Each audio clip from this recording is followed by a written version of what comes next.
合欢宗、杨巅峰、小凡子进来收尸了。哎，造孽啊！第1001具尸体了。听见呼唤，萧凡暗叹了口气，极不情愿地推门进入屋内。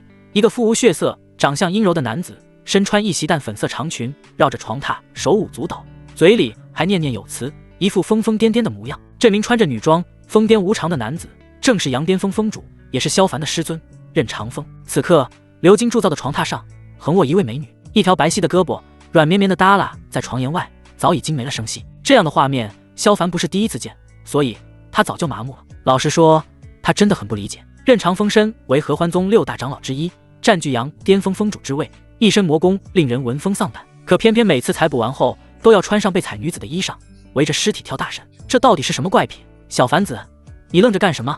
莫非心有所动？任长风突然停下，怪异地打量起萧凡，可谓师听闻，你如今不举，连我宗的合欢大法都修不了，即便给你炉鼎一具，也无法使用吧。说完，他那狭长的双眼眯起，戏谑地瞥了眼萧凡那处。萧凡嘴角猛猛抽搐，说来也是倒霉，他本不是这个世界的人，一觉睡醒，莫名其妙就魂穿到这具同名同姓的躯体上。如果魂穿某个大修士，萧凡还会激动不已。退而其次，就算是个普通修士也不差，反正他也会得到穿越者人手皆有的外挂，然后一飞冲天。然而原主偏偏是个二货，因为生得白白净净，相貌俊朗，生怕被宗内的大女修看上，强行掳走作为炉鼎，所以想着挥刀自宫，可临到头时又怂了，毕竟一刀下去多疼啊，血流一地，惨不忍睹。故此他想了个折中的办法，想用石头给二根子来一下，只要丧失能力，也就没法进行合欢大法，谁也踩不了自己。想法是好，可不出意外又出意外了，一个用力过猛，二根子被拍断不说，人也一命呜呼，这可就苦了萧凡。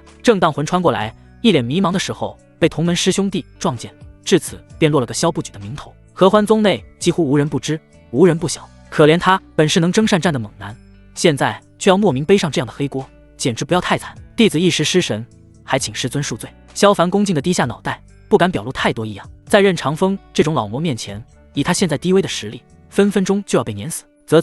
生得这般白净，甚是动人。只是可惜了，不然你肯定是我杨巅峰的一枝花，就连为师都会有想法。任长风舔了舔嘴唇，猩红的眼睛里露出一抹癫狂。萧凡当时毛骨悚然，一股凉意从脚底直窜天灵盖。疯了，这疯老魔踩出毛病了，竟然想迎那而上。弟子这便给师尊处理掉这具女尸。萧凡背起尸身就走，要是其他人这么说，他也就当个玩笑。可任长风是谁？全合欢宗里最癫的人，不是在发疯，就是在发疯的路上。人如其名，鬼知道任长风会不会来真的。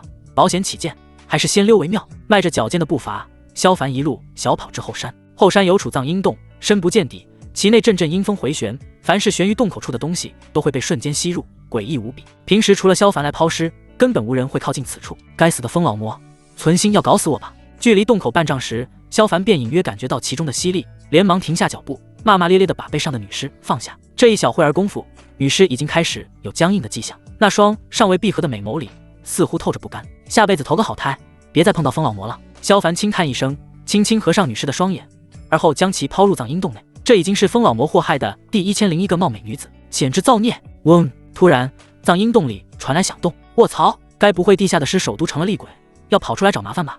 萧凡一惊，撒腿就要跑。就在这时，一个光团从洞内飞出，悬停在半空，其上散发着银白色光晕，让人莫名感到一种舒适感。而在光团内部，隐隐有什么东西在里面。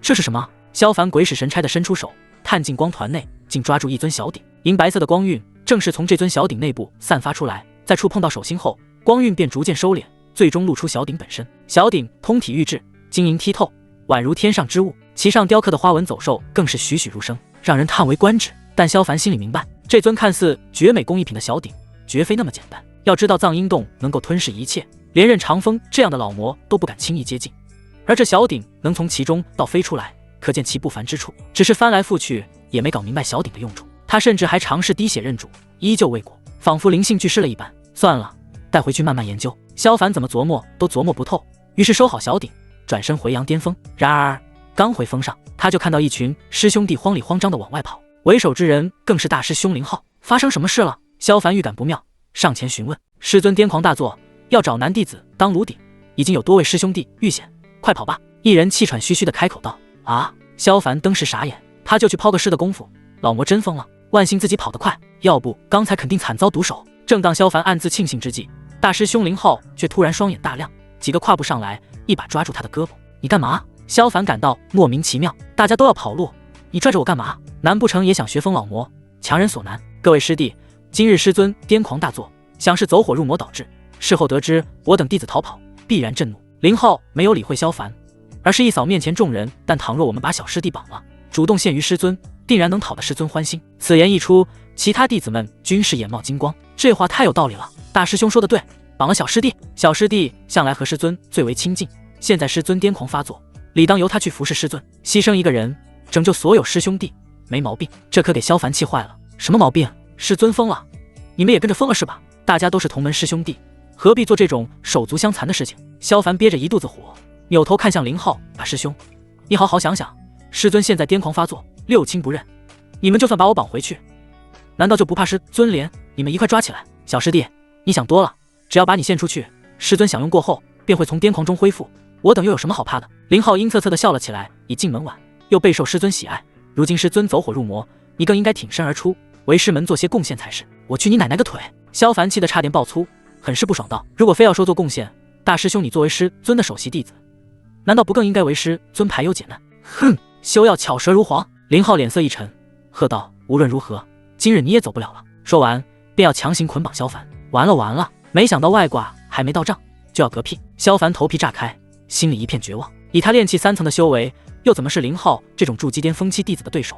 更何况旁边还有10几个虎视眈眈的同门，简直就是绝路。苍天何薄于我，快点放开他，否则本小姐锤爆你的狗头！几近绝望之际，一道娇蛮的喝声响起，紧跟着一个身穿黄色劲长的高挑女子，以迅雷不及掩耳之势冲过来，举拳砸向林浩脑门。强劲的拳风让林浩脸色大变，急忙松手，后跳闪躲。哪个混蛋，抱抱师妹！差点被一拳爆头的林浩，刚要开口咒骂，话音却戛然而止，目光更是直勾勾地盯着劲装女子。其身后的同门师弟也都纷纷呆滞，露出一副诸葛模样。是她？萧凡同样有些意外，眼前的女子身材爆炸，容貌极美，当然她还有个极为拉风的名字，唤作黄抱抱。也只有这样的名字才能对得起她那膨胀到快要爆炸的胸怀，以及那魔鬼般的腰肢。在合欢宗没人敢惹黄抱抱，除了她那暴躁的脾气之外，背景也是大的惊人。黄抱抱的娘亲乃是阴鹤谷谷主黄灭绝。合欢宗有3峰3谷，三峰分别是阳巅峰、阳顶峰、阳朔峰，三谷则是阴鹤谷、阴幽谷、阴玄谷。3大阳峰意味着3阳开泰，3大阴谷意味着3阴聚灵。而黄灭绝身为阴鹤谷谷主，乃是和阳巅峰峰主任长风平起平坐的存在，所以仗着这层身份，黄抱抱可以横行3峰3谷而无所顾忌。萧师兄，你没事吧？黄抱抱全然不理他人，扭头看向萧凡，充满煞气的眼里此刻满是温柔。还好。萧凡摸了摸鼻头，近在咫尺的3六弟让他莫名有些做贼心虚。还好，那就是有事了。黄抱抱浓眉一扬，转身怒视着林浩等人，你们这群混蛋，竟然合伙欺负萧师兄，本小姐饶不了你们。抱抱师妹，你误会了，我们并没有欺负小师弟，只是想带他回去见师尊。林浩满脸殷勤，语气都软了许多。要是能得到眼前这位主的青睐，以后幸福不愁，还能走上修道巅峰，遥遥领先其他同门。哼，我可不是那些胸大无脑的蠢女人，刚才你们说的话我都听见了，你们分明是想抓萧师兄回去交给任长风那个疯子。黄抱抱双手叉腰，气鼓鼓之下，使得挺立的胸怀更加傲然。林浩听到这话，脸色明显变得尴尬。好吧，既然师妹都听见了，那我也就不瞒着了。他脸色骤然一沉，义正言辞道：师尊修炼走火入魔，而小师弟平时和师尊最为亲近，想必师尊肯定传授了他解决之法，只有他才能化解师尊此刻的危机。我亲近你大爷，仗着有张嘴就胡说八道是吧？风老魔纯只是把老子当抛尸工具人了，好不？萧凡听完气抖冷，这个世界的人真是太可怕了，本小姐才不管任疯子如何，萧师兄是我看上的男人，你们今天谁也带不走他。黄抱抱后退一步，娇躯几乎贴在萧凡身上。林浩等人则是一脸震惊，谁也没有想到黄抱抱竟然会看上萧凡，开什么天大的玩笑？师妹，如此笑话还是少说为妙。林浩眯着眼睛瞥了萧凡一眼，合欢宗里谁不知道萧不举的名号？你看上他的话，岂不是日后夜夜难熬？是啊，跟着萧不举，一天饿3顿。抱抱师妹，你糊涂啊？怎么能看上萧不举这种废物？就是他这样的废物，除了能弄你一身口水外，还能干点啥？其他弟子也都直拍大腿。黄抱抱是多少手艺人夜里常考的对象，如今却看上个活太监，真是白瞎了这具娇躯。本小姐才不管这些，反正萧师兄我保定了，你们谁也别想动他一根汗毛。黄抱抱丝毫不理，坚持要为萧凡出头，甚至在说话的时候身子已经全部靠近了后者怀里。看到如此一幕，林浩顿时双眼冒火，拳头紧攥。他多次在黄抱抱面前献殷勤，对方都无动于衷，如今却甘愿让一个废物占便宜，对他而言简直就是一种侮辱。师妹，这是我们杨巅峰的事，还轮不到你们阴鹤谷插手。林浩手腕一翻，一张研报符便捏在手上。如果你执迷不悟，非要多管闲事，即便你是阴鹤谷谷主之女，师兄也只能得罪了。就凭你也想拿下本小姐？笑话！黄抱抱双手抱胸，满是不屑。这是你自找的。林浩眼眸一冷，捻住符箓一搓，立刻挥出。等他拿下黄抱抱，必定将其狠狠惩罚，一雪前耻。抱抱师妹这下惨了。是啊，大师兄可是合欢宗近年来最有天资的弟子，入门短短1年时间便已是筑基期巅峰，金丹有望啊！何止有望，明明就是半只脚已经踏入了金丹期。整个合欢宗的弟子里，有谁对法器符箓的操控能比得上大师兄？一众弟子摇头唏嘘，认定黄抱抱必败。麻烦了。萧凡同样皱起眉头，他没想到林浩竟然这么勇，敢对黄抱抱出手。虽然黄抱抱是阴鹤谷谷主之女，可谓含着金汤匙出生，但这妮子的修为却不如林浩。林浩是筑基期巅峰，而黄抱抱只有筑基期6层。正当萧凡准备动用符箓帮忙时，黄抱抱突然动了，爆满的身躯如矫健的猎豹，一下窜了出去。游龙戏凤拳，伴随着蛮喝声，黄抱抱的拳头带着呼啸之声，直接砸向林浩脑门。那拳风之中竟然蕴含着龙形和凤影。不好！林浩急忙收回灵力，向后倒退。他没想到黄抱抱的攻击竟然如此的简单粗暴。那游龙戏凤拳是什么鬼？有这样的招式吗？可还没等他反应过来，黄抱抱的攻击又到了。干柴烈火掌，掌风呼啸，竟然有炽烈的火焰冲击而出。该死！黄抱抱一旦动手，攻击简直如同疾风骤雨啊！林浩此刻哪有先前的狂傲，心里暗骂不止。本想着借助威力强大的研爆符，一击就将黄抱抱和萧凡解决掉，谁知反过来却被人家追着打。林师兄，你跑什么？黄抱抱不知什么时候又拿了把长剑，晃动之间直取林浩胯下，看本小姐的眉来眼去剑。卧槽！林浩吓得面色苍白，急忙从储物袋掏出2环金刚轮招架，当剑轮相碰，火星四溅。感受着胯下点灼烧感的同时，林浩更是虎口发麻。这到底是什么鬼利器？他这用上好金刚打制的灵器，竟都无法缓冲，甚至双轮上面还出现了极为细小的裂痕。林师兄想什么呢？黄抱抱此刻又换了2柄弯刀，一左一右直取林浩向上人头，来尝尝本小姐的欲火。焚身刀，给我挡！林浩脸色骤变，急忙记起2环金刚轮。在这千钧一发之际，双刀被硬生生拦了下来。呼！眼看近在咫尺的刀刃，林浩长吁一口气，还好他反应足够快，否则刚才这一下就得交代在这里了。然而还不等他庆幸，那2柄弯刀便快速变换起来，以不可思议的角度又从前后2侧砍向他的脖子。该死！林浩吓得魂都飞了，急忙招架。当当当当当当，一连串金属碰撞的刺耳声响起，2柄弯刀在黄抱抱的挥动下燃烧起熊熊火焰，犹如烈火焚身，劈得2环金刚轮火花直冒，逼得林浩连连倒退，根本没有还手之力。如此一幕让众弟子当场傻眼，谁都没想到林浩竟然会被黄抱抱压着打。乖乖，黄抱抱很黄很暴力啊！萧凡悄摸的把冰盾符收了回去，难怪原主的记忆里对这位阴鹤谷谷主之女颇为忌惮，甚至不惜挥刀自宫。虽然身材饱满很养眼，可再美的夜叉她还是夜叉呀！不好啦，师尊来了！这时人群里不知谁喊了一声，抬头望去，天边一朵红莲飞快朝着这边掠来，立于其上的人正是任长风。快跑啊，不然要被师尊抓走了！一众弟子作鸟兽散，谁也不想为师尊排忧解难。萧师兄，我们快走！黄抱抱如流星般倒飞回来，抓起萧凡就跑。在这合欢宗内，他天不怕地不怕，唯独就怕任长风那个死癫佬。别跑啊，都等等我！眼看众人一下都没了影，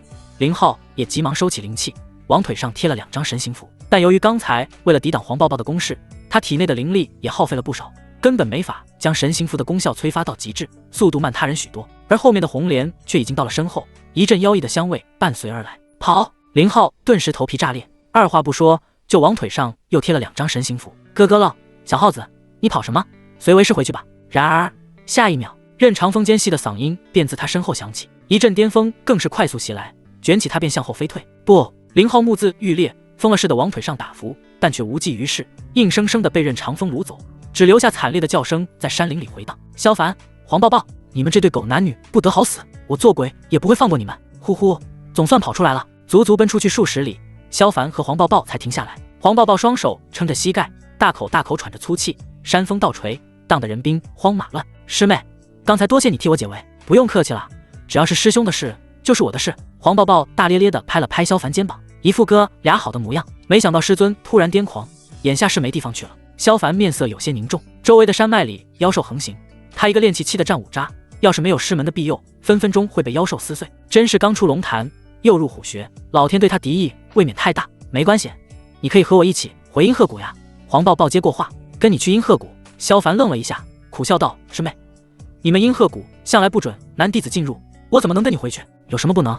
你忘了我是谁？黄抱抱嘻嘻一笑，我娘亲就是阴鹤谷谷主，她肯定不会为难我们的。说完，也不管萧凡同不同意，拉起就跑。阴鹤谷与杨巅峰毗邻，二者一个耸入云霄，一个深达幽泉。在黄抱抱热情的拖拽下，萧凡被带进了阴鹤谷大殿。大殿上方端坐着一妇人，妇人穿着朴素一袭灰色道袍，头发高束，虽然身材丝毫不比黄抱抱逊色多少，只是面无表情，神色冷漠，一副禁欲系的样子。看到对方的第一眼，萧凡脑海里就立马联想到自己那个世界的灭绝师太，不能说二者很像，根本就是一模一样。最离谱的是，这位阴鹤谷谷主就叫黄灭绝。抱抱，你平时胡闹非为，我也就不说什么了，现在却把男人带进谷中，把阴鹤谷的规矩当什么了？未等二人开口，黄灭绝便厉声呵斥：娘亲，事出有因，我也是不得已为之。黄抱抱嘟起小嘴说：我刚到阳巅峰找到萧师兄，谁知那任长风又发癫，居然要抓男弟子当炉鼎，我便和师兄一路逃回谷中。哼，任长风有今日，全是他咎由自取。黄灭绝冷哼一声，谁让他总是下山掳掠年轻女子当炉鼎，如今走火入魔，这就是报应。言语间竟有几分幸灾乐祸。萧凡心里却泛起嘀咕，任长风遭报应不假，可眼前这位也好不到哪去。根据原主的记忆，黄灭绝这个男人婆年轻的时候可没少霍霍男人，一度被外界称为采风女，指不定现在这赴死鱼眼的样子，就是当年采蜜太过分导致的后遗症。娘亲，杨巅峰如今一团糟，弟子跑的跑，死的死，萧师兄无处可去，我想先留他在谷内。黄抱抱话都还没说完，上方的黄灭绝便愤然大怒：胡闹！阴鹤谷从来不许男人进入，你现在还想把他留在谷内，成何体统？娘亲，黄抱抱不死心，还想再说。不行，此事我绝不同意。黄灭绝毫不客气地喝道：现在立刻马上让他滚出去！师妹，你还是听师尊的吧，这萧不举的名号已经传遍整个合欢宗，你要是把他留在谷内，我们阴鹤谷的名声怕是都要被他败光。这时黄灭绝身侧的一名女弟子也开口了，是阴鹤谷的大师姐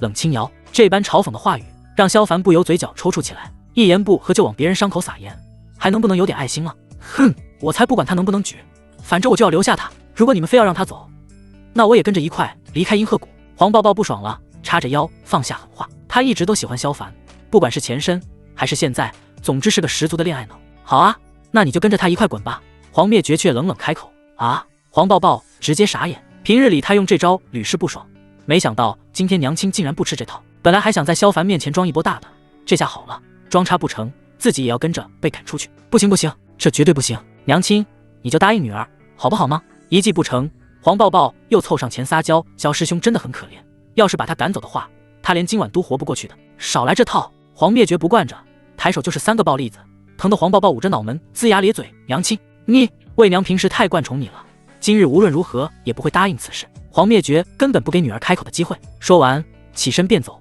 师妹，师尊今日动了真怒，希望你好自为之，不要再惹师尊生气了。冷清瑶面无表情地提醒了一句，也跟着离开。要不我还是走吧。萧凡见状也打算离开，对方之前能出手帮忙，他已经很感激了，不想再给对方添麻烦。不用不用，娘亲已经答应把你留在阴鹤谷了。谁知黄抱抱突然冲过来，抱住他的胳膊，笑嘻嘻地说道：啊！萧凡直接懵了，什么时候答应的？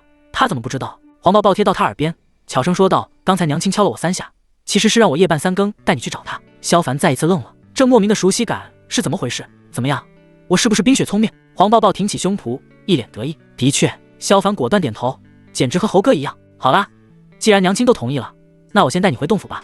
黄抱抱大咧咧地搂着萧凡的胳膊往外走，丝毫不在乎男女有别。洞府就在大殿后面的一座小山峰上，得意于是谷主女儿黄抱抱有独占一座山峰的特权。洞府就开辟在半山腰处，周围花草树木茂密，空气十分清新。在洞府前方的空地上还有一片花圃，里面鲜花盛放，绿叶摇曳，隐隐有灵气散发，颇有一种世外田园的感觉。萧凡倒是不由怔了怔，黄抱抱看起来大大咧咧，没心没肺，却没想到还喜欢花花草草。不过话说回来，这么一块上好的灵田，不用来种药材实在是太可惜了。师兄，这就是我的洞府，你觉得怎么样？黄抱抱期待地看向萧凡。很不错。萧凡毫不吝啬地把情绪价值给满。师兄果然与众不同，别人都说我浪费灵田，只有师兄和我一样，都喜欢花花草草。黄抱抱脸上绽开了花，看萧凡的眼神都充满了爱意。啊，这萧凡勉强地笑了笑，其实我刚才没这么想来着。师兄，我们先进去吧。黄抱抱抬手一挥，洞府大门缓缓敞开。洞府内部不算大，只是简单的开辟出3两的空间，不过布置倒是非常精致，且香气充盈，让人非常上头。萧凡到处看了看，还别说，黄抱抱这人挺有品味。时辰不早了，我们还是早些休息，3更天还得去找娘亲呢。耳边响起黄抱抱的声音，正在参观的萧凡回头看去，顿时愣住了。只见黄抱抱不知何时换上了轻薄的睡衣，朦朦胧胧，给人别样的美感。你怎么把衣服换了？萧凡摸了摸鼻子，说话都有点结巴，毕竟母胎单身到现在，他还是第一次见到这种景色。我平时回洞府都会换衣服，怎么了？黄抱抱低头看了看，并没觉得有什么问题。没什么，只是第一次进别人闺房，有些不太习惯。萧凡眼观鼻，鼻观心，不敢再看下去，多看1秒就要绷不住了。哎呀，没事了，你就把这里当作是自己的洞府。黄抱抱丝毫没有察觉萧凡的异样，拉着萧凡走进房间，我们快点歇息吧，待会儿错过了时辰，娘亲肯定不会轻饶。我们一起睡。看着房间里唯一的床铺，萧凡呆愣原地。不是吧，这就到了同床共枕的环节，发展速度也太快了吧？对啊，这张床榻是用冰雪兽的皮制作的，睡上去很舒服的。师兄快来试试吧。黄抱抱却完全没意识到有什么问题，拉着萧凡就要上床。不，男女授受不亲，我觉得这样不好。萧凡反应过来，连忙摆手，有问题，绝对有问题，该不会是想趁机把他当炉鼎吧？师兄，难道你还是不喜欢我吗？黄抱抱微微蹙眉，小嘴嘟起，显然萧凡的拒绝让他有些不悦。那倒不是，只是我觉得这样不太好，如果传出去的话，会对你的声誉造成影响。萧凡强行找了一堆借口，虽然不知道黄抱抱是真的心大，还是另有所图，但他无论如何也不能妥协。身边躺了一个36地大美女，换谁能安心睡觉啊？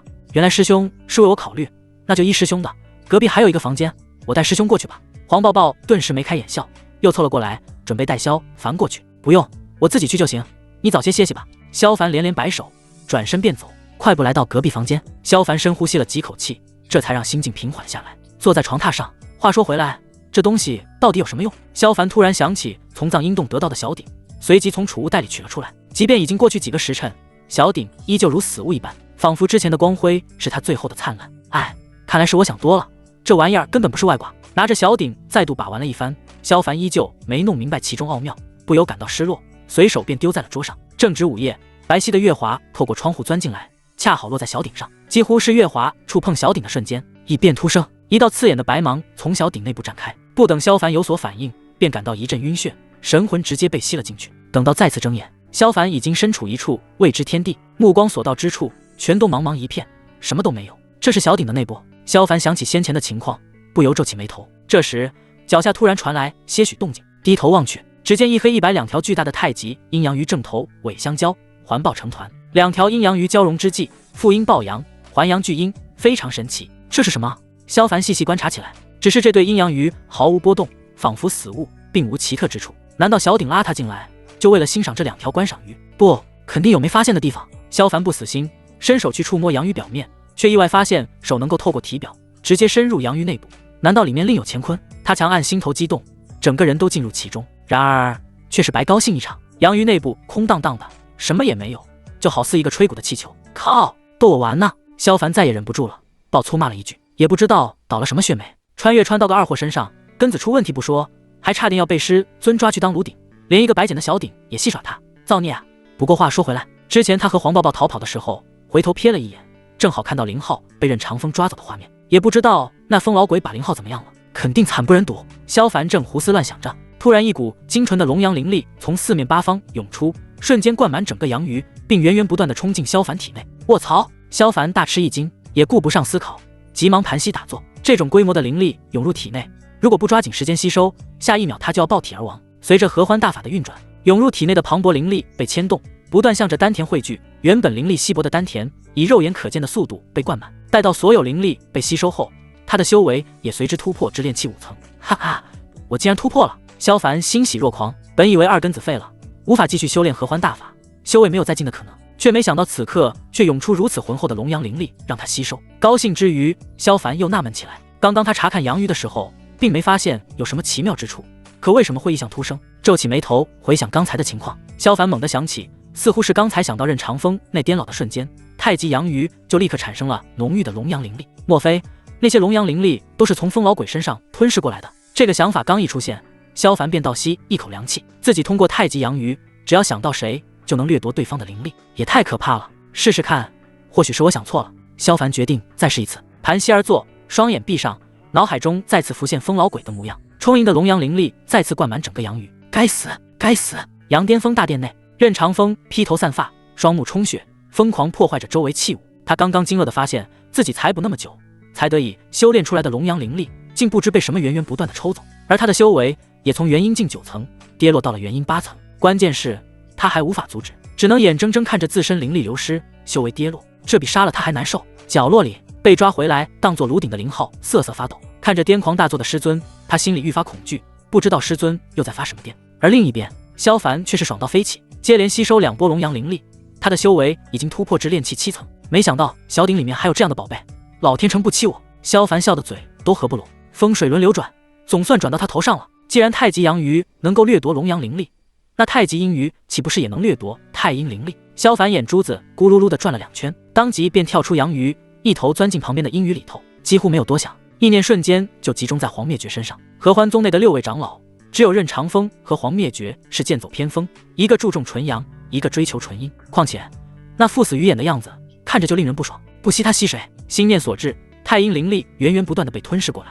萧凡再次运转合欢大法，毫不客气地将所有太阴灵力吸入体内，修为也再一次突破，进入炼气9层。与此同时，阴鹤谷某处洞府内，卧榻上的黄灭绝陡然惊醒，不知为何，他突然察觉体内修炼的太阴灵力疯狂流失，好似被恐怖的魔头隔空吸走了一样，而他的修为也从元婴8层跌落到了元婴7层。想到这里，黄灭绝脸上明显多了几分惊恐，若真是如此，那他的修为岂不是再无法精进？黄灭绝瞬间没了睡意，起身盘坐审视起自身，但一番查看下来，却并未发现异样之处。难道是任长风那癫佬搞的鬼？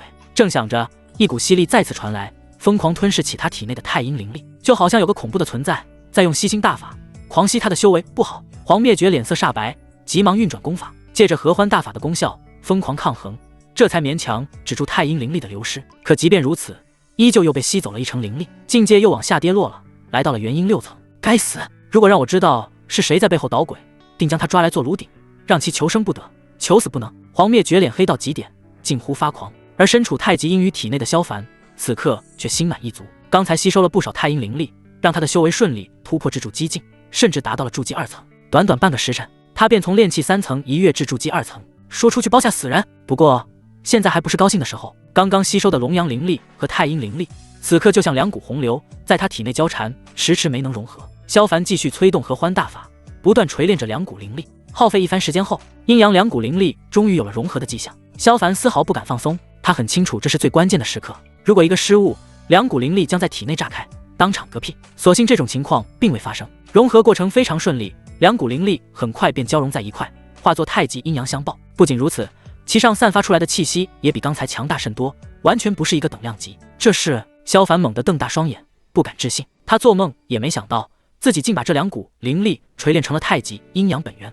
要知道，寻常弟子修炼出来的阴阳之力，其实都是源于太极阴阳本源，但他现在却直接得到了本源之力，也就是说，他直接从根子上就碾压了所有人。呼呼呼！萧凡激动得喘不过气，他果然是老天爸爸最爱的崽。不等他高兴多时，小腹下方却传来一阵刺痛，快速加剧。萧凡急忙低头查看，原本受伤的部位竟以肉眼可见的速度重塑着。这断肢再生！萧凡惊得喊出声。自从穿越过来，发现自己成了太监后，他就试图治好自己，毕竟这可是修仙世界，没什么不可能的。但几番查阅古籍都未曾找到修复之法，没想到如今炼化出太极阴阳本源之后，竟自行恢复，实在奇妙。以后他就不是萧不举了，而是货真价实的萧金枪。师兄，快醒醒，醒醒啊！小鼎外面传来黄抱抱的声音，萧凡不敢耽搁，神魂连忙飞了出去，进入自己体内。师兄，你没事吧？刚睁开眼，就看到黄抱抱弯着腰，急切地凑到面前。师妹，你怎么来了？呼，师兄，你刚刚吓死我了，怎么叫你都没反应？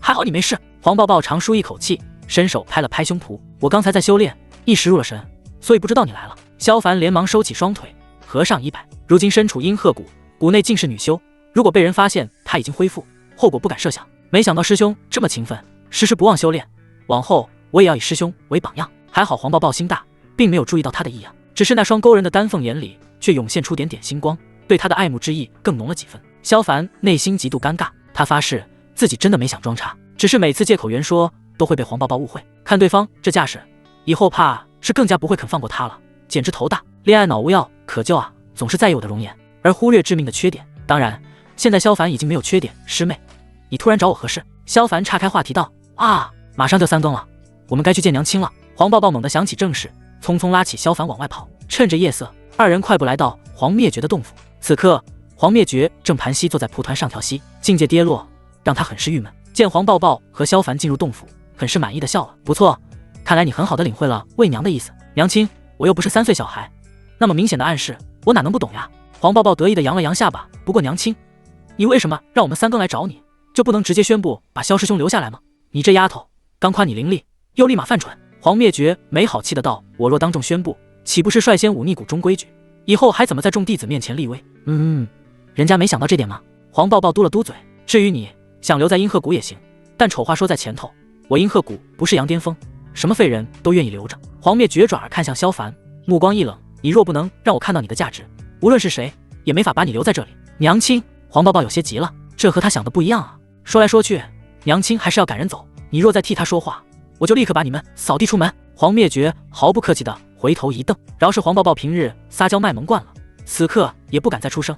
他看得出娘亲这次是玩真的，还请黄谷主放心，我定会表现自己的价值。萧凡一本正经地开口。哼，你说表现就表现。黄灭绝嗤笑一声，你倒是说说看，你一个无根的废人，连阴阳合欢大法都无法修炼，到底有何价值？萧凡沉默不语，虽然很想掀开下摆狠狠抽黄灭绝的脸，但他没那胆子。要是让黄灭绝知道他已经重振雄风，以黄灭绝往年辣手采蜜的手段，定然不会轻饶他。怎么没话说了？黄灭绝冷言讥讽道。如果你拿不出该有的价值，那就立刻滚蛋，否则别怪我打断你的四肢，将你像死狗一样扔出谷外。半年后合欢宗大炼鼎，我会帮阴鹤谷夺得头筹，这样的价值足够了吗？萧凡抬起头，语气平静，但就是这极其淡然的一句话，让黄灭绝和黄抱抱都愣了。所谓合欢宗大炼鼎，乃是宗门弟子显露实力的手段，谁的修为强大，俘获的炉鼎更多，谁就能拿到第一，拔得头筹。要知道，在宗门，炉鼎的质量和数量直接决定了修为的上限，得到的炉鼎质量越好，数量越多，炼化起来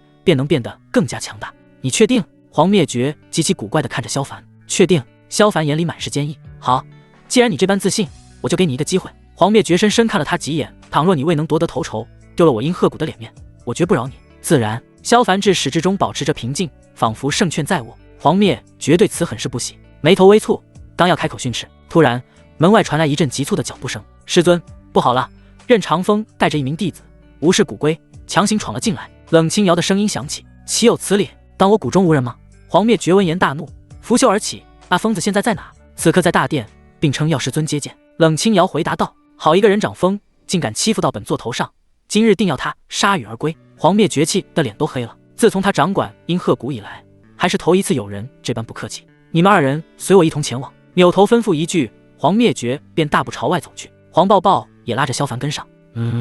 看到跟随而出的2人，冷清瑶眉头一皱，显然没料到萧凡和黄抱抱也在屋内。不过此刻也不是多问的时候，他只是冷冷扫了2人一眼，便快步跟随上黄灭绝。几人刚到大殿，便看见任长风慵懒地半躺在谷主之位上，邪魅的身姿甚至让阴鹤谷大多数的女弟子都自愧不如。混账！黄灭绝二话不说，手中拂尘挥动，一道由精纯的太阴之力化作的锋刃，以掩耳不及迅雷之势斩向任长风。哎呀呀，师妹，你还是这般粗暴，一言不合就动手。任长风咯咯一笑，身周喷出一团粉红雾气，缭绕弥漫间裹挟着他瞬间消失在原地。等再次出现，便到了黄灭绝身前。你再用这种口气说话，我一定杀了你！黄灭绝满脸厌恶，拂尘翻动间，隐隐又有锋刃凝聚。可，好歹是兄妹一场，师妹何必对为兄如此大的敌意？任长风略显尴尬，干咳2声，嗓音变得厚重了几分。少废话！黄灭绝大袖一挥，冷冷道：一夜闯我阴鹤谷有何居心？师妹，你这话太让为兄伤心了。任长风话刚说一半，就看到黄灭绝那吃人的目光，立即改口：为兄闻听我阳巅峰的一名弟子跑进了阴鹤谷，所以专程过来向师妹讨要，不知师妹可否把人交还于我？说完，他似笑非笑地看了眼不远处的萧凡。此言一出，黄灭绝陡然皱眉，身后的黄抱抱和冷清瑶亦是大吃一惊，下意识看向旁边的萧凡。谁也没有想到，任长风为了一名炼气期弟子，竟强闯阴鹤谷。难道萧凡身上有什么不可告人的秘密？否则，像任长风这种元婴期修士，又怎么会对其上心？糟糕！萧凡内心更是咯噔一声，自己明明只是个微不足道的炼气期弟子，这疯老鬼竟然亲自上门要人，有大病吧？孽徒，愣着做什么？还不快随我回去！愣神之际，任长风的呵斥在耳边炸响。萧凡回过神来，便看到对方那隐隐怀怒的眼神，顿时颇感压力。不管怎么说，疯老鬼也是元婴期修士，威压就摆在那。还好他修为精进，否则这一下根本就扛不住，立马便要跪倒。再观任长风，面色苍白，眼底充血，俨然一副灵力受损的样子。果然，先前从太极阳鱼体内吸收的龙阳灵力，就是从任长风身上掠夺而来。萧凡深吸一口气，上前一步：“师尊，弟子打算留在阴鹤谷，不再回阳巅峰。”他心里很清楚，有了太极阴阳鱼，他可以吞噬合欢宗任何一个人的灵力，不管宗内弟子多么勤奋的修炼，到头来都只是为他做嫁衣，成为他的炉鼎。因此，他无论如何也不能跟任长风回去。如果被对方当作炉鼎，一切都白费，甚至自己身怀太极阴阳鱼的事情都有可能暴露。只有留在阴鹤谷狗发育，他才能在这个人吃人的世界里活得更久。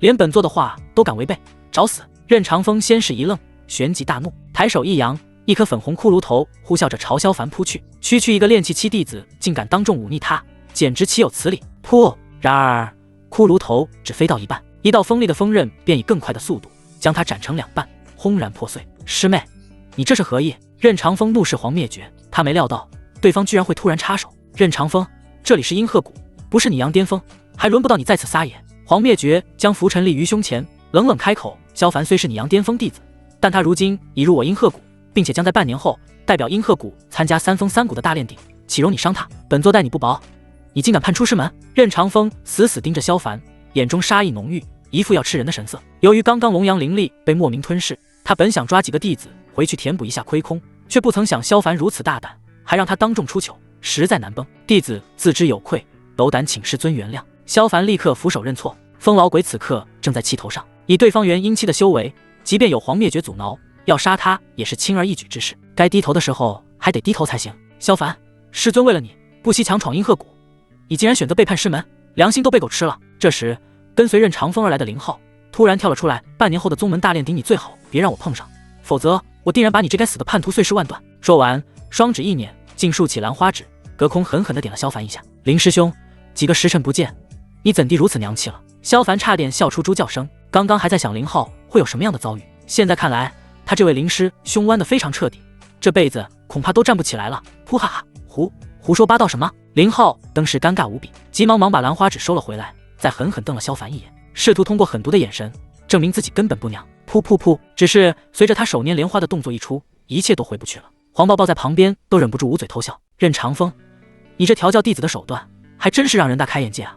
黄灭绝也似笑非笑的开口，言语间满是嘲弄：“呵呵，师妹开心就好。”任长风嘴角抽了抽，转而道：“既然我这逆徒不愿回封，为兄也就不再过多叨扰，告辞。”说完便带着林浩准备离开。等等，这时黄灭绝突然叫停：“师妹还有何事？”任长风有些不耐烦，他现在还着急去抓其他弟子，没有这么多闲心浪费。我问你，方才是不是你动用秘法隔空吞噬我的太阴灵力？黄灭绝冷声质问。拂尘甩动，赫然在身前凝聚出3道锋刃，锋刃静止于虚空。显然，只要答案与他想的那般，便会毫不留情地取下对面之人的狗头。师妹，你这说的什么胡话？任长风矢口否认。哼，除了你，还有谁会做这种下作之事？黄灭绝丝毫不信，这个疯老鬼在合欢宗的口碑可不好，不光经常下山墙掳无辜女子当炉鼎，就连宗内的女弟子也不放过。如果不是对方搞的鬼，他很难想到第二个敢这么干的人。师妹，你可真是冤枉为兄了。任长风苦笑一声道：“实不相瞒，就在半个时辰前，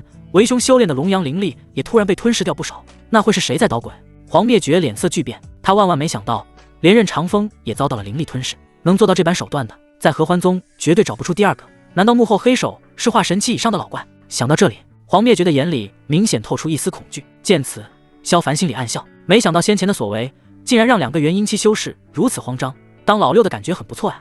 无需担心，老祖出关在即，届时我定然会请老祖出手，将此事查个水落石出。任长风眼里闪过一抹阴鸷，向来只有他采捕别人的份，还没人能平白无故吞噬他的灵力。合欢老祖，萧凡心底一沉，原主的记忆里对合欢宗这位老祖知之甚少，只知道合欢老祖有着化神级别的修为，常年闭关修炼，很少会在宗门内露面。虽说黄灭绝和任长风这2个元婴修士无法探查太极阴阳鱼的存在，但元婴期和化神期之间可谓横亘着一道鸿沟，谁也无法保证以化神期老祖的手段不能查到他的身上。看来得加紧修炼了。萧凡暗暗想着，眼下他能做的就只有加快修炼脚步，以求在合欢老祖出关之前尽可能的提升修为，即便到时出现什么事端，也不至于没有跑路的能耐。师妹，若是没有别的事，为兄便先走一步。任长风没有过多言语，临走之前又深深的看了萧凡一眼，这才携着林浩快速离去。这疯老鬼又在打什么鬼主意？萧凡眉头一皱，不知怎地，他隐隐有种不安之感。好了，你们也都退下吧，今晚之事切记保密，若是外传出去，为师必不轻饶。黄灭绝也从震惊中回过神来，严声叮嘱一番后，便挥手散退萧凡等人。刚才得到的消息让他心头大震，久久不能平静，暂时没有功夫理会别的事情。冷清瑶本想言谈萧凡之事，见此也只能作罢。本想抓着萧凡好好质问一番，却不料刚出大殿，黄抱抱便拉着萧凡瞬间跑了个没影。哼，跑得了和尚跑不了庙，一个浑身恶臭的男人也想待在阴鹤谷？做梦！盯着两人奔走的方向，冷清瑶眼中满是冷漠。另一边，任长风回到杨巅峰，刚入大殿，他脸上的阴柔便荡然无存。该死的混账，他竟然敢违抗为师的命令，气煞我也！任长风咆哮连连，周围的器物全都被震得碎裂。本就狼藉一片的大殿此刻更加不堪。师尊息怒，弟子定在半年后的宗门大炼鼎之时，将那叛徒抓回来，任由师尊处置。林浩同样恨得咬牙切齿，如果不是萧凡和黄抱抱，他又怎会被任长风抓住当炉鼎，搞得现在娘们唧唧的样子，还被萧凡那王八蛋嘲笑。不，我等不到那个时候。任长风双目冲红，面露狰狞，必须尽快把那孽徒抓回来才行。师尊，萧不局只是个炼气期弟子，何必为了他大动干戈？林浩此刻也有点纳闷了。萧凡忤逆师尊，让后者失了面子，理当弄死，可有必要这么着急吗？你懂什么？任长风暴喝一声，一颗粉红骷髅头立刻从虚空冲出，直接将林浩击翻在地。弟子多嘴，还请师尊恕罪。林浩脸色惨白，浑身打颤，纵使有再多的好奇心，此刻他也不敢再多问一句。滚吧，去把杜岩叫进来。任长风冷冷一喝，林浩不敢有误，急急忙忙退了出去。过了一会儿，一个身形矮小、样貌奇丑的男子走了进来，正是二弟子杜岩。弟子见过师尊。杜岩颤颤巍巍地躬身行礼。今日师尊走火入魔，抓了不少同门师弟当炉鼎，就连大师兄都没能逃过，现在又突然召见他，内心很是不安。你是本峰唯一擅长土遁的弟子，为师现在给你个任务，限你3天之内潜入阴鹤谷，把萧凡那个混账给我抓回来，我要将他祭为炉鼎。任长风的声音冰冷无比，如万年冰川一般，但在杜岩听来却犹如天籁之音。师尊并非要把他当炉鼎，这可是天大的喜事啊！师尊放心，弟子定然竭尽全力将萧凡那个叛徒捉拿归案。杜岩想都没想，立马答应下来。虽然潜入阴鹤谷有风险，但比起给师尊当炉鼎，那可就简单了100倍1000倍。翌日一早，萧凡刚刚睡醒，就被黄抱抱拉到大殿。黄灭绝依旧一副死鱼眼的样子，坐在大殿上方，在其旁边则是一脸冷冰冰的冷清瑶，像是谁欠了他几千万灵石似的。大早上的又犯什么病？萧凡暗暗吐槽，面上却恭敬行礼，见过师尊，见过大师姐。娘亲，你找萧师兄什么事啊？黄抱抱是个急性子，招呼也不打，立马就帮问起来。没你的事，旁听即可。黄灭绝也很无奈，但终归是他的宝贝女儿，也不好如何，只得是狠狠瞪了黄抱抱一眼，而后冷冷地看向萧凡。既然你已入我阴鹤谷，那便应该承担我阴鹤谷弟子的分内之事，但由于谷内女弟子众多，你一个男人在谷内行走多有不便，因此为师决定派你去看管灵兽园，可否？此话一出，黄抱抱猛地瞪大双眼。娘亲，你怎么能让萧师兄去看管灵兽园？我不同意！他急得大喊大叫。由于合欢宗和天狐妖族的领地毗邻，因而常常有天狐妖族的妖修潜入灵兽园里偷吃灵血鸡，导致看护灵兽园异常凶险，几乎每年都有数十名弟子因为看护灵兽园而身亡。现在让萧凡去灵兽园，无疑是派去送死。我倒是觉得师尊此意不错，毕竟萧凡实力低微，派去看管灵兽园也是一场不错的历练。冷清瑶突然开口，轻瞥了萧凡一眼，道：毕竟萧师弟可是亲口说过，要帮我们阴鹤谷夺得大炼鼎的第一，不历练怎么行？话语里满是嘲弄之意。萧凡不由皱起眉头，特么有病吧？小爷我招你惹你了？从昨天进谷之后，一个劲儿的针对小爷，看小爷晚上吸不吸你就完了。师姐，你太过分了。萧师兄虽然实力低微，可他也是一个活生生的人，你怎么能让他白白送死呢？黄抱抱双手叉腰，替萧凡打抱不平。他是人，谷内其他弟子就不是人，无论是合欢宗还是其他宗门，都是以实力为尊。他一个炼气期弟子不去看护灵兽园，难道还要让一个筑基期的弟子以身犯险吗？可笑！冷清瑶毫不客气地回怼。你！黄抱抱气得脸色涨红。好，既然非要萧师兄去的话，那我也一块去，就算是死，我也要和萧师兄死在一块。说完，他直接抱住萧凡的胳膊，一副不离不弃的姿态。啊！萧凡人都懵了，原主到底有什么魅力？既然能引得黄抱抱如此爱慕，那特么明明就是个自断其更的二货呀！难道只是因为帅？休得胡闹！黄灭绝厉声喝道：我同意将他留在阴鹤谷，已经是莫大的恩赐。如果你非要帮他胡搅蛮缠，我现在就将他逐出谷外。娘亲！黄抱抱嘟起嘴，欲故技重施。哼，今日不管你如何撒娇，魏娘也不会心慈手软。黄灭绝半点情面都不给。黄抱抱顿时绝望，暗地里咬咬牙，心想着要不要带萧师兄私奔。好，我去。这时萧凡突然开口：师兄，你真的要去灵兽园？那里很危险的。黄抱抱更急了，眼睛里都涌出泪花。在他看来，萧凡包一句无悔。放心，我不会有事的。萧凡咧嘴一笑，轻声安慰道：真是大言不惭。冷清瑶听了嗤之以鼻，要知道在你之前，也有数名筑基弟子葬身灵兽园，以你炼气期的修为，也敢放此狂言，可笑至极。大师姐说的是，可倘若我活下来了呢？萧凡似笑非笑地看向对方，有太极阴阳鱼帮忙遮掩修为，他突破到筑基期的事情无人知晓，只要自己不显露，就能一直当老六。冷清瑶明显一愣，他完全没想到萧凡会如此接话，但很快他就反应过来，双手环抱胸前，不屑一顾道：你若能活下来，说明你运气不错，但运气并非长久之计，总有用完的一天，你还是祈祷自己运气足够多，别早早死掉的好。大师姐还真是会说话呢。萧凡面上抢笑着，心里则一阵暗骂，这女人怎么就不上套呢？本来还想借机赌点什么的，失策啊。既然你愿意看护灵兽园，那就无需再废话，这是灵兽园的令牌，即刻前往任职。黄灭绝面无表情地扔出一块牌子，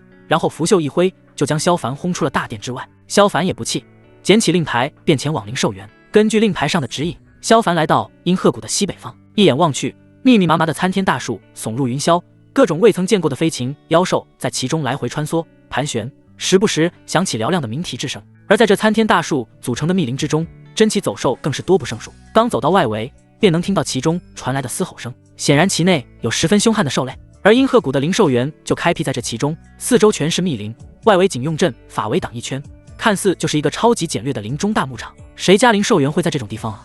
萧凡整个就无语了，难怪北方的天狐妖族常常来偷鸡，这不明摆着给人家送外卖吗？借着密林的遮挡，妖狐族可谓能更好的施展身形，做到人不知鬼不晓的摸进灵兽园里大快朵颐。更别说密林里面传来的那些吼声了，听起来就不像是山主。之前那些死去的看护弟子，别说是被天狐妖族吃了，指不定被密林里那些凶狠妖兽吃掉的可能性更大。灭绝师太的脑子多少有点不想事。萧凡摇着脑袋，拿出令牌，对着前方晃了晃，阵法大照立马打开一个口子，供其通过。进入灵兽园后，萧凡先是查探了一圈，除了饲养了大量的灵血鸡外，灵兽园里还有天蓝兔、披甲龟以及幻彩蝶等等灵兽，种类繁多。由于先前看护人几天前殒命，灵兽园里的灵兽早已饿得嗷嗷叫，尤其是散养的那些灵血鸡，看到萧凡出现后，一个个打了兴奋剂似的，扑腾扑腾跑过来。别急别急，我这就给你们喂吃的。还好萧凡早有准备，从储物袋里掏出一袋灵米丢了出去。喔！灵血鸡们立刻丢下萧凡，转战他处。这不就是普通家鸡吗？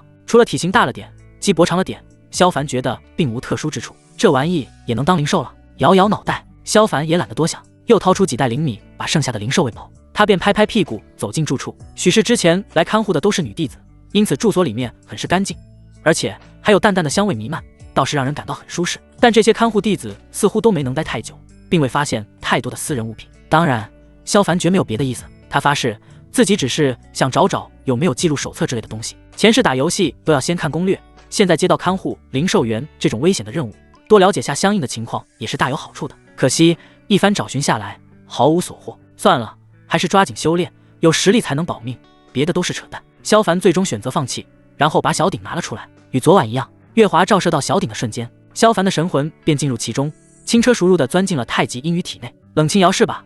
今晚让师弟好好检查下你的用功程度。脑海里浮现出那张冷冰冰的脸，下一秒，大量太阴之力便涌入萧凡体内。而同一时刻，远在百里之外的阴鹤谷内，闺房里，冷清瑶面色煞白，惊惧不已。她刚刚修炼完，却突然感到一股莫名吸力传来，紧接着刚修炼出来的灵力便荡然无存，修为也从筑基巅峰跌落到了筑基9层。突如其来的变故吓得她那冷冰冰的脸都绷不住了。莫非是？惊慌之际，冷清瑶突然想到昨夜大殿师尊和任长风的对话，脸色变得更加恐惧。自己此时此刻的情况，岂不是和2位元婴修士一模一样？那恐怖的存在，竟然连他一个筑基修士也不放过，实在是太可怕了。不行，得尽快告知师尊才是。冷清瑶哪里还坐得住，匆匆忙忙跑出闺房，疯了似的冲进黄灭绝的洞府。师尊，大事不好了！他一进门就嚷嚷叫了起来。清瑶，你怎地如此慌张？看清楚来人是自己的大弟子。黄灭绝不由愣了一下，向来稳重且喜形不于色的冷清瑶竟会出现这种举措，着实让他惊了一惊。师尊，我刚才在府中修炼，可灵力却突然被抽走，弟子慌张之下便跑来向师尊禀报。冷清瑶扶着前胸，大口大口的喘气，只是他并没有黄抱抱那般伟岸的胸怀，再喘也荡不起来。什么？黄灭绝赫然起身，满脸震惊。他刚刚还在担忧，不知那吞噬灵力的恐怖存在何时还会出手，没想到这便把毒手伸向了自己的大弟子。师尊，此事如何是好？冷清瑶面露苦涩，弟子不想辛苦修炼，到头来全成一场空啊！何止你不想，为师更不想啊！黄灭绝深吸一口气，沉声说道：“切莫慌张，等老祖出关，此事定然能查个水落石出。这段时间你也不要声张此事，以免引起慌张。另外，此人能轻而易举地吞噬他人灵力，修为想必深不可测，怕是化神期老怪。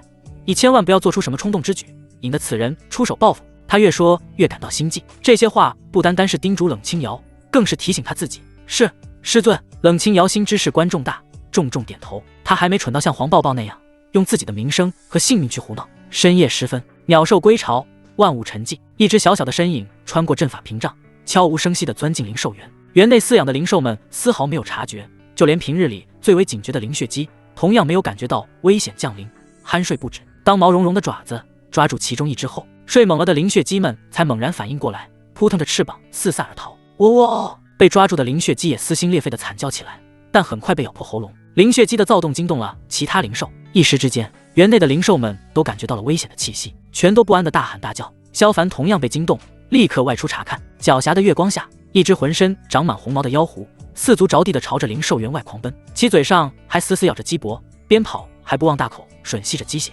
靠！偷鸡贼！萧凡抄起符箓就追了上去，上党第一天就碰到毛贼光顾，这还得了？察觉到有人追来，妖狐短小的四肢疯狂交错，身后的3条尾巴也紧缩在一起，拉得笔直，速度瞬间提高了几分。原本就要追上的萧凡立刻被远远甩开。小贼哪里跑！萧凡见此直接甩出一张符箓，一道巨大的冰墙赫然出现，将妖狐的前路堵住。速度不够，道具来凑，还能让你跑了？然而妖狐速度半点不减，反而身形一晃，竟幻化出4条一模一样的妖狐，朝着不同方向奔去。萧凡没料到妖狐整这么一出，不过很快他就锁定了其中一只，身形一晃便追了过去。这等障眼法的确巧妙至极，让人一时无法辨别。但眼前这只妖狐多少有点蠢笨，幻化的时候却忘了嘴里叼着灵血姬，留下了一个巨大的破绽。发现萧凡追来，妖狐慌得不行，使劲刨动着四肢，尽可能的加快速度往外逃。只可惜以他炼气5层的修为，又怎么跑得过一名筑机期的人族修士？下一秒，萧凡就追着妖狐的上方，让你跑！萧凡一拳下去，把妖狐打翻在地，嘴里的灵血鸡都飞了出去。敢跑到灵兽园偷他的鸡翅，真是欠扁！呜，别杀我行不行？我以后再也不敢了。妖狐哭哭啼啼的声音传过来，让萧凡一愣。只见对方显露人形，身上满布火红的狐毛，脸上倒是白白净净，一双圆圆的大眼睛里满是可怜，软绒绒的尖耳朵也一耸一耸的，看上去非常可爱。这只蠢萌的兽儿小萝莉，竟然是十恶不赦的偷鸡贼！等于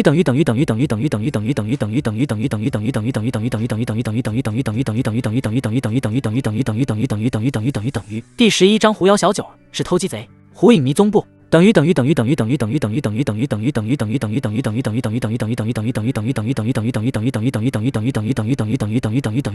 萧凡一时间被整无语了，自己是杀还是不杀呢？大哥哥，你放我走好不好？伦家以后绝对不偷你的鸡吃了。妖狐心知逃不掉，4个爪子匍匐而来，竟抱着萧凡大腿哭唧唧起来。啊，这萧凡更加无语了。对方本就是呆萌可爱的小萝莉，如今哭得梨花带雨，哪怕他心肠再狠，也下不去屠刀啊！你能不能不哭了？不知道的还以为他把对方怎么着了呢。大哥哥不放我，伦家的银豆豆就止不住，我怕死啊！狐妖小萝莉坐在萧凡的脚面上，哭得更大声了。好吧好吧，怕了你了，我不杀你，你走吧。萧凡无奈的摆摆手，决定大发慈悲。大哥哥真的不杀伦家？狐妖小萝莉猛地抬起头，又惊又喜。萧凡认真的点点头，孩子饿了偷只鸡吃，不算大罪过吧？谢谢大哥哥。狐妖小萝莉开心的脸上都笑出花来，鼻涕泡跟着往外冒，咕咕咕。下一秒，奇怪的声音响起，狐妖小萝莉捂着肚子，眼巴巴的看着不远处的灵血鸡。大哥哥，那只死掉的灵血鸡可以给我吗？萧凡眉头一皱，狐妖小萝莉顿时脸色煞白。不，大哥哥不杀我，我就很感激了。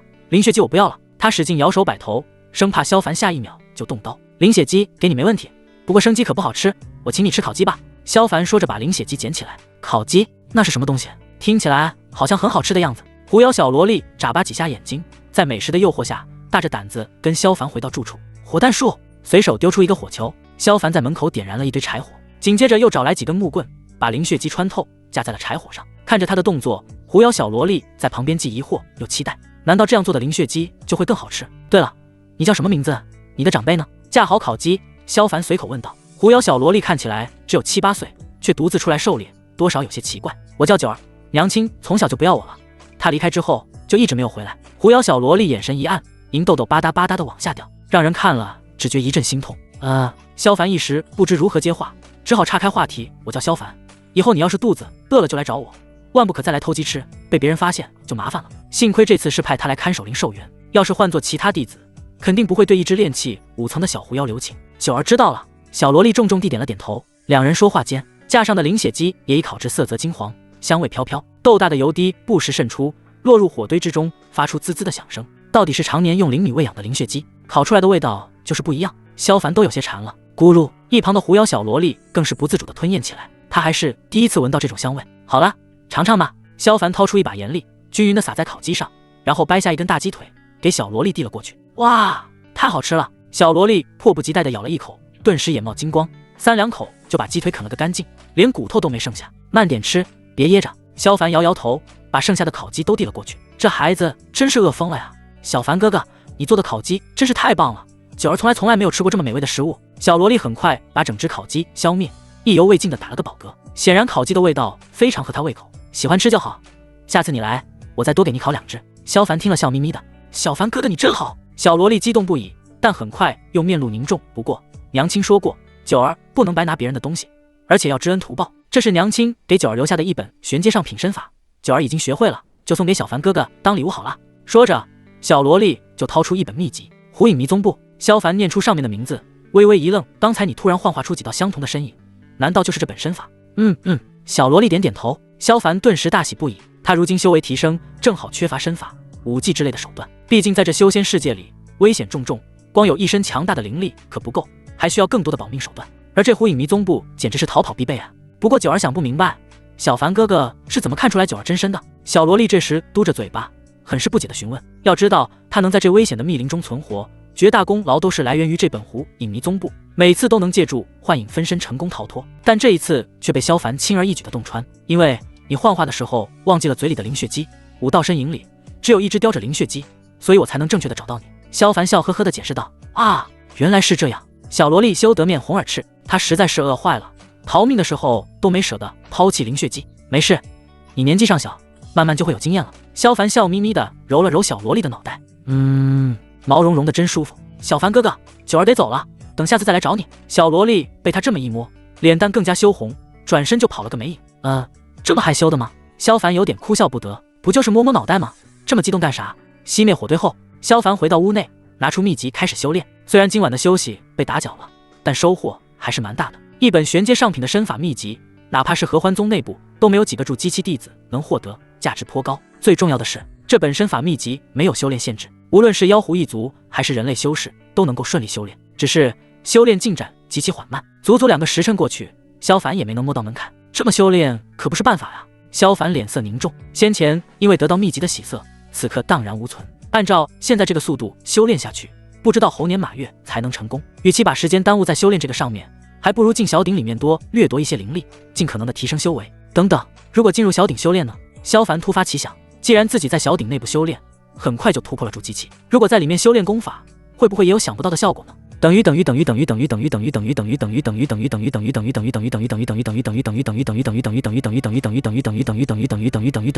第12章阴阳本源的威力。杜岩震惊了。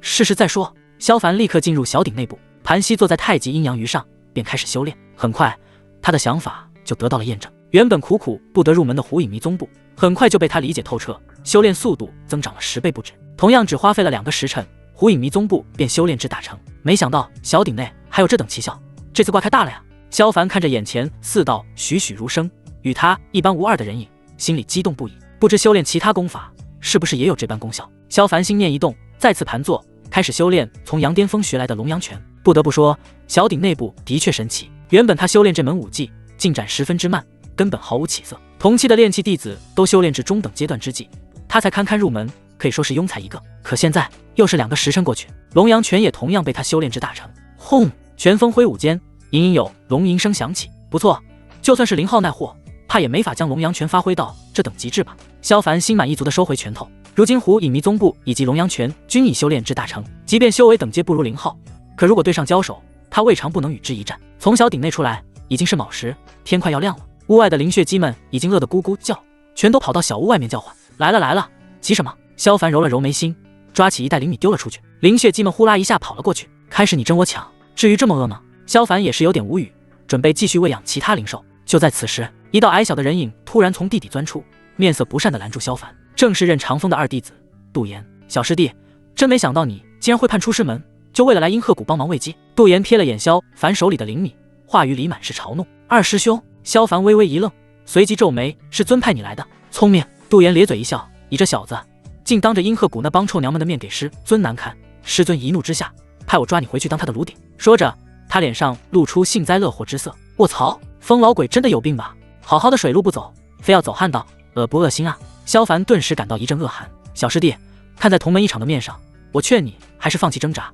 乖乖跟二师兄回去，否则就只能让你吃点苦头了。杜岩笑眯眯的开口，原本就奇丑无比的脸变得更加难看，上面那些密密麻麻的脓包小点皱在一起，仿佛随时都有可能炸开。二师兄，难道没有人告诉你，你笑起来真的很丑吗？萧凡强忍呕吐感，偏过头不去看杜岩，得亏还没来得及吃早餐，不然非得喷出来。萧凡，你别给脸，不要脸，我再给你最后一个机会，不跟我走，那我就打断你的双手双腿，把你踢回去。杜岩脸色瞬间阴黑，他平生最恨别人说他丑，尤其比他帅的男人。二师兄，我也劝你一句，别为了任长风那癫佬，白白把自己的命丢在这里，不值当。萧凡苦口婆心的劝说，虽然杜岩有着筑基8层的修为，但打起来对方还真不一定能赢。哈哈，凭你也想杀我？杜岩不怒反笑，区区一个炼气7的弱鸡，竟然说要他一个筑基8层的弟子丧命，这是什么天大的笑话？我说真的，你别不信啊。萧凡轻叹一声，他难得在别人面前吐露真言，没想却遭到怀疑，这世道太真实了。哈哈，就凭你一个不举的废物，也敢放此狂言？杜岩笑得更加大声了。来来来，就让我好好领教一下，你到底有什么本事？话音刚落，两道黄芒攀上手臂，随后化作一块块坚硬的土石，将其手臂包裹住，赫然变成是巨人般的臂膀。紧接着，双拳携带着呼啸，狠狠砸向萧凡脑袋。怎么就不听劝呢？萧凡无奈地摇摇头，抬起手准备招架。哈哈，不知死活的东西！杜岩嗤笑不已，他这一拳有着20年的功夫，哪怕就是筑基7的弟子，实实在在地接下他这一击，也得伤筋动骨，身负重伤，更别提像萧凡这种炼气7的渣子，必然会被砸得粉碎。想到这里，杜岩往回收了几分灵力，毕竟师尊有令是要活捉萧凡，万一弄死了可就麻烦了。然而让他万没想到的是，当引以为傲的土崩拳打中对方掌心时，蓦然感到一股强大的阻碍，竟无法再进半步。这怎么可能？杜岩双目瞪圆，萧凡竟真的接住了他的拳头，对方明明只是炼气7的修为啊！二师兄，趁还有机会，回头吧。萧凡淡淡的劝了一句。哼，阴鹤谷的臭娘们还真是舍得，竟然给了你护体法器，不过在力量面前，什么法器都是狗屁，给我破！杜岩很快就反应过来，打死他也不相信萧凡能接住自己的招式，唯一有可能的便是对方身上肯定有什么防护类的法器，只要大力破除即可，立刻将一股灵力冲入手臂，使得其上力气更大几分，真是执迷不悟。萧凡懒得再多言，手掌猛然一抓，同时体内的太极阴阳本源随之驱动，所释放出来的气息波动远超筑基7的范畴。不好！一瞬间，杜岩只觉体内灵力突然混乱，不受控制，惊惧之下就要收回拳头。下一秒，他就见到了最不可思议的一幕：双臂上由灵力化作的土石纷纷破裂掉落，整条手臂也同样寸寸皲裂。啊！一声惨烈的叫声赫然响起，杜岩当场跪倒在地，捂着重伤的臂膀，疼痛难当。你筑基了？他简直不敢相信，前一天还是炼气3层的小师弟，如今散发出来的灵力波动竟已是筑基7的模样。最要命的是，对方灵力波动散发的瞬间，自己的灵力便不受控制的崩散，这是何等的可怕！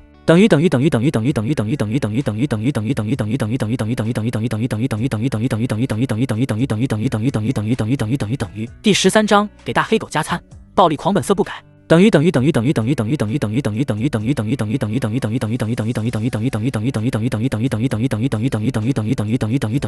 是侥幸突破至筑基2层，萧凡倒也没有遮掩，因为在他眼里，对方已经是个死人了。阴鹤谷真是好大的手笔，竟然不惜耗费灵石药材，把你一个废物抬到这等境界。杜岩紧咬牙齿，眼里满是嫉妒，这种天大的好事怎么就掉不到他头上呢？二师兄，说别人废物之前，能不能先看看自己的情况？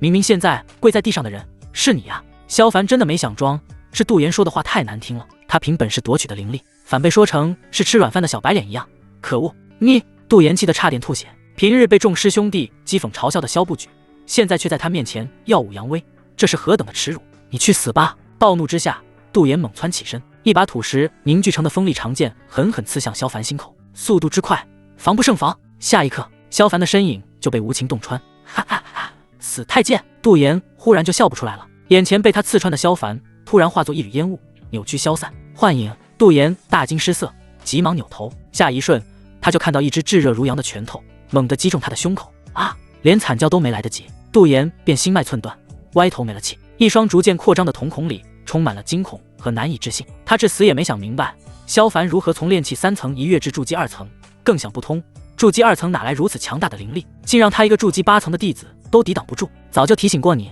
可惜你不听。看着地上冰冷的尸体，萧凡满面墨色。他不是一个嗜杀之人，却也不是个心软之辈。既然杜岩要下杀手，他又何必要心慈手软？与其被别人杀，不如先干掉对方。确认杜岩死透后，萧凡拖着尸体来到一处兽栏，里面豢养着一只黑狗，除了比寻常的狗体型大一点，牙齿锋利一点，并没有什么其他特别之处，但却是灵兽园内为数不多的肉食性灵兽。黑狗此刻懒洋洋地趴在窝里，看到萧凡过来，也只是微微地抬了下眼皮，然后继续打盹，一副满是鄙夷的姿态。扑通！下一刻，一具血迹斑斑的尸体就丢到了他面前。黑狗有些懵了，什么情况？平时不都是投喂灵米的吗？别在那傻愣了，今天给你加个餐，吃干净点。萧凡冷不丁地说了一句。加餐？黑狗眼睛骤亮，大口一张就把杜岩吞了个没影。完事之后，他还意犹未尽地朝萧凡看了一眼，似乎在说，以后这样的餐多加一点，狗哥绝对不嫌多。不错，是条好狗。萧凡双眼几乎眯成一条缝，这可是堪比杨巅峰那处葬阴洞的绝佳抛尸地啊！与此同时，杨巅峰大殿内，连个炼气3层的弟子也抓不回来，真是个废物。任长风左等右等不见杜岩回来，心里烦躁无比，抬手就把坐下的椅子砸了个粉碎。师尊息怒，或许二师弟有事耽搁了。林浩在一旁小心翼翼道，毕竟阴鹤谷防范森严，二师弟又是男弟子，一时间很难潜入其中。哼，他擅长土遁之术，除了几处禁地外，合欢宗还没有他难以潜入的地方，多半出了什么意外。任长风皱紧眉头，冷冷开口，你立刻带人前往灵兽园查看，无论杜岩是否失手，都务必将萧凡抓回来。是，师尊。林浩不敢耽搁，立马转身，随后带了几名筑基期弟子快速朝着灵兽园方向奔去。另一边，萧凡刚喂完灵兽，正准备回到小屋继续修炼，一道火爆的身影由远及近，瞬间就冲到了他面前。秦厉的山峰差点就把萧凡顶飞出去。萧师兄，你还活着，真是太好了！黄抱抱热泪盈眶地抱住萧凡，他昨晚几乎一夜未睡，生怕萧凡遭遇不测。毕竟之前被派到灵兽园的看护弟子，很多都是当天就嘎了。你要不还是先放开我吧，不然我真可能要死了。萧凡被紧紧抱住，差点喘不过气，时间久了会窒息的啊！对不起。黄抱抱急急忙忙松手，蛮不好意思道：“师兄，我忘记你是还是炼气期了，刚刚太用力抱你，是不是很疼啊？”还好，也没什么大事。萧凡深吸了一口气，尽可能让心境平稳。柳下惠是绝对当不成了，这辈子都别想。对了，你怎么来了？防止自己胡思乱想，萧凡主动找话。我是来给你送吃的。黄抱抱从储物袋里掏出一个大饭盒，昨天你走得太急，这些东西都没来得及给你准备，我怕你饿着，就特地给你送过来了。说着，他便把饭盒塞到萧凡手里，顿时各种各样的香味混杂着黄抱抱的体香，一股脑钻入萧凡鼻孔，让他很是感动。不得不说，在来到这个世界后，只有黄抱抱这么关心自己。这丫头虽然性子粗狂，大咧咧的像个女汉子，不过倒也是蛮贴心温柔的嘛。于是两个人坐下来，萧凡吃得津津有味，黄抱抱看得很是满足。谢谢师妹。萧凡由衷递到了声谢。哎呀，师兄太客气了，你的事就是我的事，不用那么见外了。黄抱抱抬手拍了拍萧凡的肩膀，手劲之大，让萧凡都有点吃痛。温柔什么的还是算了吧，对方暴力狂的本性是改不了的。师兄，你昨晚过得怎么样？没发生什么事吧？黄抱抱想到什么，脸色忽的一凝，有没有碰到狐妖来偷灵血迹？一切安好。萧凡不动声色地撒了个谎，关于九儿的事情，他并不打算告诉任何人，毕竟这个世界里人族和妖族水火不容，若是让其他人知道九儿的存在，多半会赶尽杀绝。至于杜岩那个倒霉蛋，他就更不会说了，免得惹来更大的麻烦。那就好。黄抱抱拍拍胸口，松了口气。随后他又想到什么，附到萧凡耳边轻声道：“师兄，以后你不管听没听到外面有动静，都千万别出去。几只灵血鸡而已，被偷吃就被偷吃了，你只需要保住自己的性命就好。”谷主不会怪罪吗？萧凡面色古怪。没事，有我在，娘亲才不会严厉惩罚你的。黄抱抱嬉皮一笑。萧凡也乐了，这丫头还真是有意思，要是让黄灭绝知道亲女儿胳膊肘如此外拐，怕是杀了他的心都有。狗男女光天化日之下就在此私会，无耻至极。突然一道暴喝声传来，转而看去，只见一脸怒火的凌浩带着几名弟子气势汹汹地闯了进来。这里是阴鹤谷的地方，你们杨巅峰的人竟敢强闯进来，是不是还没挨够打？黄抱抱眼睛一瞪，摩拳擦掌地盯着林浩。林浩顿感脖梗一紧，前日被黄抱抱压着打的画面还历历在目，一时间竟生出些许惧意。哼，灵兽园虽是阴鹤谷管理，但却是整个合欢宗的产业，我们为何不能来？林浩冷哼一声，转而怒视萧凡。况且我们今日是领师命前来问询这叛徒一件事，杜岩师弟在哪？林师兄，你这话问得好生奇怪。萧凡装聋卖傻道：杜岩师兄在哪？我怎么知道？你不去阳巅峰找，跑到灵兽园里干吗？少在这装糊涂！林浩死死盯着他。杜岩师弟前来找你，却迟迟未归师门，定然跟你脱不了关系。我劝你快点把人交出来。林师兄，你要不要听听自己在说什么？萧凡摆出一脸无辜的模样。师弟我才炼气3层的修为，而杜岩师兄则是筑基8层，我哪来的本事把他藏起来？这林浩被说的哑口无言，其身后那些同门师弟也都微微皱眉。确实没毛病，萧不举就是个废物典型，他要是能把杜岩师兄藏起来，简直扯淡。大师兄、二师兄恐怕是在别处出了事，有可能被其他的女修吸干了，我们要不还是上别处找找，别跟这么个废物浪费时间了。一人开口提议道。啪！林浩反手就是个大笔兜，整货！你懂什么？大师兄，你被打的弟子一脸苦逼。杜岩师弟失踪，必定和萧凡这个叛徒有关。既然他不肯交人，那就将他抓回去，交由师尊处置。林浩脸色阴沉，指着萧凡，命令众人动手。师尊找的是杜岩吗？明明要的是萧凡这个王八蛋啊！想抓萧师兄，经过本小姐同意了吗？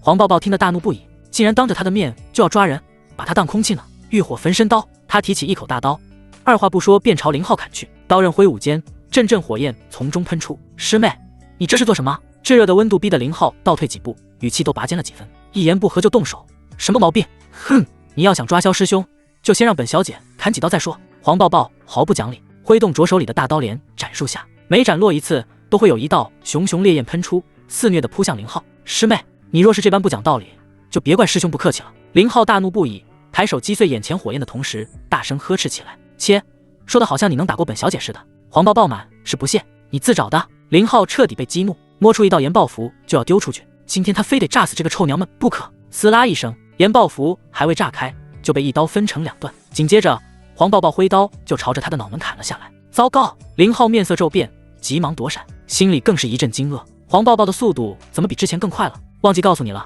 本小姐昨晚不小心突破了，现在是筑基7层，你更不是本小姐对手了。似乎是看穿了林浩的疑惑，黄抱抱得意的开口道。该死！林浩骂娘的心都有了。前日黄抱抱还只是筑基6层，就把他打得招架不住，如今又突破至筑基7层，这简直要了老命。倒不是说他的筑基巅峰期修为是虚的，关键黄抱抱就是个暴力狂，动起手来半点不含糊，有时候甚至以命换命，根本就不给他出手的空档。你们还愣着干什么？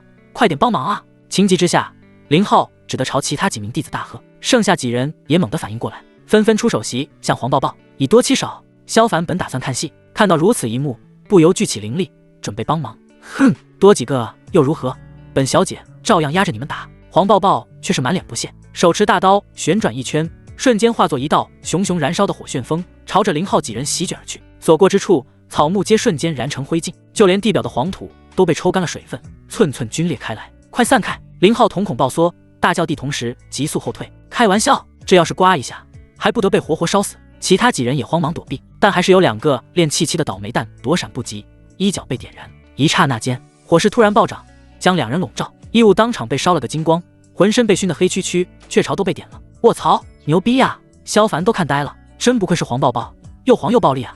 仅凭筑基7层的修为，就把林浩一众阳巅峰的男弟子压着打，这还用他帮个屁呀！师妹加油，狠狠地揍他们！萧凡直接化身啦啦队，在后面摇旗助威，总不能显得他一点用没有吧？欲火焚身刀，刀刀刀！听到萧凡为自己鼓劲，黄抱抱立刻打了鸡血一样，100来斤的大刀抡地密不透风，更有密密麻麻的火蛇从火旋风里钻出来，朝着林浩等人缠绕过去。快用冰锥符！林浩情急之下，伙同几名同门掏出几张符箓，顿时天空中出现大片的尖锐冰锥，嗖嗖嗖，一连串尖锐的破空声响起，数不清的冰锥从天而落，射入那片火蛇之中，扑哧！然而冰火相碰之下，肆虐的火蛇并未减弱半分，反倒是那些冰锥瞬间气化。大师兄，怎么办？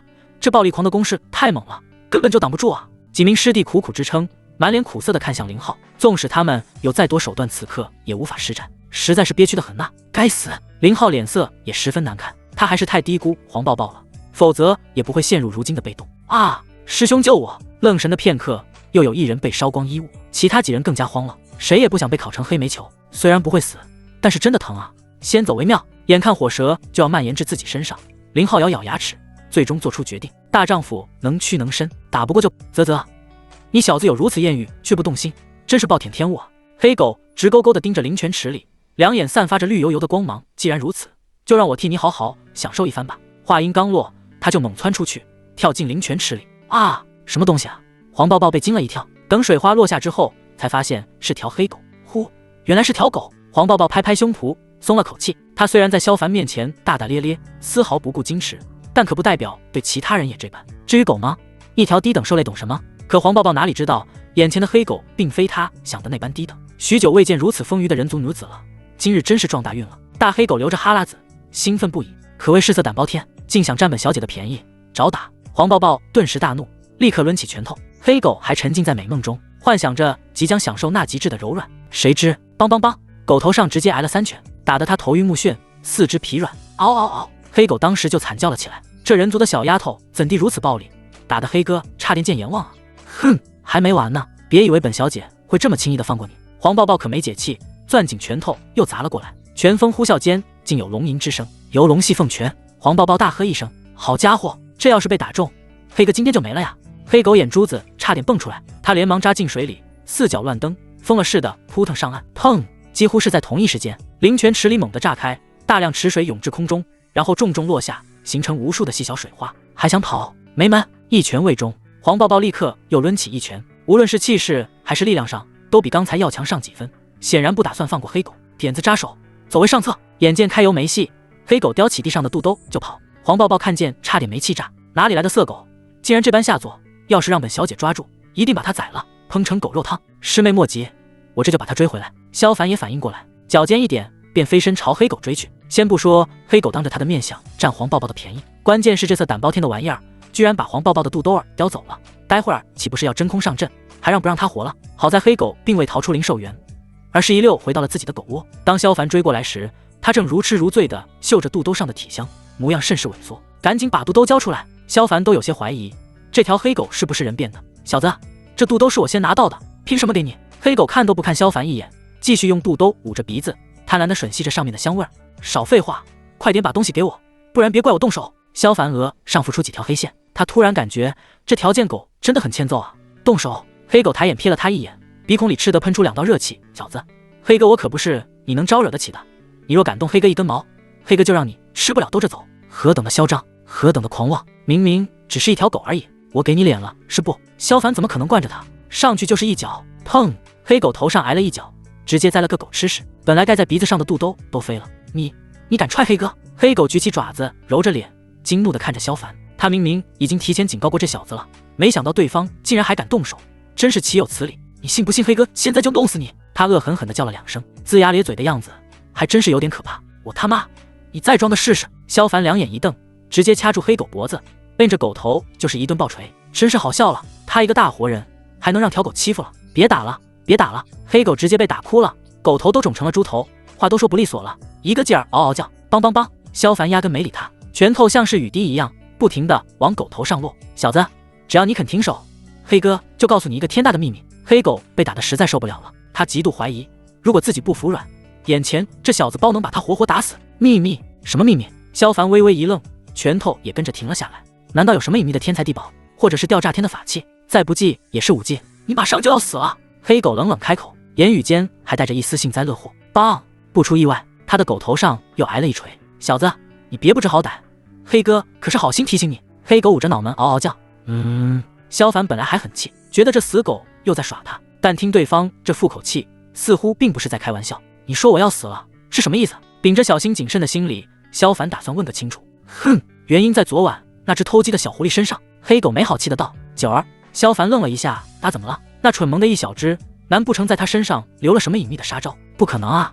真是那样的话，他应该能感觉到才对。他是没怎么，但他背后之人可就不好说了。黑狗冷冷哼声，他昨晚没能偷到灵血姬，回去必定会被其背后的势力惩罚，甚至还会亲自来这灵兽园找麻烦。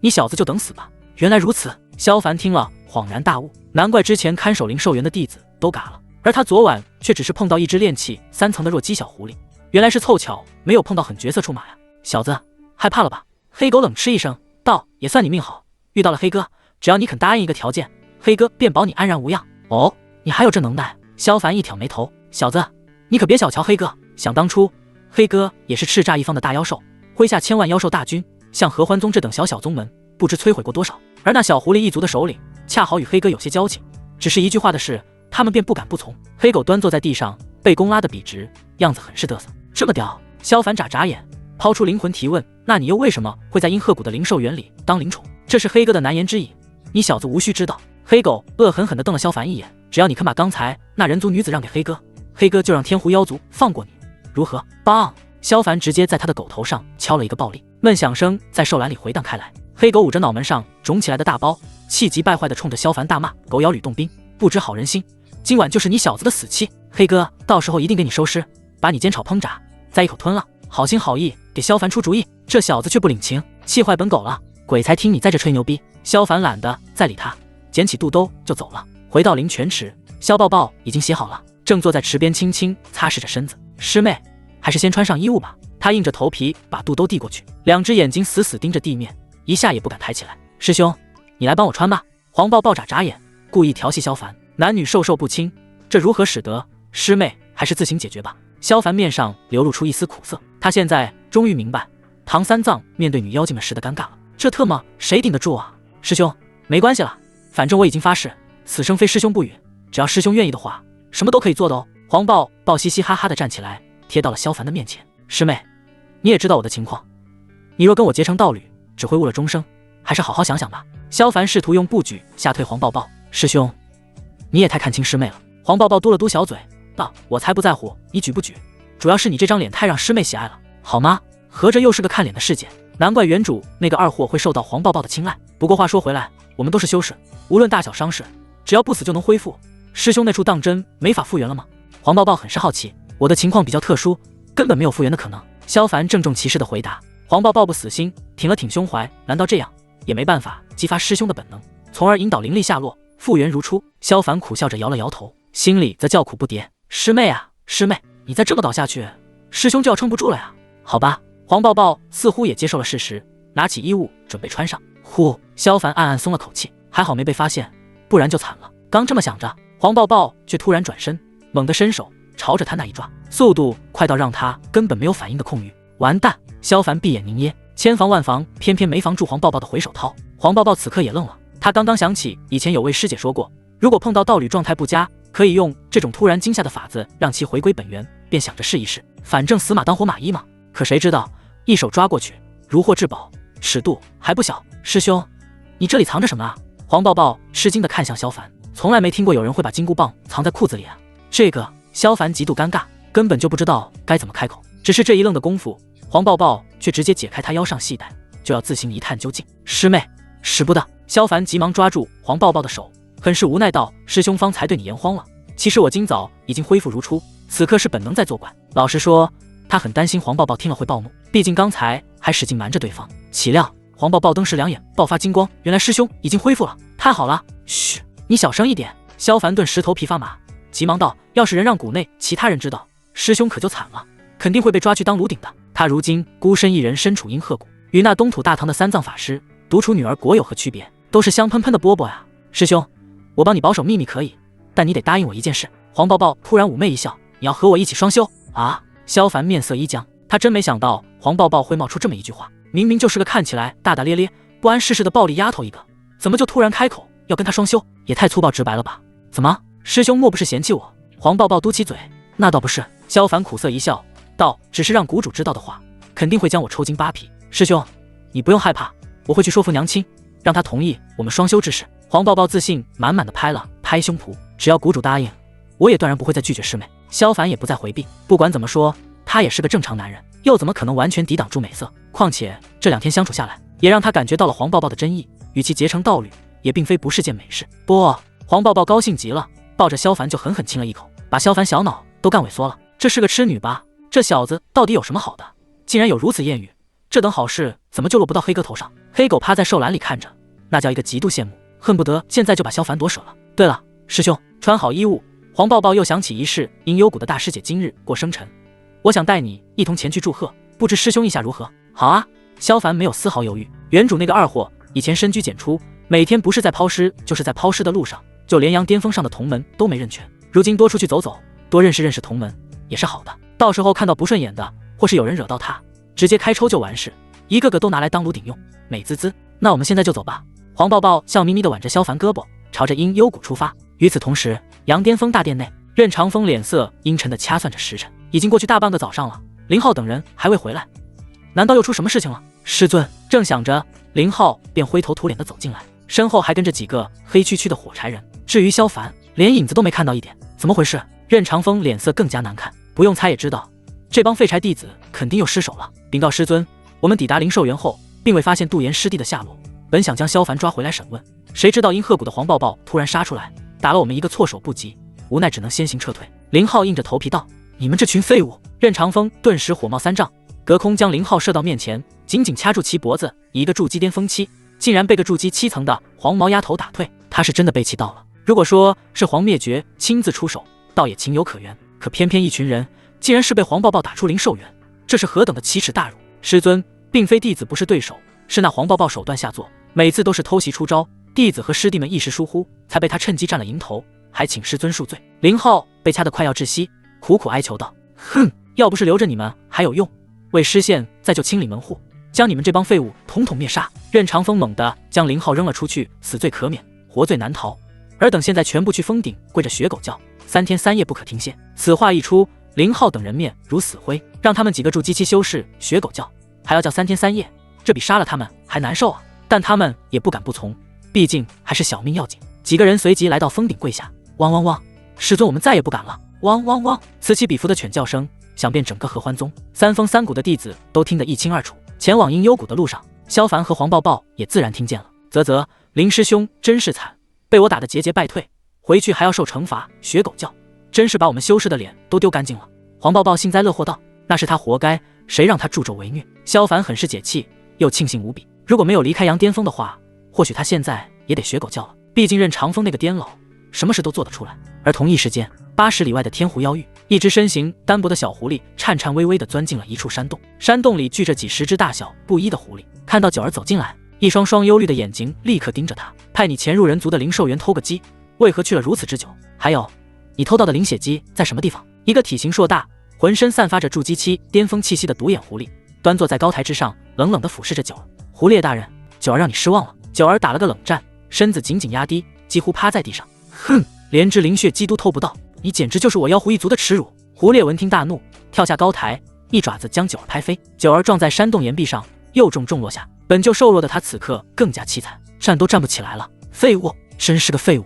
狐狸却并未停手，幻化成一黑脸壮汉，掐着九儿脖子，将其提到半空。若非看你可怜，我才不会将你留在族内。可没想到已经这般无用，留着你简直就是浪费族中粮食。他话锋一转，又问：不过那座人族灵兽园里的弟子已经被我杀了不少，现在应该没人看管，且以你的身法，想要潜入轻而易举，又怎么会失手呢？难不成是你把灵血鸡偷藏起来，想要吃独食？狐狸声音一沉，手上力气猛然加重，九儿几乎就要喘不过气。回禀狐狸大人，灵兽园里新来了一名看守弟子。九儿本来成功偷到了灵血鸡，却被他发现并抓住。出于求生的本能，九儿道出实情。哼，不知死活的东西，竟敢阻挠我狐族狩猎，找死！狐狸的独眼里寒芒一闪，散发出浓烈杀机。想他筑基期巅峰的修为，不知道吞杀过多少灵兽园弟子，早已将灵兽园视作狐族的狩猎园。狐狸大人，求你不要伤害小凡哥哥，他人真的很好。九儿顿时着急不已，连忙求情他没有伤害九儿，还请九儿吃了一只烤鸡，更是告诉九儿，只要肚子饿了就去找他，他就会给九儿吃的。九儿一定给族内带回更多的灵血鸡。话还没有说完，狐狸便紧紧掐住他的脖子，以致发不出声。我堂天湖妖族，岂能吃错来之食？狐狸近乎咆哮，立刻召集人手，今晚我要血洗灵兽园，将那不知好歹的看守弟子碎尸万段。随着他一声令下，洞内所有妖狐都行动起来，一场汹涌的风波开始迅速酝酿。翻过2座山头，萧凡和黄抱抱终于抵达阴幽谷。而此时的雪玲珑洞府门口正立着2名相貌极佳的女弟子，其中一人负责接待收礼，另一人则手捧账本，把每一位前来祝贺的修士且送了什么礼物记录得清清楚楚。没想到修真世界也这么市侩，佩服佩服！萧凡内心不由感慨，看来人情世故这玩意儿到哪都少不了。黄抱抱则很是自然地拿出礼物递过去，阴鹤谷黄抱抱送羊脂草1株。负责收礼的女修接过看了看，随即高声通报，旁边的女修则快速动笔登记在册。师兄，我们进去吧。黄抱抱对流程很熟悉的样子，送了礼物，立马挽着萧凡的胳膊，准备走进洞府内部，不料却被收礼的女修直接拦住。等等，他还没送礼，不可进入。我和萧师兄是一起的。黄抱抱解释道。不行，今日凡是来参加雪师姐生日的人都必须送上一件礼物，否则不可进入。女修毫不客气道。喂，你们怎么能这样？黄抱抱顿时不爽了，往日都是可以结伴同行，为何今日就不能？你们是故意针对萧师兄吧？今日规矩就是如此，还望黄师妹不要介意。见黄抱抱动了怒，收礼的女修这才稍稍收敛了些许，毕竟这是阴鹤谷谷主之女，还是得给几分薄面。至于一旁的萧凡，这位师弟，麻烦把你的礼物拿出来，省得耽误你我的时间。收礼女修很是不客气的伸手讨要。这萧凡顿时面露难色，他根本不知道参加个生日宴还要准备礼物，毛都拿不出一根。收礼女修一看，神色更加冷漠了，甚至还带着几分鄙夷道：既然师弟没有东西拿出手，那还是趁早回去吧，雪师姐的生日可不是谁都能参加的。闻言，萧凡不由皱起眉头，即便他没有提前准备礼物，也犯不着这副态度吧。你们！黄抱抱叉腰怒视，就要发作。突然身后响起一道阴阳怪气的声音，我倒是谁呢？原来是杨巅峰鼎鼎大名的萧不举。萧师弟，也难怪拿不出礼物了，原来他就是萧不举，那个入门几年还停留在炼气期的废柴。不仅如此，据说他自断根基，如今连本宗的合欢大法都无法修炼，此生都筑基无望。洞府门口的两个女修脸上的鄙夷之色更甚，在合欢宗内，修为低不可怕，可怕的是无法进行双修。萧凡简直就是废柴中的废柴，是谁在背后乱嚼舌根？黄抱抱气愤扭头，只见刚才说话的人是一个身穿白衣，手持折扇，一副贵公子打扮的男子。怎么是你？看清楚对方容貌，黄抱抱眼底立刻闪过一抹厌恶。此人名叫叶晨，是杨顶峰的首席大弟子，因为身具龙阳圣体，被宗内视若天骄，甚至宗内绝大多数女弟子都想与其双修。同时，对方也是他众多追求者之一，仗着龙阳圣体，一直对他死缠烂打，烦不胜烦呀！原来是叶师兄。叶师兄，多日不见，你身上的龙阳之气更加浓郁了，人家都要被你迷得神魂颠倒了呢。身后的两名女修却泛起花痴，热情地迎上前，尽情地卖弄风骚，与刚才对待萧凡的态度简直判若云泥。这就是龙阳圣体的魅力。萧凡看得一愣一愣，心里甚至有些怀疑，如果叶晨开口的话，眼前这两名女修估计会当场脱掉衣服，和其上演一场活春宫。他打量叶晨的同时，对方也同样轻瞥地看了他一眼，只是那目光里明显有一股子敌意。什么毛病？小爷招你惹你了？萧凡不由皱了皱眉头，这位兄台刚一出现就开始针对他，跟林浩那2比1个尿性，实在是让他感到莫名其妙。两位师妹，这把绫罗伞乃地阶上品法器，是我特地为雪师妹准备的生日礼物。叶晨从储物袋里取出一把伞状法器，递给收礼的女修。天呐，竟然是地阶上品法器，这等宝贝在宗内甚是罕见，叶师兄出手实在阔绰。女修小心翼翼地接过法器，眼里满是震惊和羡慕。要知道，作为他们这种筑基期的普通弟子，能有一把玄阶上品的法器就已经很知足了，而叶晨随手就送出一把地阶上品法器做礼物，人与人之间的差距真是太大了。快记下来！女修回过神，急忙将法器收入囊中，又赶紧提醒同伴动笔登记。这样的上家礼物可是非常重要，万万不能遗漏的。区区一件地阶法器罢了，算不得什么。叶晨得意地展开扇子，轻轻扇动的同时，转而看向萧凡。萧师弟，今日来为雪师妹庆祝生日的都是宗内的精锐弟子，像你这等炼气期弟子还是不要硬凑进来，否则只会自取其辱。这番话看似好意提醒，实则勾句都是嘲弄。萧凡忍不了了，论嘴炮的话，他还能输了不成？当即就要开口对回去，但黄抱抱比他更忍不了，几乎是话音落下的瞬间，就直接站出来挡在萧凡面前，叉着腰喝道：送一件地阶法器而已，有什么好得意的？有本事你送个天阶法器啊！天阶法器又如何？叶晨咧开大嘴，嘿嘿一笑，如果师妹愿意与我双修的话，我便赠一把天阶法器给师妹，如何？天呐，天阶法器，不愧是叶师兄，多金又帅气。两名女修听到这些，顿时一阵羡慕，眼睛里更是闪烁着金光，恨不得马上投怀送抱。切，本小姐才不稀罕你的东西。黄抱抱满脸嫌弃，顺势挽住萧凡的胳膊，就算要双修，我也只会找萧师兄，就算死也轮不到你。什么？叶晨愣了一下，随即好笑，师妹，你莫要开玩笑了，这萧凡可是出了名的萧不举，连本门大法都无法修炼，你又如何能与他双修？虽然黄抱抱对萧凡情有独钟，让他很是不爽，但黄抱抱此番话语只让他觉得对方是在说笑。和一个活太监双修，可能吗？你怎么知道我不举？莫非你有龙阳之癖，所以夜里偷偷潜入我的房间一窥究竟？萧凡斜了他一眼，胡说，我怎么会潜入你房间？叶晨两片眉毛挤到一块，污蔑，这简直就是污蔑。既然不是，那你为何敢说的这般肯定？萧凡又问。这叶晨哑口无言，憋得脸都有些红了，连带旁边两名女修的脸色都跟着变得有些怪异起来。难不成叶师兄真喜好龙阳？没话说了。萧凡面露戏谑，看来被我说中了。堂堂杨顶峰大弟子竟然喜龙阳之好，真是令人震惊不轻啊！依我看，你和我杨巅峰的师尊任长风才是天造地设的一双。嗨，你莫要胡说八道！叶晨气的横眉竖目，以不举之势是从杨巅峰内传出来的消息，全宗弟子都知道，所以你只是道听途说喽。萧凡冷冷一笑，道：大有没有人告诉你，小爷乃金枪小霸王，一枪出手就能将你的狗牙敲碎？哈哈哈！就凭你！叶晨不怒反笑，仿佛听到了什么极好笑的笑话。旁边的2名女修也忍俊不禁，一个炼气3层的废柴，竟然和筑基巅峰期且身怀龙阳圣体的叶晨比试金枪威力，真是可笑至极。怎么不信？萧凡眉头一挑，以他现在的规模，10个叶晨都不是对手。哼，既然你如此狂妄，那敢不敢与我比试一场？叶晨脸色忽地一冷，若是你输了的话，就把黄师妹立刻让与我。一听这话，萧凡就忍不住笑了。嫩鸡就是嫩鸡，连这种幼稚的话也说得出来，也难怪被黄抱抱嫌弃。你笑什么？叶晨目光骤冷，隐隐有杀意涌出。他身为杨顶峰的天骄，自入宗以来就被万众瞩目，备受同门弟子们的拥捧，什么时候受过这样的轻视？你是不是搞错了什么？萧凡冷笑了一声，道：抱抱师妹是活生生的人，更被我阴鹤鼓鼓主事座掌上明珠，而你竟然将她视作打赌的天头，可见在你眼里只是把抱抱师妹当作一件可以随手转让的物品，无耻之尤。你！叶晨如遭雷击，呆立当场。他万万没有想到，自己的一句话竟被萧凡解读成这样，简直把他往火坑里推啊！果然，黄抱抱的脸上明显多出几分厌恶和恼怒。叶晨急急忙忙解释：抱抱师妹，你千万不要听他胡言乱语，刚才只是无心之言，并非我真正的意思。无心之言恰恰代表了一个人的内心所想。话还没说完，萧凡就淡淡打断道：叶师兄，师弟还是劝你一句，言多必失啊！你！叶晨气的脸都黑了，关键他还一时间不知道如何反驳。师兄，我就知道你心里有我，不像某些人猥琐又下作，满脑子装的都是一些不堪入目的污秽之物。黄抱抱听得心花怒放，将萧凡胳膊搂得更紧了，甚至还不忘数落了叶晨2句。混蛋！叶晨紧紧攥着山柄，望着2人亲昵的模样，一股名为嫉妒的怒火油然而生。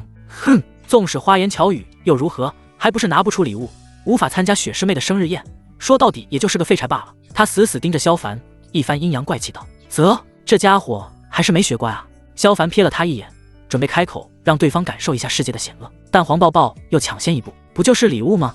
有什么大不了的？他直接掏出一枚丹药，给收礼的女修丢了过去。这枚丹药就是萧师兄送上的礼物，足够了吧？5品丹药，阴阳破金丹。这枚丹药能够提升修士突破金丹境的概率啊！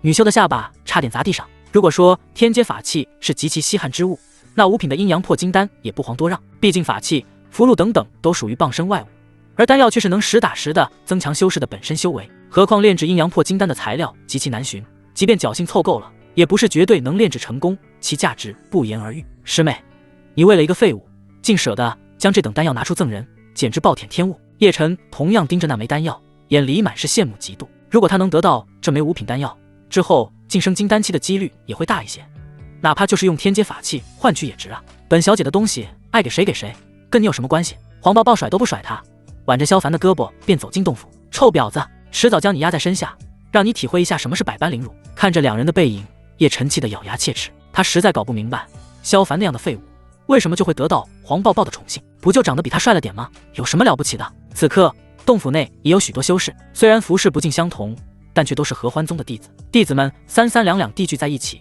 言谈欢笑，气氛非常热闹。但仔细看的话，所有人其实都簇拥着一名女子。女子皮肤白皙，双腿修长，五官精致，再配上那清冷的气质，犹如天女下凡。站在一众弟子里面，更是鹤立鸡群一般，盖过了周围所有女弟子的风头。此人正是阴幽谷大师姐雪玲珑。没想到还有这等冰山美人，萧凡忍不住多看了几眼。虽然雪玲珑一副面无表情的样子，但却并非黄灭绝那种死鱼眼，让人看一眼就毫无兴趣的那种了，反倒像是前世那些常常出现在荧幕里的女明星，高冷却又不做作，别有一番风味。不过唯一的缺点就是不够宏伟，规模仅有黄抱抱的一半。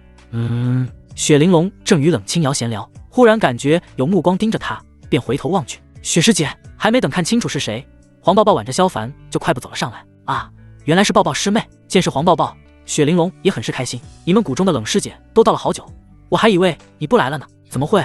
师姐的生日我才不会错过呢。黄抱抱咧咧嘴道，只是中途去找了萧师兄，所以晚到了一些。萧师兄？雪玲珑微微一怔，下意识朝着旁边的萧凡看去，这不是刚才盯着他看的那名男弟子吗？怎地如此陌生？萧凡，你脸皮还真是厚啊！不等黄抱抱介绍，冷清瑶便冷嘲热讽道，雪师妹的生日宴会应该没有邀请你才对吧？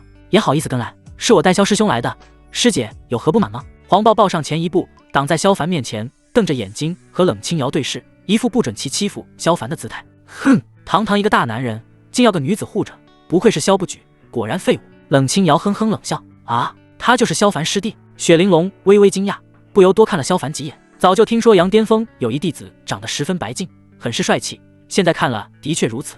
只是这么个帅哥偏偏不举，想到这里，他心里不由感到些许惋惜。没错，他就是萧凡萧不举。冷清瑶却不知雪玲珑所想，还特地加重了几分语气，引得周围的弟子们纷纷扭头注视，顿时议论纷纷起来。他就是萧不举啊，这样的废物怎么还留在宗门内？谁知道呢？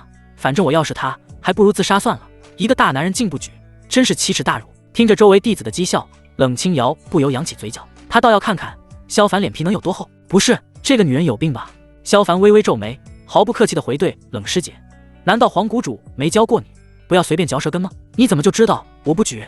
你是看过还是摸过？又或者说你试过？此话一出，全场死寂，几乎所有弟子都瞪大眼睛，不敢置信地看着萧凡。谁也没想到他能说出这么一番话来，唯独黄抱抱在使劲憋笑。你，冷清瑶指着萧凡，脸都白了。我什么我？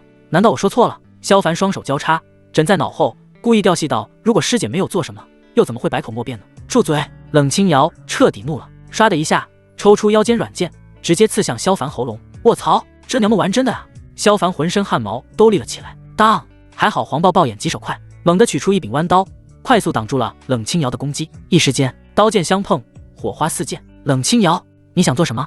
黄抱抱怒视大吼，要不是他反应快，萧师兄已经人头落地了。哼，这个不知死活的废物，竟敢当众辱我声誉，只有杀了他才能解我心头之恨。冷清瑶显然不打算停手，言语怒斥间，并指一弹，一枚冰锥凭空出现，以极快的速度射向萧凡裆部。我尼玛，要不要这么狠毒啊？萧凡几乎要破口大骂，暗中更是运转灵力，随时准备闪身。只是来势汹汹的冰锥却在最后一寸时停了下来，似乎是被什么隔空射住一般。雪师妹，你！冷清瑶猛地回头，惊诧地看着雪玲珑，她完全没料到对方会出手帮萧凡。萧师弟虽然口无遮拦，但听来也是玩笑话。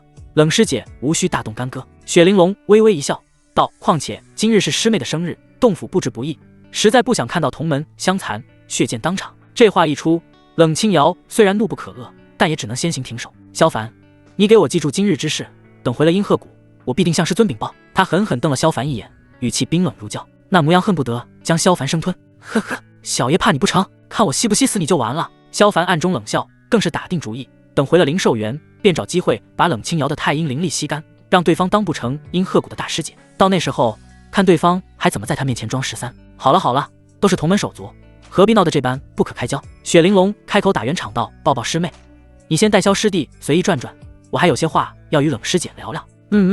那我待会儿再和雪师姐叙旧。黄抱抱二话不说，拉着萧凡便远离，生怕冷清瑶再次对萧凡不利。几乎前脚刚走，叶晨后脚就走了进来。他先是环顾一圈，而后径直走到雪玲珑面前。听闻师妹今日生日，为兄特地赶来庆贺，祝师妹生日快乐，美貌永驻。叶晨笑眯眯的恭贺，眼底炽热却不加掩饰。虽然雪玲珑的身材没有黄抱抱那般劲爆，但却也无可挑剔，尤其那双修长细腻的玉腿，更是令他无法自拔。谢谢叶师兄。雪玲珑虽然有些不自然，但还是微微笑了笑。呀，阴鹤谷的冷师妹也在，多日未见，为兄甚是想念啊。叶晨的目光又落在冷清瑶身上，虽然容颜比不上雪玲珑这般倾城倾国，身材也没有黄抱抱那么火辣，但那一张冷冰冰的脸，却不由让人有一种想将其征服的欲望。如果能够全部拿下，也不失是一件美事。真恶心！冷清瑶面露厌恶，扭头就走。男人没有一个好东西，无论是萧凡还是叶晨，统统都该死。冷师妹还是这般不近人情。叶晨尴尬地摸了摸鼻头，转而看向雪玲珑，目光比刚才更加放肆，上下一番游走。饶是雪玲珑不像冷清瑶那般不客气，但此刻精致的雪颜上也浮现了少许的不悦。哪怕他身为合欢宗弟子，也不代表能接受如此冒犯的目光。不知叶师兄有什么想说吗？尽管不满，雪玲珑还是尽可能的保持客气。啊，的确有件事找师妹。叶晨咧着嘴嘿嘿直笑，不知师妹是否愿意与为兄双修？雪玲珑猛地蹙眉，想必师妹也知道为兄乃是龙阳圣体，若是师妹愿意与为兄双修的话，必定对师妹的修炼大有帮助。叶晨完全没有注意雪玲珑的神色，仗着龙阳圣体强行开撩，他根本不担心雪玲珑会拒绝。要知道，阴阳合欢大法只有精纯的龙阳灵力和太阴灵力相交融，才能修炼到极致。而他身具龙阳圣体，天生龙阳灵力精纯，宗内根本没有几个女弟子能拒绝他的双修邀请。毫不夸张地说，如果不是自家师尊态度强硬，宗内3处阴谷的长老早就把他强掳去当炉鼎了。至于黄抱抱和冷清瑶这种，纯属就是异类。叶师兄所言并非不可，只是我修炼功法特殊，必须等跨入金丹期之后才可破身。果然，雪玲珑沉思片刻后，并没有拒绝。此事无妨，师妹与我均是筑基巅峰期，跨入金丹指日可待。叶晨喜色连连，只要答应双修就好办了，早点晚点都无所谓，反正现在也不差这一个双修对象。而最为关键的是，连雪玲珑这种一向清冷、眼光颇高的女弟子都答应了他的双修邀请，可见女弟子们对他的龙阳圣体简直无法抵抗。如此一来，他只需多花费点功夫，便可将全宗上下所有女修全部纳入怀中，简直妙不可言。由于刚才的闹剧，在场许多弟子都暗暗议论着萧凡，无论是神情还是言语，满满都是鄙夷。对此，萧凡却毫不在意，他向来信奉一句话：走自己的路，让别人说去。至于让他不爽了的家伙，对不起，吸干修为就完了。跟着黄抱抱在洞府里转了转，到底是因幽谷大师姐洞府面积比普通弟子大了10倍有余，其内不仅开辟有卧室、修炼室，甚至还有小型的炼丹房和炼器间，就连刚才他们所在的待客厅也十分宽敞，可以说是五脏俱全。在这样的洞府里面修炼，哪怕待个10年8年也没什么感觉。以后开辟洞府的话，这倒是个不错的模板。萧凡心里暗暗琢磨，顺手拿起一块糕点，刚一入口，清香四溢，美味无穷，甚至还感到有少许灵气钻进了体内。没想到这位雪师姐还挺阔绰，招待客人所用的食物竟都是用灵气充沛的食材制成。萧凡品尝美味的同时，又不由感慨，除了糕点以外，洞府内还为此次宴会准备了不少各式各样的小吃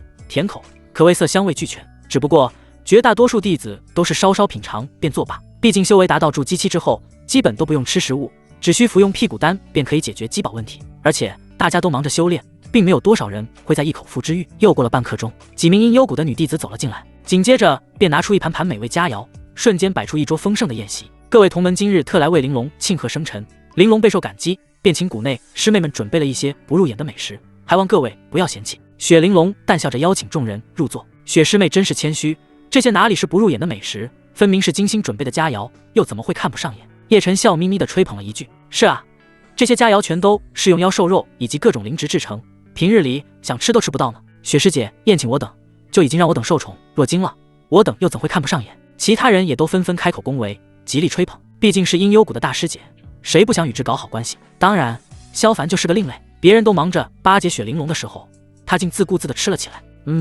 这金豪兔的肉质就是鲜美，还有这灵泉鱼也不差。一边吃还一边评价了起来，引得众人一阵鄙夷。如此宴席，竟混进来个废物，真是大煞风景。谁说不是呢？区区炼气3层的弱鸡，也好意思来给雪师姐庆生，真不知道怎么想的。我要是他的话，早就找条地缝钻进去了，哪还有脸在这吃吃喝喝？众人讥笑连连，却也不敢大声讲出来。毕竟萧凡旁边的黄抱抱此刻双眼圆瞪，一副谁要再说萧凡坏话，他就直接锤爆那人狗头的样子。一个废物而已，没必要太过关注。冷清瑶哼了一声，道：既然今日是雪师妹的生辰宴，各位师兄弟们也都别干坐着，不如表演节目，给大家助兴。此话一出，众人立马活跃起来。冷师姐说的有道理，这生辰宴如何能少了助兴节目？我先来给大家吹箫一曲。一名女弟子立刻站了出来，拿出一支长箫开始演奏，韵律悠长的曲调让众人听得如痴如醉。一曲吹罢，大厅内立刻响起热烈的掌声。没想到杨师妹这般会吹箫，实在惊艳。的确，这等技艺在宗内可不多见，杨师妹日后可得多多给师兄们吹来听啊！众人纷纷夸赞，对吹箫弟子高看几分，就连雪玲珑也不由多看了对方几眼。虽然长相普通了点，但这多才多艺也还是蛮有魅力的。既然杨师姐为大家吹箫一曲，那师妹便献丑，为师兄师姐们舞上一番。紧接着，又一名女弟子翩翩然地走上台，随着身姿起舞的同时，她手里的软剑也摆动起来，竟上演了一曲刚柔并济的剑舞。刘师妹这剑舞得真是漂亮，柔情之中又带着阴舞，妙，实在是妙。众人又是一阵赞不绝口，气氛也变得越发热闹起来。不少弟子都跃跃欲试，迫不及待地想表演才艺。毕竟这种当众显圣的机会可不多，谁都想在同门面前展示一下。各位稍后，下一个节目还是让我来吧。这时，一个嗓门粗大、身材健硕的男弟子抢先走到人前：我乃阳顶峰弟子武壮，本人也没有别的才艺，便给大家表演一首胸口碎大石。说完，他就从储物袋里拿出一块厚重的青石板，紧接着又叫上来2名同样是阳顶峰的弟子。在众人惊讶的目光中，武壮平躺倒地，将青石板压在了胸膛处，而他旁边的2名弟子则是各自拿出一把金刚打造的大锤。这青石板看起来足有1000斤重，想要砸开的费不少气力吧？气力什么的都是小问题，关键是这青石板压在武师弟身上，那2柄铁锤要是重砸下去，石板下面的武师弟也会遭受不小的冲击。一个不小心就有可能重伤，这简直是在玩命啊！众人纷纷吃惊，都有点担忧起来。武师弟，你却有把握不会受伤吗？雪玲珑微微皱眉，他并不想在生辰宴上见血。雪师妹，你且放心好了，我们杨顶峰向来追求阳刚力道，这种小事对于武师弟而言，简直就是轻而易举，不会有任何意外。叶晨在旁边笑着道：“叶师兄所言极是，这等小事根本不足挂齿。”武壮咧嘴大笑一声：“来，开砸！”话音一落，其身边的2名弟子立刻高举大锤，咚一声闷响过后，坚实厚重的石板瞬间裂成块块碎石，而压在其下的武壮却毫发无损。一个鲤鱼打挺就跳了起来，不愧是杨顶峰的弟子，阳刚力道果然强悍，何止强悍，真可谓金刚不坏。刚才那2锤至少有1000斤力，而武师弟却安然无恙，实在是让人佩服。众人惊叹连连，都是大开眼界。师兄，你看那家伙还挺厉害的。黄抱抱都忍不住拽了拽萧凡，会这种小把戏的人多了去，没啥意思。萧凡摇头晃脑，继续吃吃喝喝。比这类把戏更加厉害的表演他都看过，又怎么可能会感兴趣？还不多吃2块肉？既然师兄说没意思，那就没意思。黄抱抱也不看了，转头给萧凡夹菜。师兄，这是新鲜的鹿茸片，吃了非常补。还有这个鲍鱼也是大补之物，你都多吃点。眨眼的功夫，萧凡碗里全是菜。萧凡有点受不了了，本来就憋得难受，还这么使劲的补，就不怕他暴体而亡啊？看来找机会真得把抱抱师妹双修了，不然对不起他的一番好意啊！混蛋！旁边的叶晨一看，气得肺都要炸了。要知道他追了黄抱抱那么久，也没得到正眼一瞧，而萧凡这个废柴却能得到黄抱抱这般伺候，无法容忍。啪！叶晨拍案而起，指着萧凡喝道：“既然你如此小瞧武师弟的阳刚力道，敢不敢与我切磋一番？也让各位同门看看你有何等能力！”众人目光齐刷刷地落在萧凡身上，眼里均是幸灾乐祸。惹谁不好，偏偏惹杨顶峰，这下被叶师兄盯上，倒大霉了吧？我为什么要跟你切磋？萧凡看都不看他，继续往嘴里夹菜，多吃点菜不好吗？叶晨，你不要太过分了。黄抱抱也帮腔道：“你有龙阳圣体，更有筑基巅峰期的修为，而萧师兄才炼气期，你竟要与他切磋，这分明就是恃强欺弱，卑鄙无耻！”叶晨脸色微微涨红，他一心只想搞萧凡，完全没想到这些。现在被黄抱抱这么一说，搞得他多少有点下不来台。师妹，你这话就错了。这时冷清瑶突然开口道：“我被修士当英雄无畏，无论对手是何等修为，也该倾尽全力才对。若是都像他这般怯懦拒战，合欢宗岂不是迟早乎被别的宗派吞并？师姐，这根本就是两码事，怎么能混为一谈？”黄抱抱很是不服，哼，并没有什么区别。冷清瑶神色淡漠，转而看向萧凡，冷冷道：“今日这场切磋，你必须答应，否则就是丢阴鹤骨的脸，我回去必定会禀告师尊。”萧凡听了立刻皱眉，这蠢女人真是病得有点不轻啊！她不答应切磋，就是丢阴鹤骨的脸，难道输了就不丢脸了？萧凡，你干脆现在加入我们杨顶峰，既不用与我切磋，又不用担心被阴鹤骨逐出门户后无处可去，当个3姓家奴多好。见冷清瑶竟开口帮忙，叶晨也赶紧羞辱道。众人听了哄笑连连，萧凡一下成了所有人口里的笑料。叶晨，你……黄抱抱气得就要动手，他不能容忍有人侮辱自己的萧师兄。师妹，别冲动。萧凡突然拉住他，道：“既然他想切磋，那我就陪他玩玩，吃饱喝足也该露一手了，不然别人还真以为他是来吃干饭的。”众人不由一惊，谁也没想到萧凡居然同意了。师兄，你不能答应，他可是筑基巅峰期，你会死的。黄抱抱急了，急忙劝阻。要知道炼气期只是修仙的入门境界，还谈不上是真正的修士，只是比普通凡人要厉害不少。但要想和筑基期的修士切磋比斗，完全就是以卵碰石。放心，我不会有事的。萧凡咧嘴一笑，放下手里的鸡腿，又擦了擦手，这才朝叶晨看去：“我与你无冤无仇，你却3番2次的羞辱我，看来你也有取死之道，那我便成全你。”他的声音不大，却让所有人感到震耳欲聋。众人全都目露震惊之色。没听错吧？炼气3层的弱鸡，竟敢对筑基巅峰期的天骄说这种话，活着难道不好吗？好好好，看来你还真有几分胆色。叶晨鼓了鼓掌，转而看向其他人：“各位师弟师妹，想必都听见了吧？不过我觉得光是切磋还不够尽兴，不如大家都添点彩头，看看到底谁能胜出，如何？这还用选吗？肯定是压叶师兄胜啊！傻子才会去压萧不举那种废物，无脑压叶师兄就对了。”众人二话不说，掏出散碎灵石，全都压了叶晨胜。我压100块灵石。冷清瑶却是手笔极大，直接掏出1袋子灵石。一众弟子都不由瞪大了眼睛，大多数人都只能拿出7、8块的富余灵石，再多就拿不出来了。而冷清瑶一压就是100块，足足是10倍之多。冷师姐，你这是不是压得太多了？雪玲珑也有点惊讶，100块灵石相当是他们这些大弟子1个月的俸禄了。无妨，反正是必赢的局。冷清瑶不以为意，反而怂恿道：“雪师妹，你也别光顾着看，跟着压一点，反正是稳赢的结果，不用担心亏了灵石。”这雪玲珑有些犹犹豫豫，该不会雪师妹认为萧凡那种废物还有赢得可能性。冷清瑶嗤笑道：“那倒不是。”雪玲珑微微摇头，拿出一袋零食，既然只是添个彩头，那我也便玩玩吧。说完，便把零食同样丢在叶晨胜的那边。虽然他对萧凡并没什么反感，但从二者修为差距上看，这场切磋确实只有一个结果，就是叶晨必胜。哼，100块零食有什么了不起的？见所有人都压了叶晨获胜，黄抱抱很是不爽，直接掏出一个鼓囊囊的袋子往桌上一丢：“我压500块零食，赌萧师兄赢。”萧凡那个废物怎么可能赢？别逗了，就是一个炼气3层的弱鸡，能打赢筑基巅峰期的叶师兄，简直痴人说梦！还是别在一个废物身上浪费这些零食了，拿来修炼不好吗？一时间，众人全都嘲讽起来。冷清瑶也没有闲着，冷笑着道：“师妹，你这500块零食，怕是有去无回啊！黄师妹，你可想清楚了，要是说了的话，你这500块零食可就要分给其他人，何必为了萧不举这么个废物浪费？”叶晨同样讥笑道：“今天就是天王老子来了，他也不可能输给萧凡好吧？”哼，不管你们怎么说，我就压定萧师兄了。黄抱抱一脸不服气道：“谁说炼气期就不能打赢筑基期？万事没有定论之前，一切皆有可能。师妹这话却有道理，只不过你认为的这种可能，怕是永远不会出现。”叶晨嘴角上扬，满是不屑，但他的心里却对萧凡更加妒忌了几分。区一个炼气期的小丑而已，怎配黄抱抱如此爱惜？他今日必废之！别婆婆妈妈了，要打的话就快点，别耽误我吃饭。这时，萧凡主动走到前方空地，很是不耐烦地催促了一句：“这家伙是不是脑子有病？居然急着去死！听说杨巅峰的任长老前几日癫狂大作，抓了不少男弟子采捕，我估计这萧凡也是癫症犯了。不管怎么说，今天算是有好戏看了。”听到萧凡的话，众人均是摇头，觉得对方是嫌死的不够快，用这种口气招惹一名筑基期巅峰的修士，可谓愚蠢之极。萧凡，不得不说你胆量很大，但光有胆量可不够。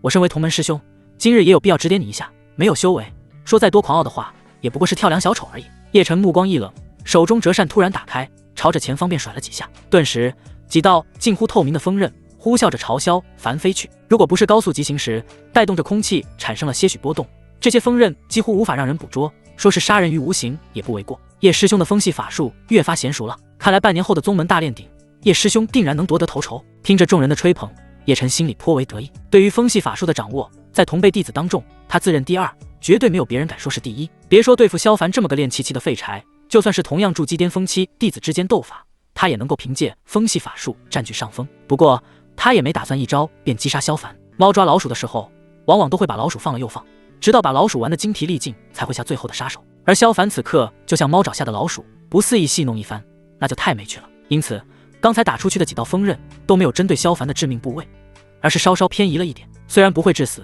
但却会给对方带来强烈的恐惧感。如此反复几次后，萧凡即便胆子再大，也必然会被吓破胆。到那个时候再给对方致命一击，让其带着无尽的恐惧去死，想想都爽快至极。叶晨的嘴角不由自主地扬起来，仿佛已经看到不久后萧凡恐惧地跪在地上，苦苦哀求他停手的模样。但下一刻，他脸上的笑容直接僵住。只见本该被锋刃击中，身体多处皮开肉绽，血流不止的萧凡，竟以鬼魅般的身形躲开了每一击。不可能！叶晨心底近乎咆哮。尽管他刻意控制了锋刃的攻击角度，确保萧凡不会重伤而亡，但绝不可能会被躲开才对。我眼花了，萧凡竟然躲开了叶师兄的锋刃。不，你没有眼花，我也看到了。这是怎么回事？难道萧凡并非炼气期修为？其他人同样惊呆了。一个炼气期的废柴，居然在筑基巅峰期的攻击下安然无恙地躲开了。不用大惊小怪，刚才不过是叶师兄刻意留手，才让那废柴躲开而已。冷清瑶抱着双臂，不屑开口。他这话一出，众人也都恍然大悟。如果不是叶晨刻意放水，以萧凡这种弱鸡能躲开才怪了。还是冷师妹眼尖，我刚才的确留手了，毕竟和萧师弟切磋，还用不着使出全力。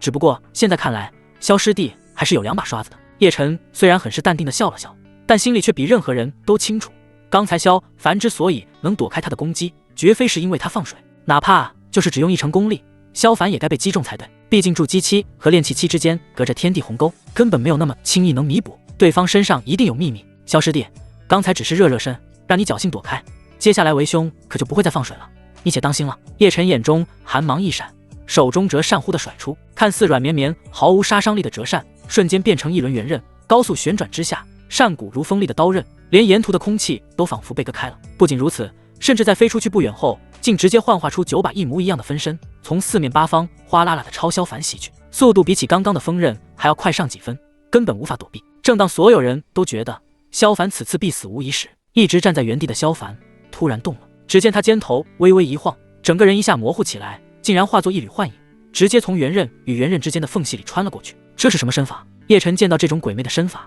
吃惊不已。他还没听说过有什么身法能让炼气期的修士躲过筑基期修士的攻击。不对，这小子有点古怪。冷清瑶此刻也看出了不对劲。如果说萧凡第一次躲开叶晨的攻击是因为后者放水，那现在再一次躲开就绝对不是巧合。而且萧凡刚才那鬼魅的身形，显然是修炼了某种巧妙的身法。这时，萧凡的身影在不远处重新显露出来，他脸上依旧是一副平淡的样子，身上各处都没有受伤，但心底却暗暗庆幸，多亏昨晚练成了虎影迷踪步，否则刚才的锋刃以及折扇化作的元刃，还真不一定能躲开。我去，这家伙居然毫发无伤！没想到一个炼气期的废柴，居然能接连躲过叶师兄的招式，若非亲眼所见，真是难以置信。该不会这场切磋，萧不举真的有可能胜出？众人都反应过来，脸上满是震惊之色，谁都没有料到萧凡能2次3番的躲开叶晨的攻击。哼，不过是仗着身法巧妙，才得以侥幸逃脱罢了，想要胜出，绝无可能。冷清瑶哼了一声，即便萧凡的身形再鬼魅，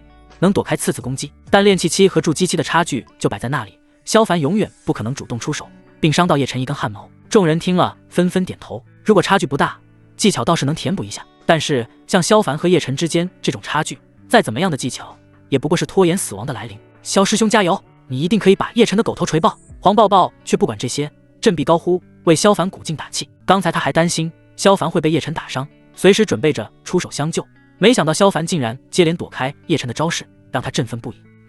没问题。萧凡冲黄抱抱咧嘴一笑，完全没把叶晨放在眼里似的。小子，你这是在找死！叶晨怒不可遏，猛地朝着萧凡冲了过去。他体内的龙阳灵力在这一刻全部迸发，汇聚在拳头上，恐怖的威压让在场许多弟子都感到畏惧。不仅如此，他身上还有风系法术的加持，使得自身速度极快，几乎是眨眼的功夫就已经到了萧凡面前。蕴含精纯龙阳灵力的拳头，携带着恐怖的力量，直接砸向萧凡面门，似要一拳便要了萧凡的小命。看着杀气冲天的叶晨，萧凡微微皱眉，这次没再闪避，而是调动体内的阴阳本源之力，全力反击。龙阳拳，恐怖的拳影呼啸而出，蕴含狂暴的阴阳本源之力，狠狠地轰了上去。砰！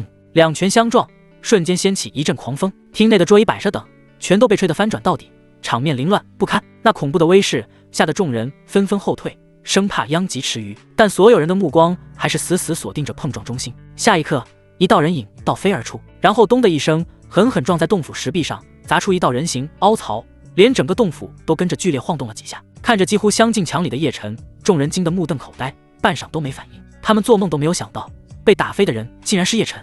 筑基巅峰期竟不敌炼气期，这特么什么情况？怎么可能？冷清瑶双目瞪大，原本冷冰冰的表情彻底消失不见。这可是阳顶峰的叶晨啊，身具龙阳圣体，同辈弟子里面没有其他男弟子比起龙阳灵力更加醇厚，现在竟被萧凡一拳打飞。不会吧，萧师弟竟然赢了？旁边的雪玲珑同样一脸不可置信。起初他还以为萧凡必败无疑，心里稍稍有些可惜，可是现在没想到对方竟然真的逆风翻盘，以弱胜强，简直不可思议。哈哈，我就知道萧师兄一定能赢。黄抱抱乐地蹦了起来，脸上有惊讶，有喜悦，更多是骄傲。他看中的男人果然不比别人差，看样子好像是我赢了。场中烟雾散去，萧凡的身影再次出现在众人面前。此刻所有人看他的目光都跟看怪物似的，尤其刚才那些满嘴嘲讽的弟子们，此刻都不由露出了几分畏惧之色。能一招秒了叶师兄的人，可想其有多么的恐怖。你叶晨挂在墙面上，差点一头昏死过去。耻辱，简直是天大的耻辱！他堂堂筑基巅峰期修士，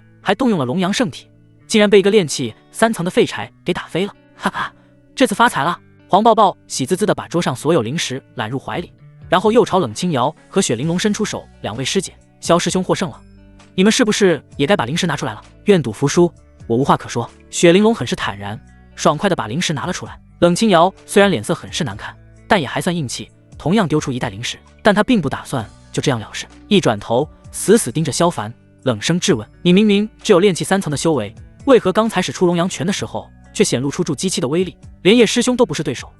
你到底用了什么邪法？”这句话问出了所有人心中的疑惑，不单单冷清瑶，几乎在场所有人都能感觉到，方才萧凡出拳的瞬间，其拳头上散发出来的灵力波动，明明就是筑基期修为，又或者你是别的宗派安插在此的奸细？冷清瑶又厉喝一声，噌的一下，手里软剑直指萧凡，其他人也都面色大变，纷纷警惕起来，气氛瞬间剑拔弩张。冷师姐真是会开玩笑，我要是奸细的话，又怎么可能让自己在这种切磋上暴露呢？萧凡早已想好说辞，不慌不忙道：“我不过是动用了阴阳生死镜，所以才将修为瞬间提升到了筑基期，侥幸抵挡住叶师兄的招数罢了。阴阳生死镜，冷清瑶瞬间瞪大眼睛，满是不敢置信。雪玲珑也不由倒吸了口凉气。阴阳生死镜是什么？怎么从未听说过？而周围的弟子们却面露疑惑，显然不太清楚这是何等功法，但大家都感到十分好奇，毕竟能让修为瞬间暴涨一整个大境界地功法，简直闻所未闻。阴阳生死镜乃是本宗秘术，使用之后虽能短时间能让修为暴涨，但后患无用，每次使用都会影响根基，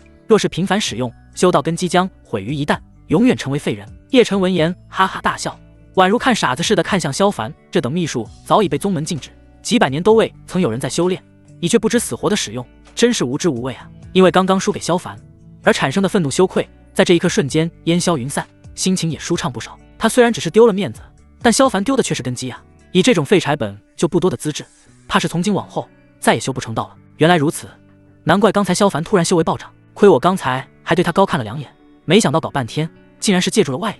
众人摇头晃脑，嗤之以鼻。废物就是废物，为了出风头，竟使用宗内早已禁止的邪术，即便赢了也是无耻之举。冷清瑶厉声呵斥，更是看不起萧凡了。师兄，你怎么能用这等禁术？这会毁坏你的修道根基啊！黄抱抱慌张不已，急忙上前查看萧凡有没有事。比起阴鹤谷的颜面，根基受损又算得了什么？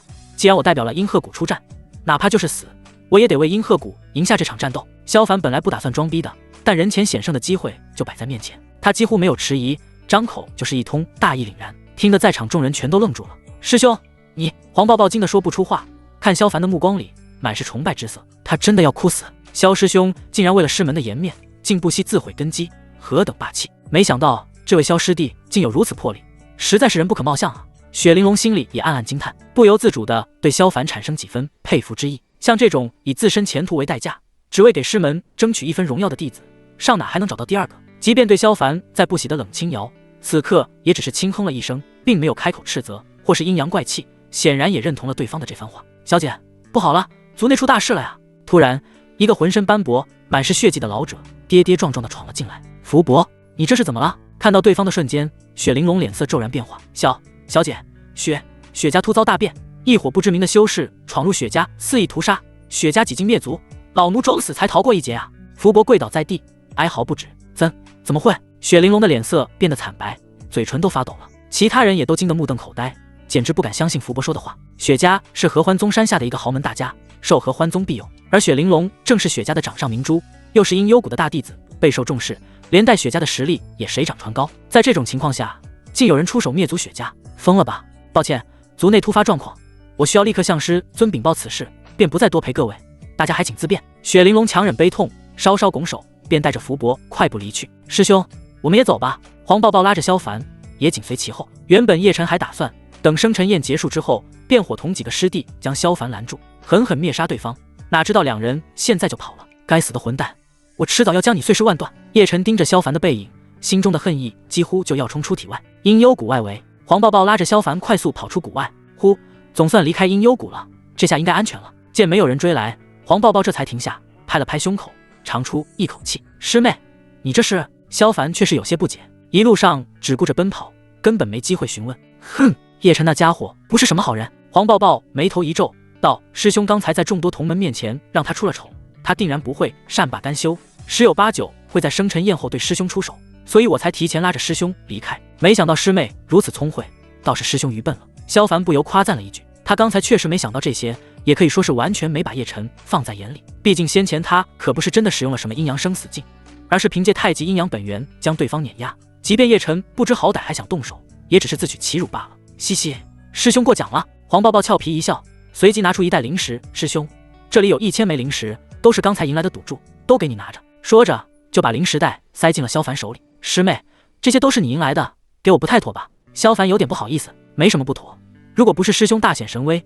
把叶晨那混蛋打得屁滚尿流，我才赢不来这些灵石，还得倒贴500呢。黄抱抱说着，又有些心疼地道来说：师兄，你刚才动用禁术，想必根基也有些受损，这些灵石应该能帮师兄补回一些。多谢师妹，那我就却之不恭了。萧凡很是感动地收下灵石，现在他对于灵石的需求很大，这1000枚灵石的确能起到不小的作用。师兄不用客气。见萧凡收下灵石，黄抱抱心里也很高兴。要知道，以前他去阳巅峰找萧凡的时候，对方总是避而不见，要不就是刻意疏远。至于他主动送的那些礼物，全都被对方退了回来，让他很是郁闷。而现在萧凡不仅不避着他，还愿意收下礼物，看来萧师兄是真的愿意接受自己了。师妹，我想去一趟藏书阁，挑选几本合适地功法，只是不知这藏书阁该如何去。正当黄抱抱美滋滋的想着时，萧凡突然开口问道：啊，宗门藏书阁的位置比较特殊，位于浮空山，寻常行走无法到达，只能御剑而行。黄抱抱连忙解释：浮空山？萧凡微微皱眉，记忆力对此比较模糊，并不是很清楚，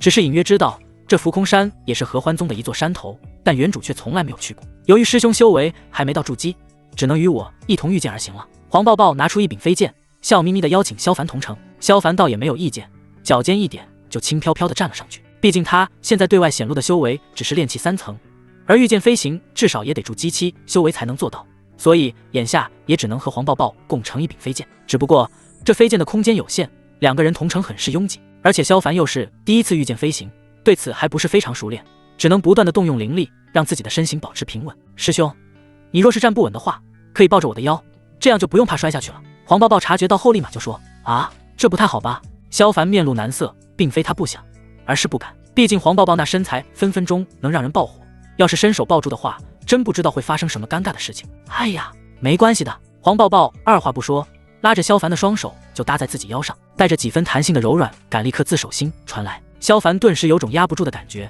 下意识地松了松手，不打算抱得太紧。谁知黄抱抱却抓着他手不放，还愈发让他抱紧自己的腰。师兄，怎么样？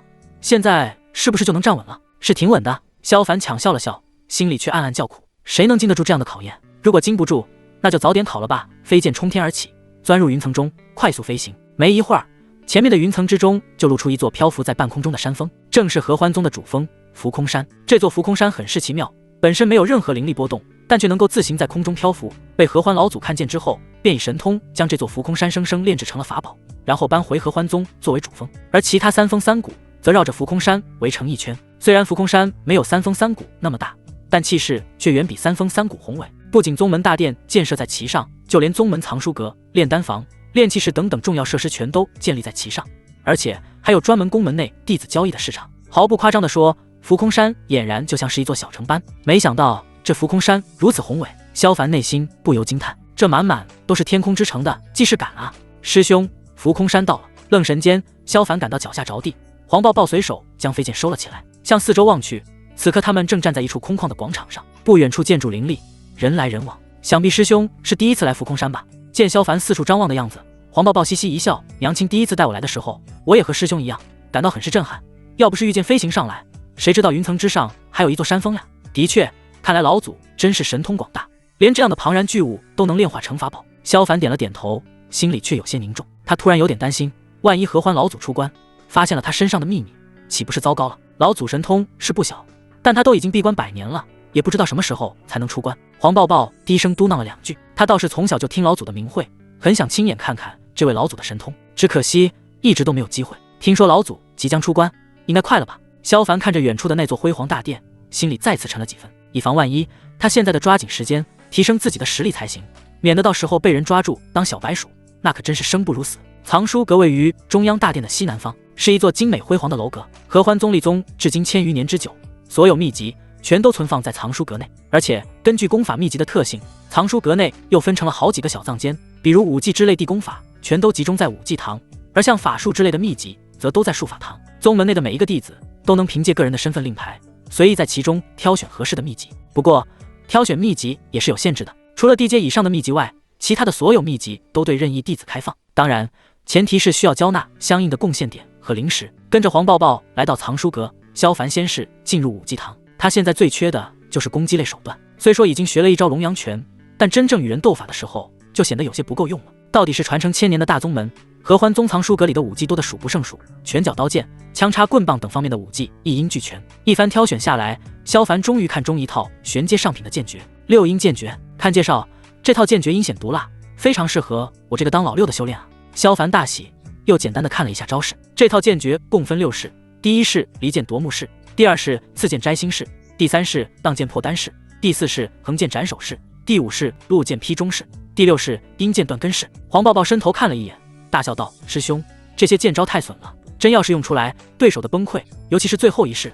那不是断子绝孙式吗？比杀了他们还难受啊！”萧凡点点头，六阴剑诀配上虎影迷踪步，简直就是对手的噩梦。就他了。剑诀选好之后，萧凡准备付账。不料却要1000灵石。好在先前黄抱抱把赢来的赌注都给了他，要不然他还真拿不出这么多。没想到单单一本玄阶上品的武技就需要这么多灵石，那往后的地阶天阶秘籍岂不是要上天了？萧凡满心肉痛地把灵石放进剑诀前面的玉简里，随着光芒一闪，笼罩在剑诀上面的光幕立刻消散，记录剑诀的玉筒也仍由萧凡拿在手里。这倒是让萧凡又有一种莫名的熟悉感。纯纯无人，售货机啊！既然武技已经有了，那肯定的挑选合手的武器吧，总不能空手斩出剑气。于是萧凡又跟着黄抱抱来到宝冰堂。和武技堂一样，宝冰堂同样是无人售货，货架上摆放着各种武器，满目琳琅。按照原主记忆来看，这个世界的武器也有等级分类，分别是凡器、法器、灵器、宝器以及神器。其中凡器等级最低，神器等级最高。据传随便一件神器都能释放出开天辟地的威力，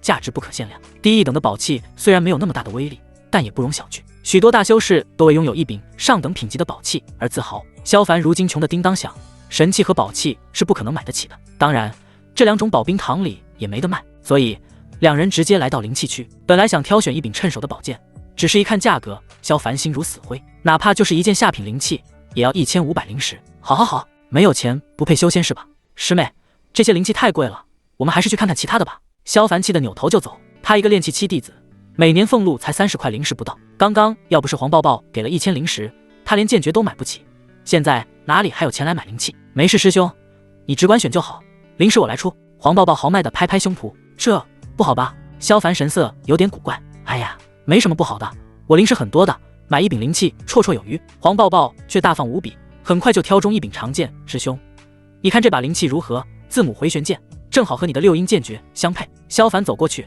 查看上面的介绍，字母回旋剑，剑中藏剑，对敌时双剑并发，能够打敌人一个措手不及，确实非常适合老六使用。只是这价格，萧凡稍稍点了点头，但一看价格就老实了，足足2800灵石，怎么不去抢啊？这么多灵石，足够一个炼气期弟子修炼至巅峰期了都。没事，才3000灵石不到。黄抱抱不以为然，掏出灵石就往玉简里一扔，光幕消失，灵剑随后就落到萧凡手里。这就买下了。萧凡直接就傻眼了，被富婆包养就是这种感觉吗？难怪前世那么多兄弟喜欢那些有钱的老阿姨，这简直少走几10年的弯路啊！师兄，怎么样？这把灵剑是不是很趁手？黄抱抱笑着问道。不轻不重，刚好合适。萧凡回过神来，握着灵剑稍稍挥动了几下，很是得心应手。如今剑诀有了，灵剑也买了，实力蹭蹭上涨。关键是自己还没出钱，美滋滋。两人随后又在房市逛了逛，买了点修炼用的丹药后，便御剑离开浮空山，将萧凡送至灵兽园。黄抱抱马不停蹄地向阴鹤谷飞去，他现在有一件极其重要的事情要办，而且是1秒钟都不能耽误的那种。灵兽园里，大半天没进食的灵兽们饿得嗷嗷叫。萧凡前脚刚踏进外围法阵，一群灵血鸡就扑腾着翅膀奔了过来。不就出去半天吗？有这么饿吗？萧凡无奈地拿出灵米投喂，看着灵血鸡们争抢不断的场面，他甚至怀疑自己再晚点回来，估计会被这帮家伙活吃了。喂饱了灵血鸡，萧凡又把其他的灵兽都喂了一遍。轮到黑狗的时候，这贱狗却不屑地踹开食盆，昂着脑袋走到萧凡面前。小子，天马上就黑了，天狐妖族的狠角色也快来了，你到底想明白没有？要不要把你身边的那个小妞让给黑哥？黑哥可是能保你一命。黑狗忽然不说话了，因为萧凡一脸不善地举起了拳头。你要是再说这种屁话，我打爆你的狗头，知道吗？萧凡不客气地警告道。抱抱师妹颜值高，身材爆炸，关键还是个小富婆，她有什么理由不好好珍惜？这条件狗想跟她抢也配？哼，好心当做驴肝肺，全当黑哥没有说，你今晚就等着死吧。只可惜那胸大屁股圆的小妞就要当寡妇了。哎，黑狗嘟嘟囔囔地叼起食盆回到狗窝，他很清楚，要是再不走的话，萧凡肯定要捶他狗头了。又色又贱的死狗，好意思说自己是妖王？萧凡被他气笑了，但也懒得计较那么多。他现在可没工夫跟条件狗斗气，如果今晚真有狐妖来找麻烦，那他现在可得抓紧时间准备一下才行。回到小屋，萧凡便进入小鼎内修炼。得益于小鼎内部空间的奇异，原本需要数月才能掌握的6阴剑诀，很快就修炼至大圆满境界。武技的修炼境界分为初成、小成、大成、大圆满、化境5个境界。随手一剑挥出去，便在空气中留下一道白痕，剑气的威力不言而喻。但就是这看似简单的一挥，却不知道是多少筑基弟子苦修数年也无法达到的境界，更别说再往上的化境阶段。作为武技的最高境界，传言如果有人将一门武技修炼至化境阶段，便可将这门武技的威力大幅提升10倍、20倍，甚至100倍也有可能。当然，这仅仅只是传言，真正能将武技修炼至化境阶段之人，可谓凤毛麟角。别说化境，就连将武技修炼至大圆满境界的弟子，也寥寥无几。像萧凡这种短短2个时辰便将一门武技直接修炼至大圆满境界的人，更是至今没听说过。如果传出去，必定会引起巨大的震动。不过，即便是在小鼎内部，想要将武技修炼至化境阶段，也不是短时间内就能做到的。萧凡能够明显感觉到，六阴剑诀修炼至大圆满后，再往上便有很强大的阻力，不是一时半会儿能突破的。如果不是时间紧迫，他倒是想冲击一下。随后，萧凡尝试着把虎影迷踪步和六阴剑诀结合，经过几番尝试后，效果远远出乎他的意料。这2种功法就好似天生般配的一样，凭借着虎影迷踪步的鬼魅身法，六阴剑诀的剑招比原本更加阴狠几分，再借助子母回旋剑的设计巧妙，出招角度更是捉摸不定。如果现在再让他和叶晨切磋，自信能10招之内就取下对方囊袋。讲真的，这样一套组合招下来，萧凡自己都有点怕。得亏练的不是别人，而是他这个老六，要不然天天得提防断子绝孙剑，想想都头皮发麻。又花费半个时辰的功夫，萧凡终于把虎影迷踪步和六阴剑诀完全融合到一起。说是融合，其实只是在施展六阴剑诀的同时，利用虎影迷踪步调整身形和出手方位，使得他在出招的时候如电光火石一般，身影无法被捕捉到。既然剑诀已经掌握，也该是时候和冷大师姐好好算算账了。收起子母回旋剑，萧凡嘴角勾起一抹冷笑，接着钻进太极阴鱼内部。之前在雪玲珑的生辰宴上，冷清瑶暗中使坏，想借叶晨的手搞死他，这样的仇能人。当然，以萧凡现在的能耐，正面搞死冷清瑶也不是什么难事，只是如此一来也会引来天大的麻烦。黄灭绝肯定不会放过他。对于萧凡来说，眼下最重要的就是苟发育，当老六。反正借着太极阴阳鱼，他可以随时随刻掠夺他人的灵力，所以也没必要去干那些危险的事。偷偷摸摸的把冷清瑶吸干，还不会被人发现，这样的报仇手段不香吗？冷大师姐，要怪就怪你自己惹错人了。萧凡冷笑一声，脑海里浮现出冷清瑶那张冷冰冰的死人脸。下一秒，太极阴鱼内便灌满了太阴灵力。此刻，阴鹤谷大殿内，娘亲，求求你了，就答应让我和小凡哥哥双修，好不好吗？黄抱抱抱着黄灭绝的胳膊，使劲撒娇。他一回来就直奔大殿，把想要和萧凡双修的事情告诉了黄灭绝。黄灭绝当然不可能同意了，二话不说，直接拒绝了黄抱抱的无理要求。黄抱抱也不死心，就抱着黄灭绝的胳膊，一哭二闹三上吊，足足折腾了2个时辰。黄灭绝被闹得实在受不了了，厉声呵斥道：“够了，别再说这件事，否则别怪为娘不客气。”娘亲，你为什么就不肯答应啊？黄抱抱撇撇嘴，我真的很喜欢小凡哥哥，小凡哥哥也对我很好，我们就是天生一对，不让我们双修，天理难容。你！黄灭绝一听这话，脸色气得铁青。他虽然对其他人都是冷眼相待，但对黄抱抱却是一点办法都没有。毕竟是自己亲生的，打是不可能真的打，最多只是装模作样的骂2句。可黄抱抱却利用这点，反过来把他拿捏得死死的，真是个克星。师妹，你就别再为难师尊了。这时，一旁的冷清瑶开口嘲讽：“即便师尊同意，但萧凡不举是事实，你又怎么与他双修？传出去反而有辱师妹的名声，以及我们阴鹤谷的面子，关你屁事！”黄抱抱毫不客气地对了一句：“你。”冷清瑶脸色一沉，虽然黄抱抱是谷主之女，身份地位颇高，但她好歹也是谷内大弟子，黄抱抱作为师妹却这副口气，多少有点不合规矩了。只是她刚要开口训斥，就感觉到丹田内突然传来一股强大的吸力，灵力快速流失，还不等反应过来，修为竟然因为灵力突然大量流失的缘故，导致基底不稳，竟然往下跌落了一个境界。原本筑基巅峰期的修为，再一次变成筑基9层。冷清瑶的脸色骤然煞白。前2天，他就是被这股莫名的吸力抽走了大量灵力，导致从筑基巅峰期跌落至筑基9层。幸亏他天资聪慧，加上修炼勤奋，所以短短2天时间内，他就把修为重新提升至筑基巅峰期。哪知道修为都还未来得及巩固，这股吸力又再次出现，而且这一次吸力比先前更为强大，源源不断的灵力被抽走，丝毫没有停下的意思。就这一愣神的功夫，冷清瑶的修为再一次下落，从筑基9层跌落至筑基8层，紧跟着又跌落至筑基7层。不，冷清瑶彻底慌了，再这样下去，他必然会被抽光所有修为，彻头彻尾的变成一个废人。怎么了？黄灭绝也察觉到了异样，看向自己的大弟子：“师尊，那股神秘的吸力又在抽取我的灵力，我的修为已经连跌3层，而那吸力还在源源不断的抽取灵力，还请师尊救救弟子。”冷清瑶几乎快哭了。什么？黄灭绝大吃一惊，急忙道：“快运转合欢大法，只有这样才能阻止灵力流失。”冷清瑶赶忙盘坐，果然，随着合欢大法的运转，灵力被抽取的速度逐渐缓慢下来，原本一跌再跌的修为，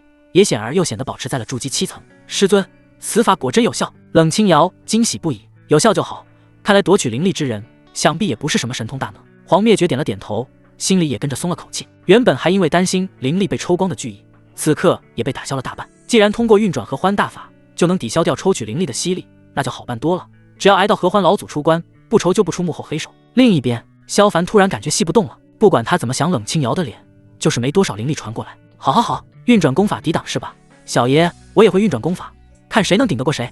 我吸。萧凡很快明白怎么回事，二话不说，同样运转合欢大法，而且催动到极致，原本的阻力瞬间被打通，阴阴凉凉的灵力又源源不断的涌入太极阴雨里面。萧凡倒是吸了个爽，冷清瑶这边就惨了，根本扛不住，感受着灵力再次被大量吸走，修为直接跌落到筑基期5层，他眼圈都红了。师尊，那股吸力突然变强，弟子实在挡不住，恳请师尊相助。冷清瑶艰难地看向黄灭绝，怎会如此？黄灭绝的心再一次提到嗓子眼，他现在也顾不得多想，急忙抬起手掌打在冷清瑶后背，同时运转合欢大法。尽管速度已经很快了，但就是接触的一瞬间，灵力立刻被抽取掉一些，这让黄灭绝大感惊惧，差点就把手收了回去。所幸师徒二人同时运转合欢大法，原本强有力的吸力也开始减弱，有效。黄灭绝眼眸一亮，急忙加大功法运转的效率。到底是元婴期修士，功法运转起来的速度比冷清瑶快得多，如此一来抵抗力也大了不少，但依旧花费了好一番功夫才将那股恐怖的吸力堵上。等吸力彻底消失后，两女早已是大汗淋漓，尤其冷清瑶更是趴在地上大口大口喘着粗气，一副被人折磨不轻的模样。看着这一画面，黄抱抱眼睛都瞪大了。不是吧，冷若冰霜的大师姐竟然也有这么狼狈的一刻，关键是娘亲似乎也累得不轻。娘亲，你们没事吧？黄抱抱是探着问了一句。黄灭绝沉声道，以大师姐突然被人夺取灵力，修为大降，好在我出手及时，才保住她的修为。还好，修为保住了就好。黄抱抱拍拍胸脯，随即又问，那我和小凡哥哥？话还没说完，就遭到黄灭绝一记冷眼。我没工夫听你再说这件事，反正我不会同意。你师姐修为受损，我得立刻带她去休养，你也抓紧回洞府，没事别到处跑。经过一番闹腾，黄灭绝哪还有心思听女儿掰扯，带着冷清瑶匆匆离去。大殿里一下就只剩黄抱抱独自一人。什么吗？都没说完就跑了？黄抱抱双手叉腰，不满地撇了撇嘴，紧接着又面露好奇，嘴里嘟嘟囔囔道，不过话说回来，到底谁那么厉害，竟然把大师姐吸得那么惨？他琢磨了好一会儿，也没想出来是谁，不过一想到刚刚冷清瑶那副惨兮兮的样子，他就不由自主地开心起来。谁让大师姐总是欺负小凡哥哥，活该被吸。这么一想，黄抱抱脸上就露出坏坏的笑容，当下也不气不急了，乐滋滋地走出大殿，往自己洞府走去，琢磨着明早就去灵寿园，把这个天大的好消息分享给小凡哥哥。只是他哪里知道，这背后的始作俑者就是他心心念念的小凡哥哥。此刻萧凡已经神魂归位，虽然刚刚夺取灵力的过程不顺利，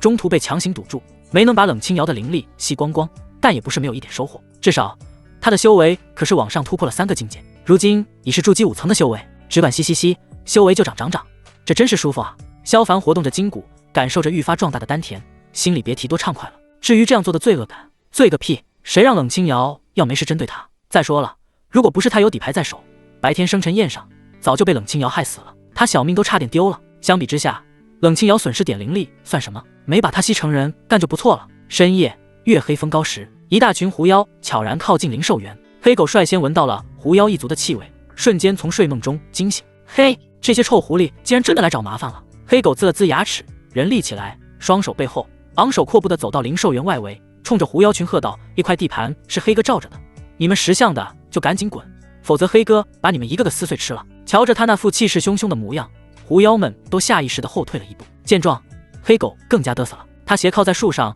用锋利的爪子剔了剔牙，哼哼道，知道怕了还不滚，要不是黑哥和你们天狐妖族的首领相识甚久，看在他的面上，黑哥早就把你们全吞了。哦，那你倒是吞一个试试。这时一道冷厉的声音突然响起，紧接着一只身形壮硕的独眼狐狸从狐妖群里走了出来，赫然是狐族的首领。狐狸，你又是什么东西，敢在黑哥面前叫嚣，当真不敢吞你吗？黑狗立刻张开血盆大口，露出一副凶残模样，只是刚看清楚对方的样子，整个就傻眼了。狐烈大人，你怎么来了？黑狗哆哆嗦嗦的开口，神色显得格外卑微，哪里还有刚才那副威风模样。他本来打算想装个逼，把来找麻烦的狐妖都吓退，到时候再去萧凡面前邀功，好让对方把黄抱抱那小妞让给自己。可他万万没有料到，狐族首领竟会亲自过来报复。要知道，之前灵寿园那些看守弟子大半都是被对方给吃掉的，其中不乏筑基8层以上弟子，可见其手段之狠辣。至于白天对萧凡说那些什么他和狐族首领有交情，能保对方一条命之类的话，全都是扯淡。刚才你不是还嚷嚷着要吃掉我狐族族人，现在见了我又为何怕了？狐烈幻化成人形，独眼死死盯着黑狗，眼中尽是冷凛之色。不，刚才那都是开玩笑。黑狗不由自主地夹起尾巴，一点一点地向后退缩。此刻，他肠子都悔青了。哼，开玩笑，借我的名号欺压我的族人，你简直找死！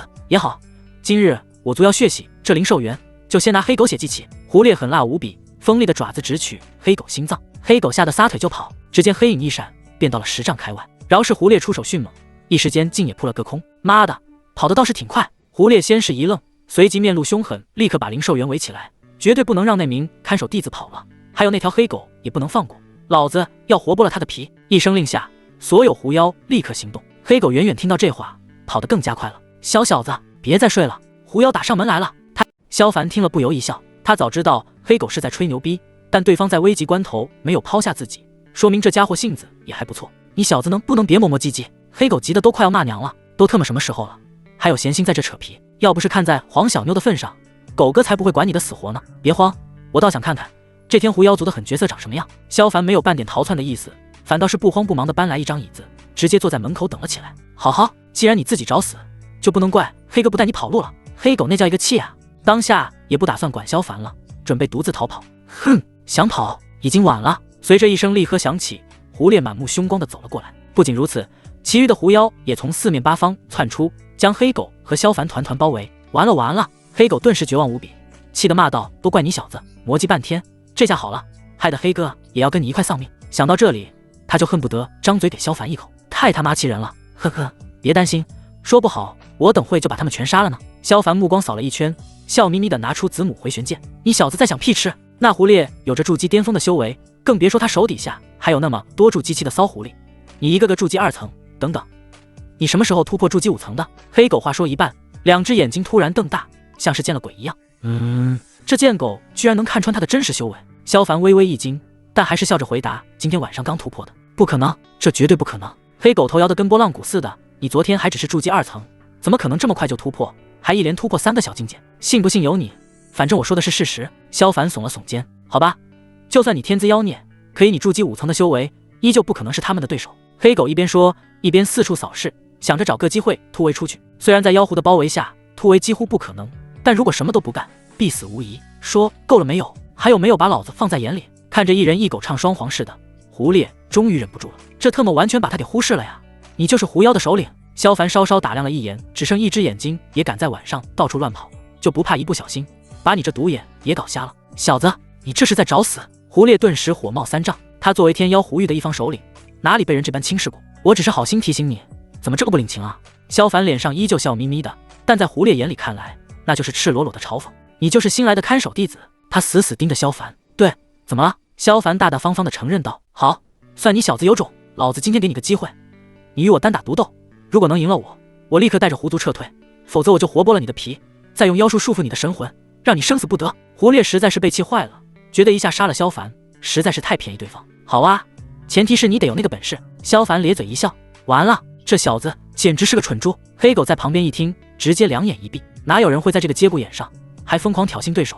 这不是嫌死的太慢吗？萧凡的话语无疑让胡烈的愤怒再上一层，他目光阴鸷，牙齿紧咬，看萧凡的眼神仿佛死人一样。好，很好，老子一定会把你的血肉、你的骨头一点点的撕下来，捏成碎片。话音刚落，胡烈便一窜而出，两只锋利的尖爪撕裂空气，带着刺耳的呼啸，直接抓向萧凡的脑袋，速度之快，几乎只能看见一道残影。哎，可惜了这小子妖孽的天资。黑狗见势不妙，急忙躲到一旁，摇头甩脑的叹息起来。在他看来，萧凡根本不可能是胡烈的对手，下一秒便会脑浆迸溅。然而他想象中的血腥画面并未出现，在胡烈犀利的爪子下，萧凡的身形立刻扭曲变换，扑得一下便消散不见，幻影分身。胡烈猛吃一惊，心知上当，猛地收手准备回防，可惜动作还是慢了一拍。萧凡的身影突然出现在他的侧面，一剑斩出，是六阴剑诀第一式离剑夺目。瞬间一道剑气飞了出去，不偏不倚地对准了胡烈的独眼。不好！胡烈急忙抬手格挡，同时聚起灵力，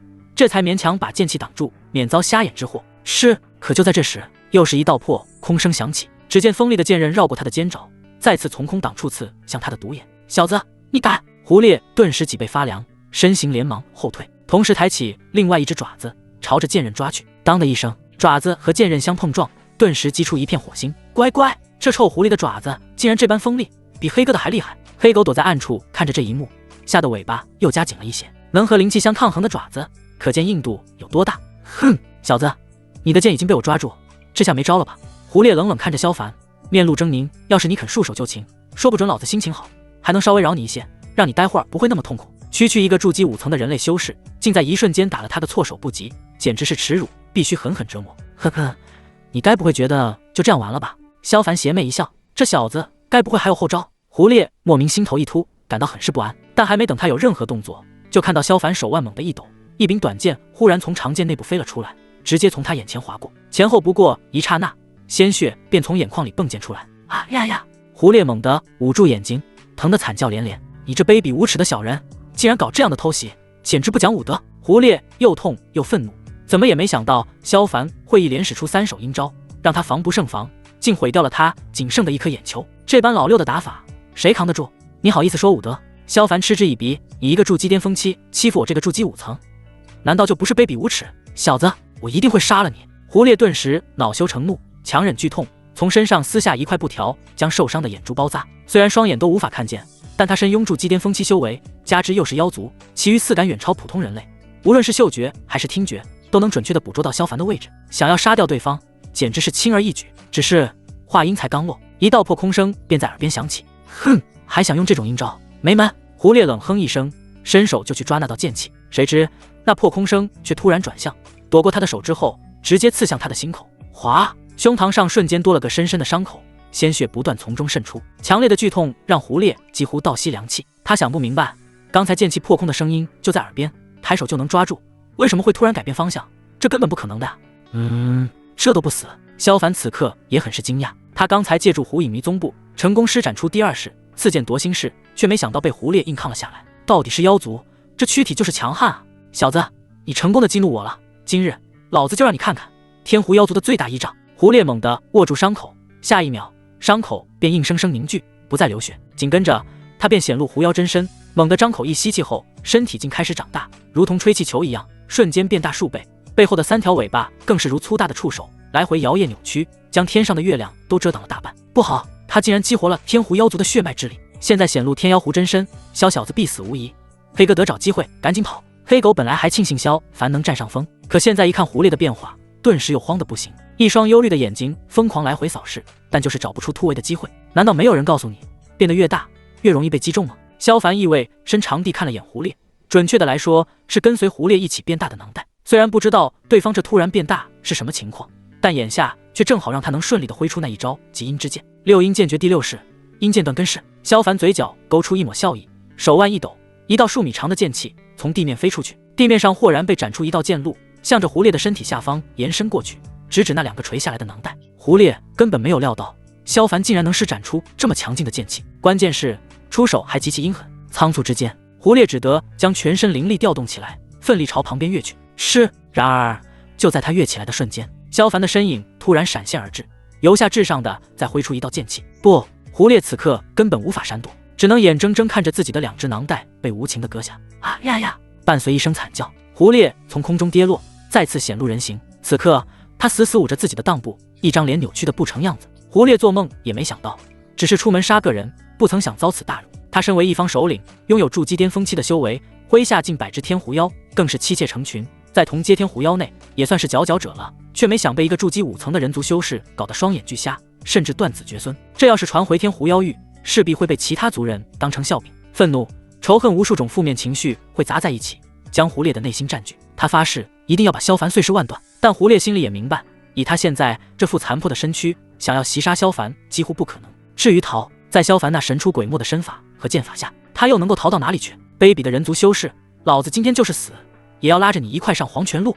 胡烈挣扎着站起来，面目狰狞地怒吼一声，紧接着他的脸色逐渐长成酱紫色，身体也开始一点一点的膨大，仿佛一个在快速充气的人形气球。小子，不能让他自爆丹田，否则全都要死！黑狗一看，急得嗷嗷大叫。一个筑基巅峰期的妖兽自爆丹田所引发的威力，足以将半个灵兽元掀了。萧凡闻言亦是脸色沉了下来，他当然清楚胡烈自爆丹田会带来什么样的伤害，不光是他，就连在场的所有天狐妖都无法幸免于难。没想到这个胡烈竟然这般狠辣，为了拉他当垫背的，竟然连众多族人的命都不管不顾，实在是个狠人。不过萧凡倒也没有慌张，他缓缓抬起手中长剑，随后脚尖一点，立刻化作一点寒芒破空飞出。6阴剑诀第3式荡剑破丹式，淡然的语气在虚空中响起。正在引爆丹田的胡烈顿感一阵不祥，几乎是出于本能的侧开身子，想要躲开看不见的攻击，但终究还是晚了。萧凡手持长剑，如流星一般划破虚空，锐利的剑尖精准无误地刺中胡烈的丹田。咔嚓一声，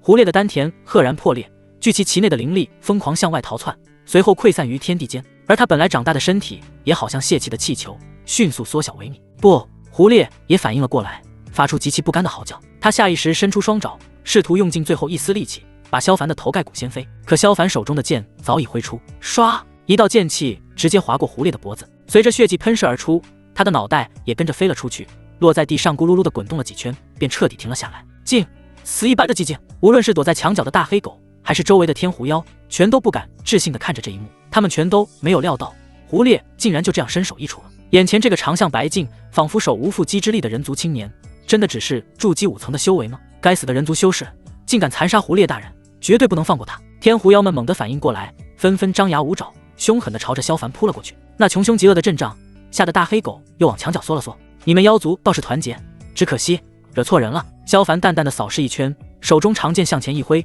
无情地斩出一道8米长的剑气，剑气如摧枯拉朽般撞进狐群，瞬间便击出一片血雨。不知多少天狐妖在这道剑气下变成了2半，其中甚至有好几只筑基期的天狐妖。虽然他们实力都不弱，但比起胡烈还差得远，更别说萧凡掌握着太极阴阳本源之力，且还将6阴剑诀修炼至大圆满境界。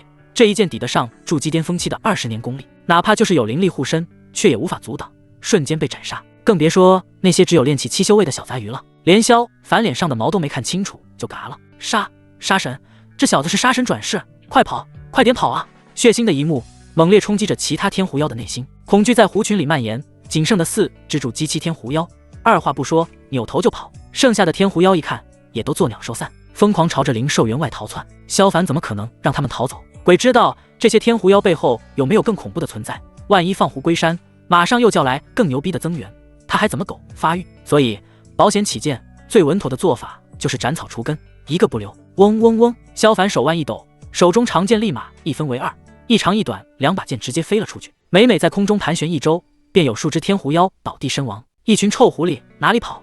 看黑哥的厉害！躲在墙角的大黑狗一看，也嗷嗷叫的冲了出来，追上一只小狐狸就直接张口咬死。萧凡一看，嘴角不由抽抽2下，这贱狗还真是无敌了。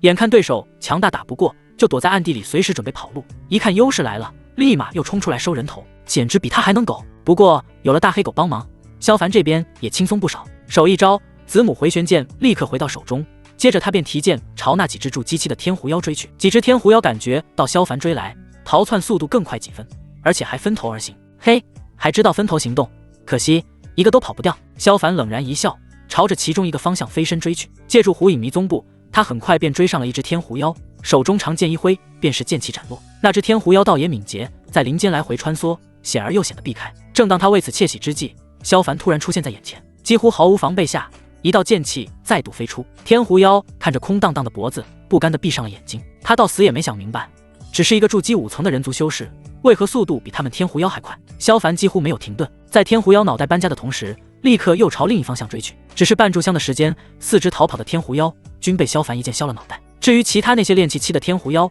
则都被大黑狗一一追杀，咬破了喉咙。原本要血洗灵兽园的天狐妖群，就这么被一人一狗杀了个干净。小子，没想到你竟有这般能耐，连狐狸都被你杀了，不错不错。黑狗叼着一只天狐妖，大摇大摆地走到萧凡面前，那副昂首挺胸的模样，仿佛在邀功似的。少在这摆谱，赶紧把这里收拾一下。萧凡二话不说，直接一个暴栗子甩过去。该死的小子，你就不怕黑哥一口咬断你的脖子？大黑狗疼得嗷嗷叫。哦，那你可以试试看。萧凡斜了他一眼，明明只是很普通的眼神，但大黑狗却感到无比的寒意，下意识地把尾巴夹了起来。哼，黑哥才懒得跟你计较，今晚杀了这么多臭狐狸，总算能饱餐一顿了。大黑狗嘟囔了一句，扭头就跑。这贱狗！萧凡无奈地摇摇头，随后忙着收拾残局。这灵兽园随时都可能有人过来，他可不想被人发现这里发生了什么。与此同时，距离灵兽园几里外的密林里，一只身形单薄的小狐狸奋力朝着灵兽园方向奔跑。小凡哥哥，你千万要活着呀！九儿一边跑，心里一边默默祈祷，生怕萧凡会被狐狸杀害。他在狐群出发之后便悄悄跟上，奈何他实力低微，又怕被发现，所以被远远落下。就在他满怀焦急地冲进灵兽园后，却直接愣在了那里。整个灵兽园可谓狼藉一片，入眼望去，到处都是散落的天狐妖尸体。而在不远处，一只大黑狗正乐滋滋地把这些天狐妖的尸体全部堆在一起，嘴里还念叨着要烤了吃之类的话语。这是怎么回事？九儿呆呆地看着这一幕，惊得几乎说不出话。他怎么也没想到，原本要来血洗灵兽园的族人，竟然反被血洗，而且场面还这么惨烈。嘿，原来是你这只小狐狸！愣神的片刻，一只大黑狗突然冲到了面前。你别过来，求别吃我！九儿吓得跌倒在地，显然把大黑狗当成了这场大屠杀的罪魁祸首。嘿嘿，你这小狐狸细皮嫩肉，吃起来口味最舒服，黑哥怎么可能放过你？大黑狗装模作样的张开血盆大口，本来想吓唬九儿，但下一秒就被人拽着后颈提了起来。再敢吓唬九儿，我照样打爆你的狗头！萧凡恶狠狠的警告，又给了大黑狗脑门一锤。这种贱狗就是欠收拾，要是不给点教训，以后肯定变本加厉。小凡哥哥，听到熟悉的声音，九儿猛地抬起头，看着眼前的萧凡，他先是愣住，随后化作人形，一头扑进萧凡怀里。小凡哥哥，你没死真是太好了！小狐狸激动的哭出声，泪水都把萧凡的衣裳浸湿了。傻丫头，我好着呢。看着九儿的模样，萧凡下意识的揉了揉她的脑袋，轻声安慰道。小狐狸猛地一颤，脸刷的一下羞红无比，像是被触动了什么开关一样。小凡哥哥，你……九儿害羞的躲到一旁，心跳都加速了。刚才的动作好亲密啊，这是摸头杀吗？萧凡顿时有点尴尬，不就是摸了下脑袋吗？干嘛这样看他？上次也是这样，难道老虎屁股摸不得，狐狸脑袋也不能摸？小子，快点把黑哥放下来，黑哥还得去把那只臭狐狸的皮剥了，待会儿烤着吃呢。被提在半空的大黑狗不乐意了，四条腿乱蹬，挣扎着脱离控制后，直接跑到不远处，把一只没头的天狐妖拖了过来，紧接着就用尖利的爪子开始剥皮取肉。九儿见了，立刻发抖，下意识的往萧凡身后缩了缩，同时弱弱的哀求道：“小凡哥哥，能不能让那条大黑狗别吃九儿的族人？他们的确有错，可是九儿真的不想看他们被吃。你这小狐狸真是好没道理，他们刚刚还想扒黑哥的皮，吃黑哥的肉，现在风水轮流转，黑哥把他们烤着吃了，有什么不行？”黑狗扭转头来，冲着九儿龇牙咧嘴：“你要是再啰嗦，黑哥连你一块也吃了。”小凡哥哥，九儿顿时被吓哭了，躲在萧凡背后狠狠抽泣。萧凡眉头皱起，瞪了黑狗一眼：“少巴巴，听九儿的，不准吃这些天狐妖！该死的小子，黑哥帮你杀了这么多臭狐狸，还不准黑哥饱餐一顿，实在可恶！”黑狗骂骂咧咧地扔下狐狸的尸体，他心里虽然很不爽，却也不敢造次，毕竟刚才萧凡斩杀狐狸的场面，他可是看了个清楚。别说这么多废话，赶紧挖个坑，把这些天狐妖全都埋了，另外再把洒落在地面上的血迹全都清理干净。萧凡开口吩咐。黑狗一听就不乐意了：“好你个小子，不准黑哥吃肉，还要黑哥出力，想屁吃？你确定不去？”萧凡懒得避避，直接掏出长剑，朝着大黑狗的胯下晃了晃，上来就是绝育警告：“你！！”大黑狗顿感两腿间刮过一阵阴风，下意识的紧紧夹了起来。要说萧凡的剑招有多阴损，他比任何人都清楚，连狐狸那样的都防不胜防，被无情的削掉了囊袋，可见这小子有多么可怕。怎么还是不愿意？萧凡眉毛一挑，做事就要挥剑。哼，这么点小事岂能难倒黑哥？大黑狗转头就开始刨坑，为了黑哥的尊严，吃点亏又算得了什么？萧凡也是乐了，这贱狗不光贱，嘴还挺硬。对了，你匆匆忙忙跑过来，想必也饿了吧？萧凡转头问道。是有点。九儿不好意思的低下头，他不是饿了，而是饿坏了，在族群的时候压根没吃饱过。行，那你在这等我，我去抓几只灵血鸡来烤。萧凡笑了一声，随即抓来几只鸡，割喉、放血、拔毛，一气呵成。几只白白嫩嫩的灵血鸡很快被架在了火上，浓郁的肉香味逐渐飘散开来，好香。九儿忍不住吞了吞口水，自从昨晚吃过一次烤鸡后，他满脑子都是这种香味。来，这只给你吃。萧凡取下一只递给九儿，小萝莉也是饿坏了，也顾不得烫，抓起就往嘴里塞，腮帮子都鼓了起来。慢点吃，小心别噎着。瞧着九儿狼吞虎咽的样子，萧凡既好笑又有些怜悯，这可怜孩子不知道多久没吃过饱饭了。喂，你们怎么能背着黑哥偷吃这么香的鸡？黑哥也要吃。黑狗闻到香味，嗷嗷叫的跑了过来，吃，就知道吃死你个贱狗算了。萧凡脸一黑，直接甩了个鸡过去，直接砸在黑狗脸上，滚烫的烤鸡立马让黑狗疼得嗷嗷叫。嘻嘻，瞧着他那样子，旁边猛吃的九儿不由偷笑起来。不过大黑狗两眼一瞪，他就急忙低下脑袋，继续美美的吃着鸡。小子，看在你这烤鸡香美的份上，黑哥就不跟你计较了，以后记着多给黑哥烤几只就行。黑狗一屁股坐在地上，两只前爪捧着烤鸡大口嚼吞。看着他这副狗样人模的动作，萧凡也是好笑，真不知道这大黑狗到底是人还是狗。经过刚才一番折腾，萧凡也觉得有些饿了，便拿起剩下的那只烤鸡，只是刚咬了没几口，他就看到旁边的九儿突然停下来，双眼泛红，眼泪吧嗒吧嗒的往下掉。九儿，你怎么了？萧凡问道。蠢货，这还要问吗？大黑狗瞥了一眼，道：你把他的族人杀光光了，他现在无家可归，可不得落马尿吗？他这一说，九儿哭得更加厉害了，手里的烤鸡都不香了。看吧，被黑哥说中了吧？大黑狗洋洋得意，闭嘴，吃着鸡肉还堵不上你的狗嘴。萧凡瞪了他一眼，转而看向九儿，如果你没地方去的话，可以留在灵兽园，我保证你以后都不会饿着，怎么样？真的？小萝莉抬起头，圆圆的大眼睛里满是惊讶。当然，我还能骗你不成？萧凡笑道。可我是天狐妖，人族一直和天狐妖族不和，如果让其他人知道，你肯定会被我连累的。九儿眼里一暗，没事，没人会发现的。萧凡笑着伸出手，又想去揉揉小萝莉的脑袋，还好只是伸到一半，他就想起九儿先前那副羞骚模样，又把手给收了回来。他可不想被当成怪叔叔。好耶，以后能和小凡哥哥一起住在灵兽园了。小萝莉立刻露出笑脸，两只大眼睛都弯成了月牙。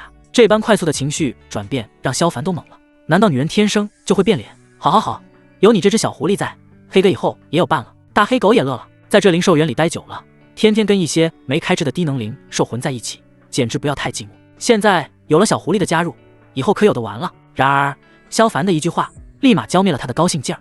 你别高兴得太早，要是你敢欺负九儿，我保准把你变阉狗。大黑狗又气又怕，但只能哼哼两声，然后狠狠对起面前的烤鸡。吃完烤鸡，萧凡让大黑狗好好洗地，又找了个空置的兽栏，让九儿先暂住进去。谁知小萝莉却抱着他的腿，可怜巴巴地说：“小凡哥哥，人家不敢一个人睡在这里，能不能让九儿和你一起睡啊？”啊！萧凡愣了一下，连忙摇头：“不行，这太危险了。”危险？九儿眨巴着大眼睛，显然不理解一起睡觉为什么会有危险。这个说来话长，反正就是会有生命危险。说话的时候，萧凡脑海里浮现出黄抱抱的身影。如果让抱抱师妹知道他和一只小妖狐同睡，怕是小命不保。再说他一个大男人跟一个小萝莉同睡一间房，多少有点尴尬。只要能在小凡哥哥身边，九儿就什么都不怕。小萝莉扬起脑袋，一脸坚毅。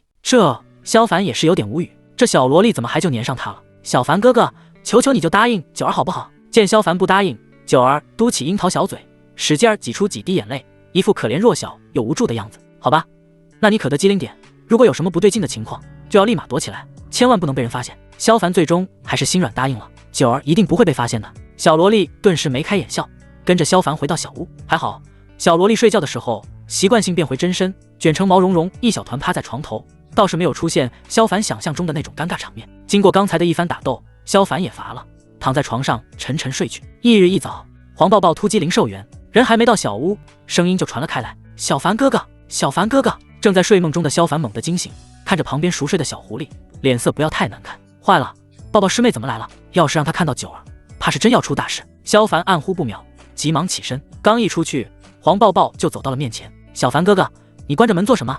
灵兽园里空气污浊，应该多开门开窗才行。黄抱抱说着就要往屋子里走，萧凡急忙挡住，强笑着道：“没关系，对我没什么太大影响的。”怎么会没影响呢？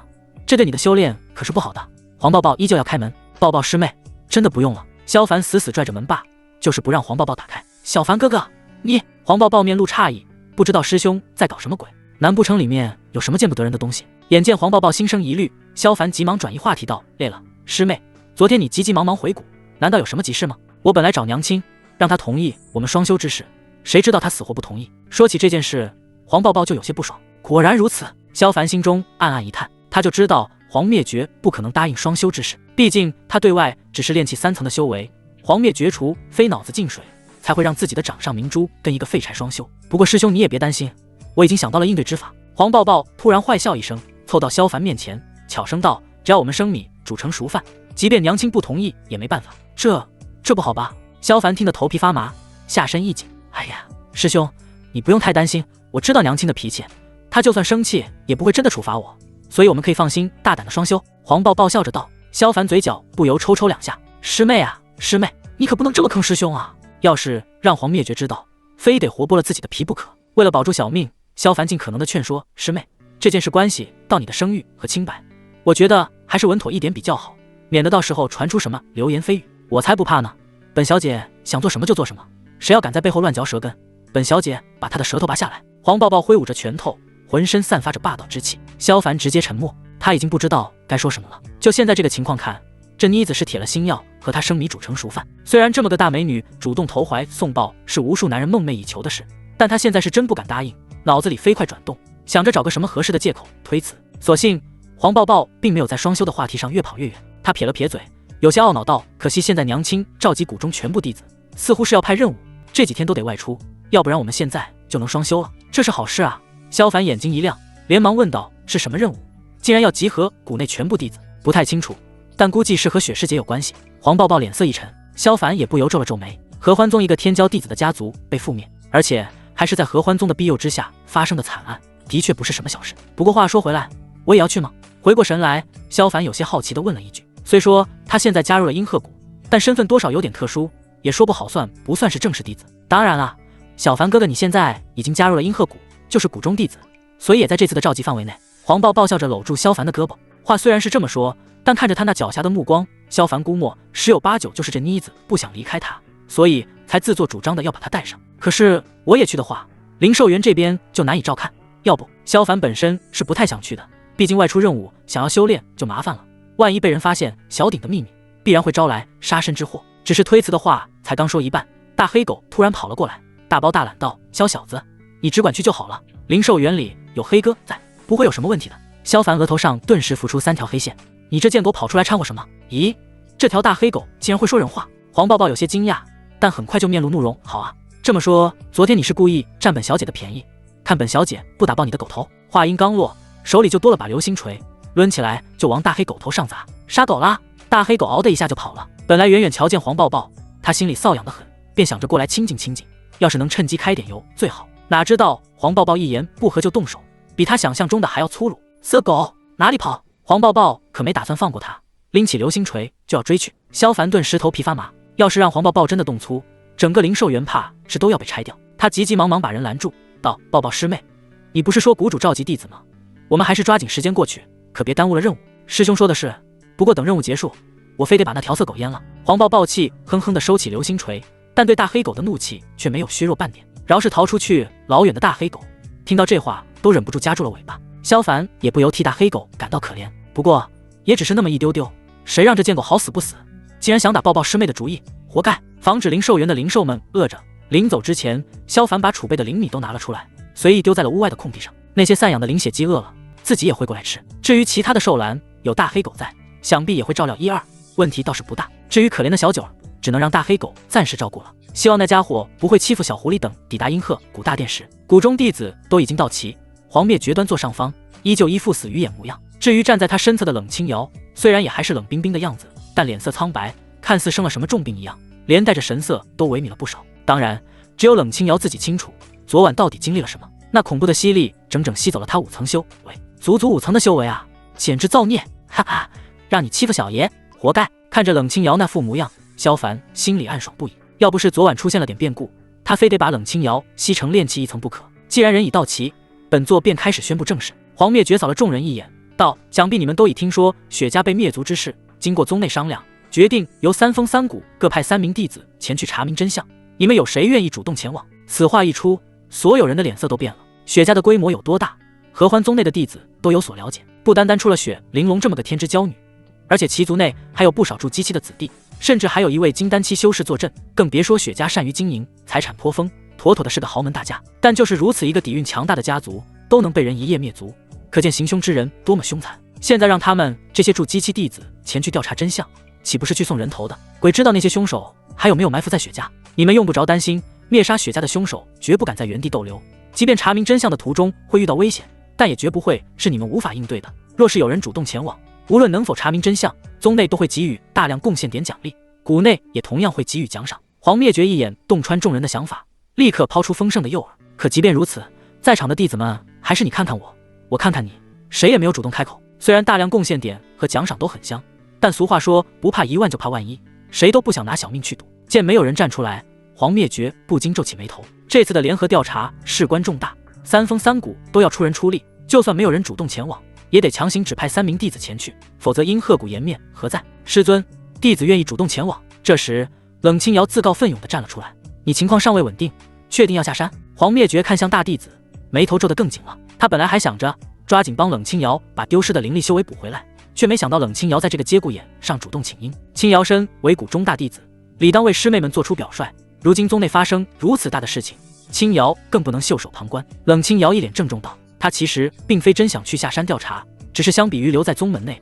他宁愿出去避避风头。毕竟昨晚给他造成的心理阴影太大，生怕继续留在宗门内会被那股莫名其妙的吸力吸干。也许是看出了冷清瑶的顾虑，黄灭绝也不再多说，转而看向其他弟子，除了清瑶以外，还有没有其他人愿意主动前往？娘亲，我带萧师兄一起去。黄抱抱拉着萧凡走上前。不行！黄灭绝脸色骤然阴沉，此事关系重大，可不是郭家家。萧凡实力如此低微，去了也是白搭，还是继续留在谷中看守灵兽园，免得出去丢了阴鹤谷的脸。娘亲，你也太小看萧师兄了。黄抱抱顿时不爱听了，哼哼道：昨天杨顶峰的叶辰是强凌弱，非要和萧师兄切磋，为了保住阴鹤谷的颜面，萧师兄不惜自毁根基，动用阴阳生死镜，把叶辰那家伙狠狠揍了一顿，可给我们阴鹤谷长脸呢。竟有此事！黄灭绝很是诧异，转眼打量起萧凡，这小子看起来柔柔弱弱的，完全就是个小白脸，竟然还有这般血性，千真万确。黄抱抱重重点头，抬手一指冷清瑶，昨日师姐也在现场，是真是假？一问便知。回禀师尊，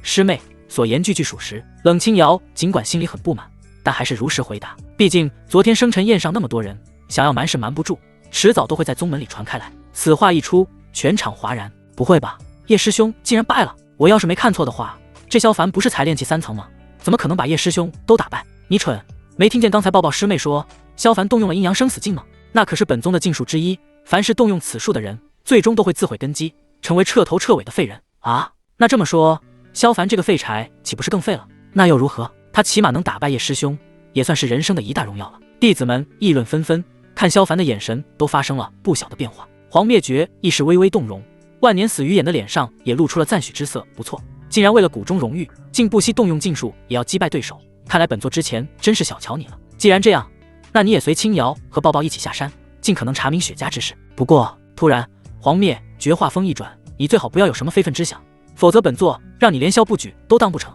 以后就叫萧无枪。听到这话，在场的弟子们又露出窃笑之意。这暗戳戳的意思，简直不要太明显。萧凡也是尴尬的要命。你说你警告就警告吧，非要当着这么多弟子的面说这样的话，简直就是公开处刑啊！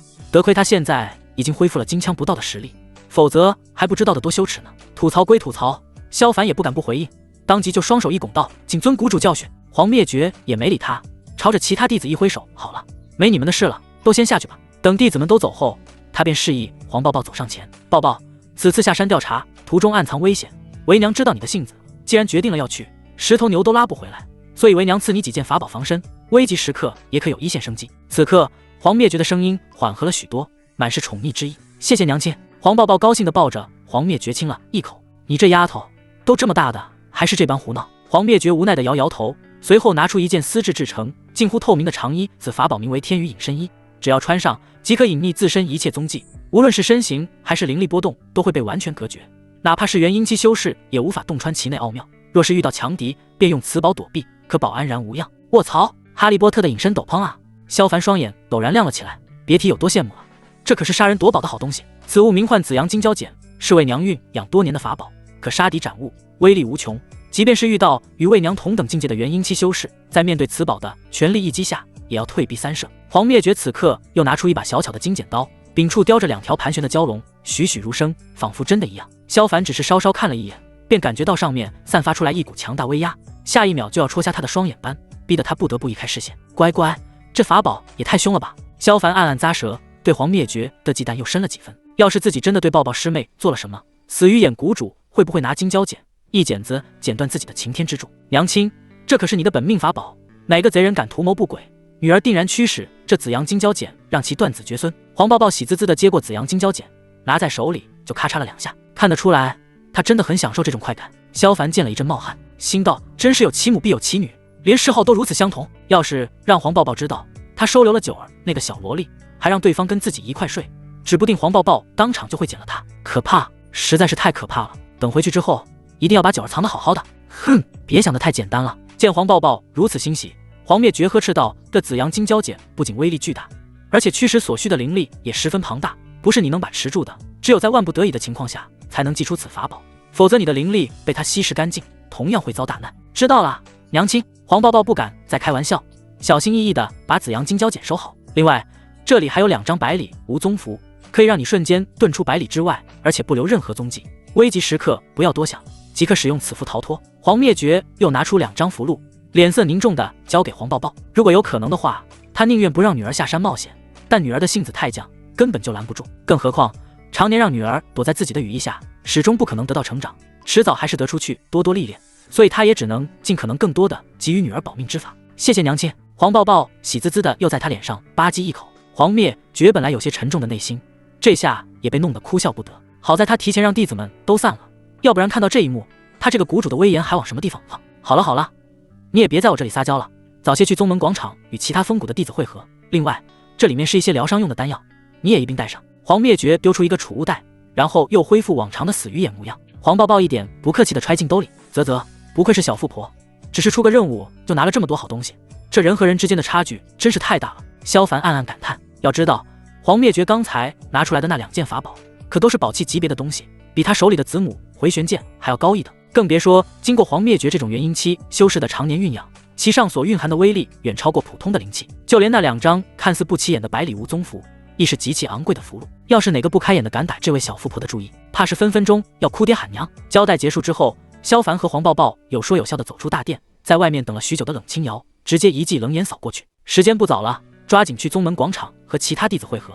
另外，下山之后若是遇到什么危险，某些人最好不要拖后腿。说最后这句话的时候，冷清瑶目光直接停在了萧凡身上，很显然这又是故意在针对萧凡。冷师姐提醒的是，不过我觉得冷师姐还是多关心下自己，毕竟我看师姐面色苍白，步履虚浮，像是亲起来了，失血过多导致下山若是遇敌的话，怕是难以抵挡啊。萧凡毫不客气的反唇相讥，你。冷清瑶脸庞抽搐，恨不得一剑刺穿这家伙，提什么不好，偏偏接他的短。哼，我身体如何我自己清楚，还用不着你操心。他深深吸了一口气，尽可能让自己心境平稳。眼下修为暴跌，体内灵力不稳，这个时候动怒的话，只会对自身造成更大的弊端。那就好，否则师弟真的没办法护住冷师姐呢。萧凡咧嘴一笑，冷清瑶双眸立刻散发凶光，死死盯着萧凡，但最终还是一言不发，扭头便走。按照他心高气傲的脾性，面对萧凡这般羞辱，他当然不可能就此罢休，哪怕不能一剑刺穿萧凡，也要让萧凡下半辈子站不起来。但他如今修为暴跌，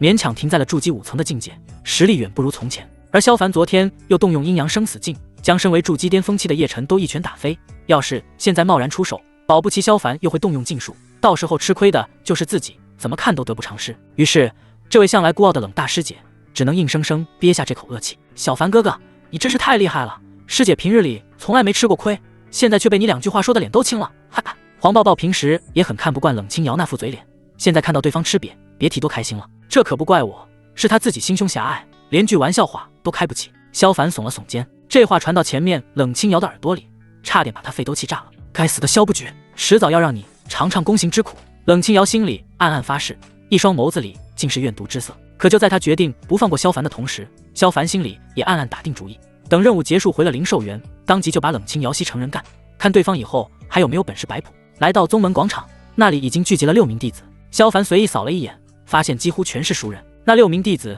也朝着殷鹤谷3人看来，只是才看了一眼，几人均是面露怒色。萧不举，你这该死的叛徒竟然还敢出现！林浩双眼怒瞪，一副要吃人的样子。在他身后的2名阳巅峰弟子，神色也没好到哪里去，恨不得活剥了萧凡。3个人都是前2天去灵兽园找萧凡麻烦，最后被黄抱抱打得落花流水，最后还被惩罚学狗叫的可怜虫。你个崽种，昨天竟敢偷袭我大师兄，看大爷我今天怎么炮制你！一道粗犷的吼声也随之响起，是杨顶峰的武状。他摩拳擦掌的走上来，蒲扇大的手掌就要朝着萧凡脑门上捏。吴师弟，切勿闹事！这时后面响起一声淡淡的呵斥声，紧跟着一袭白衣的叶晨轻摇着折扇走了上来，笑眯眯地说道：美人当前，怎可粗鲁行事？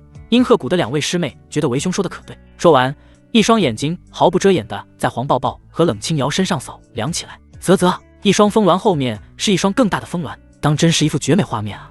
恶心！看到叶晨的嘴脸，冷清瑶本就糟糕的心情更加差劲了，一张冷冰冰的脸比万年冰山还梆硬，甩都不甩对方，直接把脸偏到了一边。要不是修为暴跌的缘故，他必定要刺对方一剑的。天底下的臭男人都是一个德行。比起冷清瑶的无视，黄抱抱则暴力多了，直接爆粗口骂道：闭你的死人头！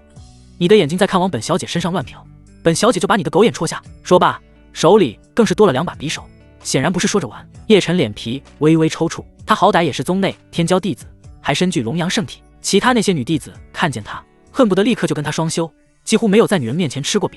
黄抱抱和冷清瑶却一而再三的给他甩帘子，是可忍，孰不可忍？呵呵，2位师妹还真是与众不同，言语都如此别具一格。叶晨依旧保持着翩翩风度，目光却斜向了旁边的萧凡。不过话说回来，殷鹤谷难道是没人了吗？竟然派这么个废柴出任务！阴阳怪气的话语让黄抱抱和冷清瑶立刻露出怒色。虽然这话是针对萧凡，损的却是殷鹤谷，欺负萧师兄，还侮辱我们阴鹤谷，看本小姐不砍死你！黄抱抱立马抡起一把开山斧，就要往叶晨头上砍。师妹，犯不着为了这种小事动怒。萧凡伸手拦住黄抱抱，目光朝叶晨看去。我只有炼气3层的修为，叶师兄觉得我是废柴也没错，只不过叶师兄昨天输给我这样的废柴，岂不是废柴都不如？此话一出，叶晨脸色瞬间难看无比，旁边的林浩更是惊得掐出了兰花指啊！叶师兄竟然真的输给了萧不举这个废柴！昨天生辰宴上的事情已经在合欢宗内传了开来，但绝大多数弟子都不敢相信，毕竟叶晨有着筑基巅峰期的修为，怎么可能会输给一个炼气7弟子？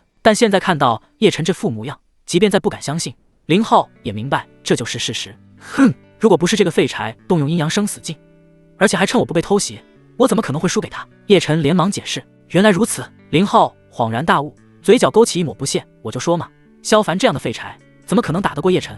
原来靠的是旁门左道，真是宗门败类。那是自然，如果不是这崽种投机取巧，如何能胜得了我们大师兄？武状也打抱不平，胜就是胜，输就是输，何必找那么多说辞？萧凡摇头好笑，这话瞬间激怒叶晨，他冷眼盯着萧凡，你敢不敢再跟我比一场？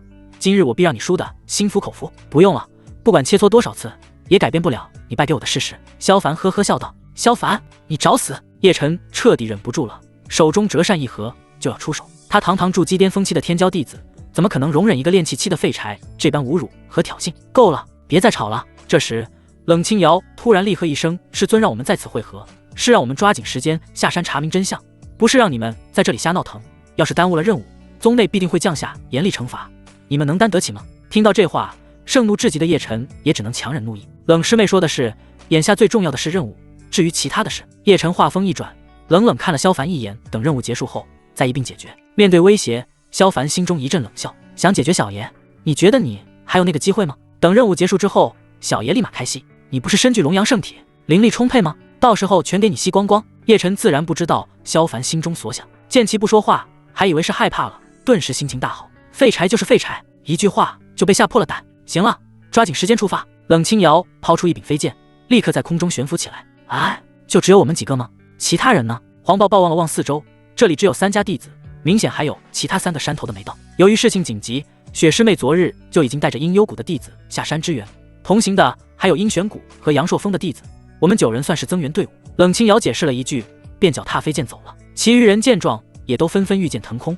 师兄，快上来！黄抱抱也拿出飞剑，然后向萧凡招招手。已经有过一次经验，萧凡倒也熟练地站在了黄抱抱身后。不过才刚刚站稳，黄抱抱就拉着他的手肘洞放在了自己腰上。师兄，你得搂着我，要不然待会儿飞快了，我怕你会掉下去。行吧？萧凡本来是不想这么高调的，他可没忘了临行前来自黄灭绝的警告，生怕对方知道后会分分钟淹了自己。但脚下飞剑真的太狭小了，如果不抱着黄抱抱，真的很有可能半道掉下去，所以也只能搂就搂喽。有一说一，抱抱师妹的腰是真软。萧凡，你这个禽兽！叶晨看到这一幕，后槽牙都快咬碎了。黄抱抱的身材长相在整个合欢宗都是排最前的，他不知心心念念了多久，琢磨着如何虏获对方的芳心，没想到被萧凡这个废柴先下手为强了。叶师兄，何必去看他们？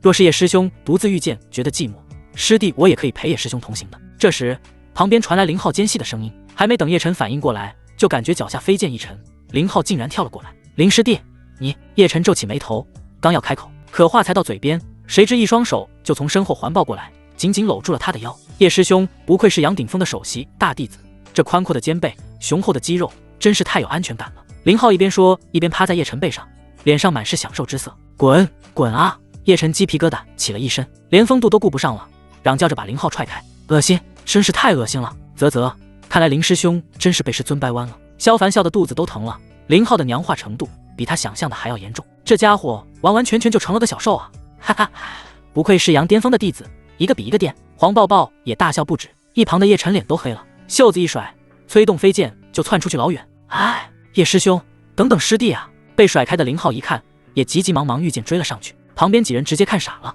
啥意思？感情来真的啊！萧凡更是差点笑出猪叫声，他追，他逃，他们插翅难飞，绝了！2个时辰后，萧凡一行人抵达雪家。本来富庶豪华的雪家庄园，此刻狼烟阵阵，尸横遍野，到处都是残肢断臂，乌黑的血迹几乎浸染了庄子里每一处角落，连泥土都染成了血红色。更为恐怖的是，在庄子门口处，无数人头被堆垒成了一座巨大的金棺，仿佛在宣示着行凶之人的荣耀。这到底是什么人干的？林浩脸色煞白无比，直接钻进叶晨的怀里。叶师兄，此地实在是太可怕了，我们该如何是好？滚！叶晨黑着脸推开他，林浩跌跌撞撞地扑进旁边武壮的怀里，颤着声道：“武壮师弟，你难道不觉得这场面很瘆人吗？”武壮沉默不语。老实说，他也想把林浩这娘腔推开，但关键对方是杨巅峰的大师兄，实力又比自己高，万一惹怒了对方，自己不得惨了。他可不想被林浩强人所难。哼，亏你还是杨巅峰的大师兄，这么胆小怕事，真是丢人现眼。黄豹毫不畏惧地走上前，看着那座惨不忍睹的金棺，咬牙切齿道：“要是让本小姐抓住行凶之人，一定把他碎尸万段，告慰亡魂。”他和雪玲珑的关系不错，如今看到雪家人惨遭这等毒手，心里愤怒至极。愤怒归愤怒，但黄豹也并没有鲁莽。四下观察一番后，他不由皱起眉头。话说回来，雪师姐他们不是昨天就下山了吗？怎么没看到人？这话一出，其他人也都反应过来。从他们抵达到现在，也过了半刻钟了，却没看到先一步下山的弟子，多少有些奇怪。雪师妹应该是先行进入庄园了，我们也跟着进去查看究竟吧。冷清瑶开口道。冷师妹所言极是，既然宗门派我们来查明真相，自然是要进庄子里面看看。叶晨点头赞同。既然叶师兄都这么说，那我们也进去好了。林浩连忙开口，尽管他现在还缩在武壮怀里，一脸畏惧模样，他也不是傻子。叶晨是几人中战力最高的，只有跟在对方身边才会更安全。进去查看没问题，不过我觉得还是得防范一下比较好。如果所有人都进入里面，万一出现什么意外就麻烦了。所以我和抱抱师妹留在外面接应。众人往里走，萧凡则退到了外面。哼，胆小怕事的废柴，我们这么多人，难道害怕几个歹人不成？叶晨嘲笑道。就是有叶师兄在，你怕什么？林浩跟着吹捧，其他几个男弟子也都面露不屑之色，全都把萧凡当成了胆小鬼。算了，别理他，既然他想留下就留下。冷清瑶懒得搭理萧凡，连看都不看他一眼，便和另外几人走进雪家山庄。等几人走后，黄抱忍不住问道：“师兄，为什么我们不进去？杀害雪师姐家人的歹徒，说不准还藏在里面，得去把他们揪出来砍死才行啊！”萧凡听得一阵汗颜，自己这个师妹真不是一般的暴力啊！深吸一口气，萧凡沉声道：“师妹，我明白你的想法，但正因为恶徒很可能还藏在里面，所以我们才不能贸然进去。你看看那座巨大的金棺，到底是何等穷凶极恶的歹徒才做得出来？而且他们这么明目张胆的行事，显然实力不俗。更何况雪师姐等人先行下山，如今却不知所踪，我怀疑这帮恶徒早有埋伏。如果我们全都进去，很可能会被对方一网打尽，连求援的机会都没有。所以为了安全起见，我们还是在外面静观其变的好。”说到后面，萧凡的脸色也跟着沉了下来。虽然这些都只是他个人的猜测，但从目前的种种情况看，他猜的也8、9不离十。在这种危险境地下，他才不会傻乎乎的把命往里面送。至于冷清瑶等人，那又跟他有什么关系呢？既然有人愿意打头阵，何乐而不为？反正死道友不死贫道，只要自己小命保住就足够了。原来是这样，师兄你真是深谋远虑。黄抱却没想那么多，只是单纯的觉得萧凡考虑周到，一时间对萧凡的爱意又浓厚了几分。不愧是他看上的男人，又帅又聪明，还顶棒棒的。与此同时，雪家山庄内部，冷清瑶和叶晨等人的脸色越来越沉重。一路走过来，到处都是倒塌的房屋、残缺的尸体、尚未干涸的血迹，甚至汇聚成一滩贪污红色的水洼。奇怪，这都已经是山庄核心处了，为何还没见到雪师妹等人？冷清瑶紧蹙眉头，心里隐隐攀升起一股不好的预感，会不会是发现了贼人踪迹，所以他们先行追去了？叶晨猜测道。不太可能。冷清瑶脸色凝重道：“雪师妹等人都带着传音符，如果是先行追击贼人，必然会给师门内传递消息，也不会让我们来雪家庄园援助。那这么说，雪师妹等人应该还在庄园内。”叶晨说着，四处望了望，忽的目光一凝，朝着不远处的一处废墟伸手一抓，嗖的一声，一把残破的绫罗伞快速飞来，被叶晨抓在手中。这是……冷清瑶瞳孔收缩，仿佛认识此物。没错，这是我昨天送给雪师妹的生辰礼物，没想到被击毁在了这里。叶晨的话让几人一惊，如果雪玲珑的法器落在这里，岂不是意味着雪师妹等人肯定在此与贼人发生了恶战？各位多加小心。冷清瑶立刻抽出软剑，目光警惕地扫视着四周。其他几名弟子见状，也都纷纷亮出法器。等等，那里好像有个人。林浩突然发现了什么，朝着一处废墟快步跑了过去。其他人见状急忙跟上，等接近才发现是一名重伤的阴幽谷弟子，只剩下一口气。快！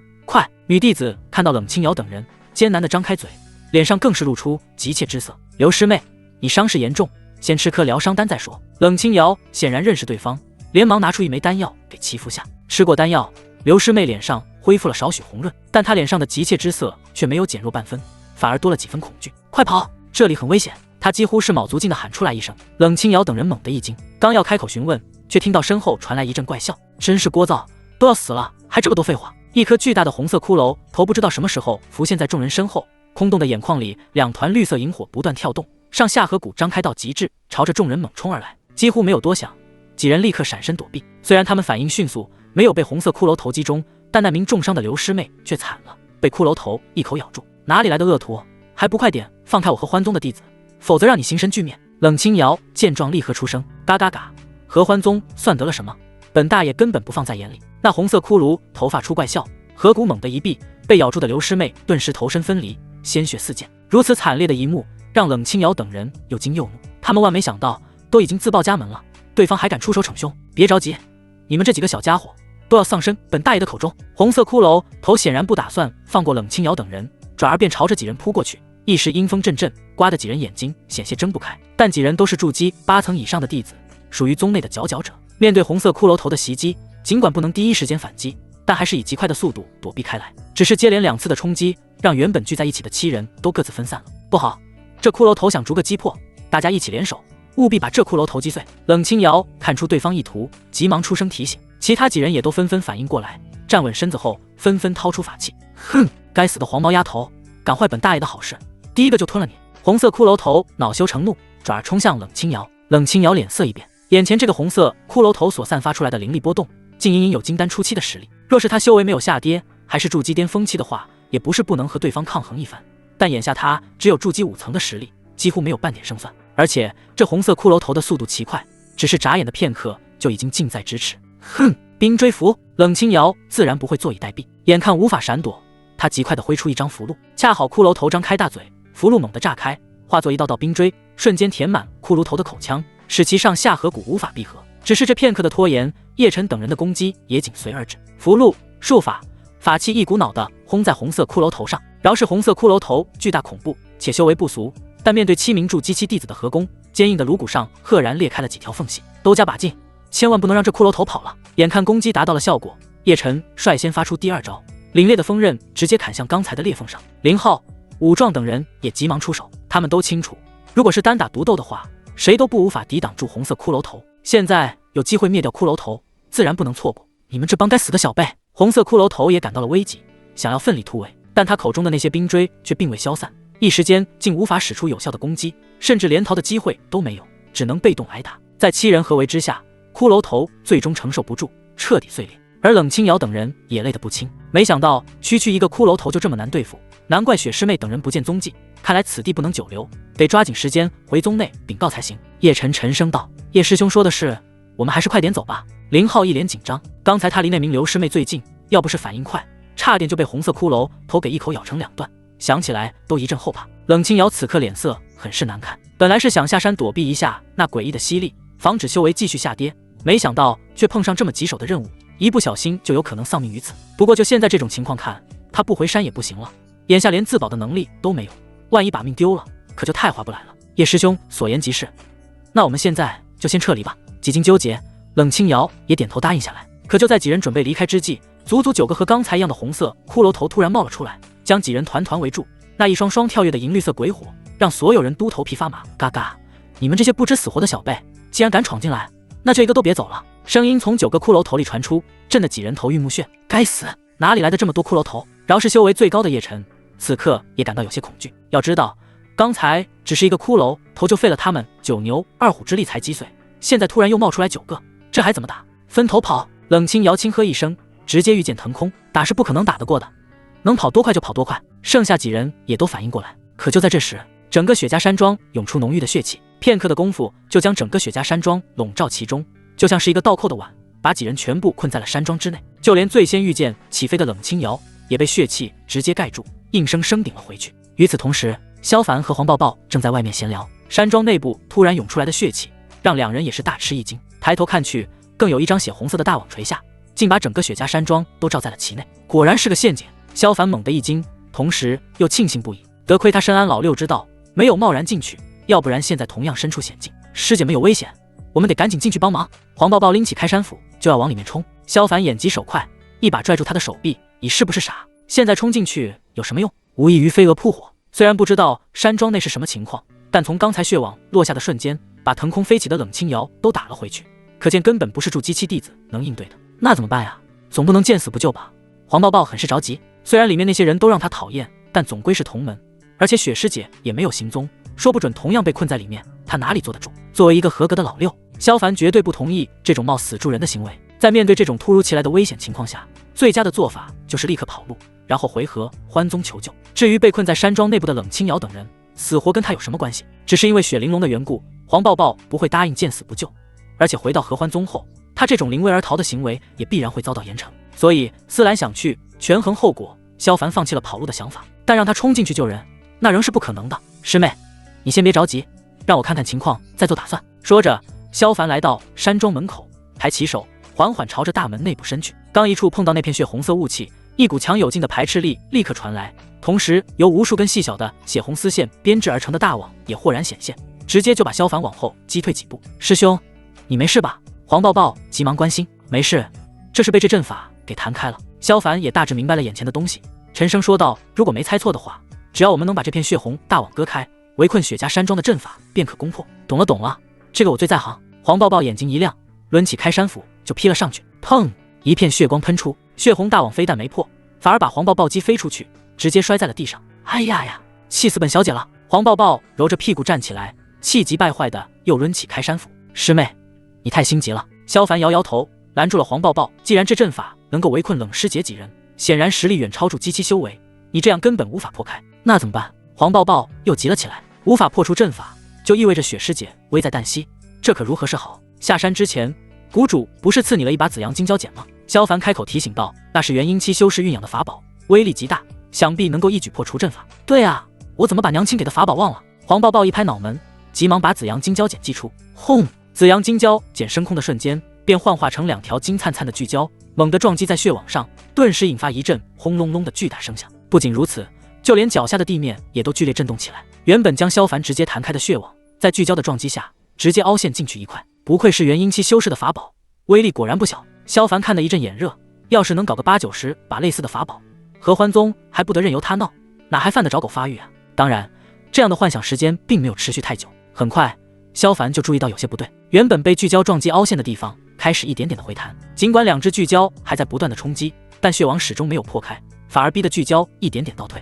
我去，这么牛逼的阵法！萧凡吃惊的同时，又发现控制紫阳金蛟剪的黄抱抱面色逐渐难看。师兄，这阵法的防御实在是太强了，金蛟剪的灵力消耗太大，我根本支撑不住。黄抱抱艰难出声，只是一瞬间，金蛟剪就消耗了他30%的灵力，而且在和血网对抗的过程中，金蛟剪还在源源不断的大量消耗灵力。再这么下去，他体内的灵力很快就要用光，到时候也没法再继续催动金蛟剪，更别说想破开这血网大阵。别急，师兄助你一臂之力。萧凡很快明白过来，抬手朝着空中的2条巨蛟打出一道灵力，只是触碰的瞬间，他就感觉到体内灵力快速流失，甚至想要停止都不可能，仿佛被巨大的吸盘吸住，被动给2只巨蛟源源不断的输送灵力。卧槽，消耗这么严重！萧凡吃了一惊，急忙动用阴阳本源之力。他本来不想动用本源之力，毕竟这种东西比普通灵力要强大得多，一旦暴露的话，很可能会引来很多麻烦。但眼下也没得选，如果不使用本源之力，怕是很快就会被2条巨蛟吸干灵力，到最后连跑路的力气都会没有。随着阴阳本源之力的灌注，原本光芒逐渐暗淡的紫阳金蛟剪忽地涌现紫气金光，其幻化出来的2条巨蛟更是像打了鸡血一般，昂起头上的2只小尖角，猛地朝面前的血网扑过去。2条蛟龙交叉，形成剪刀的模样，释放出锋利的光芒。咔嚓咔嚓，剧烈的剪动声响起，血网仅仅只是支撑了片刻，便被2条巨蛟剪开了一个巨大的缺口。嗖嗖嗖，几乎是血网破开的瞬间，原本笼罩着雪家山庄的浓郁血雾疯狂地向外逃窜。大阵破了，师兄，我们快进去救人！黄抱抱喜出望外，急急忙忙要往里面冲。艾萧凡心里不住叹气，他实在是被黄抱抱整得有些无语了，风风火火，大大咧咧，像个炸药包一样。冷静，要冷静啊，师妹，我们在此等候即可。萧凡伸手拽住黄抱抱，同时猛吸一口气，把胸膛鼓得高高的，紧跟着朝着山庄内部猛地大喝：大阵已破，速速撤离！在阴阳本源之力的加持下，吼声几乎响彻方圆20里。此刻，山庄内部，冷清瑶等人聚集在一起，用灵力聚成一个半圆的透明防护罩，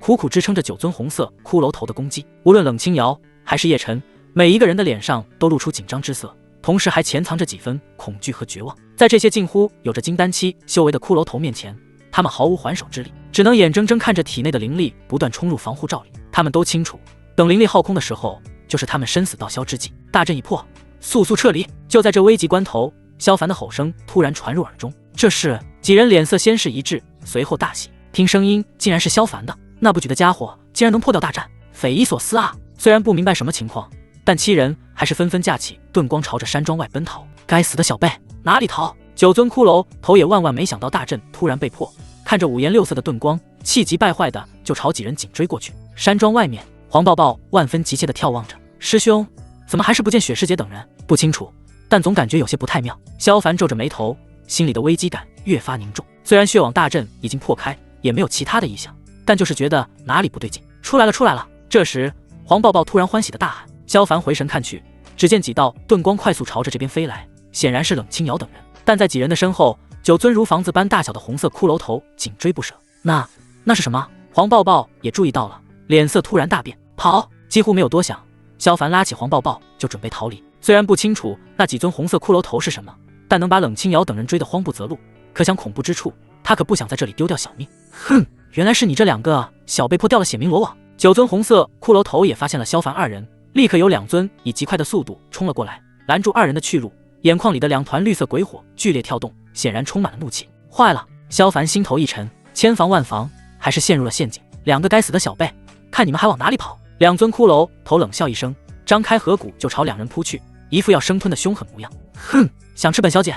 做梦！黄抱抱也意识到了危险，急忙一招手，两条巨蛟再次显现，将两尊红色骷髅头硬生生拦了下来。紫阳金蛟剪！红色骷髅头发出一声惊诧，但很快就发出怪笑，嘎嘎嘎！没想到你这小辈竟然还有这等法宝，看来因鹤谷的黄老太与你大有渊源，今日你更无处可逃了。话音落下，两尊红色骷髅头就与那两只巨蛟缠斗一起。师兄，这是百里无宗符。黄抱抱苦苦支撑着，同时拿出一张符箓塞进萧凡手里，趁着这个机会，你快使用符箓先行一步。师妹，你……萧凡看着手里的百里无宗符，心中不由一颤，他万万没想到，在这种生命危险之际，黄抱抱竟然率先想着他的安全。师兄，你别管我了，快走啊！两尊红色骷髅头的不断冲击，让黄抱抱愈发支撑不住。虽然紫阳金蛟剪是黄灭绝赐予的法宝，威力巨大，但只有元婴期修士才能将法宝的威力发挥到极致。师妹，我帮你引开一只，你也找机会用符逃走。萧凡虽然是老六，但也不是薄情寡义之人。既然黄抱抱都舍己为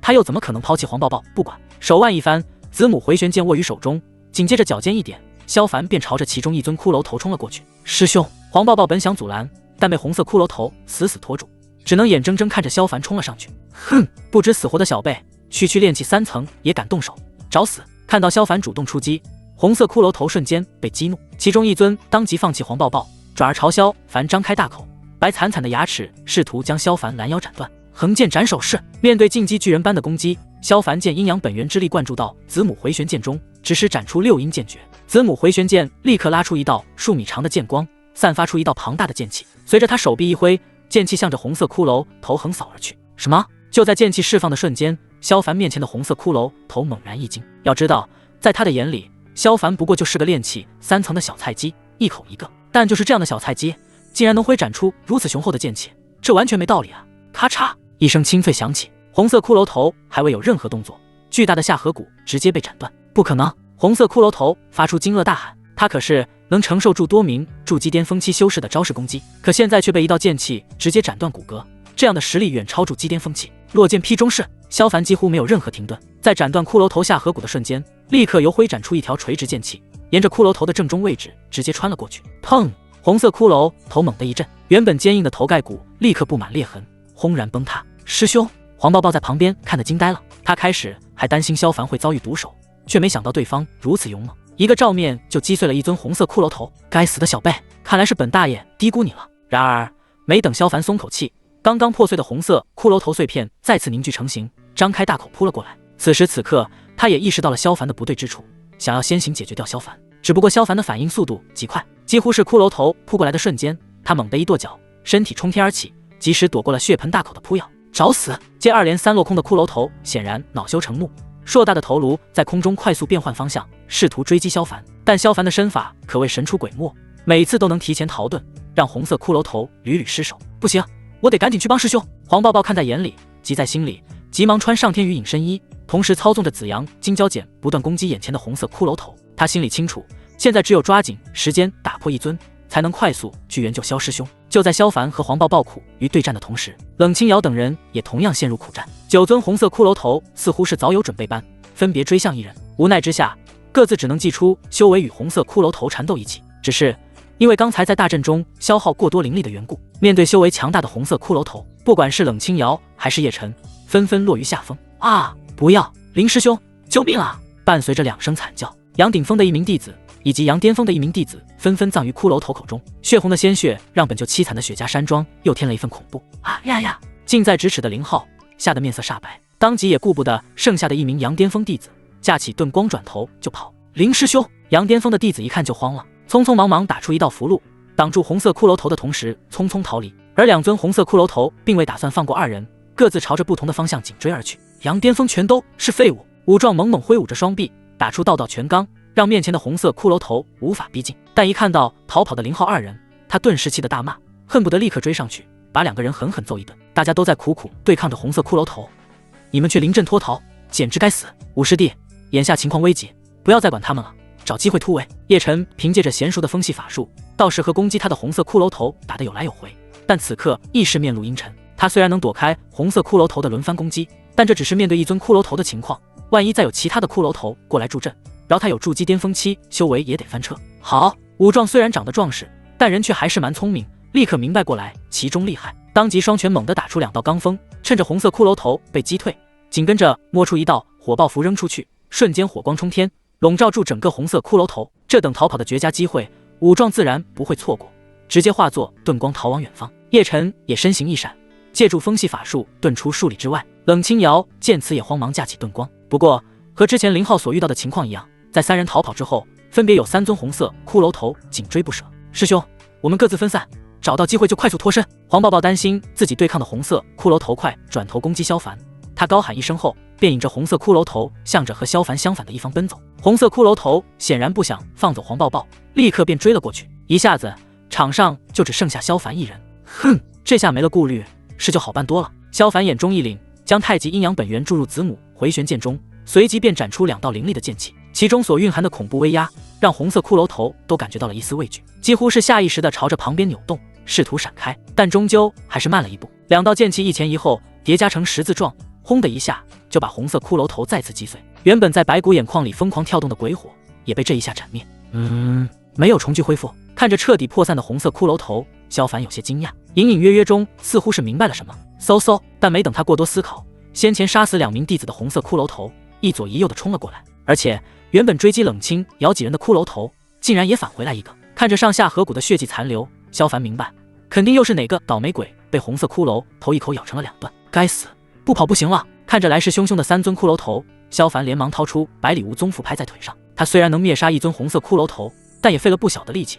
如果面对3尊红色骷髅头的围杀，那几乎是没有任何生存的机会。唰，一眨眼，萧凡原地消失，3尊红色骷髅头直接扑了个空。该死的小辈，竟敢戏耍本大爷！阴冷的声音从红色骷髅头里传出，听得出来背后之人的极度愤怒。万万没有想到，一个练气期的小辈竟然能从他手中逃脱，而且瞬间就无影无踪，甚至连半点灵力波动都追踪不到。然而3尊红色骷髅头只是稍作停顿，便调转方向，朝着黄抱抱奔走的方向追去。一天后，一路狂奔的萧凡最终在一处小镇停了下来。虽然百里无宗符能顺行至百里之外，但为了安全起见，他还是继续奔走了几十里路，这才确定背后没有骷髅头追来。看来师妹应该也能安然脱险。萧凡暗暗松了口气，毕竟连他都能逃出来，而黄抱抱不仅有百里无宗符，还有天宇隐身衣，更不可能被骷髅头抓住。小镇的规模不大，只有2-3条街，由于刚下过雨的缘故，街道上的来往行人很少，青石铺设的地面泛着幽光，边缘部分还有青苔冒出，一不小心就有可能滑倒摔跤。往来的路人似乎都知道，所以走的都比较小心。萧凡却对此视若无睹，四下张望过后，便快步朝着街边的一家客栈走去。奔波劳累许久，也得吃点饭补充体力才行。客官是打尖还是住店？刚一进门，客栈小二就笑盈盈的迎上前打。萧凡刚要开口，一个脏兮兮的乞丐却走了过来，掂着手里的破碗，行行好，给几个铜板，或是一口吃的也行啊。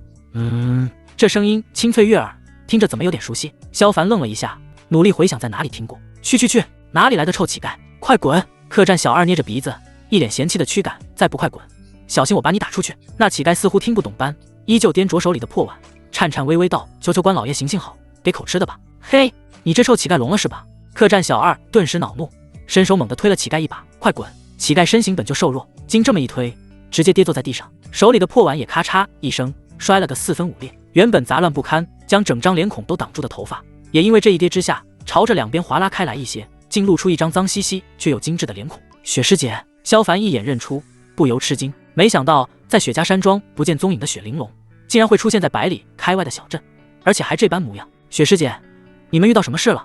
其他弟子呢？萧凡急忙蹲下身子询问，想要搞清楚到底发生了什么。行行好，给口吃的吧。然而雪玲珑双目无神，嘴里只会重复着这一句话，整个人看上去像是癫了一般，神志不清。雪师姐怎么变这样了？萧凡皱起眉头，事情似乎有些大条了。虽然不知道雪玲珑经历了什么，但能猜到肯定是之前控制红色骷髅投之人所为。而且从先前在雪家山庄遭遇埋伏的情况来看，雪家灭族案背后的黑手绝非普通歹人，必定隐藏着某些不为人知的秘密。想到这里，萧凡顿感头疼。本来打算当个老六，安心狗发育，没想到却被拽入这么大的麻烦里面。伙计，把你们这儿的上好菜准备一份。萧凡取出一锭银子丢给小二，然后搀扶着雪玲珑走到靠角落的桌子。不管怎么说，既然碰上了，那就不能不管。好咧！小二有点不情愿的走了。按照客栈的规矩，乞丐是不可以进来的，但看在银钱的份上，还是忍了。很快，小二就端来一桌子好菜。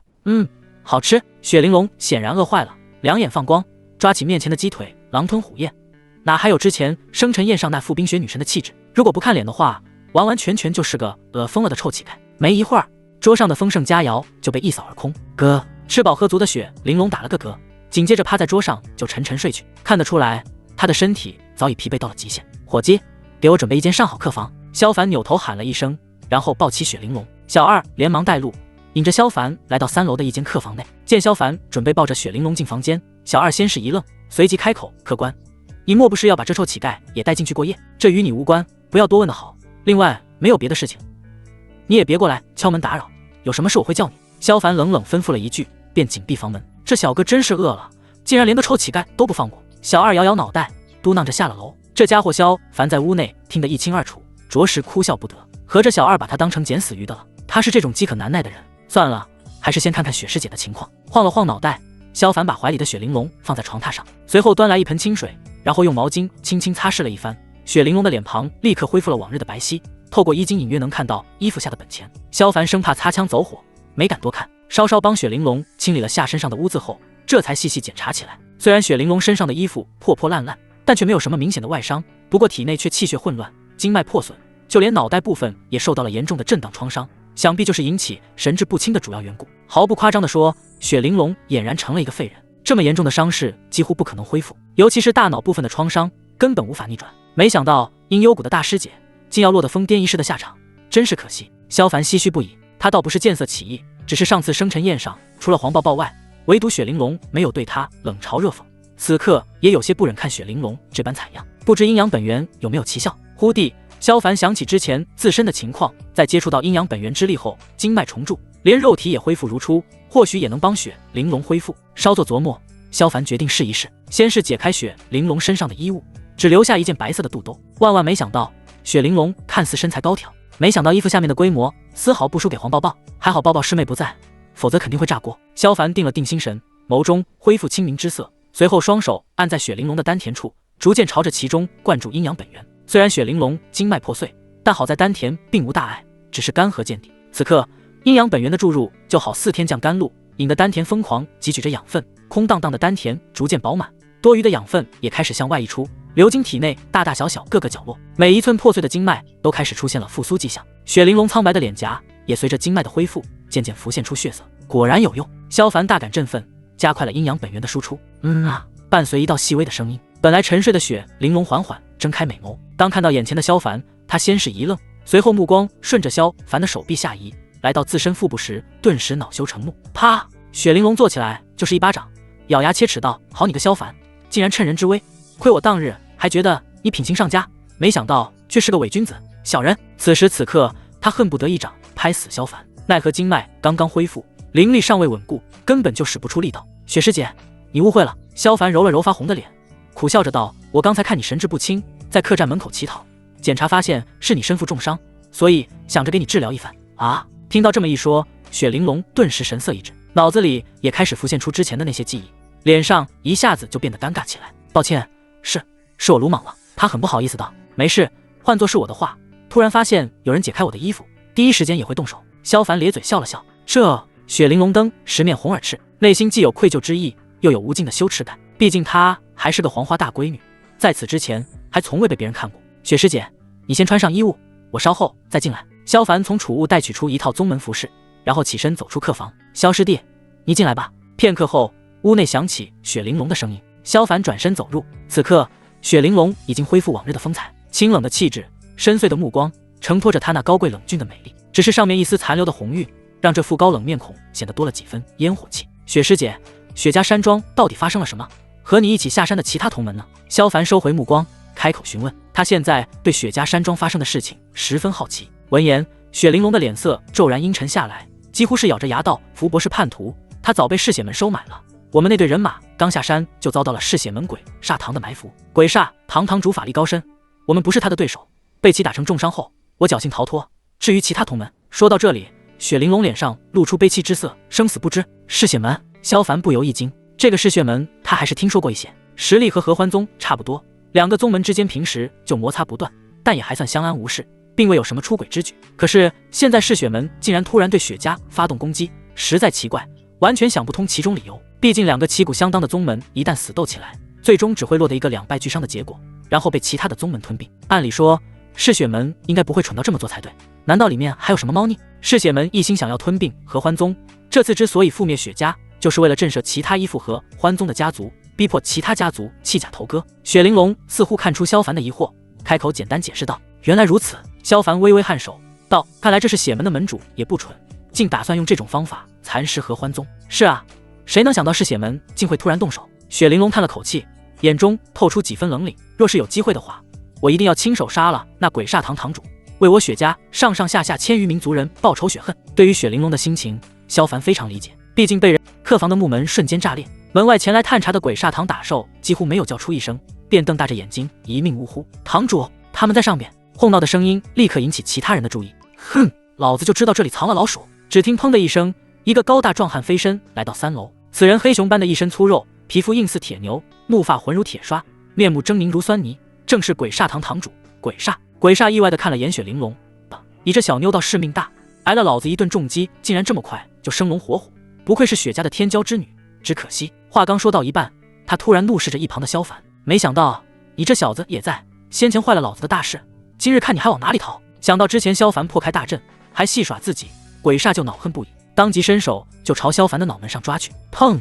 雪玲珑抬起冰枪拦住，转而对萧凡道：“萧师弟，这里有我阻拦，你速速离去，务必向宗门汇报此事。”他很清楚萧凡的实力，仅仅炼气3层的修为，留下来根本派不上什么用场。哼，你们谁都别想跑！鬼煞拳头猛地一震，眼前的冰枪赫然被击碎，另一只手又猛地伸出，抓向萧凡的脑门，显然是不给对方任何一丝机会。萧师弟，快走啊！雪玲珑再次凝聚出冰枪，死死挡住鬼煞。虽然他是筑基巅峰期修为，但面对金丹初期的鬼煞堂堂主，实力还是差了太多，只能苦苦支撑。萧凡却没有半点逃遁的意思，反而冷冷开口道：“雪师姐，现在这种情况下，只有合力把他杀了，否则谁都跑不掉。”哈哈，不知天高地厚的小子，竟然想要杀我！鬼煞像是听到极好笑的笑话，当真以为老子拿捏不了你。先前不过是老子分身乏术，没法收拾你，不然你早就死在了雪家山庄。现在嘛，就让老子送你去见阎王爷。话音落下，鬼煞浑身爆发出一阵强大的气息，直接将雪玲珑震退几步，随后大步朝着萧凡冲去，粗大的臂膀毫不留情地砸向对方脑门。然而萧凡身影一晃，却突然消失不见。鬼煞一招落空，顿时皱眉。之前他控制红色骷髅头时，萧凡也是这般鬼魅身法躲开攻击，但那时候因为将灵力分成了9份，所以每一尊骷髅头的实力都只相当是半步金丹，被萧凡躲开也情有可原。可现在在他的本体面前，萧凡竟再一次躲开，这就实在很古怪了。嗖！突然耳边传来一丝微小的破空声，萧凡的身影突然在侧面出现，锋利的剑刃更是横扫而来，试图一剑斩落鬼煞的头颅。该死的小鬼！鬼煞连忙向后退了几步，同时一拳打出，砰！剑刃和拳头猛地相碰，顿时掀起一阵剧烈的冲击波，旁边的客房木门以及走廊扶手瞬间就被炸得4分5裂。什么？鬼煞瞳孔猛地一缩，简直不敢相信，一个炼气3层的小菜鸡竟然挡住了他本体的一拳，开什么狗屁玩笑！萧师弟竟这般神勇！一旁的雪玲珑也惊呆了，他自认修为比萧凡高，却也没有任何可能接下鬼煞一拳，毕竟对方可是金丹初期的修为。哼，你这小鬼果然留不得！鬼煞脸色一沉，手中猛然发力鬼哭狼嚎拳，顿时其周身散发出阵阵血雾，全面上隐隐凝集成一个个小鬼头，伴随着阵阵阴风，张牙舞爪地冲向萧凡。萧师弟，小心！雪玲珑不由大呼，同时持着长枪冲上来助阵。聒噪！谁知鬼煞扭头一瞪，一阵血色雾气瞬间将雪玲珑笼罩其中，一时半会无法突破。小子，你！鬼煞随后回过头来，正要接着收拾萧凡，不料就这一转头的功夫，萧凡人就再次消失不见。而他刚才释放出的那些小鬼头，则是一头撞上客栈的墙壁，轰！墙壁瞬间被打穿一个大窟窿，大大小小的木屑碎片飞溅的到处都是。街道上面本就稀稀拉拉的路人，看到这副阵仗，吓得四处逃窜，旁边的那些商铺更是连连闭上铺子。妈的，藏哪里去了？鬼煞脸色铁青，怒气不断上涌。他身为嗜血门的鬼煞堂堂主，有着金丹期修为，手里杀了不知道多少筑基期的垃圾，现在却连一个炼气3层的废柴都没抓住，还屡屡失手。这件事要是传出去，那简直是奇耻大辱。一时间，鬼煞杀心更重几分。嗖！就在这时，又是一道破空声响起。哼，同样的招数对老子没有任何用。几乎是同一时间，鬼煞朝着破空声的方向猛地挥出一拳，登时鬼哭阵阵，阴风四起。旁边的鬼煞堂弟子见此纷纷远离，他们太清楚自家堂主的厉害，这一拳下去，足够将筑基巅峰期的修士打成残废。最重要的是，那些由血雾凝聚成的小鬼头，更是会吞噬他人的神智，哪怕一招不死，也会成为无用的疯子。然而，让鬼煞没想到的是，当拳劲击中萧凡之后，只见对方身形扭曲，随即破散消失。幻影！鬼煞猛地一惊，他怎么也没想到，萧凡一个炼气7废柴，竟然有这么快的反应和斗法经验，当即顾不得多想，急忙架起双臂。当！几乎是同一时间，萧凡持剑显露真身，剑尖刺在鬼煞的金刚护臂上，顿时火花四溅。小子，你的出招很凌厉，可惜就是实力太弱，不然这一下，你便可以取了老子的性命。鬼煞低头看了一眼，顿时大笑不止。幸亏他刚才格挡及时，所以正好把萧凡的剑挡住，没能刺进心口。呵呵，未必不能。萧凡却是淡然一笑，仿佛胜券在握。鬼煞忽然察觉不对，只是没等反应过来，身下剑芒一闪，不知哪来的一柄细小短剑，竟从他胯下回旋而过。啊！一阵撕心裂肺的疼痛升起，鬼煞捂着血淋淋的裤裆跪倒在地上，他死死盯着眼前的萧凡，目光满是怨恨。你这卑鄙无耻的小人，竟敢偷袭！老子定要你不得好死！对方实在太阴险了，让人猝不及防啊！呵呵，你估计没机会了。萧凡嘴角一勾，手中长剑一抖，迅速向前刺了几下。啊呀呀！鬼煞身上立刻开出几朵血花，双臂立刻无力地垂下来，口中更是惨叫连连。你这该死的小鬼，竟然敢断我经脉！不然呢？难道还留着你来杀我吗？萧凡冷笑一声，长剑随即架在鬼煞脖子上，朝旁边几个想上来帮忙的鬼煞堂弟子威胁道：你们要是再上来一步，我现在就杀了他！闻言，几个鬼煞堂弟子立马停滞不敢再动。滚出这里！萧凡又喝一声，这次鬼煞堂弟子有些犹豫不决。怎么，真不怕我杀了他？萧凡眼中寒芒一闪，手中加大几分力气，瞬间锋利的剑刃直接破开了鬼煞脖颈的皮肤，鲜血立刻流了出来。混蛋，让你们滚就快点滚啊！鬼煞顿时有些慌张，虽然面前这小子看似只有炼气3层的修为，但所展现出来的杀意却一点不弱，说动手就动手，实在果断。几个鬼煞堂弟子见状，匆匆离开客栈。小兄弟，他们几个都跑了，现在能不能把你的剑拿开？鬼煞脸上挤出少许笑容，声音也比刚刚软了许多。呵呵，难道让我放了你，再让你杀了我吗？萧凡像是看傻子似的看了他一眼，顿时就要下杀手。虽说外面还有几个鬼煞堂弟子，但只要没了鬼煞这个最大的麻烦，以他和雪玲珑的实力，足以能够脱逃。阴鹤谷谷主之女已被了老子擒住，你要是不想他死，就乖乖放了我。生死关头，鬼煞猛地大喊起来。什么？萧凡猛地一怔，脸色变得无比难看。抱抱师妹有2件法宝傍身，还有百里无踪符，怎会被抓住？之前看你和那小妞卿卿我我，果然有一腿。见萧凡如此神情，鬼煞顿时又有了底气，要么放老子走，要么等着看那小妞死，你自己选吧。萧凡没有理会，反而冷冷质问抱抱师妹现在在哪里？小子，你是不是还没搞清楚状况？自以为拿捏了萧凡的软肋，鬼煞逐渐开始猖狂。如果你不放老子走的话，别说想知道那小妞在什么地方，估计晚点就会被老子那些弟子们折磨致死。哈哈哈！萧师弟，要不还是先放了他，保住抱抱师妹性命要紧。雪玲珑刚从血雾里突破出来，正好听到鬼煞这番话，顿时急声开口。然而话都还没说完，萧凡忽地抬起长剑，一下刺进鬼煞的左眼内。啊！鬼煞发出惨烈的叫声，脸上的猖狂之色此刻荡然无存。他怎么也没想到萧凡竟然会不顾黄抱抱的性命，直接动手。我再问你一次，抱抱师妹到底在哪里？萧凡冷冷道。你有种就杀了老子，反正你别想从老子嘴里知道任何事情。鬼煞咬牙切齿，满脸狰狞。萧凡二话不说，手中立刻发力，刺入鬼煞左眼的剑刃随之搅动起来，顿时血红满布。啊呀呀！剧烈的疼痛让鬼煞惨叫连连。饶是他这种金丹初期修士，也顶不住这般残忍的酷刑。萧师弟，一旁的雪玲珑完全呆住，看萧凡的目光里充满了惊讶以及少许畏惧，怎么都没有想到，平时不显山不露水的萧凡，竟然有这么狠辣的一面，一言不合便直接下重手，真可谓是杀伐果断。最关键的是，面对金丹初期的鬼煞，萧凡也不畏不惧，有如此英雄气概之人，简直是他心中的良配。听好，你现在没有谈条件的资格，如果不想受苦，就快点把抱抱师妹的下落说出来。萧凡冷冷看着鬼煞，声音如地狱里传来的一般。哼，要杀要剐随你便，老子绝不可能告诉你。鬼煞紧咬着牙齿，就是不肯松口。好，这是你自找的。萧凡没有客气，抬剑又刺进鬼煞的另一只眼球，噗嗤，眼珠瞬间破裂，鲜血很快充满整个眼眶，接踵而来的就是鬼煞那凄惨又瘆人的嚎叫。那些在客栈外面焦急等候的鬼煞堂弟子们脸都吓白了，一个个站在原地不知所措。萧凡却没有半点怜悯之心，虽然刚才的做法很血腥，甚至有些残忍，但比起鬼煞在雪家山庄犯下的罪恶根本不值一提。他没有将鬼煞千刀万剐凌迟处死，就已经是心地善良了。只是本以为鬼煞吃了苦头就会老老实实告知黄抱抱的下落，但让萧凡没想到的是，鬼煞非但没有妥协，反而破罐子破摔，一副豁出去了的模样。小子，你这些招数老子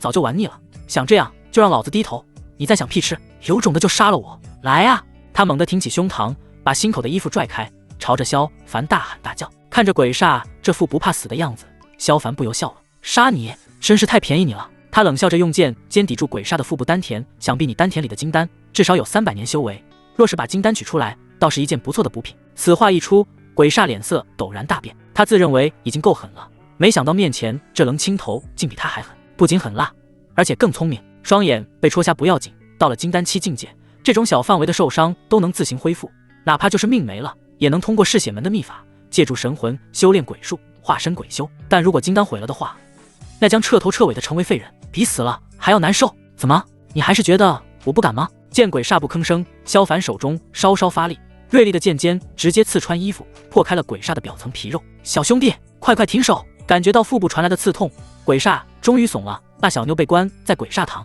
我可以带你们过去。很好，看来你做出了争取的选择。萧凡呵呵一笑，小样，还拿捏不了你。他收起子母回旋剑，转头对雪玲珑传音道：雪师姐，嗜血门之事关系重大，眼下局势稍稍稳定，不如由你抓紧时间回宗门，将这些事禀告给宗内长老。那你呢？雪玲珑问道。我跟着他去鬼煞堂，把抱抱师妹救出来。萧凡踢了踢脚下的鬼煞，不行，你一个人去太危险了，还是我们一同前往比较好，这样路上有什么也好相互照应。雪玲珑想都不想就拒绝，这简直就是孤身入虎穴，实在是太过危险。刚被萧凡救了一命，他打心底不想看对方遭遇什么变故。多谢雪师姐关心，但此事危险至极，如果我们2人同时前往，一旦被埋伏就是全军覆没。雪师姐若是回宗门报信，尽快让长老们出手救援，反而会让嗜血门投鼠忌器，不敢随便动手。萧凡的一番解释让雪玲珑陷入沉默，他紧咬了咬下唇，然后从储物袋中取出一对镯子。萧师弟，此物乃雪域玲珑镯，是我雪家的传家法宝，你且带在身上，若遇危急时刻，这对雪域玲珑镯或许能保你一命。多谢师姐，在下却之不恭了。萧凡没有矫情，直接把镯子接了过来。先前黄灭决赐给黄抱抱那么多好东西的时候，他在旁边看得一阵眼热，没想到这么快自己也有法宝能拿来玩玩了。哎，等等，好像有些不对。刚才雪玲珑说这镯子是雪家的传家法宝，怎么这么轻易的就给他用了？萧凡连忙抬头，刚要开口询问，就看到雪玲珑那稍稍泛红的脸颊。完犊子了！萧凡顿时明白了什么，心里一阵苦笑。他并不是什么自恋狂，但女人的眼神、表情之类的东西，他还是挺看得懂的。没想到黄抱抱那边还没搞定，现在又惹上雪玲珑这朵桃花，自己的桃花运貌似有些旺啊。萧师弟，你且小心保重，我现在就回宗门求援，你千万不要死。许是被萧凡看得有些不好意思，雪玲珑说完便匆匆架起盾光，逃也似的离开了客栈。闻着风中残留的淡淡体香，萧凡不禁摸了摸鼻头，没想到长得帅也是一种困扰百余里外。荒草丛生，野花飘零，一望无际的枯树林里零星响起几声怪叫，令人感到毛骨悚然。沿着枯树林向内行走10余里，一座光秃秃的山头坐落其内，周围还有密密麻麻的秃鹫环绕，使得本就阴森的树林又添了几分恐惧。而在山脚下，一个黑漆漆的山洞口赫然可见，洞口处更是堆积着数不清的人头，大都是白惨惨的骷髅头，还有些许挂着烂肉，引得成片的秃鹫落下来疯狂啃食着。山洞里的一间密室内，黄抱抱的4肢被紧紧绑住，躺在石床上无法动弹。前方不远处，一个身穿骷髅头长袍的男人正背对着石床捣鼓着什么，还时不时地发出几声怪笑。这里是什么地方？你又是什么人？快点放开本小姐！这时，黄抱抱悠悠醒转，看着四周的环境以及面前的鬼袍怪人，顿时就叫喊起来：嘿嘿嘿，这里是鬼煞堂，我便是副堂主鬼冢。鬼袍怪人转过身，只见其长得贼眉鼠眼，猥琐至极，加上此刻的那几声怪笑，更是让人感到一阵心悸。你这死变态，快点放开本小姐，否则等我娘亲来了，一定会将你挫骨扬灰！黄抱抱挣扎着破口大骂：呵呵，你这小妞还挺泼辣，不过本副堂主就好这一口。鬼冢面露阴邪，干柴般的双手使劲搓了搓，然后拿起一个黑漆漆的小瓶子，慢慢的走到石床边。你要干什么？黄抱抱顿感不妙，警惕的盯着对方手里的东西。嘿嘿，这是我专门配置的毒情蛊，只要你喝下，便会成为我的奴隶，到时候你就会欲罢不能，我让你做什么就会做什么。鬼冢的嘴角几乎咧开到耳垂，脸上满是一阵狂热。你个死变态，滚远点！我就是死也不会让你得逞。黄抱抱听到这话，脸色变了又变，他更加剧烈的挣扎起来，但捆住他四肢的绳索坚韧无比，根本没法撼动。嘿嘿，不要着急，你马上就会陷入无尽的快乐。鬼冢伸手捏住黄抱抱的嘴，将黑色小瓶里贴近其口边，缓缓倾倒。随着一股黑色粘液的渗出，一条粘稠的触手瞬间钻进黄抱抱的嘴里。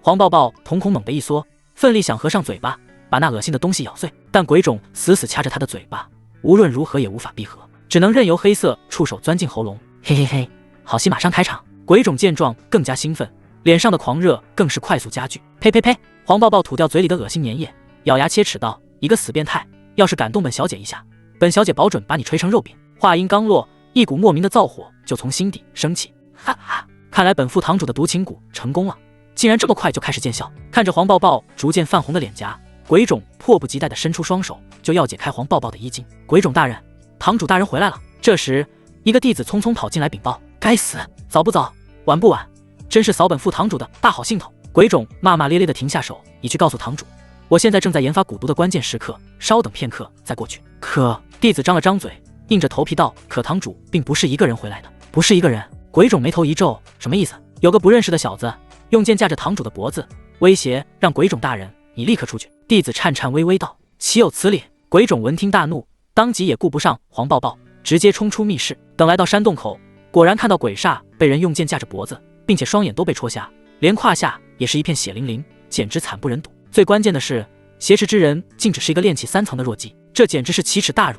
好大胆子，竟敢挟持我鬼煞堂的堂主！鬼冢一下子怒火中烧，狠狠瞪着萧凡：小子，你要是不想死的话，便快点把我们堂主放开，否则我让你生不如死！话音刚落，鬼煞反而先叫喊起来：鬼冢不得无礼，这是我们鬼煞堂的贵客，还不速速迎贵客入内？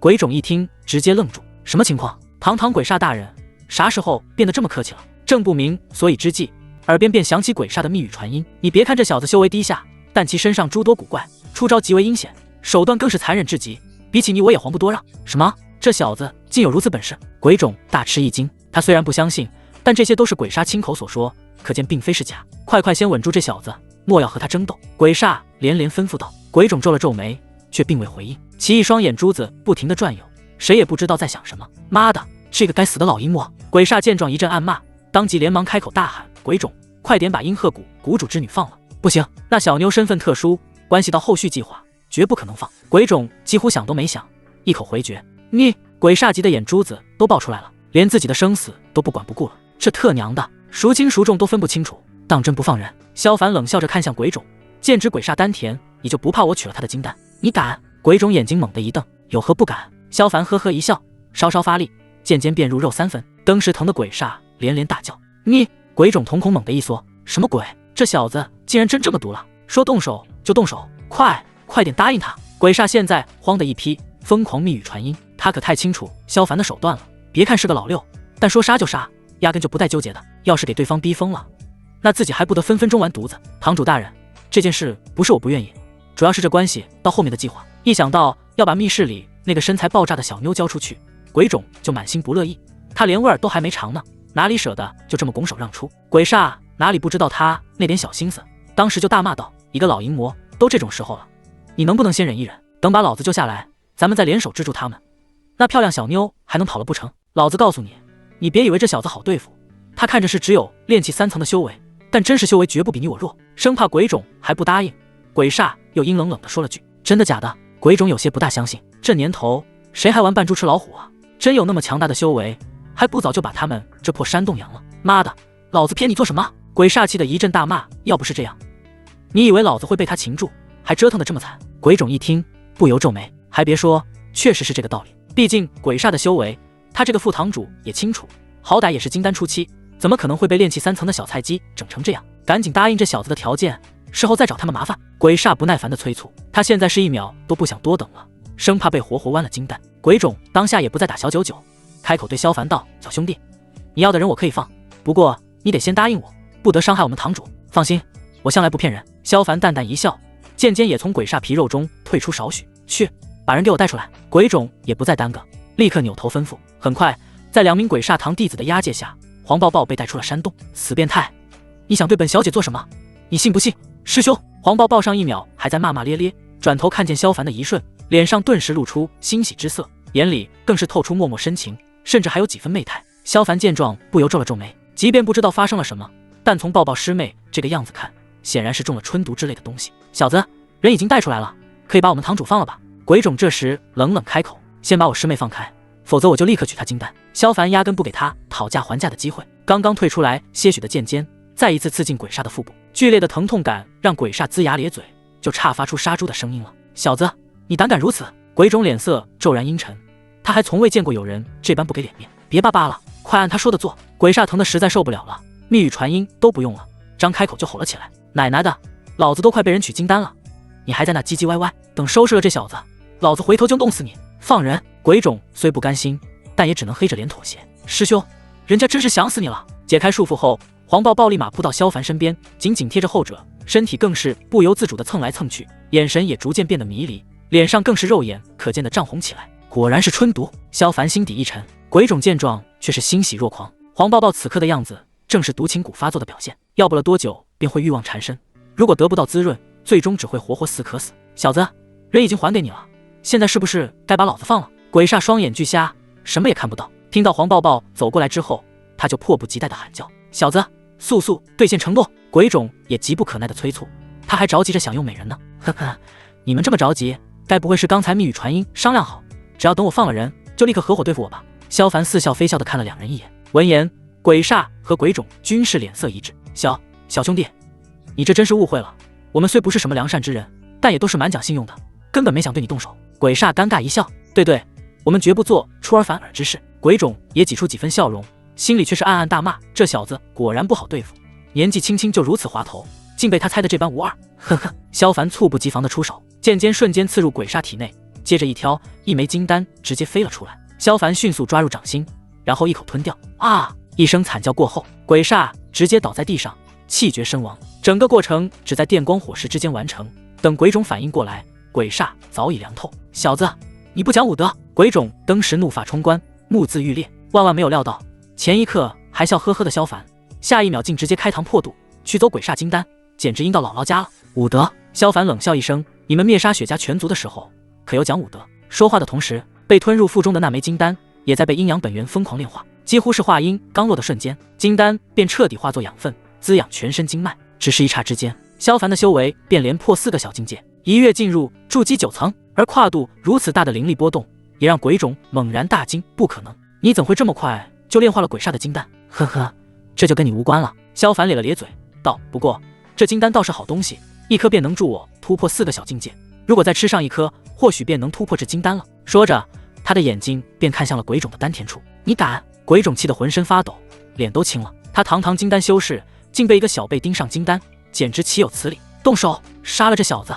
鬼冢怒吼一声，周围的鬼煞堂弟子纷纷动手。哼，来得好！萧凡却无所畏惧，挥拳冲进人堆。除了鬼冢和已经身死的鬼煞外，鬼煞堂的弟子都是协助机器修为。对于萧凡而言，这些人全都是豆腐块。在阴阳本源的加持下，本是合欢宗入门级别的龙阳拳，此刻却犹如炙热的太阳，每一拳都能带走好几条人命。那些鬼煞堂弟子们几乎没有挨到萧凡的边，就被一股炙热的龙阳之力洞穿身体。眨眼的功夫，鬼煞堂弟子就少了一半。该死，这小子果然有古怪！鬼冢暗暗大骂，当即命令道：“其余人去抓那名女修，这小子交给我来处理。”说罢，他便挥舞着双爪扑向萧凡。萧凡本想去帮黄抱抱，但鬼冢的突然冲袭，不得不让他举拳格挡。砰！拳爪相碰，发出一阵闷响，两人脚底下的坚实地面当场皲裂开来。小子，你到底是什么人？看着面前毫发无损且能与自己分庭抗礼的萧凡，鬼冢眼里充满了惊愕。在对合欢宗发动的围剿计划之前，他们明明调查了合欢宗所有人，从未听过合欢宗内有这样一名堪比金丹境的年轻弟子。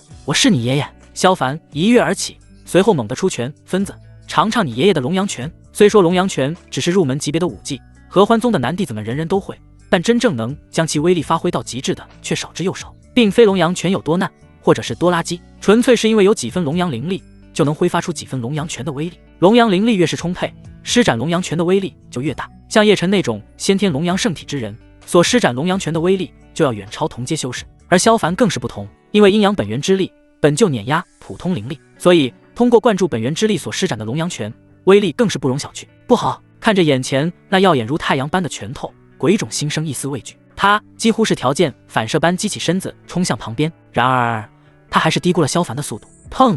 鬼冢被一拳击中臂膀，整个人直接倒飞而出，口中吐出的鲜血更是在空中划过一条弧线。萧凡本想乘胜追击，不料中了毒情蛊的黄抱抱此刻在围攻中落入下风，眼看其就要被抓住，萧凡连忙祭出血玲珑给予的雪域玲珑镯，霞光一闪，镯子迎风见长，将黄抱抱护在其中，并且形成了一个光罩。而周围那些喊打喊杀的鬼煞堂弟子直接被镯子形成的光罩轰飞出去。多谢师兄相助！黄抱抱手撑着大刀，大口大口喘着粗气。由于毒情蛊发作的缘故，他现在的意识逐渐开始乱了起来，身上也越发使不出力气。师妹，你先待着，等我解决完后再来帮你。萧凡倒是想帮黄抱抱驱毒，但刚才被一拳轰飞的鬼冢此刻又张牙舞爪地扑了过来。九阴魔爪功！鬼冢双手此刻化作利爪，上面缠绕着缕缕黑雾，老远就能闻到一股腐臭味。萧凡一凛，立刻换成子母回旋剑，向前方斩出一道剑气。虽不知道鬼冢地功法有如何效果，但直觉告诉他，如果再用拳头硬拼的话，肯定会被沾染上一些阴毒之物。鬼冢却也不闪躲，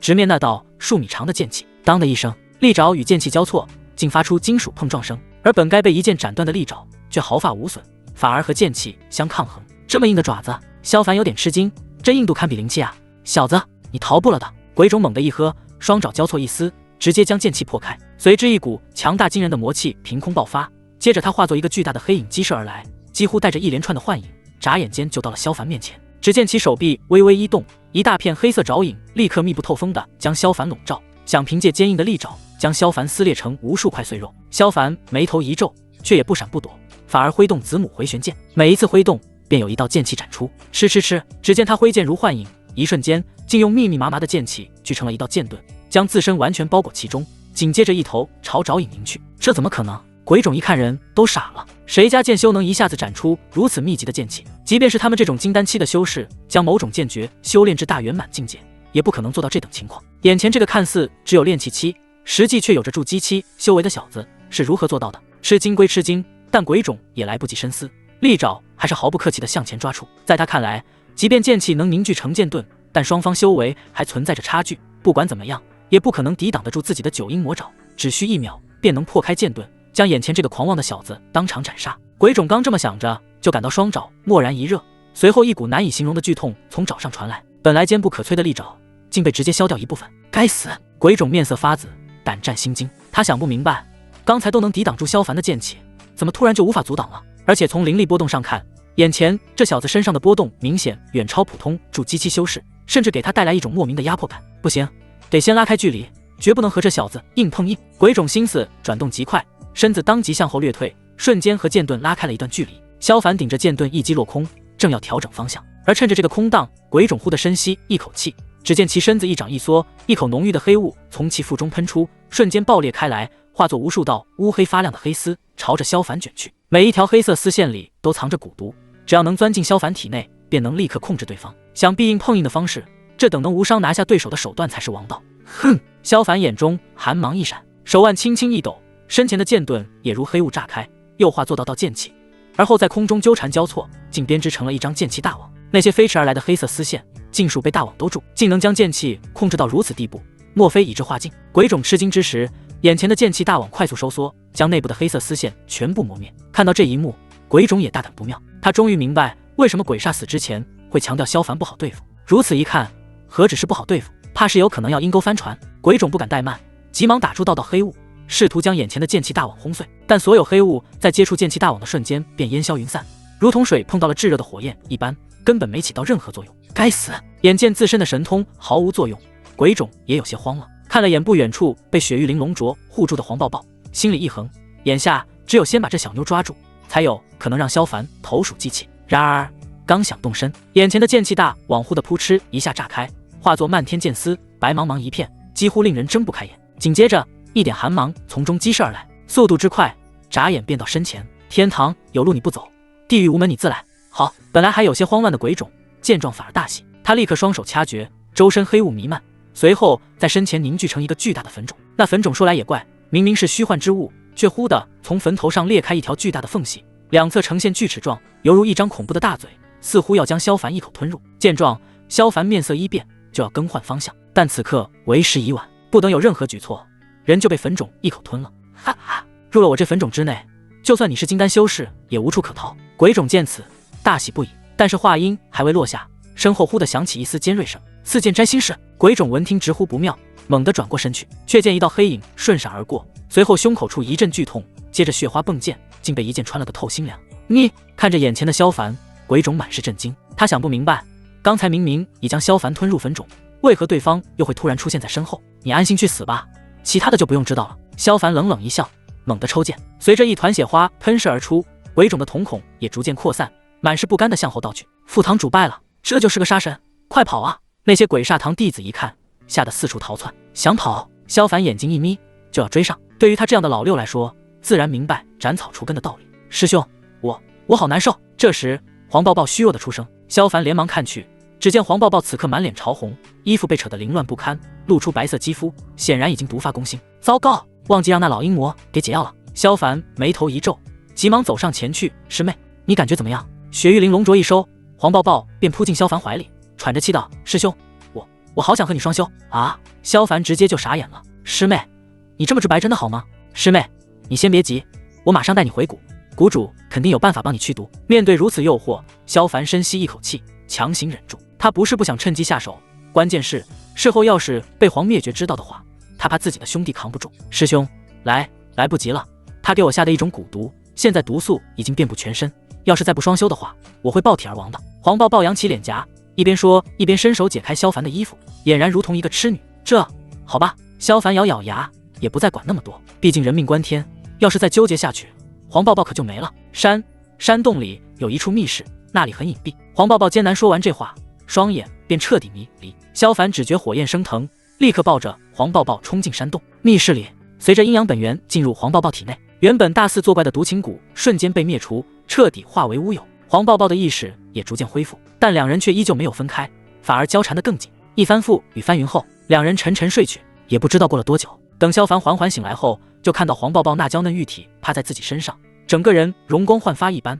本来大大咧咧如女汉子的她，此刻眉眼间更是多了几分妩媚，俨然是人妇之相。完了，萧凡双眼一闭，彻底绝望。本来还琢磨着这件事不会被人发现，到时候回音鹤谷也能瞒住，可是现在黄抱抱的面相都跟着变了，黄灭绝那种久经沙场的老手岂能看不出来？想到下山前黄灭绝的警告，就感觉到下身一阵凉飕飕的，这次怕是要成为萧无枪了。师兄，你不用担心，我会向娘亲求情的，她绝对不会为难你。黄抱抱见状嘻嘻一笑，显然猜到萧凡在想什么，恐怕难说。萧凡摇了摇头，并不抱希望。如果黄灭绝有那么好说话，他至于不敢拿下黄抱抱吗？不会的啦，我保证你不会有事。黄抱抱拍拍胸脯，信誓旦旦道：“这次师兄你立下大功，不但杀了鬼煞堂的正副堂主，而且还救了我。就算娘亲真的想动手伤你，其他封主谷主也不会答应的。”说的也是，想必黄谷主也会稍稍克制。萧凡一想也有道理，自己这次立下不世之功，黄灭绝还能真的一点不顾？那不可能的好吧，否则以后谁还给合欢宗卖命？不过话说回来，师兄你刚才好猛啊！黄抱抱突然俯下身子，调侃着说道。啊！萧凡顿时愣住，不是，这种话说出来真的好吗？和师兄修炼之后，我的修为突飞猛进，直接突破3个小境界，现在已经是筑基9层了呢。黄抱抱越说越兴奋，看萧凡的眼神更是有种说不清楚的狂热。我就知道和师兄修炼没错，要是之前早点这样的话，或许我都不会被抓呢。啊，这么离谱！萧凡不由愣了一下。对于双修之事，他也是了解一些的。虽然男女修士进行双修可以加快功法的运转，让修为提升更快，但再怎么也不至于一下突破3层小境界啊。是呢，感觉非常奇怪。黄抱抱重点了点头，随后道：“以前听其他师姐说，双修虽然很舒服，但好像都没有像我这样一下突破好多个小境界的呢。看来你的确天资聪慧。萧凡摸了摸鼻头，他刚刚突然想到了一点，黄抱抱双修之后突然修为暴涨，很可能是因为阴阳本源，只有这样才能解释得通，否则光是双修采补就能让修为暴涨的话，任长风那个颠老采补1001个少女，不早就突破元婴期了。嘻嘻，我觉得还是师兄的功劳。黄抱抱鬼灵精怪的笑了一声，肯定是师兄太猛，打通了我的任督二脉，不然哪有这样厉害的效果呀？这萧凡直接说不出话来了。好家伙，这小妮子不仅暴力，还很黄啊！车轱辘直接碾到脸上了嘟。咳，萧凡干咳了2声，转移话题道：师妹，我觉得现在不是说这些的时候，鬼煞堂被灭了，咱们得赶紧收个战利品，不然等到嗜血门的强者赶到就来不及了。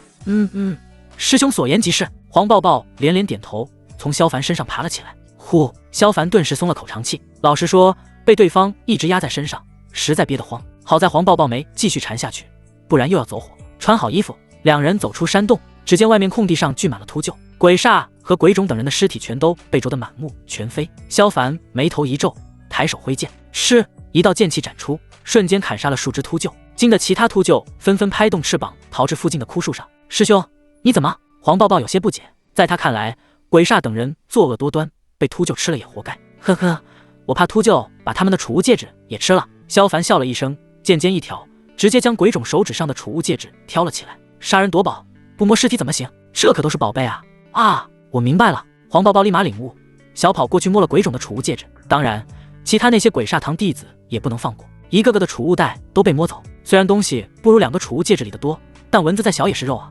经过一番清点，竟发现里面有不少好东西，丹药、灵石、秘籍等，都是些不菲之物，总价值4-5万灵石。师兄，我们又发财了！看着收缴来的东西，黄抱抱了坏了，我们赶紧回谷，然后去浮空山上把用不上的东西都换成灵石吧。等等，我突然想到一件事。萧凡摩挲着下巴，沉声道：既然这里是鬼煞堂的总部，那么里面肯定还有宝库，如果能找到的话，又将是一笔丰盛的收获。那还等什么？我们快进去找吧。黄抱抱双眼发亮，萧凡却是没有着急，而是走到鬼煞身上摸索一番，很快就从其尸体上找到一块巴掌大的乌黑令牌。这是……黄抱抱微微一怔，如果所料不错，这应该就是宝库的钥匙。萧凡笑眯眯地看着那块令牌，看来我猜的没错，这山洞里面果然还有宝库。走，该我们去寻宝了。说完，他便大步朝着山洞内走去。洞内光线昏暗，分布着数条深邃漆黑的通道，其中一条还时不时有腥臭飘来，让人作呕。如果每条通道都进入找一遍的话，怕是不知道要花费多少时间。所幸有萧凡手里的令牌指引，很快便找到一处暗门。轰隆，随着一声巨响，暗门缓缓打开，一个地下洞窟赫然出现在两人眼前。相比洞内的昏暗景色，洞窟内部却是光亮许多，周围的石壁上满是油灯，随着洞窟门打开，火苗纷纷摇曳。然而萧凡和黄抱抱此刻的视线呆呆地注视着洞窟中央，顺着看过去，竟是一座由灵石堆成的小山，粗略一看，足有10几20万之多。不仅如此，在灵石小山旁边的木架上还摆放着机件形状不一的武器，均是闪烁着微弱的光芒，一看就不是凡品。师兄，我们好像发大财了！黄抱抱呼吸都加重了，心脏砰砰直跳。是啊，没想到鬼煞堂的宝库里有这么多好东西。萧凡也是激动不已，手脚都有些颤抖了。这还是他穿越至这个世界之后第一次见到如此之多的灵石。发了，这次是真发了呀！不过更让他激动的是架子上的东西。对于萧凡而言，现在最缺的就是法宝，如果能获得几件法宝，以后同阶之内他就是无敌的存在。想到这里，他按捺着激动走上前，率先入眼的是一团幽光，里面包裹着几片白色纸人，看似并没有什么奇特之处，也不像是可以用于对敌的法宝。萧凡见此略有些失望，转而看向下一件，旁边放着的是一团近乎透明的丝线，更是看起来平平无奇，就像是前世那些钓鱼佬用的钓鱼线而已。如果不是上面散发出来的丝丝寒意，萧凡恐怕真的把这东西当成是钓鱼线了。看起来不凡，但也不像是法宝。萧凡微微皱眉，视线投向最后一件物品。相比前面2件东西，这最后一件的体积就大了很多，长约1丈，上面还有一块黑色布料卷着，看起来应该是一面幡旗。最重要的是，上面还源源不断地涌出浓郁的鬼气。在萧凡接近的瞬间，就感觉到一阵头昏目眩，有种神魂要被抽出去的感觉。这是运转一圈功法。萧凡定了定心神，随即伸手把那面幡旗拿了起来，展开的一瞬间，耳边立刻响起鬼哭狼嚎之声，仿佛幡旗里面关押着千万头厉鬼。正在一旁搜刮灵石的黄抱抱脸色瞬间煞白，万鬼幡，师妹，你认识这东西？萧凡疑惑道。要是没看错，这应该是嗜血门的正宗之宝。黄抱抱咽了咽口水，小心翼翼道：据说嗜血门总共炼制了5章，每一章里面都收纳着无数鬼魂，杀伤力极强，而且被万鬼幡所杀之人，神魂都会被吸进去，这么厉害。萧凡闻听一惊，黄抱抱点点头，继续说，以前娘亲跟我说过，如果看到此番，一定不能恋战。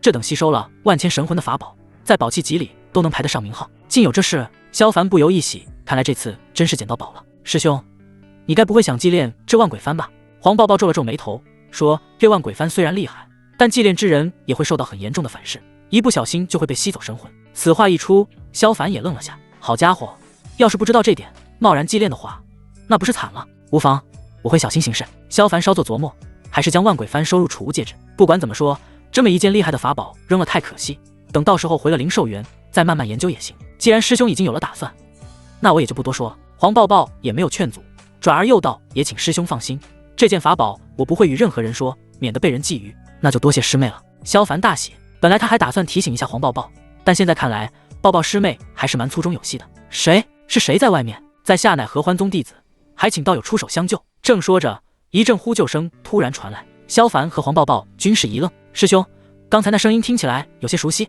好像是……黄抱抱皱着眉头，想了好一会儿，才想起来，好像是叶晨叶师兄。我听着也像，过去瞧瞧吧。萧凡道：既然他被关在这里，那么其他同门应该也被抓了。黄抱抱连连点头，两人当即收起灵石和法宝，循着呼救声来到一处密室。阴暗的密室里，叶晨被关在一个锈迹斑斑的铁笼里，在其旁边还有另外几个铁笼，里面都各自关着一个人，赫然是冷清瑶、林浩以及武壮。别喊了，在这鬼地方，没人会来救我们。冷清瑶很不耐烦道：冷师妹，我的确听到旁边传来了声音，而且不像是鬼煞堂的那些人，若是不求救的话，我们都要死在这里。叶晨皱着眉头，也不管那么多，扒着铁笼子继续喊：外面是哪位同门？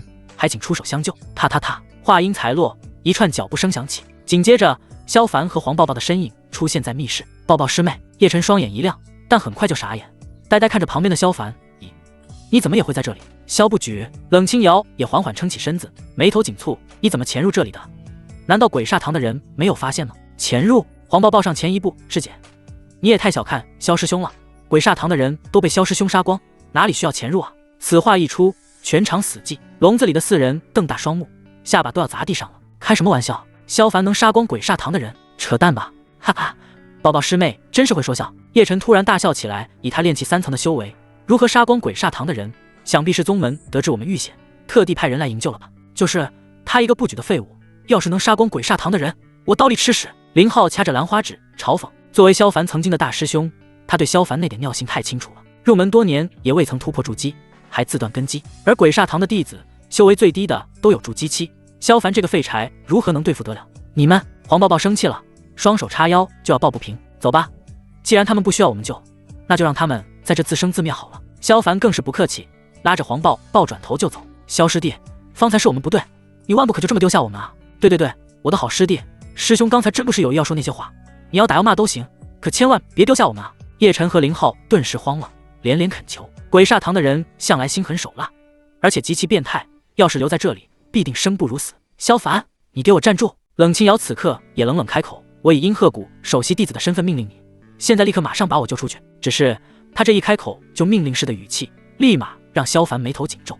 哼，我就是救谁也不会救你。萧凡回头冷笑，根本不给冷清瑶面子。你敢？冷清瑶气急，怒道：要是此事让师尊知道，你就不怕被赶出阴鹤谷吗？哼，只要没人说，谁知道我没救你们呢？萧凡此话让几人瞬间倒吸了一口凉气。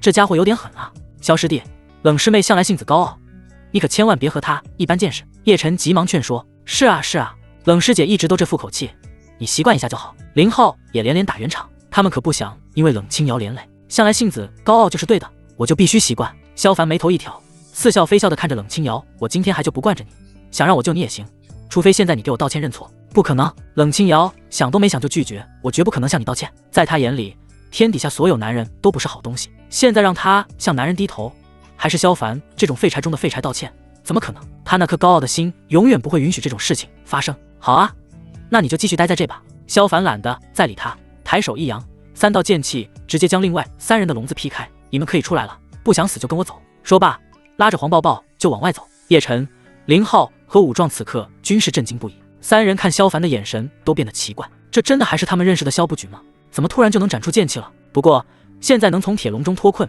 倒是一件值得兴奋的事。3人当下也没多想，迈腿就要跟上。叶师兄、林师弟、武师弟，你们怎能见死不救？见萧凡真的不打算出手，冷清瑶慌了，急急忙忙向另外3人求援。叶晨几人这才反应过来，随之停下脚步。然而萧凡的声音随之响起：“你们谁敢救他，我就让谁和他一起关在这里当狗。”声音虽然不大，却冰冷透骨。刚想上前帮忙的叶晨和林浩顿时僵直在原地。要是换作以往，两人自然不会害怕萧凡，但自从被鬼煞堂的人抓住后，他们的灵力就被抽取一空，现在丹田里灵力稀薄，根本使不出什么神通，反而是萧凡看起来灵力充盈，而且还能轻而易举地挥斩剑气，在这个时候与其作对，显然是不明智的。萧凡，你……冷清瑶抓着铁笼，目眦欲裂，恨不得生吞了萧凡。师姐，都到这种时候了，低头认个错也没什么，何必苦苦坚持呢？本来就是你有错在先。黄抱抱哼哼道，他也早看冷清瑶不爽，每次都欺负自己的小凡哥哥，这次怎么也得治治对方的脾气。冷师妹，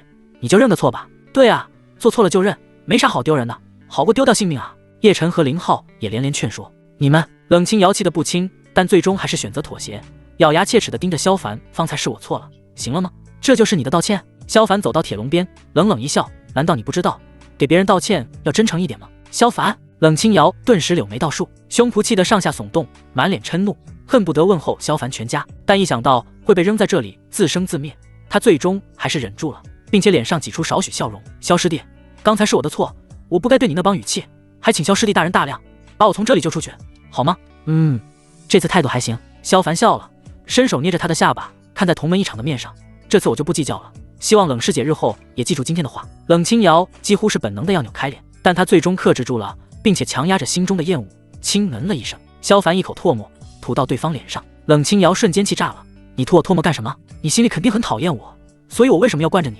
冷清瑶气哼哼的，还想再咒骂，但被黄抱抱等人劝住。冷师姐，你服不服？萧凡笑眯眯地问道。服。虽然有万分不甘，但在萧凡这个老六面前却抖露不出半点威风，只能低头认怂。好，既然服了，那我就不为难你了，请师姐退后半步。看着冷清瑶这般顺从，萧凡心里畅快无比，任你如何高傲冰冷，最终还不是要向小爷低头？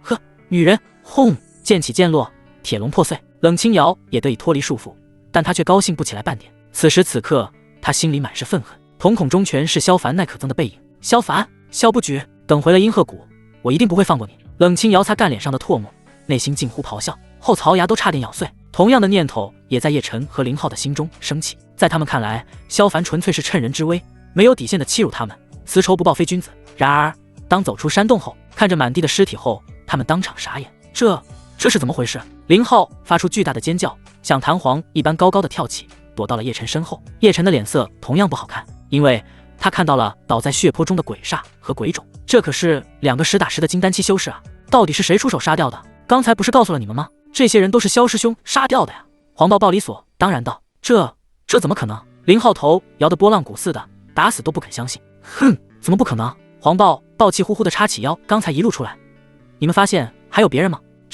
林浩顿时哑口无言。叶晨、冷清瑶也是躯体一震。的确，从密室逃脱出来之后，一路上也没遇到任何合欢宗的同门，而且萧凡刚才带着他们轻车熟路地走出山洞，可见对内部十分熟悉。再仔细一看，倒在地上的尸体大都是死于剑伤，最后结合萧凡先前用剑气斩破铁笼的场面，种种迹象表明这就是萧凡做的。一时间，几人顿感寒意森森，尤其看到鬼煞脸上空洞的血窟窿，更是感到恐惧。这死相简直太惨烈了！萧凡，你干什么？这时，冷清瑶看到萧凡提着剑走向鬼种的尸体，有个东西忘记拿了。萧凡话落，扬起长剑就破开鬼种腹部，将对方的金丹取了出来，眼都没眨就吞入腹中。看到这一幕，几人脸都有些白了。这小子也太狠了吧！杀人夺丹，还一口就吞了，简直可怕！一时间，几人心里都不觉对萧凡产生了些许忌惮。这是回灵丹，你们每人服用1颗。萧凡没理他们的表情，转而丢出去4颗丹药，待会儿还得赶路，总不能带几个累赘。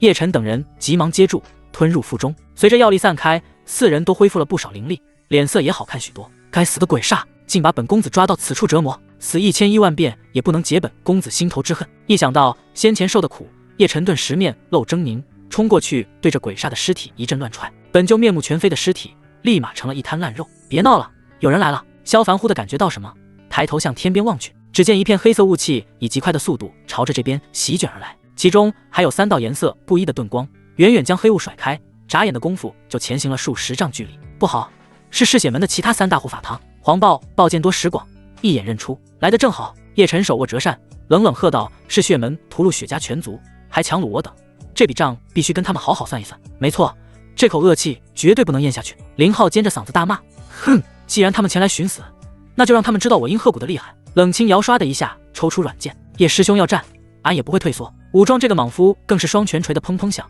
跟无脑大猩猩似的。妈的，傻逼！萧凡眉头一皱，退至众人身后。但凡有点脑子的都能明白，对方来人数量众多，而且3大堂主都到了，那可是金丹巅峰甚至元婴期的老怪物啊！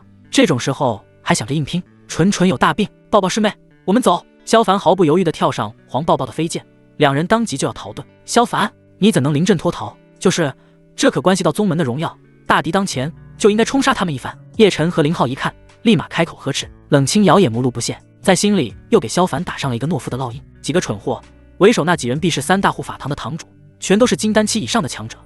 你们想死请便，我可不会陪你们送人头。萧凡说罢，直接和黄抱抱御剑而去。这叶晨等人一看急了，连萧凡这个能杀了鬼煞和鬼种的狠人都跑了，剩下他们几个还没完全恢复的家伙，怎么和嗜血门的3大护法堂抵抗？当下也不敢恋战，纷纷御剑升空追，一个都不能放走。远处的血煞、灵煞和魔煞3位堂主一看，顿时加快速度。他们前不久得知鬼煞堂被灭的消息后，便第一时间出动，没想到紧赶慢赶，还是晚到一步，竟眼睁睁看着萧凡等人逃遁，这如何能忍？当即纷纷抛出法宝，朝着几人疯狂追击。感觉到身后越来越重的威压，叶晨4人脸色凝重无比，一个个祭出法器、法宝以及法术，铺天盖地往身后扔，同时紧紧追在萧凡的身后，生怕跟丢了。几人也不是傻子，既然萧凡能击杀2位金丹期修士，那就必然还有强大的手段。眼下若是分头跑的话，必然会被追上，只有紧跟着萧凡，才有一线生机的可能。这几个大傻逼，刚刚不跑，现在追这么紧干嘛？萧凡回头看了一眼，气得直骂娘。眼看嗜血门3大堂主的盾光越来越近，他也迫不得已只能出手，将身上携带的符箓一股脑丢了出去。顿时各种法术在空中炸开，空中的云层都被掀开一大块，形成了一个巨大的空洞。可即便如此，也仅仅只是延缓了少许。只是片刻，3大堂主又追了上来，几个宵小之辈哪里跑？这时一道厉喝声远远传来，竟震得几人身形一晃，差点直接从飞剑上摔落下去。元婴期，叶晨等人脸色大变，本以为几个金丹期修士追杀就很恐怖了，没想到这里面还有元婴期修士，简直要命。亏了他们刚才还想决一死战，现在看来真是蠢到家了。萧师弟，你还有什么手段就快点使出来吧，要不大家都得死在这里。叶晨紧忙追上萧凡，脸色凝重地喊道。不知为何，他突然觉得萧凡肯定还藏着有后手，光我一个人可不够，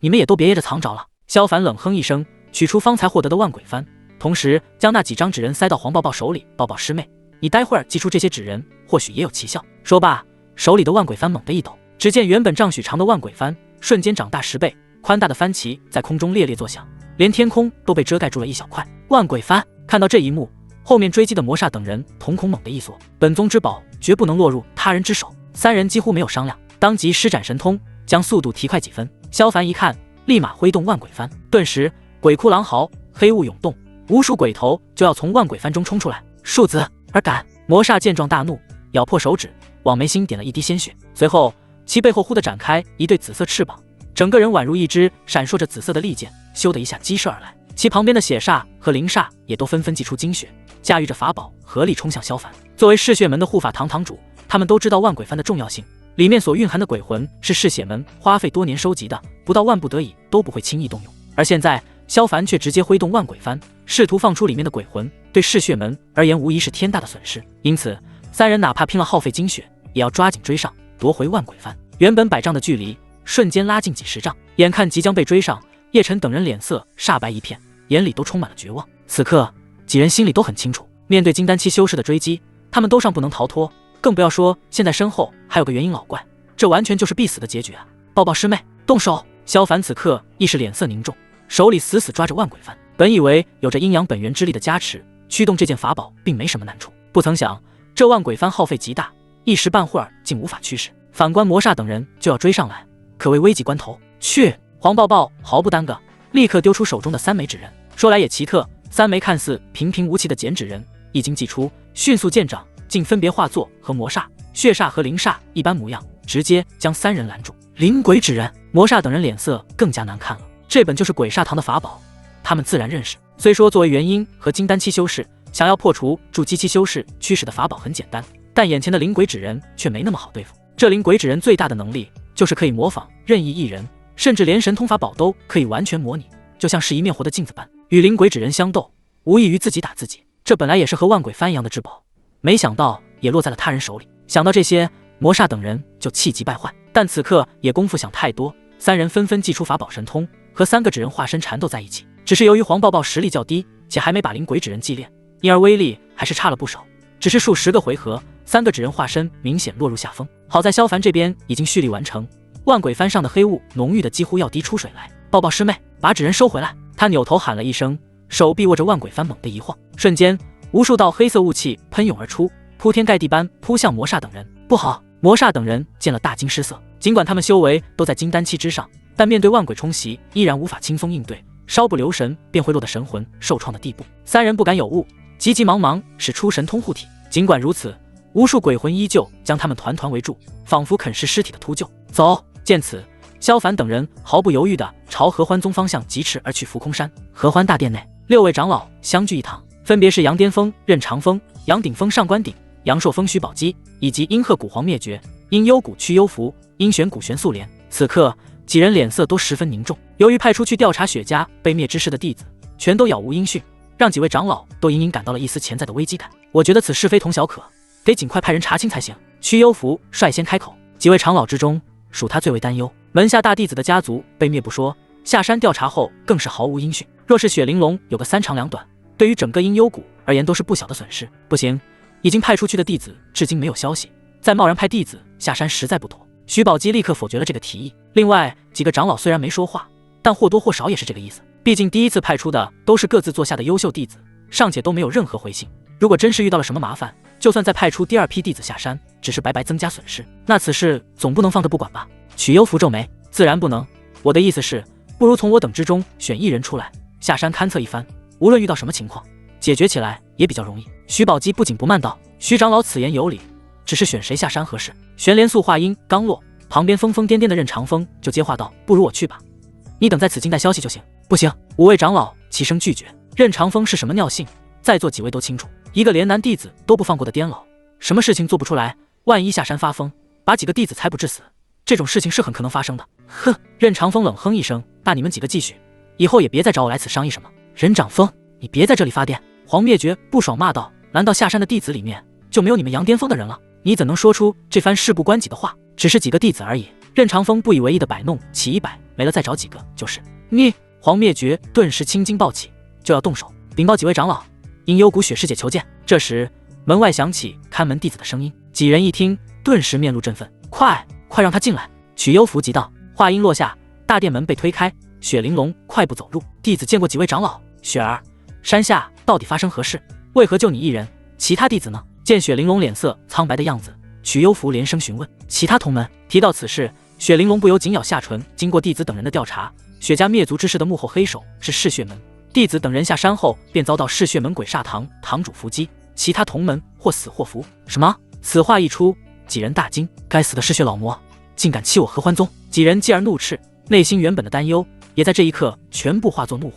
谁也没想到嗜血门竟然会突然发难。雪儿，既然鬼煞出手，那你又是如何逃出来的？曲幽福紧接又问。多亏弟子遇见阴鹤谷的萧师弟，是他助我逃出升天。雪玲珑回道。萧师弟？萧凡？黄灭绝和任长风异口同声，目露诧异。就是那个闻名全宗的萧不举。曲幽福也不由微张口齿。正是。雪玲珑一拱手，随即将遇见萧凡以及被救之事和盘托出。这怎么可能？得知萧凡以一己之力压制鬼煞，黄灭绝眼睛都凸了出来。旁边的任长风也没好到哪里去，他们可太清楚萧凡那点实力了，一个废柴而已，竟然能制服金丹期修士，开什么天大的玩笑？雪儿，此事当真？曲幽福蹙起眉头，那萧凡真有这般厉害？如果说是其他人出手搭救雪玲珑，他都不会太过怀疑，但萧凡是谁？那就是个自断根基的蠢货，出手搭救雪玲珑，还制服了鬼煞，这简直如天方夜谭。弟子以道心发誓，方才所言句句属实。雪玲珑郑重其事地道。萧师弟救了弟子之后，闻听黄师妹等人的下落，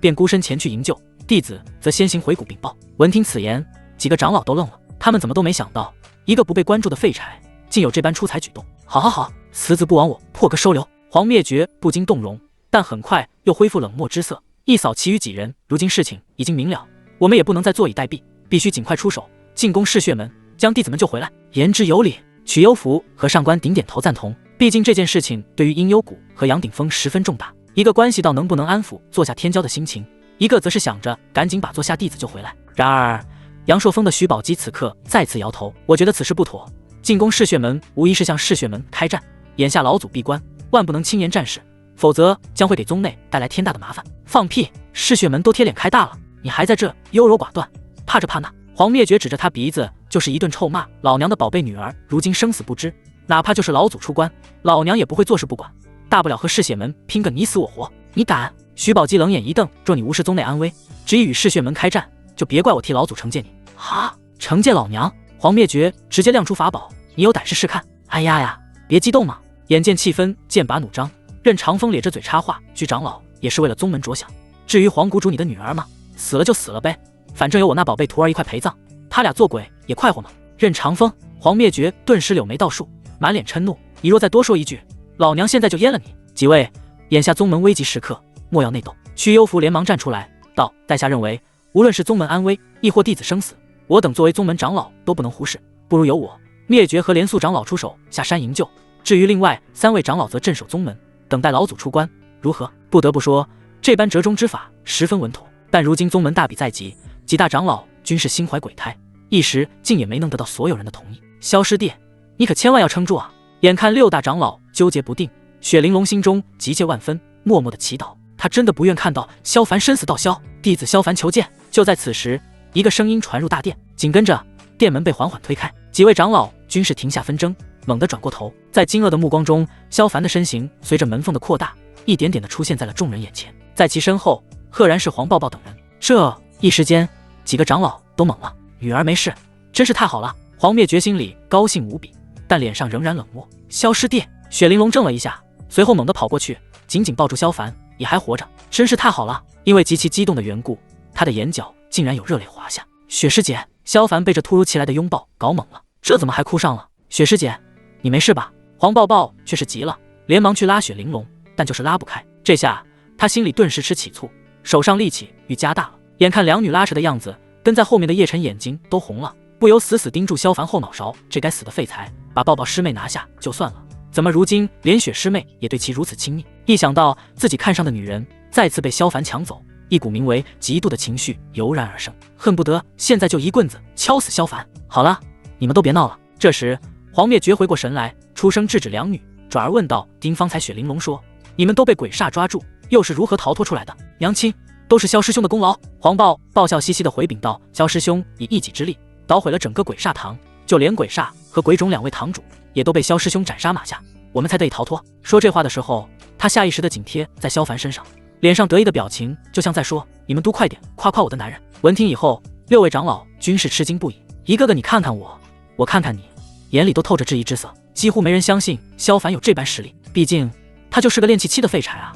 林浩，为师问你，此事是否属实？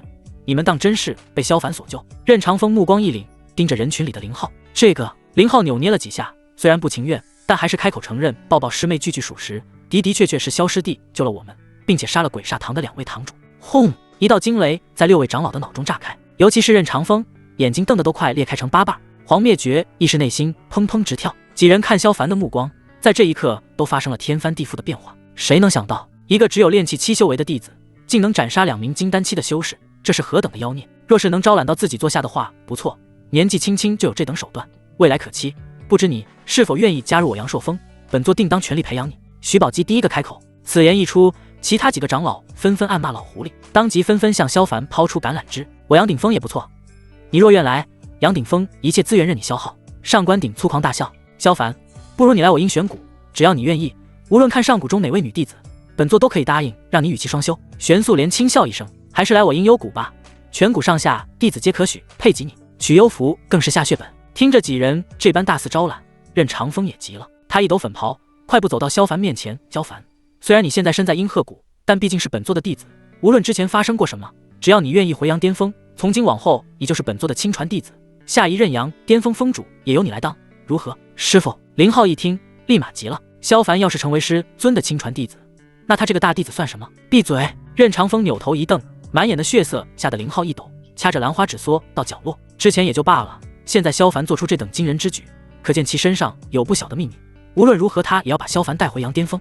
多谢师尊垂怜，不过弟子现在已经加入阴鹤谷，若是黄谷主不弃，我便不会离开阴鹤谷，所以还请师尊见谅。不得不说，任长风给出的条件很诱惑，但萧凡心里明白，这个死癫佬肯定只是嘴上说说，鬼知道心里在打什么主意。况且跟着任长风回阳巅峰后，十有八九会被落得和林浩一个下场，他可不想成为第二个林娘娘。你！任长风怒而抬手，这个不知好歹的兔崽子，好想一巴掌拍死啊！任长风，你敢！黄灭绝身形一闪，出现在萧凡和任长风中间，冷冷开口道：萧凡现在是我阴鹤谷的弟子，你若敢对他不利，老娘绝对不会放过你。哼，开个玩笑罢了，何必动怒？任长风翻了个白眼，摆摆手走到一旁，罢了罢了，只是个逆徒而已，爱怎么样就怎么样吧。黄灭绝也懒得理他，转身看向萧凡，你能舍身救出同门的确不错，但本座有一事想不明白，你明明只有炼气3层的修为，到底是怎样灭杀鬼煞堂的那帮歹人？这句话问出了所有人的疑惑，一道道目光齐刷刷地落在了萧凡身上。对此，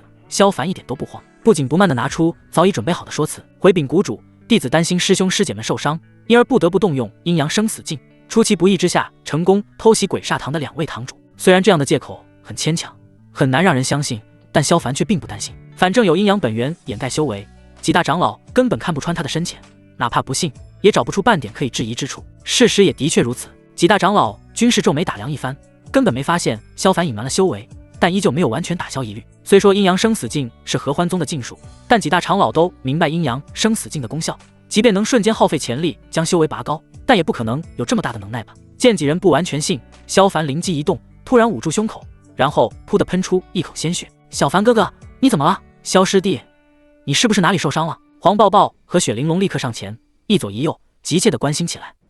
没事，只是动用阴阳生死镜导致气血逆乱，阴阳失衡。萧凡抬起有些苍白的脸，轻轻咧了咧嘴，不过没有什么大碍，只需休养一段时间即可。小凡哥哥，萧师弟，两女哪知道这只是萧凡在做戏，顿时感激流涕，就连林浩和冷清瑶都有些动容。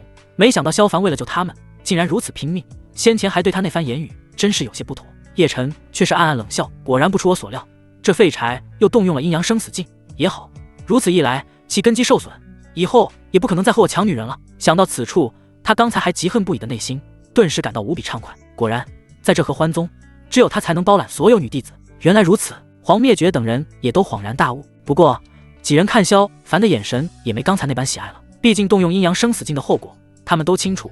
哪怕萧凡在这次任务中力挽狂澜，但一个根基损毁的弟子也没有什么潜力可言，不值得他们出手争抢了。好了，既然事情都已经明了，那也该说说赏罚之事了。黄灭决定了定心神，冷漠开口：此次多亏萧凡，才保住了几个弟子的性命，且捣毁鬼煞堂，功劳极大。原本用于奖赏弟子的贡献点，应该全部给予萧凡。说着，他扭头望了眼其他几个长老，你们觉得如何？的确该如此，就按这么办吧。屈幽福等人纷纷点头赞同，毕竟此事关系重大，不加以奖赏，将会严重打击弟子们的士气。萧凡，此事了后，你且自行去领取贡献点。黄灭绝随手丢给萧凡一块令牌，多谢谷主。萧凡拱手感激。虽说黄灭绝总是摆着一副死鱼眼、冷酷无情的样子，但对方还是蛮赏罚分明的，这点不错。几位长老，如此是不是太草率了？我们也都拼死拼活了呀。然而，叶晨、冷清瑶和林浩几人却不乐意了。大家都拼了命，凭啥你一个人吃独食，其他人却连一点汤都喝不上？太不公平了！你们也好意思说拼死拼活？黄灭绝厉声斥责道：你们几个宗内天骄，加起来竟还不如一个萧凡，哪来的脸抱不平？叶晨几人被骂得不敢还口，但心里也还是不服气，纷纷又朝着其他长老看去，试图恳求帮助。然而曲幽福紧接着开口道：皇长老言之有理，若非萧凡以一己之力救出你们，你们现在早已成了刀下亡魂，理当由萧凡获取全部贡献点。几个没用的东西，何须给你们贡献点？任长风也冷冷笑道。其余3位长老虽然没开口，但也都默认点头。毕竟此次派出的弟子都是各峰各谷的优秀弟子，本该为宗门出大力，却没想到反过头来被一个炼气3层的废柴救了，人都丢到姥姥家了。见几位长老都向着萧凡，叶晨等人也不敢再开口，只是他们对萧凡的嫉恨又涨了几分。好了，赏罚之事就这么定了。徐宝基开口拍定，转而问道：萧凡，本座且问你，可曾见我杨硕峰的弟子？此话一出，其他几位长老纷纷看向萧凡，尤其是玄莲素更是目露焦急。此次调查，3大阳峰和3大阴谷分别派出了3名弟子，可如今平安回来的弟子却不足半数，杨硕峰和阴玄谷更是无一弟子出现。回禀徐长老，我未曾见过杨硕峰的同门。萧凡摇了摇头，当真？徐宝基眉毛拧作一团，千真万确。萧凡不卑不亢，丝毫没有畏惧。你们可曾见过？徐宝基见状转而看向其他几名弟子。叶晨等人纷纷摇头，唯独冷清瑶开口道：“我们下山之后，确实没有见到先一批下山的同门，但在山庄内见过阴玄谷的刘师妹。”说到此处，他停顿了一下，脸上露出愤恨之色。只是刘师妹当时重伤，且鬼煞突然出手偷袭，刘师妹不慎丧命于红色骷髅头口中，尸骨无存。看来其他没能回来的弟子，怕是都遭了鬼煞堂的毒手。也罢，技不如人，这就是他们的命，不足为惜。徐宝基摇摇头，并没有表现出一丝悲痛。旁边其他长老也都如此表现，因为这就是修仙界的残酷。既然踏上了这条路，那便怪不了任何人。禀报长老，极乐寺的欢喜禅师拜见。这时门外来人禀告：欢喜禅师。黄灭绝脸色顿时阴沉，这个老秃驴来干什么？对于欢喜禅师，他半点好感都没有。对方从百十年前便追求他，像是块狗皮膏药，弄得他不胜其烦。后来更是动用龌龊手段，让他失了身，以至于一听到对方的名号，心里就莫名的来火。在这个时候突然拜访，多半和噬血门有关。曲幽浮蹙眉道：哼，这老秃驴什么事都要插一脚。黄灭绝没好气的骂了句，转头对任长风道：已不是和那老秃驴有交情，由你去接待好了，此事甚妥。其他几个长老纷纷赞同，毕竟现在出了这么大的事，谁都没心情去接待外人。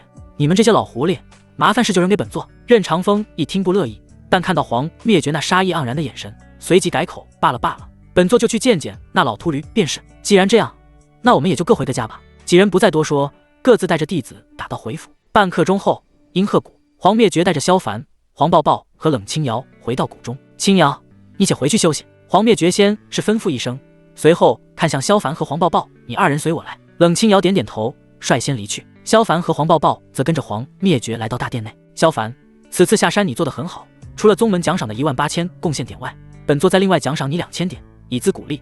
之后你可以去藏书阁兑换功法秘籍之类的东西。黄灭绝说着丢出一块玉牌，玉牌里正好有2万贡献点。宗门总共派出18名弟子，按照规定每人奖励1000贡献点。如今这些贡献点都给了萧凡，自然便是18000，加上黄灭绝的2000，总共便是2万贡献点。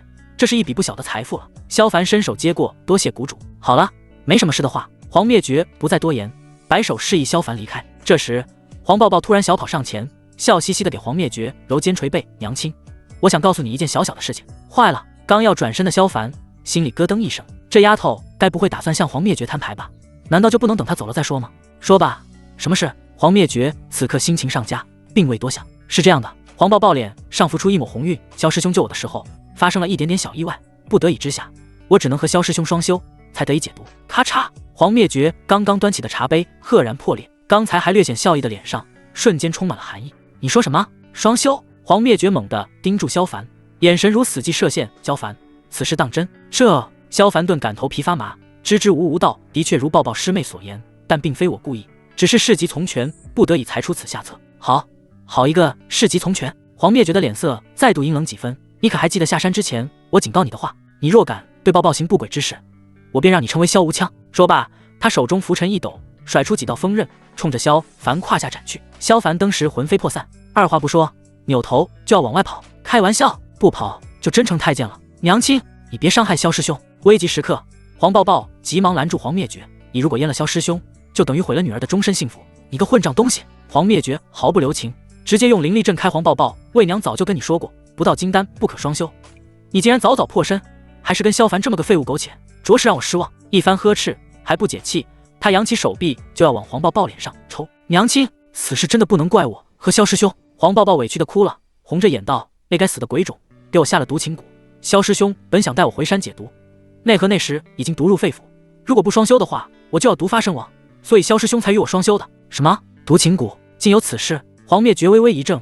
你为何不早些说清楚？那娘亲也没给我机会说清楚呀。黄抱抱撇撇嘴，一脸无辜：哎，罢了罢了。黄灭绝叹了口气，将锋刃驱散，没有继续对萧凡出手的意思。虽说女儿被人破身让他很是恼火，但一想到女儿差点连小命都丢了，心里的气也跟着消了一大半。呼，萧凡此刻也长松一口气，刚刚真是险之又险，那几道锋利的锋刃距离他的好兄弟就只剩半寸距离，再晚那么1秒钟，这个世界上就要多一个太监了。庆幸归庆幸，但萧凡心里清楚，黄灭绝肯定不会就此作罢，待会儿还少不了要开口求饶，得抓紧时间想好说辞，要不然可就惨了。黄长老，我些爱徒不请自来，还望黄长老莫要怪罪啊。就在这时，曲幽福带着雪玲珑突然走进大殿。曲长老所谓何事？黄灭绝眼底露出一抹诧异。合欢宗的几大长老平时少有走动，有要紧之事都会在浮空山约见，像曲幽福这种突然拜访的情况实在少见。贵谷的萧凡救了我这宝贝徒弟，因此特地过来感谢。曲幽福笑盈盈地看向萧凡，曲长老客气了，同门之间本该相互帮扶，既然我遇到了雪师姐，出手相救也是理所应当。曲幽福的话让萧凡感到受宠若惊，随后拿出雪域玲珑镯，接雪师姐将自身法宝借予在下，也帮了在下不少忙。说起来在下还得感谢雪师姐呢。说完，萧凡便捧着雪域玲珑镯递给雪玲珑，哪知雪玲珑只是看了一眼，脸蛋儿便羞红万分，连连摆手道：“萧师弟，此物是你我的定情之物，哪有收回的道理？还是你拿着吧。”啊！听到这么一说，萧凡当时就愣了，黄抱抱更是直接傻眼，黄灭绝则一脸懵逼，这都什么跟什么啊？怎么还闹出定情信物了？雪师姐，我们之间是不是有什么误会？萧凡回过神来，急忙道：“这法宝是雪家的传家宝，怎么能轻易送出？还是雪师姐你拿回去吧。”不，没有误会，这就是我的定情信物。见萧凡靠近，雪玲珑脸蛋变得通红，急忙缩到曲幽福的身后，娇羞的像个小姑娘。堂堂的冰雪仙子，什么时候有过这样的神色？萧凡，你也看到了，我这爱徒对你好感有加。曲幽福顺势开口道：“据说你在这阴鹤谷并不受待见，黄长老对你非打即骂。既然如此，不如随我回阴幽谷，到时候你与雪儿喜结连理，便也是我的亲传弟子，如何？”此言一出，萧凡直接傻眼，合着这是上门提亲来的？而一旁的黄灭绝则是有些尴尬了，开口辩解道：“曲长老，你这从哪听来的谣言？虽然阴鹤谷不是很待见男弟子，但对于萧凡，我也从未殴打谩骂过啊。”萧凡听了，不由嘀咕：何止殴打谩骂，刚刚还要阉了我。话说一半，他就意识到不对劲，急忙闭嘴。但为时已晚，曲幽福和雪玲珑已然听见，两女顿时大惊。曲幽福急忙出言指责：“黄长老，你这未免过分了些。萧凡可是宗内的大功臣，你再不喜男弟子，也不能阉了他啊。此事若是传出去的话，有损我合欢宗的名声，往后还有哪个弟子敢为宗内做事？”他越说越着急，当即表示：“不行，萧凡绝不能继续待在这里，还是跟我回阴幽谷更好。”说罢，曲幽福就要拉走萧凡。“不行，我不同意。”黄抱抱终于反应过来，一个箭步扑到萧凡身上：“萧师兄是我的，他哪里也不会去，谁也不准带走他。”说罢，他又仰起头，眼巴巴地望着萧凡：“萧师兄，我知道你一定不会离开我的，对吗？”看着黄抱抱的模样，萧凡于心不忍。虽说曲幽福的提议很让他动心，但这些天的相处让他也舍不得离开黄抱抱，当即委婉拒绝道：“多谢曲长老垂怜，但在下还是觉得阴鹤谷更合适，还望曲长老莫要怪罪。”你这小子！曲幽福登时有些不高兴了。我堂堂阴幽谷谷主亲自邀请你加入，竟然这么不给面子。没事，如果萧师弟不愿意的话，我不会强求的。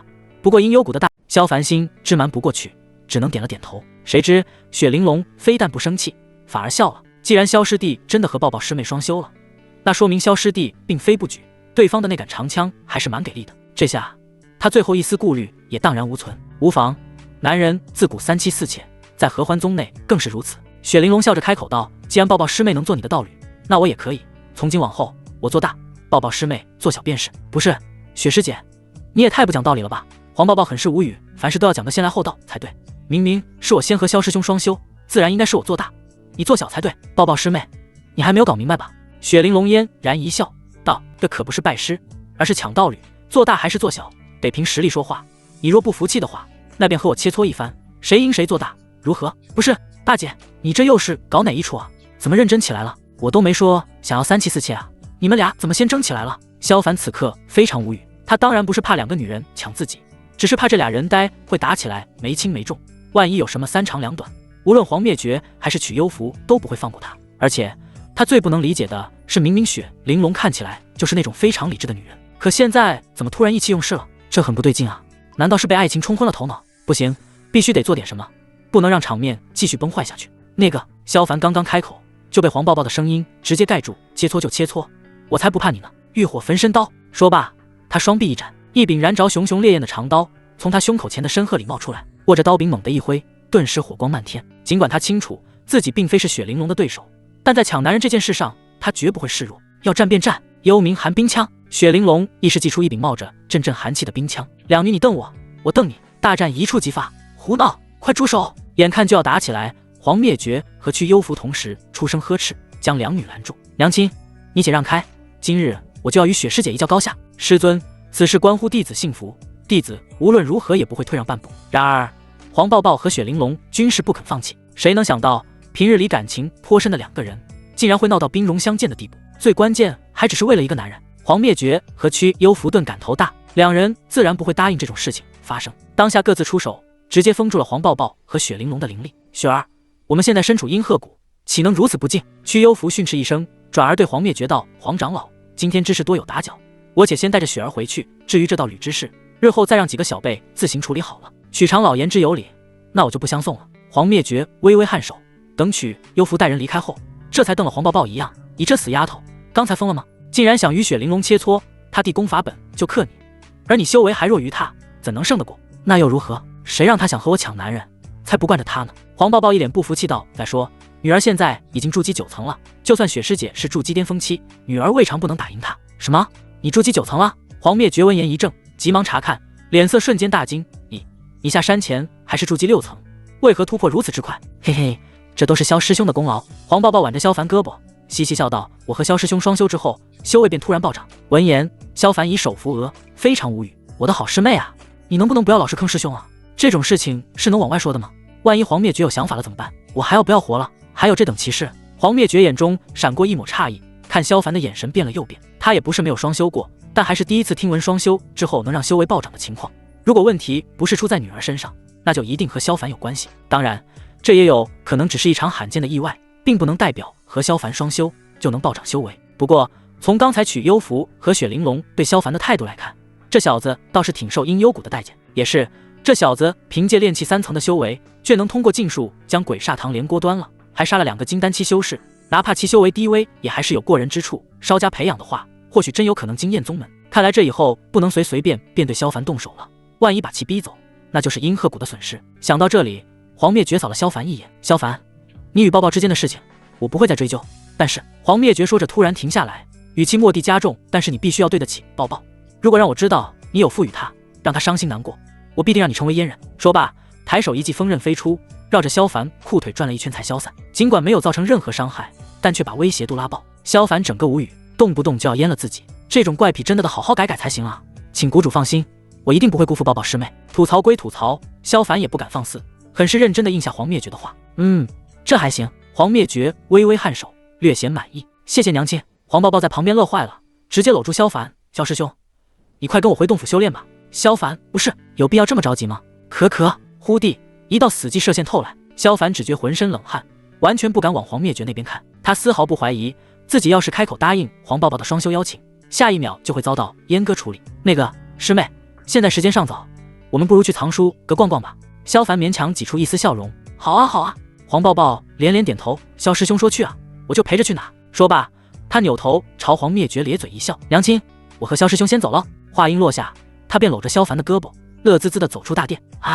看着女儿如此乖巧顺从的样子，旁边的黄灭绝很是无语。含辛茹苦养大的宝贝女儿，竟然被个毛头小子拐走了，真是越想越气，可又无可奈何。感受着身后传来的阵阵冷意，萧凡不由得撇了撇嘴：乖，这个丈母娘有点难搞啊，必须得尽快提升实力了。等自己强大到连黄灭绝都不怕的时候，他要是敢造次，自己不介意把他的修为吸干净。对了，吸收强大修士的灵力可是大补优。与此同时，浮空山的广场处，屈幽福凝重地看着雪玲珑：雪儿，你且想清楚了，这合欢钟一旦敲响后，所发布的合欢声明将彻底成为定论，终生无法更改。你当真要这么做吗？师尊，弟子已经考虑清楚了。看着眼前古朴的大钟，雪玲珑神色坚定道：今生今世，我非萧师弟不嫁，为了萧师弟，我无怨无悔。既然如此，那便按你心意办吧。曲幽福心知自己这弟子的脾性，当下也不再劝阻。多谢师尊成全。雪玲珑眼中透出一抹感激，双手搭在钟杵上，深吸一口气后猛地发力，咚！一道震耳欲聋的钟声自广场蔓延，瞬间覆盖整个浮空山，随后转至合欢宗每一处角落。在这一刻，合欢宗内所有人都听到了这声音，纷纷扭头朝着浮空山方向看来。作为敲钟人的雪玲珑，此刻也没有任何顾虑，开口宣布：吾乃阴幽谷弟子雪玲珑，今日在此宣布，从今往后，我便是阴鹤谷萧凡萧师弟的道侣，我愿与萧师弟厮守终身，还望宗内任何男弟子不要再来打扰。这番话随着钟声传至所有人的耳中，一时间，所有弟子都惊了，谁也没想到雪玲珑竟然愿意和萧凡结为道侣，这简直就是一件极其荒唐的事情。那家伙可是不举啊！阳顶峰上，正在打坐调息的叶晨，噗的一口鲜血喷出。该死的萧凡，我与你势不两立！叶晨双手紧紧抓着床沿，脸色无比狰狞，整个人近乎发狂。打死他也没有想到，雪玲珑竟然真的看上了萧凡，甚至还为了那个废柴不惜敲响合欢钟，向全宗弟子昭告此事。这简直是对所有男弟子是果果的拒绝。萧凡，你给我等着！宗门大炼鼎即将开始，到时候我定要让你成为我的手下败将。我要让全宗都知道，只有我叶晨才有资格享用全宗女弟子。叶晨仰天长啸，宣泄着心中的愤怒和嫉妒。银鹤谷内，冷清瑶同样脸色难看，她不敢相信雪玲珑竟然会为了萧凡敲响合欢钟。雪师妹，你真是糊涂啊！这天底下的男人没有一个是好东西，你怎么能误入歧途？是了，肯定是萧凡那个混蛋用什么歪门邪道蒙蔽了雪师妹的眼睛，否则雪师妹如何会做出这愚蠢之事？冷清瑶的脸色愈发冰冷起来，甚至咬牙切齿。无论如何，我也要叫醒雪师妹，让她明白，男人都是恶心丑陋的东西，根本不值得托付终生。同一时间，前往藏书阁的路上，萧凡亦是惊讶不已，没想到雪师姐竟这么勇猛，说宣布就真的宣布。这下他就算不答应也没办法了，毕竟发布合欢声明，那就相当于发下天道誓言，根本没有改变的可能。不过话说回来，既然雪师姐甘愿成为他的道侣，那自己是不是要把对方也一块推了？毕竟雪玲珑号称冰雪仙子，在合欢宗的年轻女弟子里可是排名前3的美人，不知道有多少男弟子对其垂涎欲滴。想到这里，萧凡不禁有些心动。然而旁边的黄抱抱却是气不过，哼，真是太过分了，竟然用这种手段跟我抢道侣。他双手叉腰，气呼呼的大骂，不行，我现在就要去狠狠揍他一顿，看他还敢不敢跟你合欢。说罢，黄抱抱直接祭出飞剑。萧凡见状急忙劝阻抱抱师妹，此事还是不要冲动的好。不行，谁跟我抢道侣，我就跟他没完。黄抱抱根本不听劝，跳上飞剑就朝浮空山疾驰而去。坏了坏了！萧凡大呼不妙，刚才在大殿上两人就差点打起来，现在看黄抱抱这副模样，待会儿肯定会打生打死，得赶紧去拦着才行。着急归着急，但眼下还有个更大的麻烦，萧凡还没有御剑飞行过，连一把正儿八经的飞剑都没有，现在想追上黄抱抱无异于痴人说梦，但却又不能耽搁，晚到一步估计都要见血了，也不知道别的法宝能否腾空。情急之下，萧凡想起先前缴获的万鬼幡，随即照了出来，尝试着将万鬼幡当作飞剑踩到上面，才刚刚离地半米，整个人就摇摇晃晃，差点一头摔下去。萧凡非但不怕，反而大喜不已，既然能飞起来半米，说明万鬼幡也可作为御空飞行的法宝，只需要掌握好，想必追上黄抱抱也不是难事。想到这里，萧凡急忙回想黄抱抱以往御剑飞行时的举动，随后自己也试着调控法力，一点点控制着万鬼幡御空飞行。经过2、3次的失败后，总算掌握熟练，随即变化作一缕黑色流光，朝着天边飞去。而就在这短暂的时间里，雪玲珑发布的合欢声明在合欢宗内掀起惊涛骇浪。这萧凡到底是什么来头？竟然能虏获冰雪仙子的芳心，真是羡煞我等啊！什么？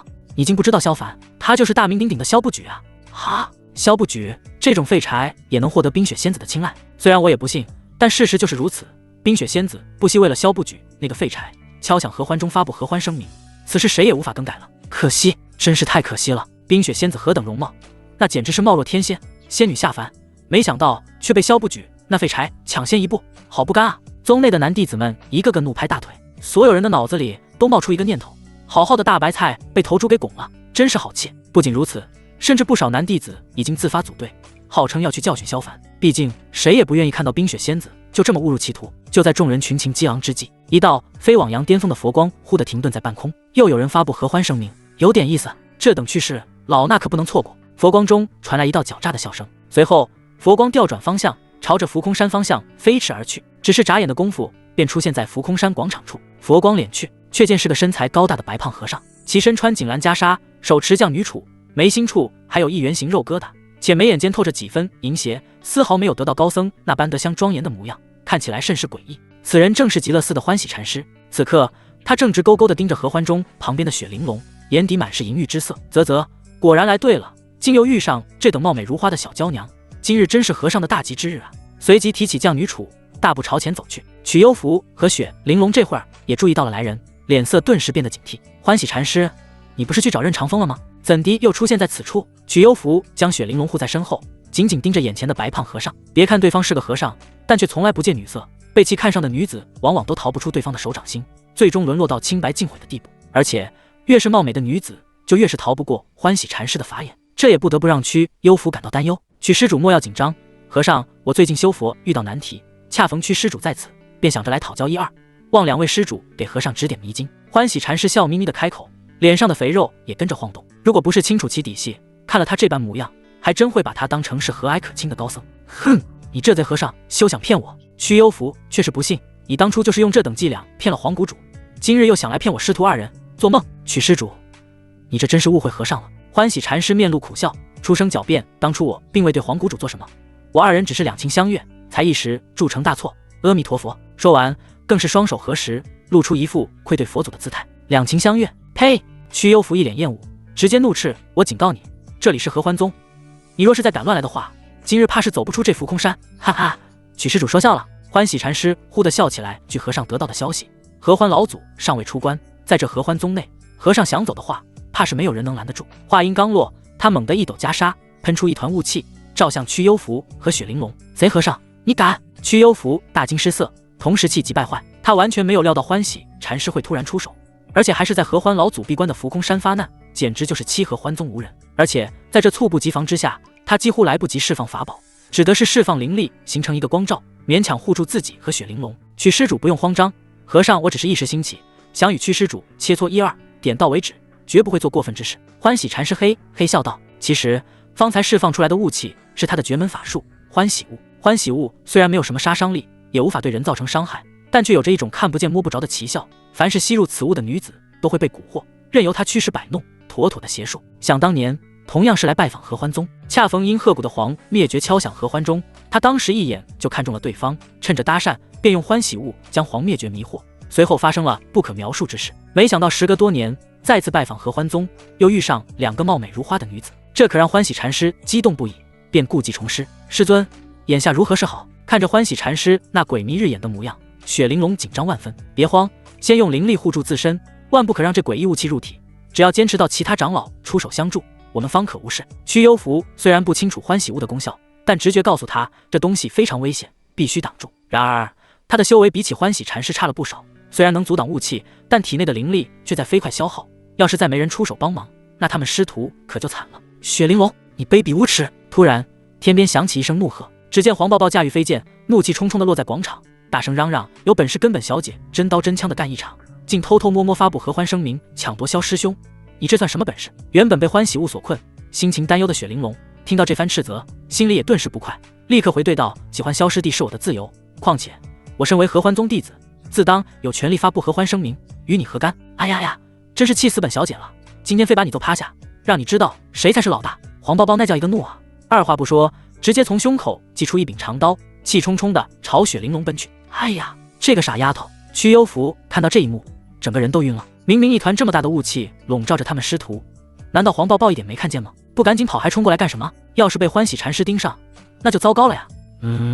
这小妮子。然而欢喜禅师已经注意到了黄抱抱鼓大的胸怀、劲爆的腰肢、丰满的翘垫，直接让欢喜禅师眼前一亮，这女娃真是好生养啊！等等，怎么看着有几分眼熟？正当欢喜禅师考虑将黄抱抱一并拿下时，他的目光忽然停在黄抱抱的脸上，心里莫名生出一股亲切感。不知怎地，眼前这火爆娇娃的眉眼间竟与自己有几分相似，这该不会是和尚我的闺女吧？欢喜禅师冷不丁地想起一件事，当初他将黄灭绝搞到手不久后，便听闻黄灭绝诞下一女，只是未能相见。如今再看，眼前的小妮子不仅与自己有几分相似，而且五官更是像极了黄灭绝，这分明就是自己失散多年的亲闺女啊！欢喜禅师当时激动不已，一个闪身便出现在黄抱抱的面前。丫头，快过来让我好好瞧瞧，你谁啊？突然出现的光头和尚把黄抱抱惊了一跳，硬生生止住脚步，警惕地盯着对方。他从来没有见过欢喜禅师，自然不清楚对方是谁，但直觉告诉他，眼前这个和尚绝不是什么好人。嘿嘿，欢喜禅师搓了搓双手，向前走近2步，只是话还没说出口，面前的黄抱抱就立刻向后倒退7、8步，并且将手中的长刀横在胸前，以别再靠近过来，否则本小姐砍死你！眼看被误会，欢喜禅师急忙解释：丫头，你别紧张，我只是想问问，你娘亲是否是贵宗黄谷主？是，怎么了？黄抱抱一皱眉头，丝毫没有放松警惕。贼人打着亲戚朋友的旗号，诓骗拐卖无知少女的事情，他早早就从师姐们的口中听闻多次。眼前这个和尚显然就是这种恶贼。丫头，我是你爹啊！欢喜禅师却喜出望外，这果然是他的亲闺女。放屁，本小姐才没有爹！黄抱抱二话不说，张口就骂。哎呀，你这丫头好生愚笨！欢喜禅师宠溺地嗔骂道：这世上所有人都是爹生妈养，你怎会没爹？难道你娘未曾告诉过你，我与他两情相悦之事？闻听此言，黄抱抱双眉拧成一团，他死死盯着欢喜禅师，紧握手中刀柄。原来你就是毁了娘亲清白之身的老秃驴，今日本小姐就要替娘亲报仇，削了你这老秃驴的脑袋！说罢，一记欲火焚身刀挥出，熊熊烈焰包裹着厚重且锋利的刀刃，重重砍向欢喜禅师的脑门。好，果然是和尚的亲闺女，性格如此暴烈，简直与我无二！欢喜禅师不怒反笑，记起将女楚护在身前，规例使劲打，你想打多用力就多用力，让爹看看你的修为如何。你个老秃驴，找死！黄抱抱怒不可遏，手里的长刀疯狂劈出，熊熊烈焰瞬间燃遍了合欢广场。随着他实力提升，浴火焚身刀的威力也愈发强大，火焰席卷之处，仿佛有特殊的魔力，让在场的人变得浑身燥热起来，欲念焚身。但是这火焰能蛊惑别人，却对欢喜禅师无效。不管他如何攻击，眼前那根降女杵却纹丝不动。所有烈焰在击中降女杵的瞬间，便诡异的被降女杵顶端的妖女骷髅头吞噬，一切攻击仿佛石沉大海。这根降女杵乃是一件不凡的宝器，杵身是用99名绝色美女的腿骨炼制而成。至于那顶端的骷髅头，更是了不得，是一名元婴境妖女的头盖骨。攻击无效，但黄抱抱并未气馁，甚至没有恐惧。眼看攻击无效，他便切换武器，各种招数不要灵力似的疯狂抛出。胆大包天斧，狂风浪蝶吼，眉来眼去剑，虽然会得多，会得杂，但威力也不小。看着黄抱抱这般猛烈攻势，欢喜禅师的嘴角都快咧到耳垂了，一个劲儿的夸赞：不错不错，不愧是和尚我的亲闺女，要的就是这般脾气和手段，来继续打。就在这时，萧凡驾驭着万鬼幡姗姗来迟，看着广场上的情景，整个人直接傻眼。什么情况？抱抱师妹不是来找雪师姐麻烦的吗？怎么跟一个和尚打起来了？萧师弟被欢喜禅师忽略，从欢喜雾里脱困的雪玲珑快步走来，有些不好意思地道：方才我擅自发布合欢声明，称你我是道侣关系，你不会怪我吧？老实说，雪玲珑的所为的确给萧凡造成了不小的麻烦，但看着眼前冰清玉洁犹如仙子般的雪玲珑，萧凡也不忍心让对方伤心，于是他果断摇了摇头：不会，毕竟每个人生来都是自由，无论爱与被爱都是自己的权利，我并不会指责雪师姐什么。听着这番话，雪玲珑的心都要化了。萧师弟真的好暖啊，犹如冬日暖阳，真想抱抱。在这一刻，冰雪仙子差点就克制不住自己，萧凡却没太在意雪玲珑那满是爱意的目光，反而担忧地看向广场中央雪师姐。那大和尚是什么来头？抱抱师妹怎么和他打起来了？那贼和尚就是欢喜禅师，他是抱抱师妹的生父。雪玲珑道：什么生父？萧凡当场傻眼，抱抱师妹竟然有个大和尚爹，可黄灭绝明明就是个无情无欲的师太，整天死鱼眼，怎么会和一个大和尚搞一起去？这到底是什么乱七八糟的关系？虽然很想理顺这些事情，但萧凡此刻也顾不上多想，毕竟眼前的猥琐大和尚是正儿八经的元婴老怪，而黄抱抱只有筑基9层的修为，万一那大和尚脾气古怪，一怒之下伤了黄抱抱就麻烦了。抱抱师妹，有什么事可以好好说，切勿大动干戈。萧凡连忙动身来到黄抱抱身旁，出声阻止。原本还怒不可遏的黄抱抱顿时停下手，哼，看在萧师兄的份上，先饶了你这老秃驴，下次再让本小姐看见，一定阉了你。他收起法器，恶狠狠瞪了欢喜禅师一眼，随即走到萧凡身侧，阉了贫僧。欢喜禅师满脑袋黑线，对这暴力的丫头很是无语。不过他也不生气，毕竟亏欠过黄抱抱的娘亲，他撂下这种狠话也情有可原。见女儿对萧凡言听计从，欢喜禅师也来了兴致，笑眯眯地打量起萧凡：小子长得倒是一表人才，难怪能被我闺女瞧上。大和尚玩味地盯着萧凡，上上下下打量，颇有老丈人看女婿越看越满意的感觉。不过紧跟着欢喜禅师眉头一皱，非常不爽地说道：怎么只有区区炼气3层的修为？这简直就是废物啊！如果让你跟我女儿在一起，只会耽误她的前途。也罢，本禅师向来慈悲为怀，就先把你超度了吧。外观狰狞诡异的降女杵朝着萧凡脑门就要砸过去。老秃驴，你敢！黄抱抱直接横刀向前，将萧凡护住。萧师兄虽然修为不高，但本小姐就是喜欢他，谁也管不着。嘿，你这小子艳福还真是不浅啊！欢喜禅师顿时乐了，别有兴致地看向萧凡，这等修为却能让我闺女死心塌地，甚至连阴幽谷那雪小妞也对你喜爱有加，还发表合欢声明，广为告知，真是让你老丈人我羡慕得很啊！要是我有你这副好皮囊，哪怕不用手段，这世间的女子都得主动投怀送抱，又哪会惹来那么多的麻烦？说这话的时候，欢喜禅师的眼里明显多了一丝炙热，那分明是对萧凡的羡慕以及嫉妒，甚至有种强烈的觊觎。前辈说笑了。萧凡顿感头皮发麻，这猥琐的老秃驴该不会想夺舍自己吧？欢喜老贼，我在羊巅峰已经候你多时，你怎还迟迟不来相见？就在这时，任长风的声音远远传来，响彻整个广场。这个死癫佬就喜欢打岔！欢喜禅师骂骂咧咧地收起降女杵，临走之前狠狠瞪了萧凡一眼：小子，我闺女看上你是你3生有幸，若是敢辜负我闺女，我就让你成为阉狗！看着欢喜禅师驾驭袈裟离去，萧凡很是无语。黄灭绝要阉自己也就罢了，老丈人也搞这一套，不是一家人不进一家门呗。该死的老秃驴，跑得倒是挺快，否则本小姐非砍了他的脑袋！黄抱抱冲着天边骂嚷2句，随即想起什么，猛地扭头瞪着雪玲珑：还有你，别以为你发布了合欢声明，本小姐就拿你没办法。大家都是合欢宗弟子，你能敲合欢钟，本小姐也能敲。我现在就发布合欢声明，昭告全宗上下，我与萧师兄已经双修过，我们才是名正言顺的道侣。任何想成为萧师兄道侣的人，都只能当小妾。黄抱抱双手叉腰，理直气壮。你雪玲珑灯，石气斗冷，她堂堂冰雪仙子，无论修为还是外貌，都不弱于黄抱抱。全宗上下不知多少男弟子梦想与他双修，现在却要让他给黄抱抱做小，简直是一种耻辱。这还不是最关键的，萧师弟的初次竟被黄抱抱率先夺走，可恨啊！还有他冰雪仙子抢不过的男人，太没天理了。萧凡则是大无语，这是能昭告全宗上下的事情吗？光是雪玲珑刚才一发声明，就不知道让宗内多少男弟子记恨上了自己。要是此刻再告诉全宗，人美胸大的抱抱师妹也被他拿下，怕是分分钟成为全宗男弟子的公敌，以后还怎么低调，还怎么当老六？可，萧凡干咳两声，开口劝道：“师妹，还是别发布声明了，没有这个必要。”不行，我必须要昭告全宗。黄抱抱不依不挠，迈开步子就要去敲钟。无论如何，他也要占据正妻地位，谁也别想跟他抢。萧凡急忙拽住他：“师妹，天色不早了，我们还是赶紧去藏书阁吧，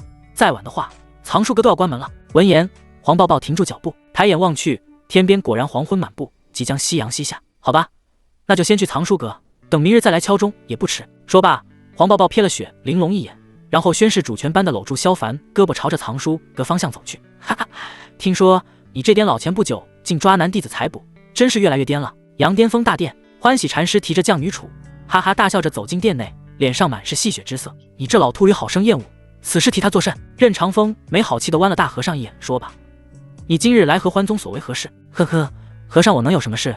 随意逛逛罢了。欢喜禅师自顾自地坐下，手一招，就把任长风身边的茶壶茶杯一股脑卷到自己身前。任长风双眉一拧，倒也懒得计较，你这老秃驴是随便逛逛，还是特地来合欢宗祸害我宗女修？难道你就不怕合欢老祖出关找你这秃驴的麻烦？哪里，和尚我只是方才碰上庄去世，便去凑热闹罢了。欢喜禅师打了个哈哈，随后话锋一转，累了，方才碰上个有趣的小子，叫什么萧凡，你可知这小子的底细？怎么会不知？他本就是我的弟子。提起萧凡，任长风的脸色瞬间有些难看。哈，你的弟子？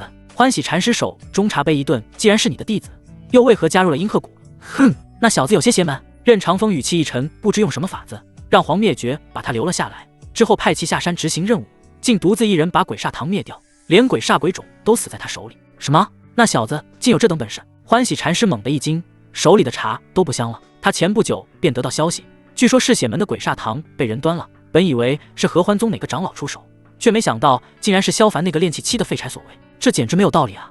哼，那小子还有更邪门的地方。任长风冷冷一笑，说明明就是个不举的废物，却不知怎地竟能引得宗内数名貌美女弟子喜欢。先是黄抱抱将他从杨巅峰抢去，而后连雪玲珑那小妮子也发表合欢声明，要与其结为道侣，与其双修，实属匪夷所思。如此说来，这小子还真是有点邪门啊！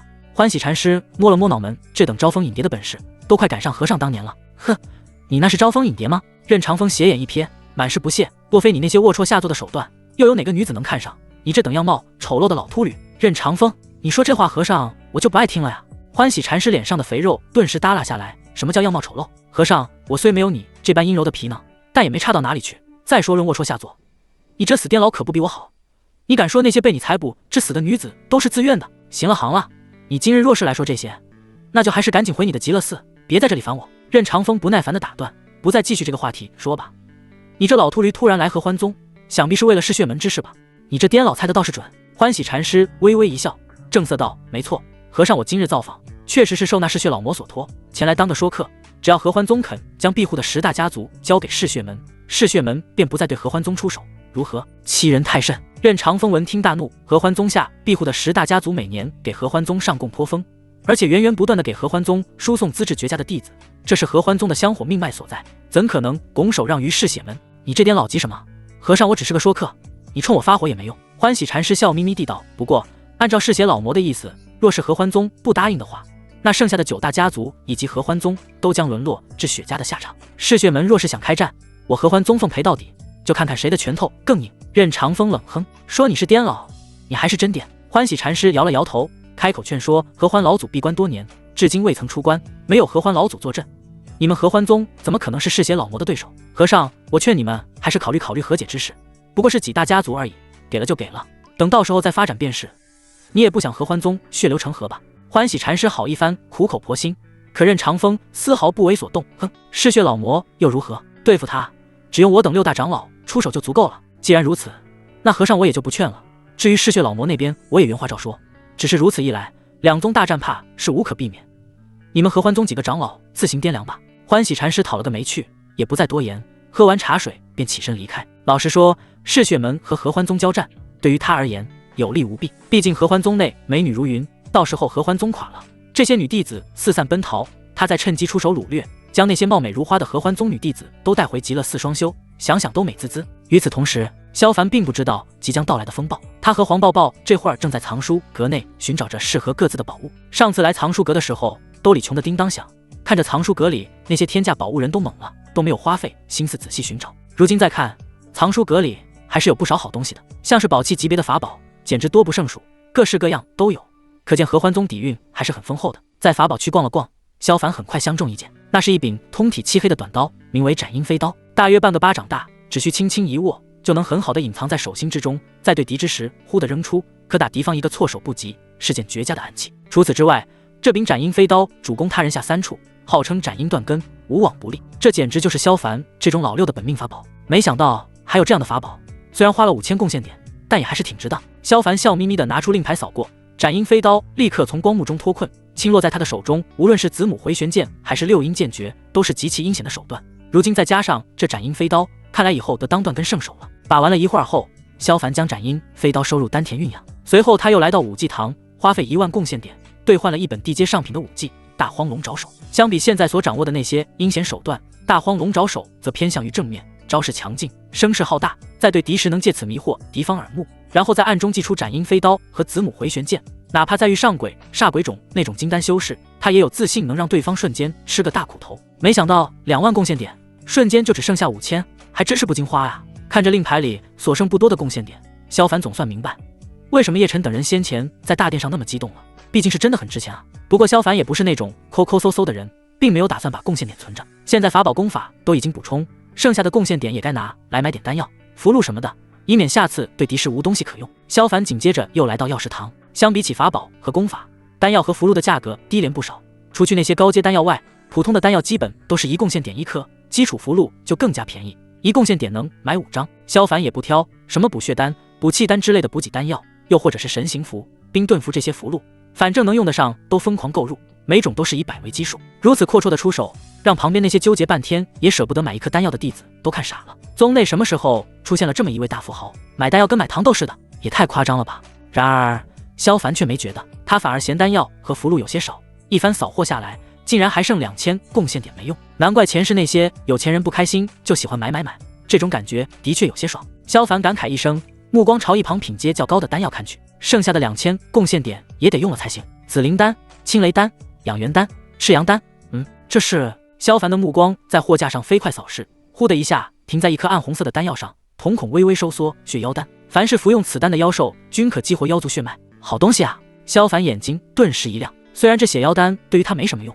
但对于九儿那小丫头却有大用啊！如果把这血妖丹买回去给九儿吃了，说不定就能修为大涨，自己身边也能多个强力帮手。买了！萧凡二话不说，直接掏出令牌一扫，价值2000贡献点的血妖丹随即便落入他的手中。天呐！2000贡献点的血妖丹，说买就买，这到底是哪位师兄？出手竟然如此阔绰！快查快探，我要立刻知道这位师兄的所有信息，尤其是他需不需要双修道侣，哪怕炉鼎也行。周围的弟子们都惊了，尤其是那些女弟子们，看萧凡的眼神就好似看到了财神。对此，萧凡并未理会，拿好东西之后便走出药师堂，与正好从宝冰堂出来的黄抱抱会合。虽然黄抱抱没有获得贡献点，但身为阴鹤谷的小公主，黄灭绝的掌中明珠，这个小富婆兜里压根就不缺钱。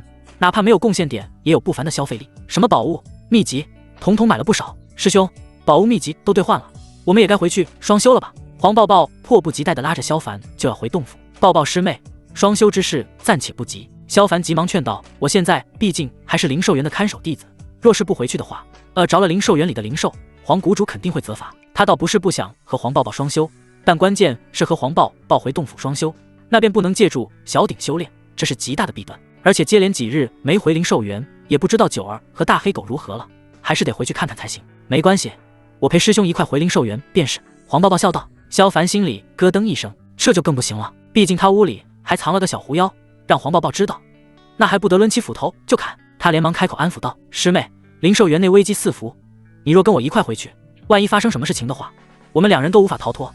你还是先回洞府，日后有机会我们再双修便是。”那好吧，就依师兄的。黄抱抱略显失落，随后又道：“等我回谷，一定向娘亲建议，把师兄从灵兽园调离回谷，到时候我们就能天天双修了。”对此，萧凡哑然失笑，一点不慌。以灭绝师太那脾气性格，必然不会同意这件事。对方巴不得他离黄抱抱远一些，又怎么会同意把他调回谷中？随后2人自浮空山离开，到了阴鹤谷之后，这才分道扬镳，各自回府。此刻灵兽园内，大黑狗坐在躺椅上，喝着鸡血茶，吃着香肉干，惬意地享受着晚风拂面。啧，这日子真是舒服，萧小子最好一辈子都别回来，这灵兽园就归黑哥了。大黑狗翘着2郎腿，别提多滋润了。黑爷，九儿好渴好饿，能不能给点吃的呀？九儿闻这味凑了过来，冲着大黑狗眨了眨萌萌的大眼睛。去，活干完没？就想着吃。大黑狗瞪了他一眼，天马上就黑了。还有那么多灵兽美味，你还好意思管黑哥要吃的？可是九儿真的好饿呀，再不吃东西就没力气了。九儿可怜巴巴道：“别以为黑哥看不出来，你分明是在装饿。”大黑狗压根就不搭理，抬起爪子指着剩下的灵米，一气指使道：“去，把那些灵米全部喂完，不然今晚你就别想吃饭。”好吧。九儿耷拉着尾巴转过身，突然他的2只大眼睛亮了起来。小凡哥哥，哼，少拿小小子吓唬我。旁边的大黑狗冷呵呵道：“那小子下山出任务去了，还不知道能不能活着回来呢，指不定还得黑哥去帮他收尸。”话音刚落，耳边就响起一道冷漠的声音：“你说谁不能活着回来？”嘎！大黑狗圆的蹦起，2只黑黝黝的眼珠子凸了出来。你怎么就回来了？看着突然出现的萧凡，大黑狗精得话都说不囫囵了。怎么，我回来打扰你自立为王了？萧凡眼睛微微眯起，看得大黑狗一阵后背发凉。不，黑哥绝对没有这个意思。没有。萧凡走上前摁住黑狗狗头：“我之前怎么交代你的？让你不要欺负九儿，不然我就让你撑死狗。这就忘了？没，九儿那么可爱，黑哥怎么舍得欺负他？”感觉到漫漫杀意，黑狗顿时就怂了，头摇得跟拨浪鼓似的。没有。萧凡声音忽的一沉：“那你怎么在这吃喝喝，反倒叫九儿饿着肚子去喂灵兽？这……黑狗眼珠子滴溜溜打转，慌忙开口：“那是黑哥想锤炼他，以免以后太弱小，总是被人欺负。”萧凡顿时气笑了：“你这贱狗，睁着眼睛说瞎话是吧？今儿非得好好收拾你一顿才行。”说罢，摁着狗头就是一顿暴力。杀狗了呀！黑狗吓得差点尿了，扯着嗓子嗷嗷叫，周围林子里刚刚回巢的飞禽都被吓得扑腾乱飞。看你以后还敢不敢欺负九儿？萧凡半点也不留情，这贱狗自己吃香的喝辣的，却使劲使唤九儿，不狠狠揍一顿，以后根本不会长记性。黑哥对天发誓，绝对没有欺负九儿。黑狗却也嘴硬，疼得嗷嗷叫，就是不承认欺负了九儿。萧凡也是无语了，狠狠踹了其2脚，便不再搭理。九儿，以后喂养灵兽的事情都不用你来做。看着九儿那瘦小的身子，萧凡一阵怜惜，下次这贱狗再敢使唤你，你别听他的，告诉我就行，看我不把他往死里整。谢谢小凡哥哥。九儿高兴坏了，一头扑进萧凡怀里。这个世界上除了娘亲以外，对他最好的人就是小凡哥哥了。来，我给你带了个礼物。萧凡笑眯眯的拿出一个小锦盒。这是什么啊？九儿眨了眨大眼睛，一脸困惑。呵呵，你猜猜看。萧凡笑道。九儿歪着脑袋想了好一会儿，愣是想不出来，猜不到，还是小凡哥哥告诉九儿吧。萧凡咧嘴笑了笑，也没说话，只是缓缓把锦盒打开，露出里面的暗红色丹药。啊，是丹药，给九儿的。看到锦盒里的东西，九儿顿时愣了愣，随即摆手道：“小凡哥哥，九儿是天狐妖族，人族丹药对九儿没有太大用处的，还是小凡哥哥自己收着吧。”真是只蠢狐狸，你不要，那就给黑哥好了。话音刚落，旁边的大黑狗一下扑了上去，啪嗒！萧凡眼疾手快，直接合住锦盒，紧接着又是一记暴栗子，直接把大黑狗打趴在地上。你这贱狗，抢东西倒是快得很，小子，快把那枚丹药给黑哥，以后黑哥包你长生不老。黑狗急切爬起身，都忘了头上的疼。滚，信你个球！萧凡没好气，就是一脚踹过去。这贱狗真特娘会吹牛逼。看着一人一狗这般模样，九儿却是愣了。小凡哥哥，那枚丹药到底是什么呀？为什么黑爷爷想要？没等萧凡开口，大黑狗就嚷嚷道：“你这蠢狐狸，那可是血妖丹啊，只要吃下就能帮妖族激活血脉啊！”九儿瞪大眼睛，他之前在天狐妖域的时候也听说过这种丹药，但由于这种丹药都是人族炼制出来的，天狐妖域难得一见，但凡出现一颗都被各方势力抢夺纷争，可见重要非凡。没想到萧凡现在却直接要送给自己一颗，这难道是在做梦吗？他说的没错，这血妖丹可以帮助妖族激活血脉，我想着你可能用得上，所以就买来送你了。萧凡笑着把锦盒递到九儿怀里。小凡哥哥，你对九儿真好。九儿抱着锦盒，眼角泛起泪花。九儿真的好喜欢小凡哥哥。你喜欢就好。萧凡摸了摸鼻头，心道还好黄抱抱不在，否则肯定又要抱走。喂，你不能光送小狐狸东西啊，黑哥的礼物呢？黑狗在一旁看着急了，凑到萧凡面前索要。去，哪有你的礼物？萧凡毫不客气就是一脚。这贱狗好吃懒做就算了，还好意思管他要礼物，脸皮咋这么厚呢？小小子，黑哥没有苦劳也有功劳吧？那天晚上要不是黑哥给你通风报信，你早就被那群狐狸撕碎吃了。不对。黑狗气急败坏的双腿直立，抬起前爪指着萧凡大骂。只是刚骂到一半，他忽然嗅到了什么，黑黢黢的鼻头快速耸动，闻着味的凑到萧凡手指上的储物戒指，顿时眼睛一亮。好小子，你这戒指里藏了多少零食？快拿出来分黑哥一点。说着，两只前爪便使劲扒拉萧凡。他那激动的样子就好像饿了10几天，突然看到一坨热喷喷的粑粑。你这贱狗鼻子还挺灵。萧凡有些意外，他储物戒指里的确有不少零食，毕竟先前抄了鬼煞堂的宝库，和黄抱抱一人分了10万零食，现在还一块没动的放着。只是按理来说，零食在储物戒指里面根本不会散发出半点灵气波动，而且储物戒指只有拥有者才能用灵力查探，其他人根本无法窥探里面有什么东西。这贱狗是怎么闻出来的？哼哼，没有什么东西能瞒过黑哥的鼻子。大黑狗一脸得意的催促，快点拿些零食出来，黑哥便既往不咎，以后还把你当小弟。萧凡听他说话也是乐了，这贱狗真是无敌了，又爱装逼又爱占便宜，能活到现在也算他命大。行了，给你几块就是，别再吵吵。为了不让黑狗继续叫唤，萧凡拿出几块零食丢了过去，哪知黑狗一跃而起，直接把零食咬住，竟咔嚓咔嚓的吃了起来，像是啃骨头一样，别提有多香了。卧槽！萧凡当时就懵了。由于零食坚硬的缘故，修士们都是直接吸取内部的灵气，而现在黑狗却把这些零食咬成渣渣，这牙口是有多好啊！噗嗤！没等萧凡反应过来，吃完几块零食的大黑狗身上忽然冒出阵阵白气，修为也跟着上涨了一些。卧了个大槽！萧凡双眼猛地瞪大，他做梦也没想到，这贱狗吃几块零食居然还能增长修为，跟吞金兽似的。来，再给你一些。萧凡连忙又扔了10块零食出去。虽然黑狗这种增长修为的方式很奇葩，但要是能把对方的实力拉起来，对他的帮助也不小。太少了，就不能多给一点吗？大黑狗扒拉了2下，显然不满足于脚下的这几块零食，人立起来，伸出爪子就朝萧凡继续索要。滚！不想吃就还我！萧凡毫不客气地往他狗头上给了一锤。抠门的臭小子，等黑哥日后修为暴涨，再要你好看。吃了疼的黑狗忙不迭地把零食咬在嘴里，一溜烟儿就跑到兽栏里躲着，美滋滋地啃了起来。小凡哥哥，九儿也先去炼化血妖丹了。九儿同样迫不及待地吃下血妖丹，找了个地方开始炼化。萧凡也没闲着，把剩下的灵兽都喂饱之后，便回到小屋，进入小鼎里开始修炼。从藏书阁刚兑换来的大荒龙爪手，总共分为4式，分别为龙爪开杯式、龙爪崩山式、龙爪碎空式、龙爪裂天式，每一式的威力都十分恐怖。在小鼎中修炼的时候，萧凡都感觉到有些心悸。倘若这种招式是敌手运用出来的话，他还真不好应对。毕竟这大荒龙爪手打的就是一个粗狂、凶猛凛冽的攻势，很难让人有所反应。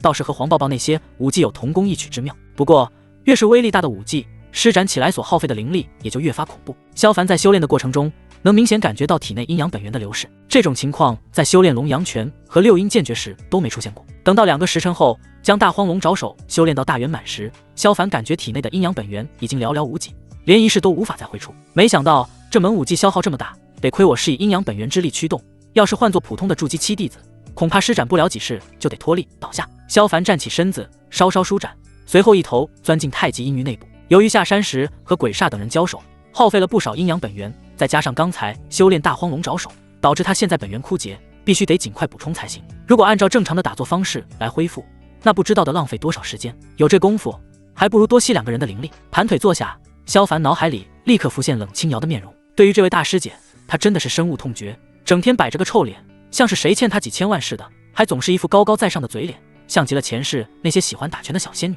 当然还有黄灭绝也不能放过，虽然是抱抱师妹的亲娘，也算是他的丈母娘，但萧凡就很是不爽，每次黄灭绝看见他都要给他一番阉割警告，真是叔可忍，婶婶不能忍。在萧凡意念操控下，冷清瑶和黄灭绝的太阴灵力源源不断地被抽进太极阴域。就在他尽情享受的时候，冷清瑶和黄灭绝则是慌得不行，脸都白了。2个人各自在自己的洞府内疯狂运转合欢大法，以求阻挡灵力的流失。黄灭绝倒还好，毕竟是元婴期老怪，勉强能够抵挡住，但冷清瑶那边就惨了。本来就因为境界大跌，加上又受了伤，运转合欢大法的效率极低，根本无法阻挡，只能眼睁睁看着体内灵力疯狂流逝，修为也随之下跌。筑基5层，筑基4层，直直掉到筑基1层。完了！冷清瑶顿时头晕目眩，也不知道是无法接受这样的事实，还是体虚羸弱，当场就倒在地上昏了过去。对此，萧凡浑然不知，当然他也没那闲心想去了解。一番鲸吞龙饮下来，原本已经快要见底的身体里瞬间充满了太阴灵力。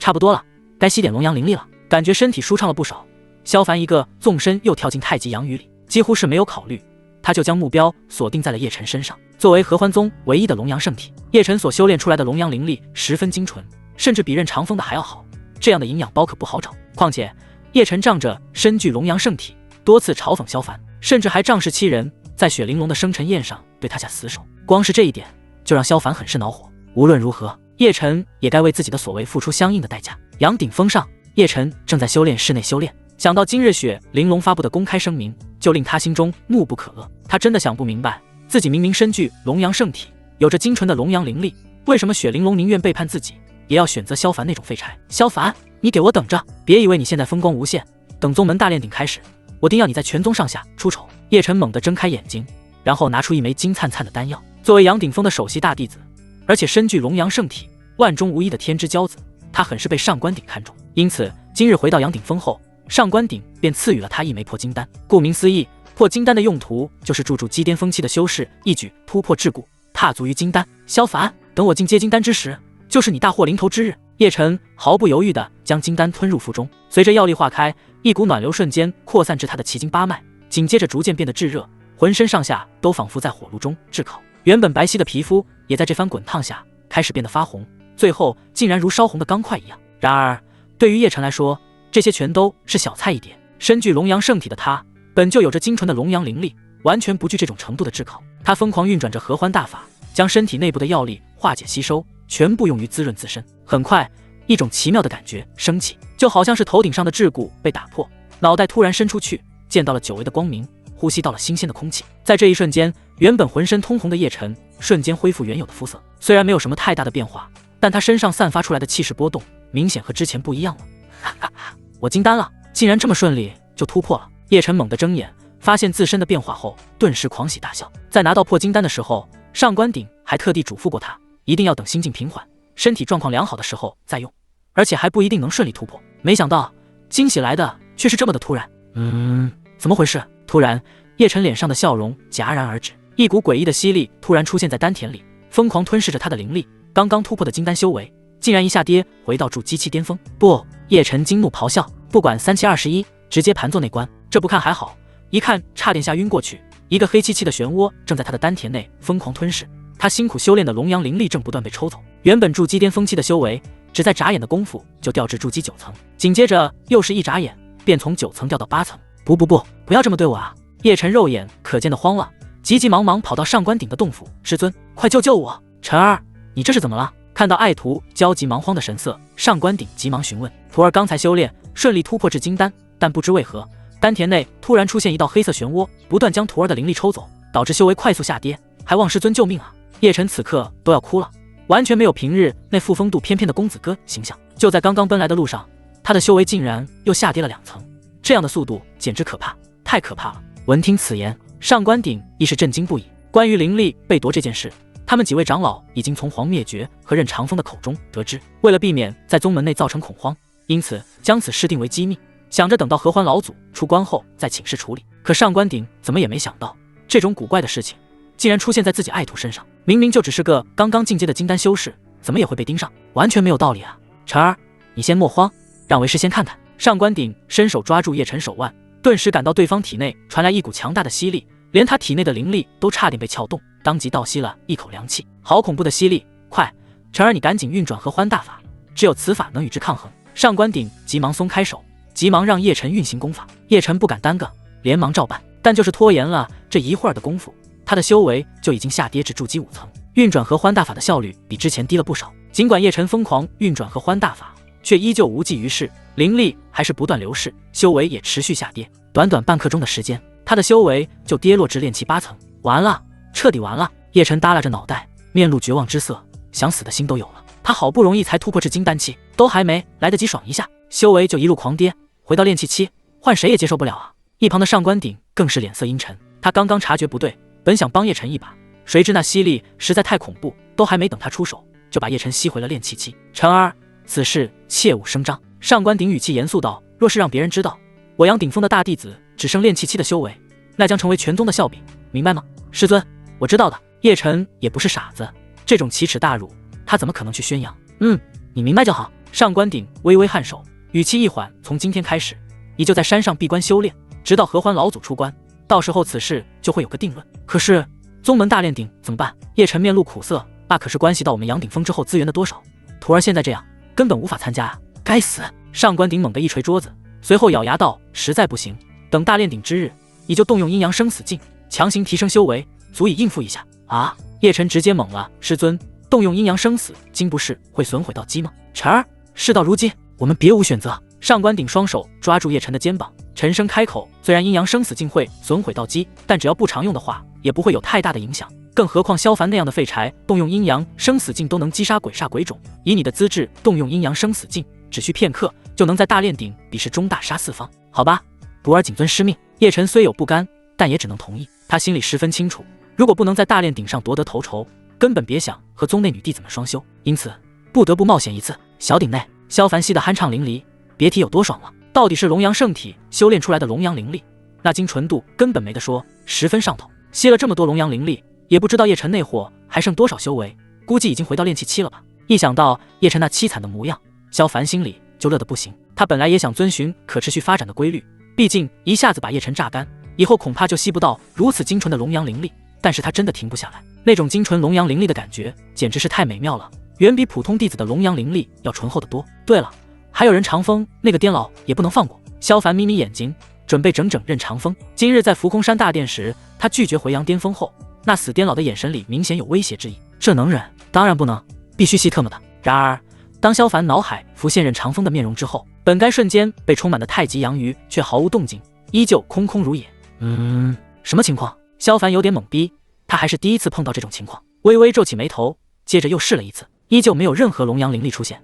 难道是我刚刚吸太多了？萧凡稍稍琢磨，随后内观自身，果不其然，方才吸收叶晨的龙阳灵力过猛，体内已经无法再装下一缕灵力，难怪没反应，原来是吸不动了。看来得先把这些灵力转化成阴阳本源才行了。萧凡无奈地笑了笑，然后钻出太极阳鱼，开始在小鼎内打坐。随着合欢大法的运转，体内那些龙阳灵力以及太阴灵力开始逐渐融合，紧接着凝聚转化，形成一滴一滴的阴阳本源落入丹田内。原本快要干涸的丹田，以肉眼可见的速度变得饱满。一番炼化后，丹田被阴阳本源撑得扩大一圈，萧凡的修为也随之晋升至筑基巅峰期，离金丹仅一步之遥。没想到吸了这么多灵力，才堪堪从筑基9层提升至筑基巅峰期，看来这金丹果然没那么容易突破。萧凡稍稍唏嘘，但很快就释然了。要是金丹那么容易突破的话，修仙界的金丹修士岂不成了大白菜，随处可见。况且他在短短几日时间内就从炼气期晋升至筑基巅峰，这等恐怖的修炼速度一旦传出去，不知道会吓死多少人。要知道，哪怕是那些资质极好的天骄弟子，想要从炼气期修炼至筑基巅峰，至少也需20年。也不知道九儿那边怎么样了。萧凡念头微动，神魂随之归位，起身稍稍舒展身子，便走出小屋，想着去看看九儿。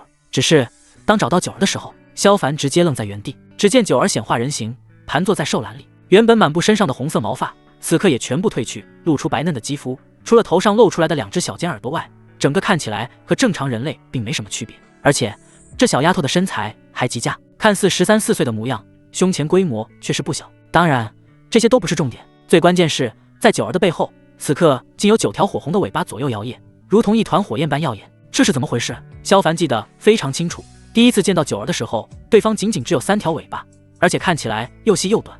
可现在九儿背后的尾巴却毛茸茸的十分蓬松，无论是长短还是粗细，都比原来增加了几分。除此之外，最让他感到惊愕的还是总数为9的尾巴，这可是9尾狐啊！嘎，这小丫头竟然有9条狐尾。这时吃完零食的黑狗也跑过来凑热闹，只是看了一眼就惊得眼珠子都凸了出来。乖乖，这小丫头来头不简单啊！怎么说？萧凡有些疑惑，只有天狐妖族中的顶级血脉才能激发出9条狐妖尾，这小丫头是9尾天狐啊！大黑狗的话让萧凡再度吃惊，但又感到十分疑惑。关于9尾天狐，他也稍稍了解一些，据说只有天狐妖域的皇族才有9尾天狐血脉，而且激活了9尾天狐血脉的天狐妖全都居住在天狐皇城，极少外出。如此一来，九儿又怎么会出现在天狐妖域和合欢宗的交界处？而且当初见到对方的时候还那么的可怜落魄，完全没有道理啊！会不会搞错了？或许九儿并非9尾天狐，只是因为吃了血妖丹才发生了突变。萧凡猜测道。不可能，大黑狗斩钉截铁道：“血妖丹本身就只是将妖族体内隐藏的血脉激活，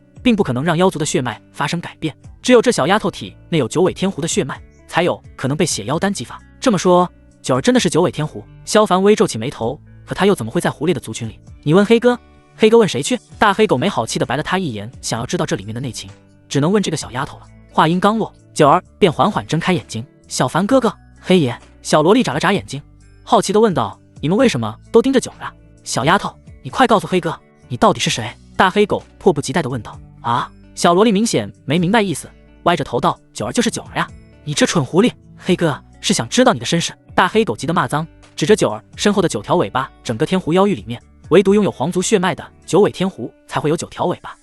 你到底和天狐妖皇族是什么关系？九儿也不知道。九儿被吓了一跳，眼泪在眼眶里打转。从九儿开始记事后，就只知道娘亲外出办事，再也没回来。之后九儿就一直在天狐妖域流浪，直到被狐猎大人收留。听到这话，大黑狗不由愣了愣，很快他就想到了什么，语气凝重道：“如果黑哥没猜错的话，这小狐狸应该是被抹去了记忆，所以才浑然不知自己的身份。抹去记忆？”萧凡微微一怔，会是谁做的？难道是九儿的娘亲？这个就不太清楚了。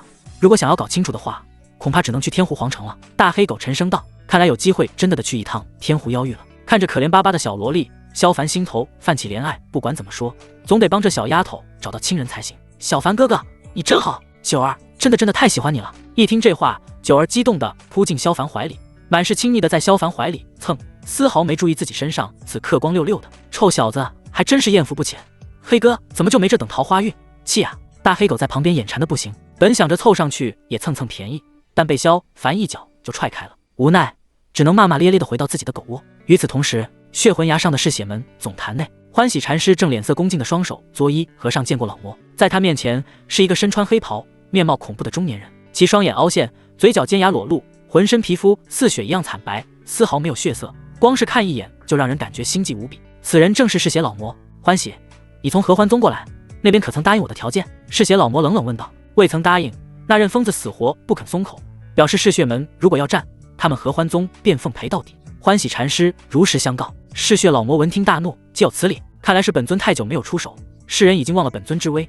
既然合欢宗如此不把我嗜血门放在眼中，那本尊便亲自出手，将他合欢宗一举覆灭。老祖切勿着急。魔煞先前走出一步道：“虽然合欢老祖闭关不出，合欢宗无人能抵挡老祖，但合欢宗毕竟也是传承数千年的大派，底蕴深厚，现在贸然攻打合欢宗的话，我们也将付出不小的代价，不如等合欢宗内乱之际再一举攻之。”哦，这么说你也有对策？嗜血老魔升起几分兴致，回禀老祖，之前我等在雪家山庄埋伏之际，除了鬼煞擒住一些合欢宗弟子外，魔煞堂也抓到了几个漏网之鱼。魔煞拱了拱手，如实告知，那几人在我的强迫下，已经服下了30炼魔丹，3月之内如果不服用解药的话，便会成为尸魔。说到这里，魔煞脸上多了几分笑意，因此他们如今已经被判合欢宗，甘愿归顺嗜血门。不错，略施手段就能降服几人，比鬼煞鬼种那2个蠢货聪明得多。嗜血老魔开口夸赞。闻听，魔煞脸上笑意更浓，他接着往下说出自己的计划。据我所知，合欢宗的宗门大炼鼎开启在即，只要让这几个弟子在大炼鼎中大放异彩，降服更多的弟子双修，成为他们的炉鼎，如此一来，所有与他们双修过的人都会染上尸魔之毒。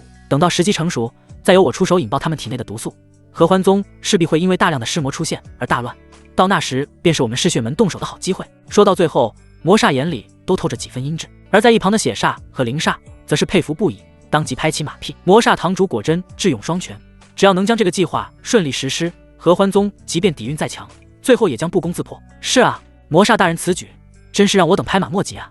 听着2人的吹捧，魔煞更是得意，转头命令道：“来人，把那几个小家伙给我带上来。”很快2男3女被带上大殿。5人均是穿着合欢宗服饰，脸上透着几分畏惧。若是黄抱抱在此，定然能一下叫出这几人的名字，分别是江枫、云逸、柳如烟、木兰以及洛言。其中江枫和云逸是杨硕峰的弟子，虽不是杨硕峰的首席大弟子，但2人都有筑基9层的实力，也算是筑基7弟子中的佼佼者。而柳如烟和木兰则是阴玄谷麾下，最后的洛言则是阴幽谷门下。此刻5人低头屏息，完全不敢与大殿上任何一人对视，尤其是对于魔煞，他们更是有着极其浓郁的恐惧，生怕体内的30炼魔丹被引爆。你们几人可想活下去？魔煞看了几人一眼，冷冷开口，几乎是条件反射。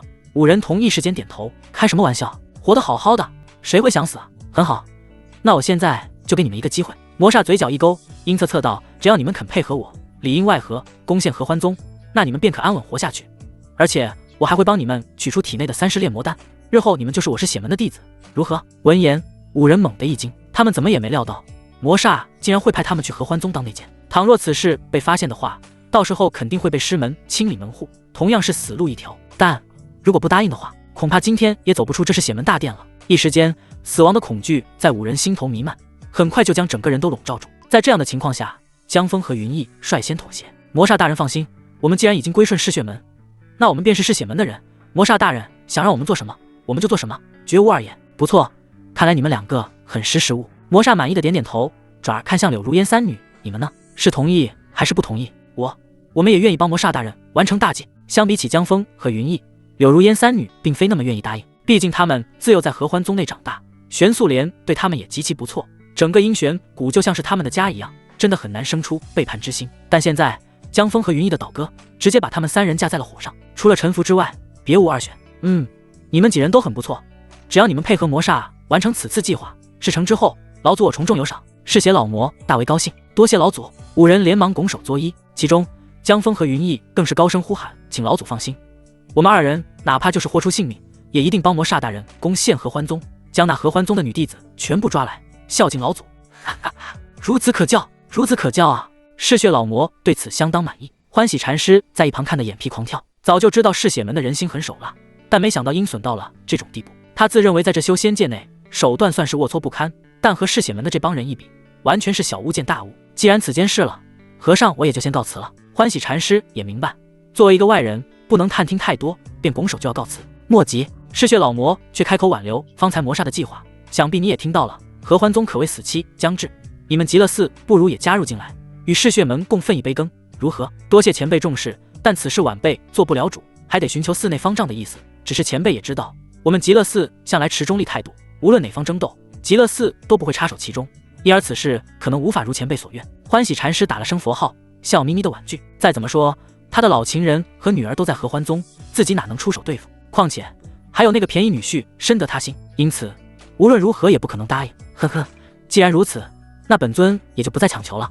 嗜血老魔知道极乐寺的尿性，并没有打算真的让极乐寺过来分杯羹，只是想着试探一下极乐寺的意思。如果能说服的话，让极乐寺在前面当炮灰，嗜血门在后面捡便宜，即便说服不了，也能确认极乐寺不会插手。对了，你此次前往合欢宗，可否听说是谁灭了鬼煞堂？嗜血老魔又问。欢喜禅师心底咯噔一声，脸上的笑意跟着僵了僵。这个和尚我也不是太清楚，他并不打算说出实情，毕竟萧凡那个小子很合他的胃口，如果将其所作所为告诉嗜血老魔，必然会遭到老魔的追杀，他还不想自己这个便宜女婿死得太早。然而这点小心思又怎么瞒得过嗜血老魔？在他表情变化的瞬间，嗜血老魔就看出他有意隐瞒，脸色瞬间阴沉。欢喜，虽说嗜血门无意与极乐寺争斗，但这里是血魂崖，不是你极乐寺，你若不实话说来，恐怕今日难以离开。说罢，一股强大的威压朝着欢喜禅师笼罩过去。该死的老狐狸，眼睛还挺尖。欢喜禅师心中暗骂，脸上却笑眯眯地回答道：前辈莫怪，并非和尚我有意隐瞒，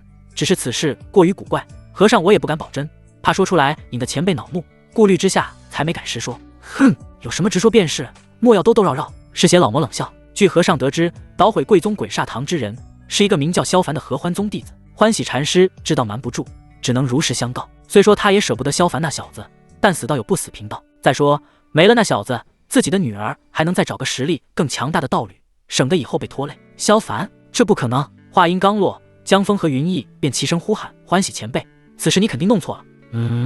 你2人知道这个叫萧凡的家伙？嗜血老魔立刻看向2人。江峰恭敬地回应道：回禀老祖，那萧凡人称萧不举，整个合欢宗内无人不知无人不晓，就只是一个不举的废柴，连合欢大法都无法修炼，入门多年才堪炼气3层的修为，怎么可能将鬼煞堂覆灭？说到最后，他都忍不住笑出声来。如果说萧凡那个废物能覆灭鬼煞堂，杀死有着金丹修为的鬼煞和鬼种，那母猪都能御剑飞天了。此事当真？嗜血老魔脸色变得有些难看，转而看向柳如烟3女，禀老祖，此事千真万确。柳如烟不敢隐瞒，萧凡此人实力并不出众，在合欢宗内只是一介笑料，绝无可能覆灭鬼煞堂。闻言，嗜血老魔的脸彻底沉下来，他目光冷凛地看向欢喜禅师。欢喜，此事到底怎么回事？你最好莫要糊弄我。前辈，和尚方才说过，就是因为此事太过荒唐，这才想着隐瞒，但这绝不是和尚凭空捏造。欢喜禅师不急不慢地解释，萧凡那小子虽是炼气3层的修为，却邪门得很。说着，他转而看向江峰等人，面露戏谑：你们几个若是不服的话，等回到合欢宗，大可自行去领教一下，到时候便知道和尚说的是真是假。眼看欢喜禅师并不像在开玩笑，嗜血老魔不由拧起眉头，思索少许，又朝魔煞问道：你们先前追击过那帮人，他们其中可否有一个炼气3层的弟子？我等当时着急追击，并未仔细观察，但能够确定的是，那几个弟子内的确有一人手段高超，借助万鬼幡将我等拦住，不过是不是炼气7无法确认。说起这件事，魔煞心里就一阵憋屈。他堂堂元婴期的修士，在修仙界内可以横着走，竟然被一群筑机期的小家伙给耍了，着实可恨。既然如此，此事暂且不再深究。嗜血老魔冲欢喜禅师摆摆手：行了，此间没你的事了，不过你切记不得走漏风声，否则本尊必定让你极乐寺不得安宁。前辈放心，和尚我守口如瓶，不该说的一向都会忘在肚子里。欢喜禅师拍拍肚皮，打了个哈哈，笑道：不过之前说好的报酬少不了你的。嗜血老魔命令道：魔煞，带他去宝库领取200万灵石。那就多谢了。欢喜禅师笑得满脸褶子，简直乐开了花。他给嗜血门当说客，去合欢宗打探虚实，可不会白白卖力。欢喜禅师贪财好色，那可是出了名的。魔煞带他去宝库领赏，暂且不提。嗜血老魔神色严肃地扫过江峰等人，道：你们几人也可以走了，记住，回到合欢宗后一定要潜伏下来，务必不能被看穿，否则无人能保住你们的小命。另外，回去之后密切关注萧凡那小子的行踪，如果其真的有欢喜所说的那么邪门，不要有任何顾虑，直接击杀即可。嗜血老魔眼中闪过一抹厉色，区区炼气7的废柴，却能将他麾下的鬼煞堂灭掉。此事一旦传出去，必然会成为各方各派口中的笑柄，他绝不能容忍此事发生。谨遵老祖教诲。江峰和云逸重点头，柳如烟3人也跟着答应下来。几日后，江峰等人回到合欢宗，为了不被看穿，几人都做了些伪装，一个个衣衫褴褛，面色煞白，仿佛死里逃生一般的凄惨模样，任谁看了也绝对不会想太多。和柳如烟3女分别后，江峰和云逸直奔阳朔峰大殿。此刻，徐宝基正在大殿皱眉沉思。前几日的山下任务让他做下损失了几个筑基期弟子，虽然不怎么感到心疼，但眼下宗门大炼鼎在即，少一个弟子，对于最终的胜负都存在极大的影响。这可关系到最后胜负能不能让阳朔峰多拿些资源。可是如今上哪去再找几个弟子？师尊！就在这时，门外响起呼声，紧接着江峰和云逸便跌跌撞撞地冲进大殿。江峰、云逸看到2名熟悉的弟子，徐宝基霍地站起身，面露惊讶：你们2人还活着？弟子辜负师尊厚望，未能在历练中立功，还望师尊降罪。江峰和云逸一头跪倒，低着头认错。起来，快点起来！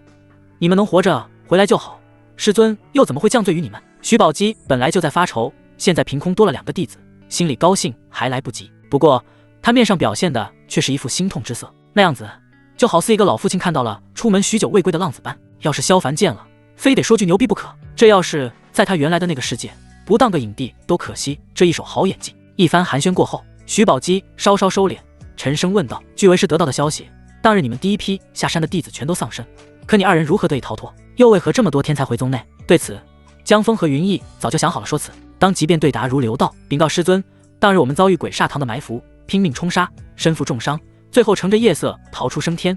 大而后又遇到魔煞堂的大肆搜捕，无奈之下，我们只能辗转多处，最后找到一处暗洞躲避。本想等痊愈之后再回来告知师尊，但奈何魔煞堂的人紧追不舍，被他们找到暗洞，幸亏我们反应极快，从另一个洞口逃出，这才得以回到宗内。2人说这番话的时候，脸上透出浓浓的恐惧和后怕，演技方面完全不输给徐宝基。哪怕徐宝基觉得有些不太对劲，也被2人这番神色给说服了，不由感慨道：你2人真是福大命大，被魔煞堂追击还能逃出升天，实在是难得啊。见徐宝基没有怀疑，江峰和云逸都松了口气，毕竟他们现在已经完全背叛合欢宗，若是被徐宝基看出猫腻，当场就会没命。江峰紧跟又试探着问道：师尊，弟子回宗之后，听说嗜血门的鬼煞堂被摧毁了，而且据说还是萧凡那个不举的废物做的。当初在血魂崖总坛听到欢喜禅师如此说道时，他打心底是不相信的，奈何欢喜禅师一副认真的模样，让嗜血老魔多了一份疑虑，因而便让他们几人把这件事情搞清楚。没错，的确是萧凡所为。徐宝基道：什么？真是他干的？江峰和云逸面面相觑，内心震荡万分。要知道，当日他们第一批下山的弟子还未来得及展开调查，就被鬼煞带人埋伏，根本没有招架之力，最终都落入嗜血门之手。可萧凡只是一个区区炼气3层的废柴，又如何能捣毁整个鬼煞堂？而且还从魔煞等3位堂主的追击下逃脱，简直不可思议。师尊，这里面绝对有问题！江峰猛地反应过来，大声喊道：那萧不举只是炼气7，怎么可能杀死鬼煞和鬼种，从而捣毁鬼煞堂？为师知道你们不太相信，但此事的确如此。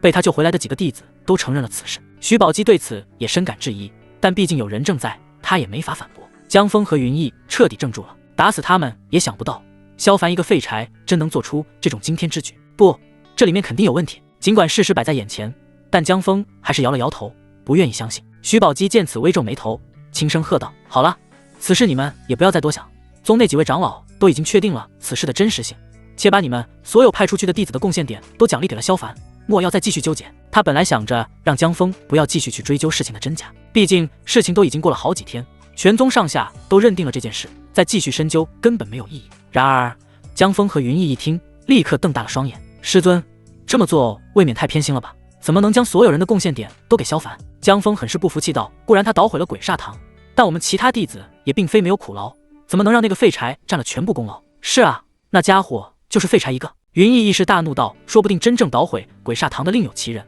他不过是冒领功劳罢了。哼，你们要是不服气，大可以去找其他几位长老理论，在为师这里嚷嚷有何用？徐宝基没好气地喝了一声。江峰和云逸顿时噤声，但脸上依旧愤愤不平。本来还想着趁着回到合欢宗后，把贡献点拿到手，再去浮空山兑换一些保命用的东西，好提前为之后的计划做准备。毕竟到时候合欢宗乱起来的话，危险系数大幅增加，没点手段很难保全自身。然而现在所有的贡献点都被萧凡吞了，这实在是让他们无法冷静。不过两人都不是愿意吃亏的主，思索一番后，江峰咬着牙道：弟子二人实力低微，长老们必然不会理会我们，但我们却可以去找萧凡，让他把弟子二人的贡献点吐出来。对，不能让那废柴占这么大的便宜。云逸也重重点头，除了讨要贡献点外，如果能趁机把萧凡搞废，嗜血门那边也肯定会记住他们的功劳，到时候即便合欢宗覆灭，他们也能在嗜血门混得风生水起。呵呵，你们若是想去便去，要是惹出来麻烦，别把为师供出来就行了。徐宝基倒也没有阻止，毕竟萧凡最近这些天在合欢宗内风头大盛，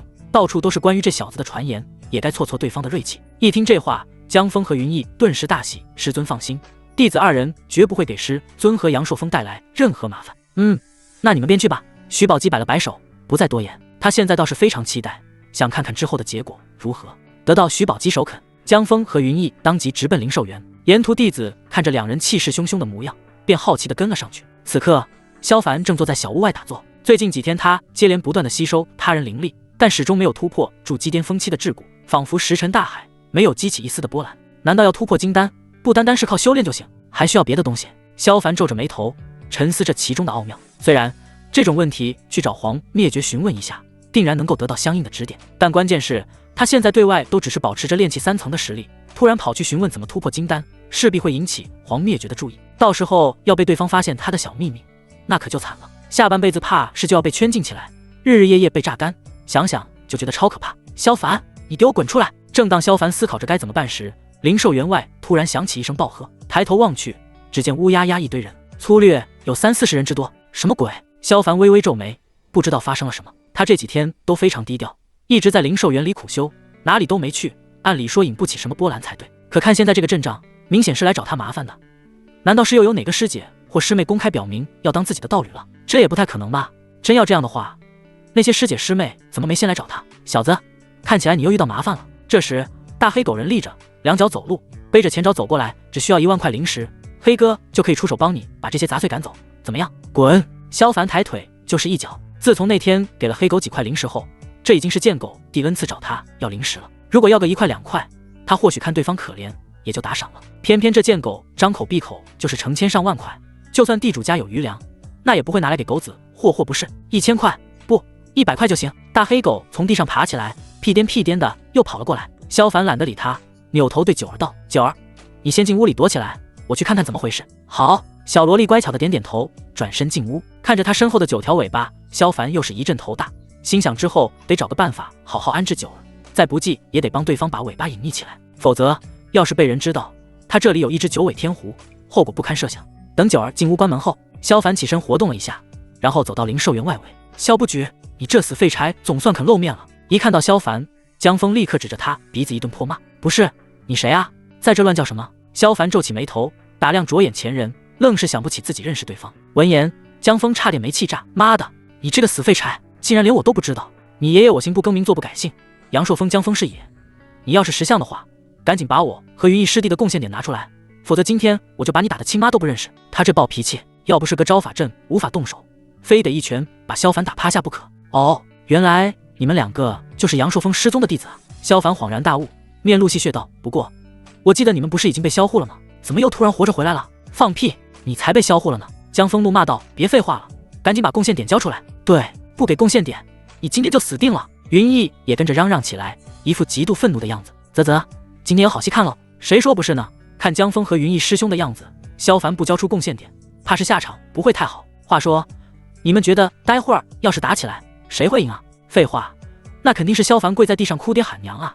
他一个炼气3层的废柴，怎么和2位筑基9层的师兄对抗？那可不一定。萧凡之前就打败过杨顶峰的叶晨师兄，而且前不久还以一己之力捣毁嗜血门的鬼煞堂，亲手斩杀2位金丹期高手呢。哼，不过是投机取巧罢了。据说他只是动用了本宗的禁术，要不然以他的本事，哪能做到这些？围观的弟子们各抒己见，大都对萧凡不抱希望。毕竟阴阳生死镜的负面效果，如今在宗内都传了开来，那可是会导致道基损毁的禁术。就算萧凡借此大展拳脚，也不过是强弩之末，根本装不了几次了。听着这些话，江峰和云逸心里大为庆幸，他们这次果然来对了。没想到萧凡这小子就是个纸糊的老虎，那就更好对付了。萧凡，你耳聋了还是哑巴了？没听到我们在跟你说话吗？江峰顿时有了更多底气，冲着萧凡怒喝道：“再给你一次机会，立刻马上把贡献点交出来，不然你就当个缩头乌龟，永远躲在这灵兽园里。只要你日后敢迈出一步，我就让你彻底成为废人。”萧凡本来懒得搭理他们两个，但一听这话，心里不免有些恼火。他们的老虎不发威，当小爷是哈洛凯蒂是吧？唰，萧凡直接走出法阵，直面江峰：“我捣毁鬼煞堂，那些贡献点是我应得的，凭什么你说给你就给你？你算个什么东西？你应得的？可笑！”江峰被他这气势搞得愣了一下，随即呵斥道：“如果不是我和云逸师弟引走了魔煞堂的人，你根本没机会捣毁鬼煞堂，所以我们也有功劳，贡献点自然有我们一份。”哼，谁知道你们是真的引走了魔煞堂，还是投降了魔煞堂？萧凡却不屑地冷笑一声：“据我所知，魔煞堂的堂主是元婴期修士，你们两个能从他手底下逃脱，真是可笑。”此言一出，全场哗然，原本还在看戏的旁观弟子们顿时交头接耳，议论纷纷。的确，萧凡的言语逻辑并没有毛病。距离雪家山庄被灭已经过了10日有余，如果江峰和云逸真的能从魔煞堂追击中逃脱，那应该早就回宗门了。一时间，很多人看江峰和云逸的眼神都变得有些怪异起来。萧凡，你敢血口喷人？江峰登时气急败坏，五官都跟着扭曲了起来。尽管他的确投靠了魔煞堂，但他如今身在合欢宗，还是要点脸的好吧？师兄，别跟这小子废话，既然他不愿意交出贡献点，那就打到他愿意为止。云逸更是暴怒，直接挥拳砸向萧凡。仗着自己修为高出不少，他甚至没有使用任何武技，而是将灵力灌注在拳头上，一拳砸了出去。在他看来，哪怕就是这简单的一拳，也足以把萧凡这种废柴的脑袋打爆。哼，既然这样，那我也就不跟你们客气了。萧凡却是咧嘴一笑，他身体轻轻一晃，瞬间躲避开云逸的拳头，随后大腿猛地紧绷，紧跟着重重一跺地，他脚下的地面直接皲裂，随后他整个人犹如一头猛兽般扑出，速度极快，几乎在眨眼之间就到了云逸面前，让人猝不及防。这是什么速度？云逸瞳孔猛地一缩，不等反应，就看到一只火热的拳头出现在了视线之中。该死，躲不开了！他下意识地架起双臂，但为时已晚。龙阳拳，砰的一声，萧凡这一拳重轰击在云逸胸膛上，只听几声短促，两人踉踉跄跄地爬起来，死死盯着萧凡，眼里几乎能喷出火。王八蛋，今日我师兄弟与你不死不休！师兄，用那一招，今日无论如何也要让萧不举这个混蛋彻底成为废人。江峰和云逸相视一眼，目光中满是狠厉，二人以极快的速度背靠一起，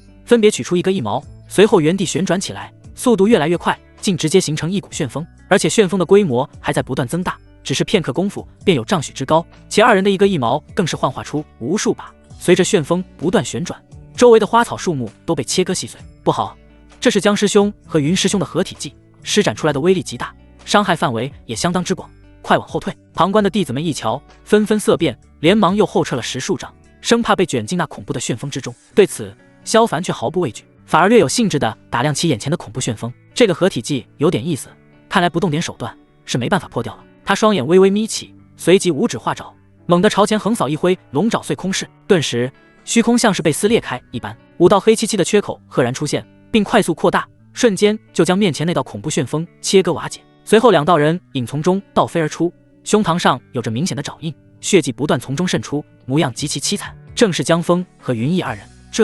这是什么武技？此时江云二人惊恐万分，他们这昭和体技的威力不容小觑，就是和宗内那些筑基巅峰期的师兄斗法，都很难落入下风。可现在萧凡只是一招就把他们引以为傲的合体击破掉，这家伙到底是什么怪物？跑！在这一瞬，江峰和云逸的脑海里只剩这一个念头，没有过多言语，两人默契地架起盾光，朝远处狂奔。在见识到萧凡的厉害后，哪怕是傻子也明白对方根本不是好招惹的，再继续留下来只会让自己受更多的伤。哼，打完就想跑，没那么容易。萧凡目中闪过一抹寒芒，抬手忽地抛出一道黑色流光，只见眨眼一闪，逃遁到远处的江峰和云逸瞬间摔了下去。啊呀呀！伴随着两道凄惨叫声，一片惹眼的嫣红瞬间染红了一大块土地。这时旁观的弟子们才反应过来，脸色巨变不止。所有人都没想到，甚至不敢想象萧凡刚才竟然出手将江峰和云逸的命根子斩断。天呐，萧凡下手竟然这么狠，何止是狠，而且出手十分快，刚才我都没有看清，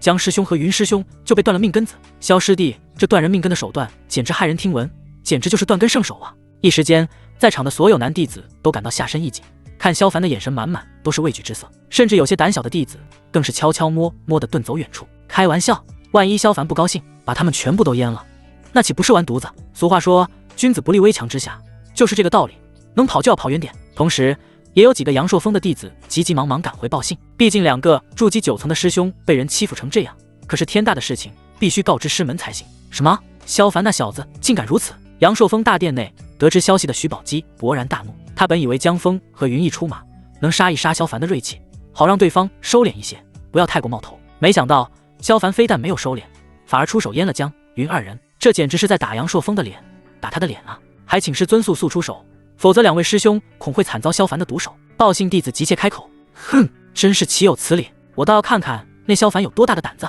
徐宝基冷哼一声，化作一道盾光飞射而出，只是片刻功夫便出现在灵兽园外。师尊，快救救弟子！江峰和云逸如见救星，踉踉跄跄地爬起来，看着二人血淋淋的裆部，徐宝基的脸色瞬间黑到极点，转头锁定萧凡，厉声呵斥：萧凡，你竟敢如此狠毒，不过是同门切磋，却下如此杀手，你罪不可恕。徐长老，此事不能怪我。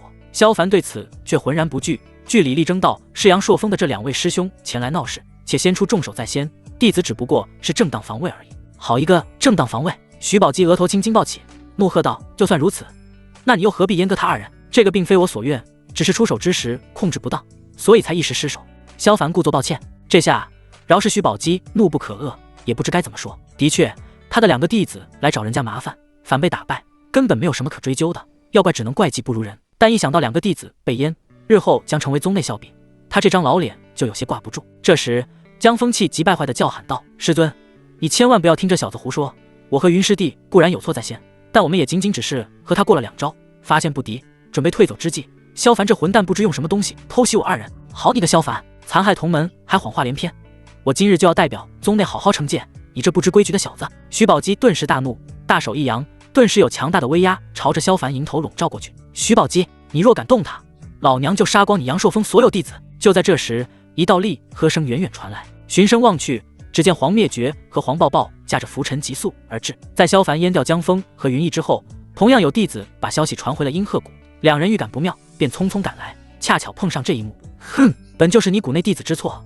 我身为宗门长老，为何不能惩戒？徐宝基冷冷开口，若是要惩戒，那也应该先惩戒你那2个徒弟才对。黄灭绝嗤了一声道：别以为老娘不知道，你那2个弟子来找萧凡的麻烦，本想对萧凡下杀手，不料却被萧凡反伤，只能说是咎由自取。即便如此，那他也不该出手淹了他们2人。徐宝基依旧不肯作罢，那又如何？2个废物技不如人，别说淹了，就算杀了也不为过。黄灭绝丝毫不给好脸，阳朔峰的人跑到阴鹤谷内找麻烦，他没出手就已经很客气了。娘亲说的没错，本来就是他们2个有错在先，上次任务的贡献点，几位长老都同意奖励给萧师兄，他们躲藏至今才回宗门，还恬不知耻的强行抢夺，本来就是坏了门规。黄抱抱此刻也站出来打抱不平，即便要惩罚，那也应该惩罚他们才对，萧师兄根本没错。你！徐宝基眉头狂跳，怒火蹭蹭上涨。身为阳朔峰的峰主，他不知道多久没被人这般不给脸色了，但他也清楚，今天这件事情本就是阳朔峰理亏，此刻再争执下去，也不过是给阳朔峰添黑罢了。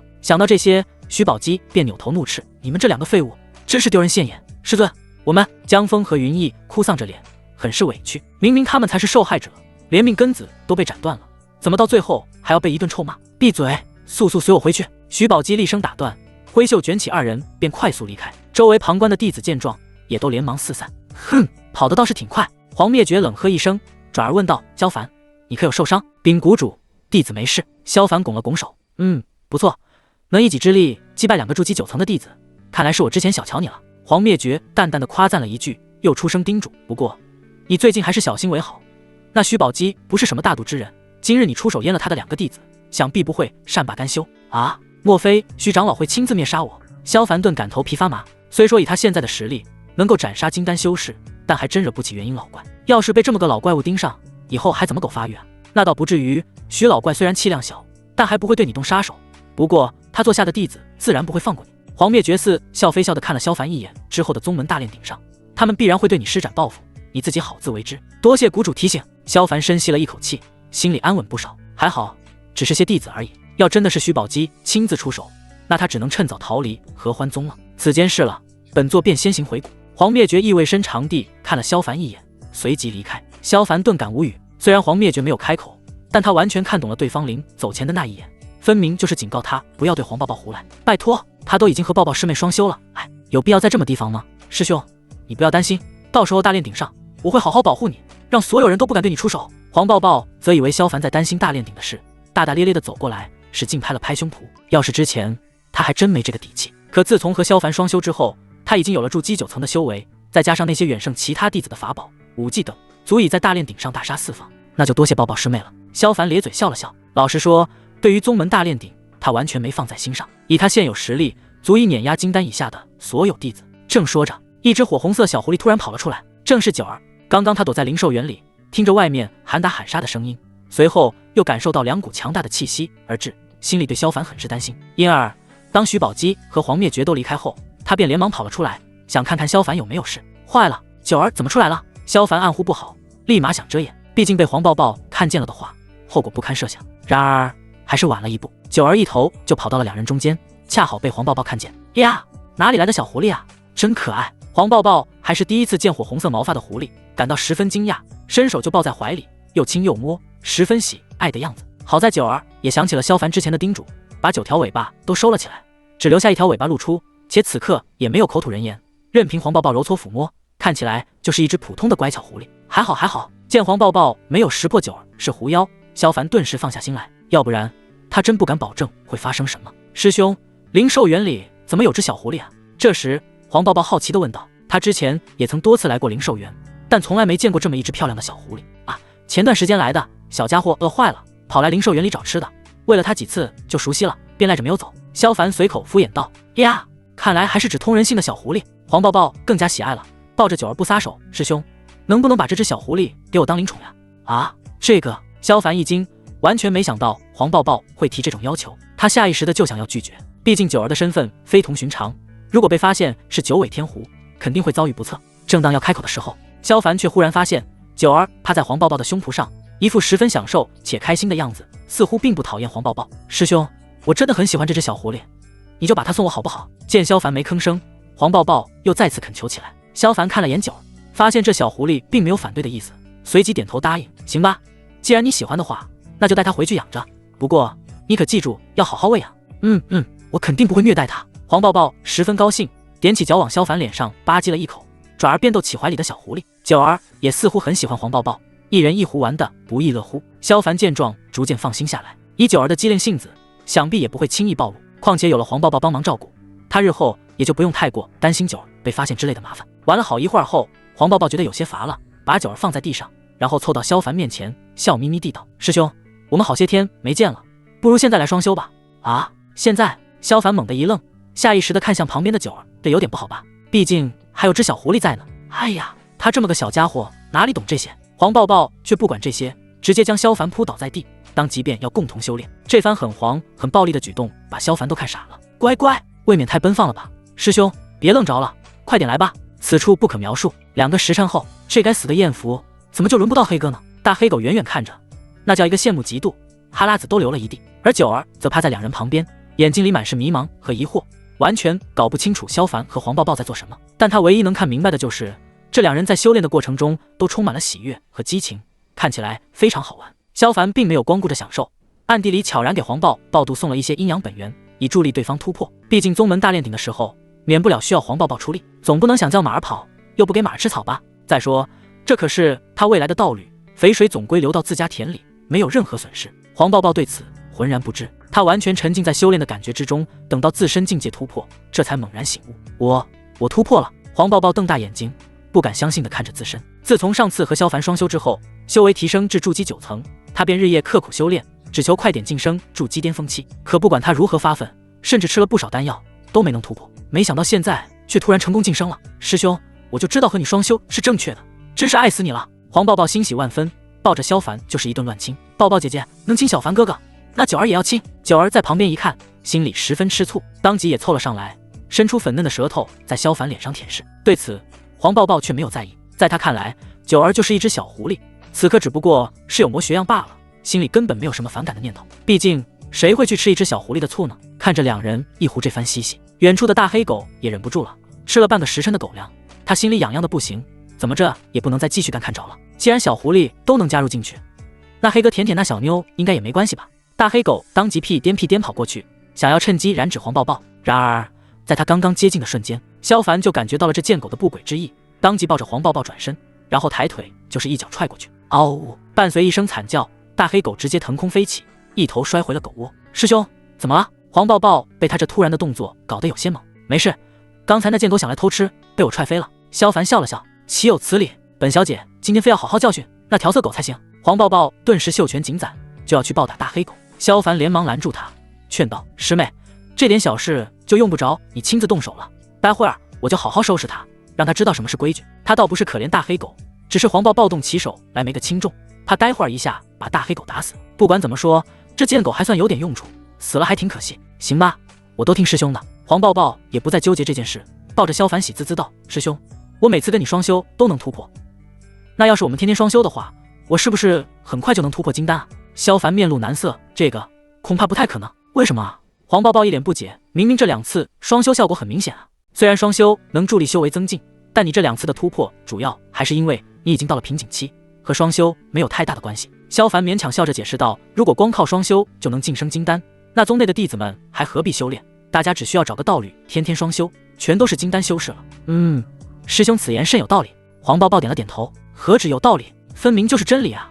如果不是因为吸收了阴阳本源的话，哪怕一天双修上100次，黄抱抱都没可能立刻突破。当然，这种事情萧凡是绝对不会明说的，否则就算黄抱抱不缠着他天天双修，恐怕也会被黄灭绝抓过去当炉鼎，甚至于宗内其他2位女长老也会为了他而大打出手。不过话说回来，和师兄双修真的很畅快，不如我们再继续双修一次。黄抱抱眨了眨眼睛，凭空添了几分妩媚啊！这萧凡直接拒绝，毕竟在九儿面前不能上演太多次的动作戏，要是教坏小孩子了可就不好了。哎呀，来嘛来嘛！然而黄抱抱却根本不给他拒绝的机会，俯身就压了上来。又过了1-2个时辰，这场畅快淋漓的修炼终于落下帷幕。在萧凡的强烈拒绝下，黄抱抱才打消了进行第3场修炼的念头，意犹未尽地抱着九儿回谷。呼，都说女人猛如虎，果然如此。看着黄抱抱御剑离开，萧凡顿时松了一口长气。刚才的修炼过程中，黄抱抱不知不觉就从他这里吸了不少阴阳本源，导致他现在觉得体内都有点空虚了。要是再继续下去，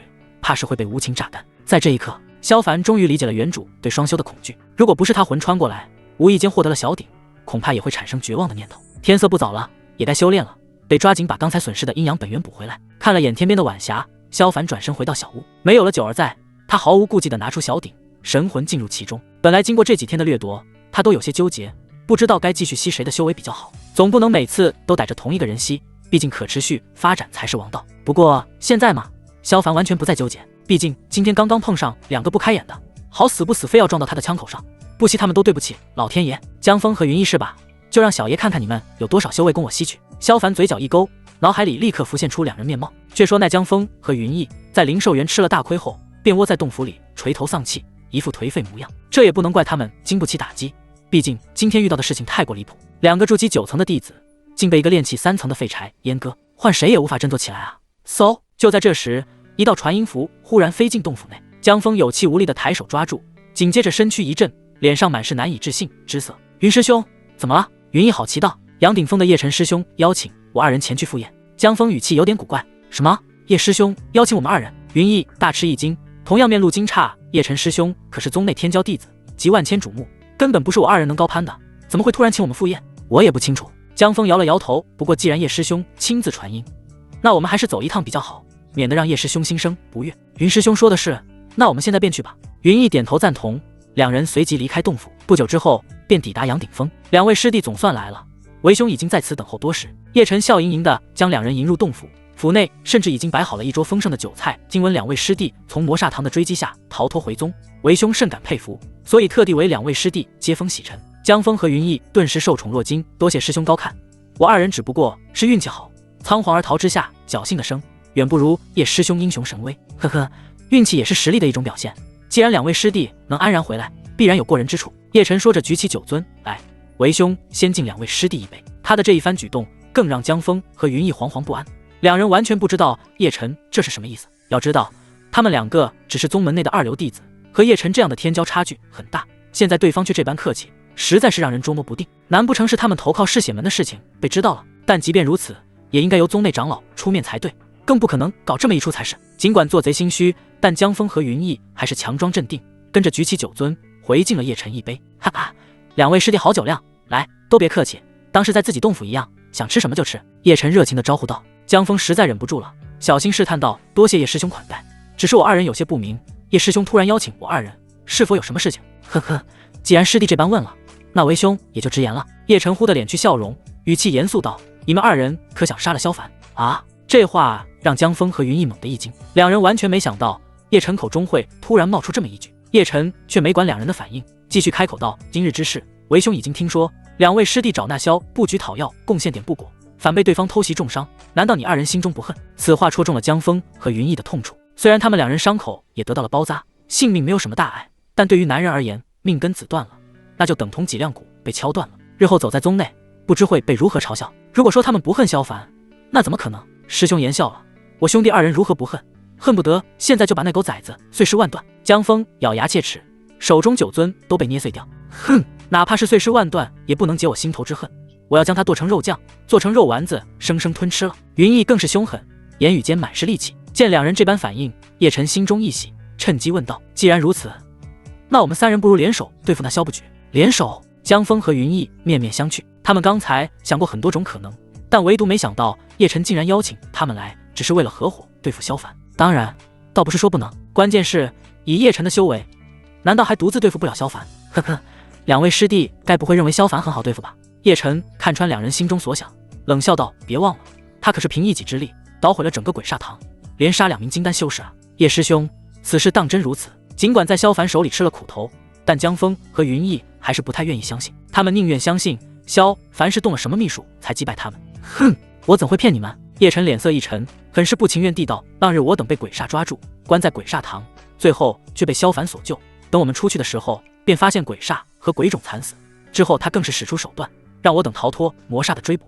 此话一出，江峰和云逸彻底惊了，打死他们都不愿意相信的事情，竟然真的是事实。没想到萧凡那小子恐怖如斯，他们还不知死活的去找麻烦，简直愚蠢之极。一时间，两人肠子都悔青了。早知如此，之前就应该摸清楚萧凡的底细，也不至于落得个命根子被斩断的地步。既然那小子如此厉害，我们又如何能对付？江峰问道。呵呵，江师弟无需担心，那小子之所以能捣毁鬼煞堂，主要是因为他动用了本宗禁术生死阴阳镜。叶晨微微一笑，打开手中折扇，缓缓摇动，其本身实力还是只有炼气3层，且生死阴阳镜每次使用都会损毁道基，等到宗门大炼鼎之际，其即便动用阴阳生死镜，实力应该也不会太高，我们三人联手足以将其制服。难怪那小子邪门无比，原来是投机取巧罢了。既然叶师兄已经打算好，那我兄弟二人也不再说什么，到时全听叶师兄差遣。江峰和云逸顿时恍然大悟，原本心里对萧凡的恐惧感瞬间化作浓浓的鄙夷，只是一个靠着禁术强行提升修为的废柴罢了，有何之惧？叶晨顿时大喜，好，有两位师弟相助，到时候必定能在大炼鼎上击败萧凡，让他跪下臣服，甘愿成为我们的炉鼎。话都还没等说完，他面前的两人便脸色骤变，仿佛见了鬼一般。两位师弟，你们这是？叶晨皱眉问道。不知，突然感到有一股莫名的吸力在疯狂掠夺我的修为。江峰脸色惊恐，不知如何是好。我也是，灵力不受控制的被吸走。云逸一时面色发白，根本不知道发生了什么。闻听此言，叶晨同样面露震惊。当然，他并非不知道那股吸力是什么，毕竟前不久他才刚被那恐怖的吸力掠夺，修为一落千丈。只是他没有想到的是，江峰和云逸也会被盯上。师兄，我的修为狂跌啊！这时，云逸惊恐地发现自己的修为飞速下跌，本来筑基9层的修为，瞬间就到了炼气7。我也是。江峰亦是浑身打颤，满是惧意。他的修为同样在眨眼之间就跌落至炼气7，简直恐怖至极。辛辛苦苦修炼来的修为，竟然一瞬间被吸走，两人想死的心都有了。两位师弟莫要着急，此事非同小可。之前我就听说宗内有多名弟子遭遇这种邪门之事，甚至连长老们也都没能幸免。眼下只能等老祖出关，才能揪出源头加以处理。叶晨出声安抚，心里却畅快不已。之前修为被掠夺的愤恨和悲惨，在这一刻都化作了幸灾乐祸。原本只是他一个人被吸的只剩炼气7修为，现在又多了跟他一样的倒霉蛋，怎么能不开心？江峰和云逸却高兴不起来，听到叶晨这么一说，心中顿时恐惧不已。天啊，竟然连长老们都被吸了修为，这到底是何人在作怪？两人害怕的四下张望，脸上写满了无助。你们不用找了，据长老们所说，这个掠夺他人修为的贼人向来躲在暗处，根本无法追寻，只能待老祖出关才可解决。叶晨从容不迫地打断道，眼下我们要做的是提前准备，好在宗门大炼鼎上击溃萧凡，别的都不重要，毕竟天塌了有个高的顶着。叶师兄所言极是，只是我们兄弟二人如今只剩炼气7修为，更不是那萧凡的对手，报仇无望了呀。江峰苦笑道，无妨，两位师弟到时候动用阴阳生死镜即可。叶晨笑道，这怎么能行？江峰和云逸脸色一白，下意识地摇头。动用阴阳生死镜可是会损毁道基的，他们可不想到时候成为一个废人。呵呵，其实你们也不用过于担心，虽说阴阳生死镜会损毁道基，但那萧凡已经多次使用，也没见有什么问题，所以很可能不会对道基产生太大的损毁。尽管叶晨如此说，但江峰和云逸还是纠结不定。见此，叶晨猛地合起折扇，语气沉道，难道比起萧凡给两位师弟带来的耻辱，你们连一点点道基都不舍得抛弃吗？还是说你们就喜欢当个阉人？这句话瞬间点燃江峰和云逸心中的仇恨。叶师兄未免太小看我们了，只要能让萧凡那狗崽子成为我等羞辱的炉鼎，一点道基根本算不上什么。没错，哪怕拼了道基损毁，我也要搞死萧凡那混蛋。在叶晨的怂恿下，两人再也没有了顾虑，有且仅有对萧凡的无尽仇怨。见此，叶晨的嘴角暗暗上扬，萧凡啊萧凡，这次你就等着倒大霉吧。与此同时，萧凡盘坐在太极阳鱼里，眉头紧皱。就在刚刚，他吸收完江峰和云逸的修为后，竟发现体内多了2缕魔气，这不由让他百思不得其解。按说和欢宗修炼的合欢大法，男女弟子体内都应该只能产生阴阳之力才对，绝不可能产生魔气。最关键是，这2缕魔气和他之前在鬼煞身上感受到的差不多。莫非江峰和云逸真的投靠了嗜血门？算了，暂且先不想这些，得尽快炼化掉这2缕魔气才行。要是被魔气侵扰了道心，那就麻烦大了。眼看体内的2缕魔气有扩散迹象，萧凡也顾不得多想，连忙动用阴阳本源，将那2缕魔气裹住。好在这2缕魔气并不浓郁，加上发现的及时，在阴阳本源的炼化下，很快便消失得一干二净。不过话说回来，这2缕魔气到底是怎么回事？如果那2人真的投靠了嗜血门，宗内长老会发现不了，又或者说他们修炼走火入魔了，还是杨朔风的修炼功法不同导致的？思来想去，萧凡决定吸一波徐宝基的修为。如果吸了对方的灵力，体内并没有多出魔气的话，那就说明江峰和云逸是真的存在问题。当然，除此之外，最重要的一点是徐宝基这个不要脸的，白天竟然以大欺小，当着那么多人的面就对他出手。如果不是黄灭绝及时赶到，怕是少不了一身伤。光是这一点，不狠狠吸徐宝基一波，都对不起对方给他幼小心灵带来的伤害。想到这里，萧凡不再墨迹，直接开戏。由于徐宝基修炼的是大日合欢功，因而太极阳域内瞬间被一股浓郁的太阳灵力灌满。另一边，阳朔峰上，徐宝基正在打坐修炼，突然他就感觉到体内灵力快速流失，刚刚修炼出来的太阳灵力瞬间消失不见。不仅如此，就连他的修为也隐隐有下跌迹象。不好，是那股诡异吸力！徐宝基的脸色刹那间变白，脑海中想起黄灭绝和任长风之前所遇之事，没有任何过多想法，他立刻双手掐诀，急忙运转功法，试图抵消这股恐怖的吸力。然而他的动作还是慢了一拍，就是这片刻耽误，修为便下跌一阶，从元婴8层落至元婴7层。该死，给我停下来！徐宝基又急又气，疯狂催动功法，让全身的灵力都开始运转游走，但依旧无济于事。灵力还是在源源不断的流逝，只是比之前稍微慢了一点点。修为再次下跌，落至元婴6层。该死，该死，为什么没有效果？徐宝基此刻抓狂无比，他实在搞不清楚，为什么黄灭绝和任长风当初被吸灵力的时候都没有因此境界下跌，而他明明已经处理得很及时了，却接连下跌2个小境界，简直不要太离谱。然而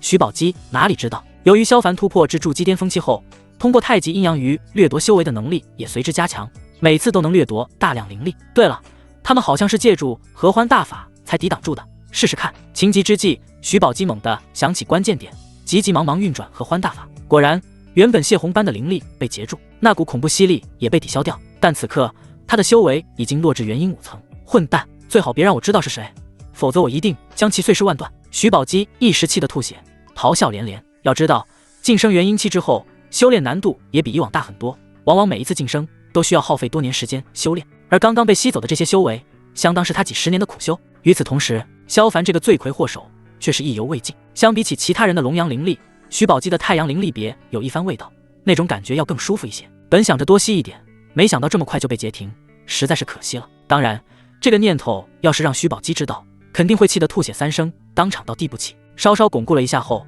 萧凡再次观察自身，这一次体内并没有魔气出现。顿时，萧凡脸色一沉，不出所料，只有江峰和云逸的灵力有问题。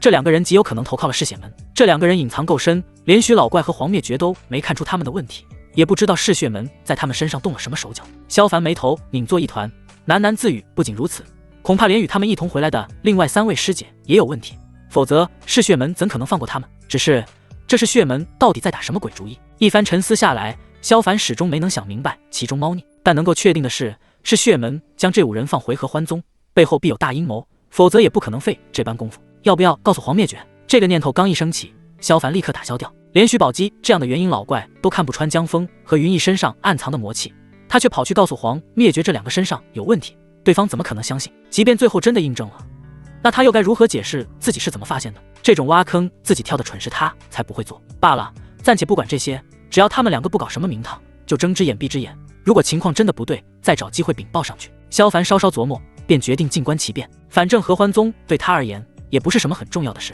只要祸事不到他和身边人的头上，管他洪水滔天呢。作为老六，就应该安安稳稳苟发育，这才是人间正道。萧凡随即晃了晃脑袋，不再去想这些乱七八糟的事情，紧接着跳进太极阴雨里，又对冷清瑶和黄灭绝等几个女修霍霍一番，吸收了足够的太阴灵力后，便闭眼打坐。在合欢大法的炼化下，他体内的太阳灵力和太阴灵力快速融合，化作一缕缕阴阳本源，沁入体内各个角落。原本和黄抱抱双修产生的空虚，很快便得到补充。不仅如此，一股奇妙的感觉自心底升起，那就好像是捆着他5脏6腑、7经8脉的锁链被斩断一般。原本拳头般大小的丹田开始缩小，体内的阴阳本源也不断的汇聚其中，被一点点的压缩，最终化作一枚拇指盖大小的丹丸，散发着淡淡金光。金丹已成，萧凡顿时大喜，继续炼化着剩下的太阳灵力和太阴灵力。随着转化的阴阳本源注入金丹内，原本拇指盖大小的金丹赫然壮大一圈，修为也随之晋升至金丹2层。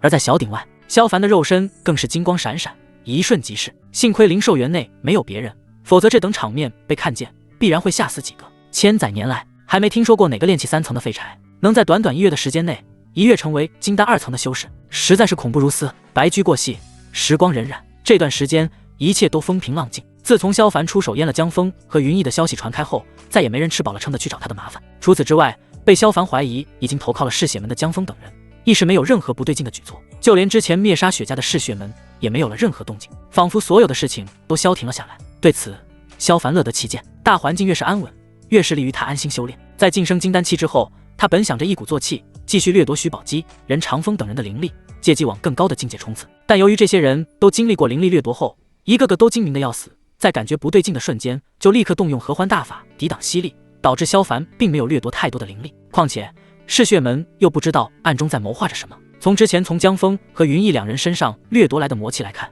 嗜血门很可能提前埋了个大雷，就是不知道什么时候爆发。在这种暗流涌动的情况下，萧凡也不好过多掠夺几大长老的修为，毕竟万一嗜血门对合欢宗发难，还得靠宗内的几个长老去前面顶雷。因而在这段时间里，萧凡便主要针对叶晨、冷清瑶等让他不爽的人进行掠夺。虽然没有把几人彻底吸空，但却雷打不动的把几人每天修炼的灵力全都吸走，这也让叶晨、冷清瑶等人气得够呛。尤其是叶晨，每天都气得夜不能寐。按照他的计划，想着趁宗门大炼鼎开启之前抓紧修炼，好让修为重回筑基期，这样也足够对付萧凡。但现在看来，不得不在宗门大炼鼎时动用生死阴阳镜了。这一日，随着浮空山的钟声响起，3峰3谷的弟子全部聚集于浮空山的广场，分别立于不同的区域，等待着即将开启的宗门大炼鼎。整个合欢宗的筑基期弟子足有上千名之多，相互之间也都不是完全认识，纷纷打量着对方，眼里或多或少都带着几分敌视。虽然大家都是同宗弟子，但这场宗门大炼鼎却关系到每个人之后的修炼资源，不同峰谷间的弟子自然而然不愿轻易输给其他几方的弟子。萧凡坐在阴鹤谷的区域内，听着身边黄抱抱介绍着其他几方弟子们的情况，比如谁谁谁的资质很好，又或者谁谁谁弟功法不一般。对此，萧凡却是没有太过在意，毕竟他如今的真实修为已经达到金丹2层，与这些筑基期弟子斗法，简直是以大欺小，因而只是随意扫了几眼，便不再关注其他弟子，转而将注意力放在了广场中央上。此刻，广场上立着7尊大鼎，颜色各异，分别是赤橙黄绿青蓝紫，并且按照北斗7星位置排列，如一口大勺子般。除此之外，这7尊大鼎都无比巨大，鼎口长18丈，宽9丈，鼎内甚至自成空间，宛如一个小世界，倒是和小鼎有点相像，就不知道里面是什么光景。萧凡忽地想到自己的那口神奇小鼎，又仔细看了看几尊大鼎，也没发现什么相似之处，便也不再多看，随后闭眼盘坐，开始调息。妈的，这个混蛋还真是会装，不过是区区炼气3层的废柴，搞得像是元婴金丹修士一样。我呸！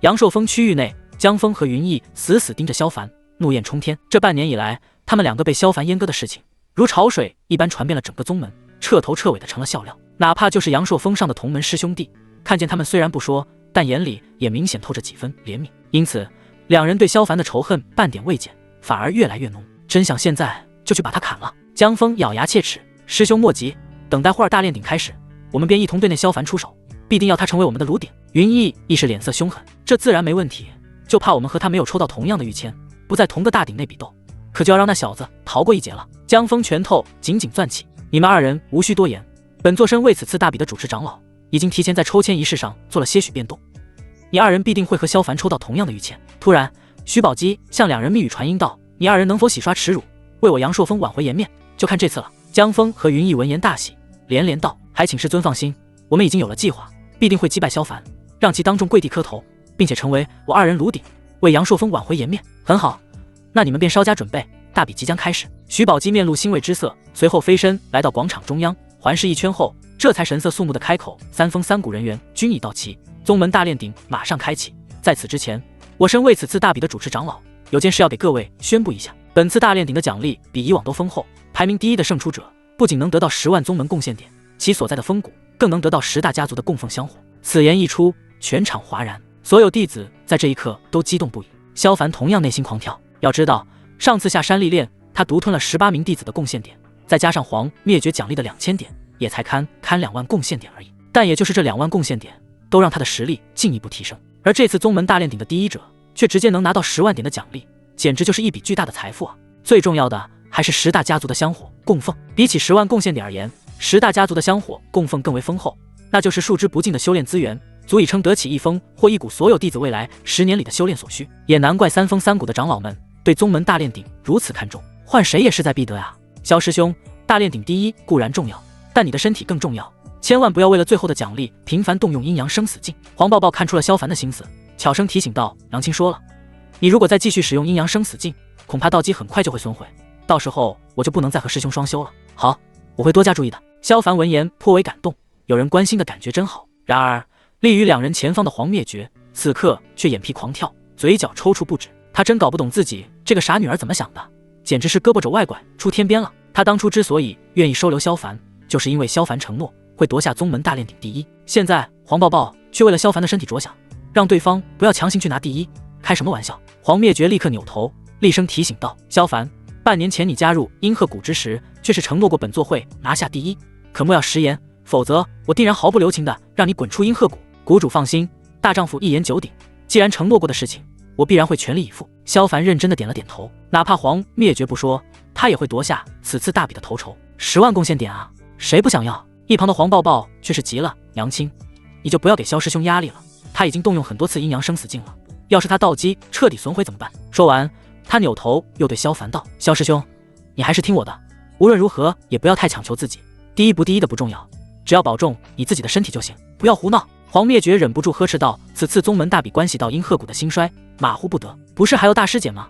让大师姐努力不就好了？”黄抱抱双手叉腰，很是不忿。一旁的冷清瑶听了眉头紧皱，却是不语。黄灭绝亦是沉下脸来，他倒也想指望冷清瑶，但现在就是指望不上啊。自从半年前冷清瑶被掠夺修为后，至今没能恢复原本修为，堪堪才提升到筑基6层，哪还有能力去争夺第一？抱抱师妹，你不用太担心，我尽量会在保证道基不损毁的前提下夺下此次大比的头筹。眼见母女俩闹得不可开交，萧凡连忙开口打圆场：“那我就放心了。”黄抱抱顿时松了一口气。冷清瑶却是不屑冷笑，呵，说大话也不怕闪了舌头，别到时没能夺得头筹，却丢了我阴鹤谷的脸。萧凡不由眯起双眼，看向冷清瑶。这段时间没怎么吸这位大师姐的修为，就又开始膨胀了。看来等这次大比结束，得好好关怀一下对方。与此同时，另外几大风谷的弟子们也都交头接耳，整个广场人声鼎沸，就连恨不得生吞了萧凡的江峰和云逸，此刻也都没顾得上仇恨，满脑子都是夺得头筹后的丰厚奖励。要是能拿下10万贡献点，足够他们能重新回到筑基9层的修为，说不定还能突破至筑基巅峰期。这种想法几乎存在于每一位弟子的脑海中。接下来便是抽签环节，所有参加此次大比的弟子即刻上前抽签。看着众弟子们的反应，徐宝基很是满意，接着手一挥，面前凝聚出一尊玉鼎，里面有很多玉签，每张玉签对应着一色大鼎。所有抽签者之后进入与玉签所对应的大鼎内进行比试。我来！黄抱抱拉着萧凡就冲了上去，率先从里面摸出一张，只见玉签上写着赤鼎2字。阴鹤谷黄抱抱进入赤鼎参加此次比试。徐宝基扫了一眼，开口宣布：师兄，该你了。黄抱抱收好玉签，又连忙催促萧凡，要是两人能同时抽到赤鼎的话，那之后的比试里萧凡就不用频繁动用阴阳生死镜了。好，萧凡点点头，伸手抽了一张，然而玉签上却写的是蓝鼎2字。啊，怎么是蓝鼎？黄抱抱有些失落，这样一来他就不能保护萧师兄了。没事，不管哪个鼎都一样，再说玉签这么多，抽到相同玉签的几率太小了，不用强求。萧凡笑着安慰道：好吧，希望蓝鼎里没什么太厉害的人，这样师兄你就能轻松许多。黄抱抱叹了口气，无奈地接受现实。两人说话间，江峰和云逸也走了上来。姓萧的，你今天死定了！江峰恶狠狠地瞪了萧凡一眼，伸手从玉鼎里摸出一张玉签，不出意外和萧凡同样是蓝鼎。你不过是师兄的手下败将，也好意思说这种大话？黄抱抱满是不屑。然而等云逸也抽出一张蓝鼎玉符后，他顿时紧皱起眉头。傻子都能看出来这是怎么回事了，你们怎么都抽的蓝鼎？这不对劲！黄抱抱顿时急得嚷嚷道：你们肯定作弊了，就是为了针对萧师兄，否则怎么会同时抽到蓝鼎？你别血口喷人！江峰冷笑着开口：玉签抽取都是随机的，谁能作弊？要怪就怪他运气不好。放屁！你们肯定作弊了！黄抱抱直接爆粗，抡起拳头就要揍江峰。现在全宗都知道江峰和云逸和萧凡结下梁子，现在这两个家伙却和萧凡抽到同样的玉签，里面没点问题鬼都不信。住手！徐宝基这时出声呵斥，在这种场合下胡闹，成何体统？哼，谁让他们作弊？黄抱抱梗着脖子骂道：说不准就是徐长老你在背后捣鬼呢！放肆！徐宝基脸色一沉，本座向来公正无私，怎可能会徇私舞弊？玉签抽取都是命数既定，无人能左右。徐老怪，你也配说公正无私？黄灭绝突然走过来，冷笑着道：你自己什么样的人品，心里难道没点数？你！徐宝基闻言大怒，就要发作。这时一袭粉衣飘动，任长风忽地出现在两人中间，笑嘻嘻地道：好了，都别吵了，不就是抽个玉签吗？这有什么大不了的？有实力去哪座顶都无所谓。再说萧凡最近可谓声名鹤唳，厉害非凡，以他的能耐，又何须在意这种小事？要是他真有本事的话，不管有没有人作弊，他都能把这些没用的家伙全部击败，一举夺得大炼鼎的头筹，让宗门女弟子都成为齐鲁鼎，不是？说着，任长风转而看向萧凡，戏谑开口：小凡子，要是你能像为师这般厉害，就是鼎内的那些男弟子也可以不放过，无论男女，到最后都是你的炉鼎。师尊伟岸无边，弟子怎敢与师尊同争光辉？萧凡拱了拱手，心里则是一顿暗骂：这个死癫老没事跑过来掺和什么？还有谁特么要跟他一样强人所难，打死都不可能！哈哈，无妨，你毕竟是我弟子，如果真的愿意，为师大可教你摄取龙阳之力的法门。任长风掩嘴娇笑，跟各娘们一样风骚。黄灭绝实在看不下去了，一脸嫌恶的喝道：够了，你别在这里恶心人！萧凡取向正常，你若再打他的主意，别怪我不客气。哎呀呀，不过是开个玩笑，你那么激动干嘛？任长风打了个哈哈，难道你想老牛吃嫩草？黄灭绝懒得理他，冷眼看向徐宝基：徐老怪，刚才那几枚玉签名显有问题，必须让萧凡重新抽取。不行，每人只能抽取一次玉签，这是历来宗门大炼鼎的规矩，任何人都不能例外。徐宝基毫不客气地拒绝：你少在这拿规矩压我，整个宗门都知道你这两个弟子和萧凡有深仇大怨，此刻他们三人却同时抽中蓝鼎，你敢说这里面没有猫腻？黄灭绝怒斥：必然没有。徐宝基面不改色：若是你们再继续这般无理取闹，那便别怪我取消此子参加宗门大比的资格。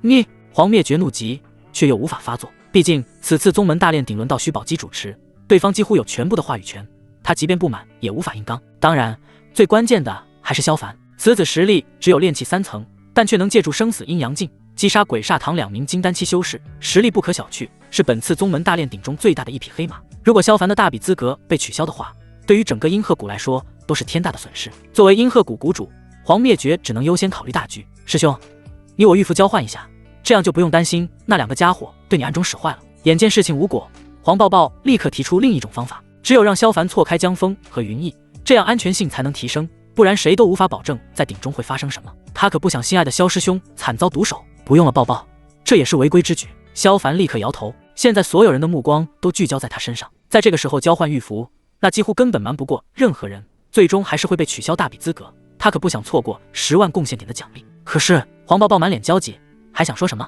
萧凡却笑着拍了拍他的肩膀，安慰道：我知道你担心我，不过你放心，他们2个本就是我的手下败将，既然我能击败他们1次，就能击败第2次。好，那我相信师兄。黄抱抱心里的担忧在这一刻几乎消散。是啊，萧师兄当初凭一己之力捣毁整个鬼煞堂，区区江枫和云逸又算得了什么？话虽如此，但他还是恶狠狠地瞪了江枫和云逸一眼。你们2个给本小姐听好了，不管你们有什么阴谋诡计，本小姐劝你们最好都不要乱来。如果萧师兄有个3长2短，本小姐一定砍了你们的脑袋。说罢，黄抱抱掏出开山斧抡了2下，在筑基巅峰期实力的激发下，顿时风声呼啸，哪怕隔着几米的距离，江枫和云逸都能感受到那锐利的威压，脸色不由一白。哇！阴鹤谷的黄师姐也筑基巅峰期了，看来阴鹤谷这下真的要崛起了，一下拥有2名筑基巅峰期的弟子，而且还有萧凡这匹黑马，此次宗门大比很可能被阴鹤谷夺得头筹啊！哼，这可不好说。阴鹤谷虽然有2位筑基巅峰期弟子，但其他峰谷也不弱，而且这次奖励如此丰厚，很多闭关不出的筑基巅峰期师兄师姐们都前来参加了，周围的弟子们议论纷纷，而江枫和云逸的脸色却越发难看。他们本来并没有把黄抱抱放在眼里，毕竟半年前对方才筑基6层的修为，即便参加宗门大炼鼎，也只是被人拿捏的存在。但现在人家已经突破至筑基巅峰期，最后很大概率能胜出，到时候必定会找他们的麻烦。不过一想到萧凡对他们的宫刑之辱，2人又是怒火中烧，完全没把黄抱抱的警告放在心上。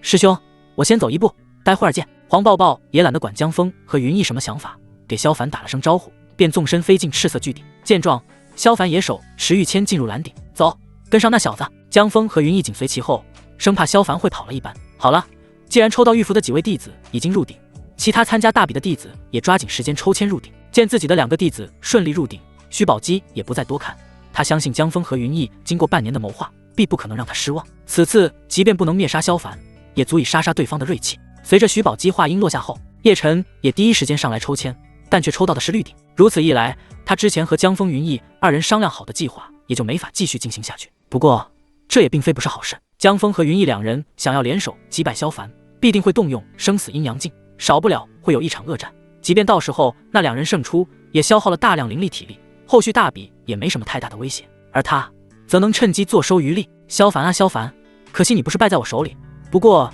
只要能看到你屈辱的一面，也就无所谓了。叶晨看向广场中央的蓝鼎，面露一丝戏谑，随后飞入绿鼎之内。在他之后抽签的是雪玲珑，先前抽签发生的吵闹，他全然看在眼里，心里也替萧凡十分担心，要不是被取幽符拦着，早就冲上来帮忙了。因而在看到萧凡入鼎之后，雪玲珑便匆匆赶过来抽签，心里祈祷着能和萧凡抽中同样颜色的巨鼎，这样他也就能帮上对方一把。皇天不负有心人，随着玉签被抽出，上面竟真的是蓝鼎2字。萧师弟，我来了！激动地攥紧玉符，雪玲珑转头便飘进蓝鼎内。见状，徐宝基不由皱起眉头，他之前就在抽取玉签上动了手脚，让江枫和云逸能和萧凡处于同一颜色的鼎内，并且确保黄抱抱在另外一个鼎中。千算万算，偏偏把雪玲珑这丫头漏掉了。萧凡有了这么个帮手，自己那2个弟子再想对萧凡出手，恐怕难度倍增。不过江枫和云逸先一步追着萧凡入鼎，说不准等雪玲珑进去已经晚了。想到这里，徐宝基也随之安心下来。只是阴幽谷区域内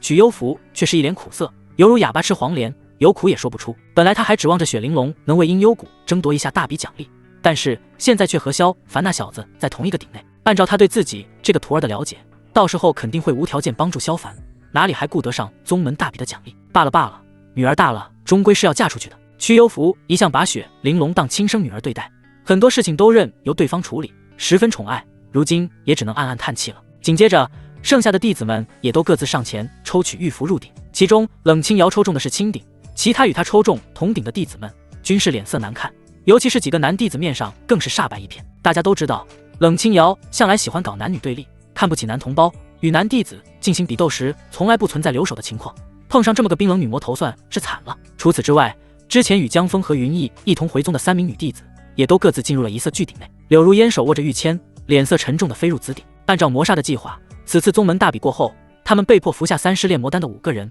将会成为合欢宗灭宗的引子。当魔气传染开来，不知道会有多少弟子遭遇横祸。虽然他很不愿意，但身不由己。他很清楚自己不照办的话，魔煞堂也不会绕过他。在这种强大的胁迫下，他也只能妥协。随着参加大比的弟子们全部抽签入鼎，此次宗门大炼鼎也随之进入高潮。所有人都紧紧盯着广场上的7色巨鼎，迫切地想要知道比斗结果。毕竟这可关系到三峰三谷各自的巨大利益。与此同时，蓝色巨鼎内紧追着萧凡入鼎的江峰和云逸，本想入鼎的第一时间就对萧凡发难，何为将其降服。谁知还没等来得及动手，雪玲珑便进入鼎内和萧凡同站一处，这可让江峰和云逸气得够呛。这段时间来，他们的修为虽然没有恢复，但却暗暗准备了不少对付萧凡的法器，再加上阴阳生死劲拔高修为，自信能直接击败萧凡。但现在多了个雪玲珑帮着萧凡，那就难办得很了。毕竟这位冰雪仙子的实力也不是盖的，要是同时对付其和萧凡，那几乎不可能。就在这时，又进来2男4女，4个女弟子长相都还算出色，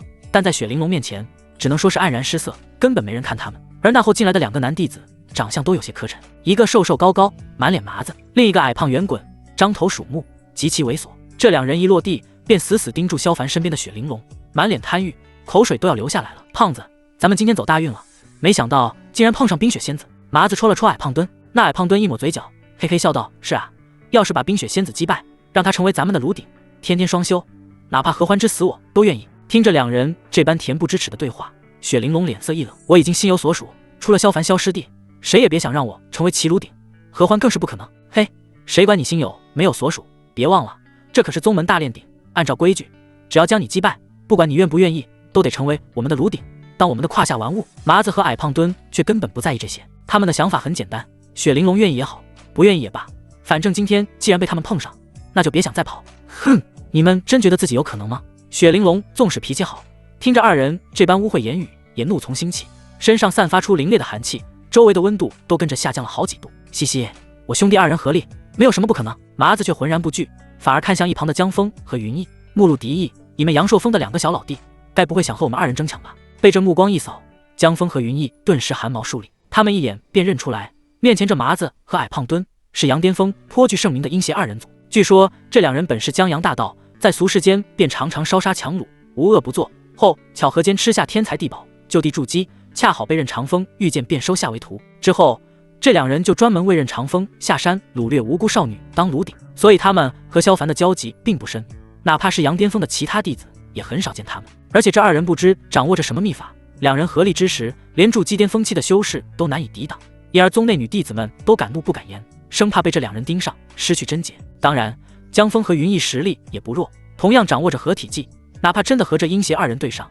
也不是没有相拼之力。不过那是之前，现在2人仅剩炼气期修为，而且还要对付萧凡，哪里敢和阴邪2人产生矛盾？江峰当即便摇头解释道：2位师兄不必对我们有敌意，我们兄弟2人今天只为对付萧凡，至于雪玲珑，便任由2位师兄处置，我们绝不会插手。不错，看来你们2个很上道。麻子闻言大喜，扭头对矮胖墩道：胖子，咱们也别磨叽了，抓紧时间，先把这雪小妞拿下再说。好嘞，老子我早就惦记着这小美人了，今日既然在此碰见，说什么也得让老子一清方泽才行。矮胖墩猥琐地笑了起来，从储物袋里掏出一条麻绳般的法器，朝着雪玲珑抬手一晃，只见那麻绳顿时闪烁黄光，化作一条长蛇，便朝雪玲珑缠去。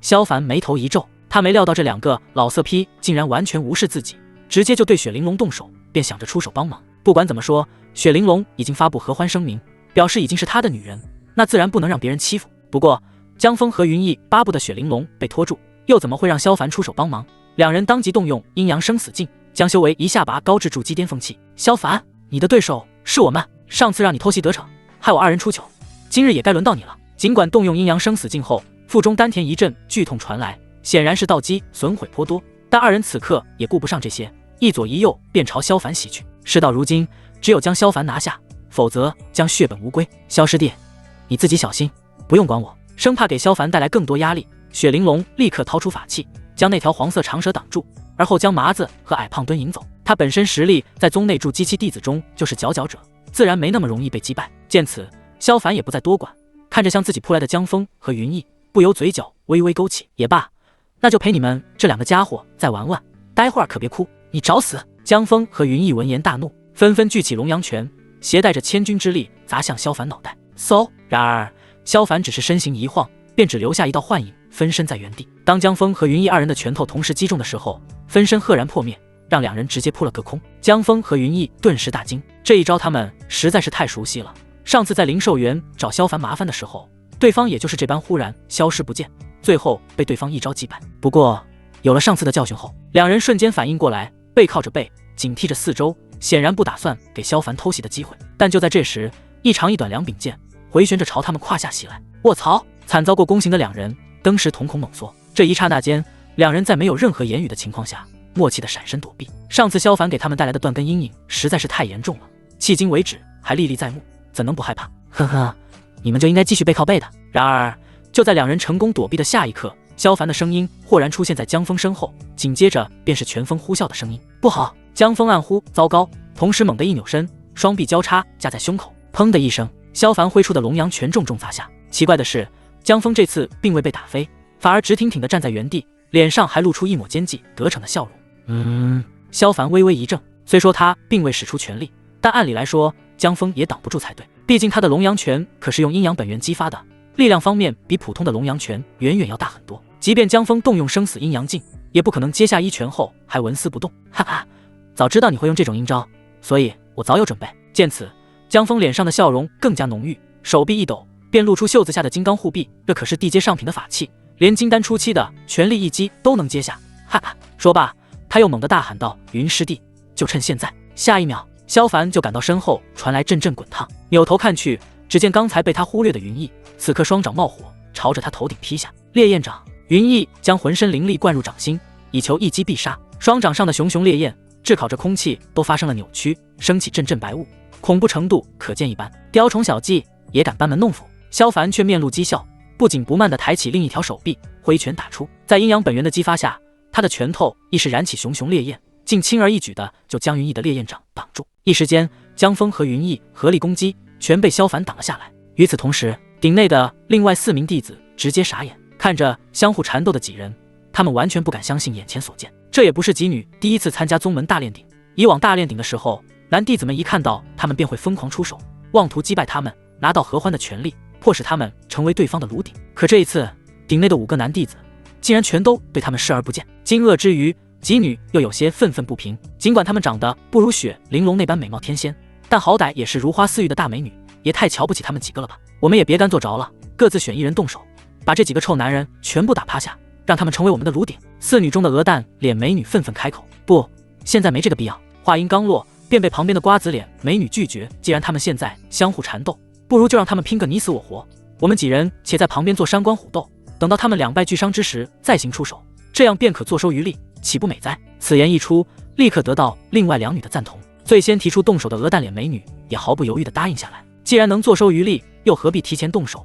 倒不如安静地看看局势，在一旁当个老六，等他们分出胜负再动手，这样也能让男弟子们成为自己的炉鼎，吸收他们的修为。况且几女也都想看看明镇宗门的萧凡到底有没有真本事，还是说对方就是只靠阴阳生死镜燃烧道基，激发潜能，才得以在人前大展风光。对于4女的想法，萧凡完全没在意，他现在以1敌2，仍然显得游刃有余。反倒是主动发起合击的江峰和云逸，此刻脸色难看无比。为了能在宗门大炼鼎上击败萧凡，这半年之内他们演练了多次，由1人牵制萧凡，另1人则趁机偷袭。按照演练的熟练程度，2人早已做到配合无间，足以击杀萧凡。但让他们万万没想到的是，萧凡竟然能轻松扛下来，这可和他们原本预料的相差甚远。怎么，你们费尽心机要对付我，就这个点能耐？萧凡不屑一笑，老实说，他要是想的话，早在一开始就能直接将江峰和云逸秒杀当场，只是好奇对方准备了什么手段，这才没有着急出手。只是现在看来，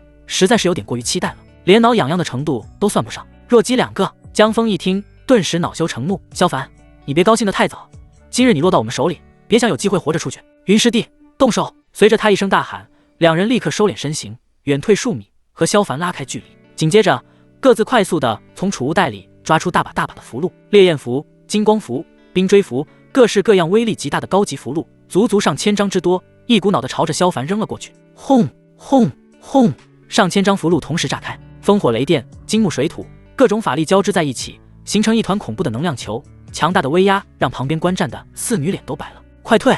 瓜子脸美女率先退出去数10米，另外3女紧随其后，根本不敢有半分拖延。刚才他们眼睁睁看着江峰和云逸扔出上千张高级符箓，都被惊了一跳。要知道这么多威力巨大的符箓同时激发，哪怕就是金丹期的修士挨上也要脱1层皮，更别说金丹之下的修士。这2个人简直疯了，竟然用出这种同归于尽的手段。而江峰和云逸也自然知道这些符箓炸开的威力，因此在扔出符箓的瞬间，2人就立刻撤退，比旁观的4女还快1步。此刻那恐怖的能量球直接将巨鼎轰出一个凹坑，萧凡更是被笼罩其中，生死不知。萧师弟，正与阴邪2人缠斗的雪玲珑看到这一幕，立刻面无血色，就要冲过来帮忙。嘿嘿，都这个时候了，你还有心思顾别人，还是多考虑考虑自己吧。麻子一个飞身拦住雪玲珑，根本不给其伸出援手的机会。你们给我滚！雪玲珑目光骤冷，浑身散发出更为凛冽的寒气，空气中的水分都凝结成了冰霜。对此，麻子和矮胖墩早有准备班，立刻架起2面火红盾牌，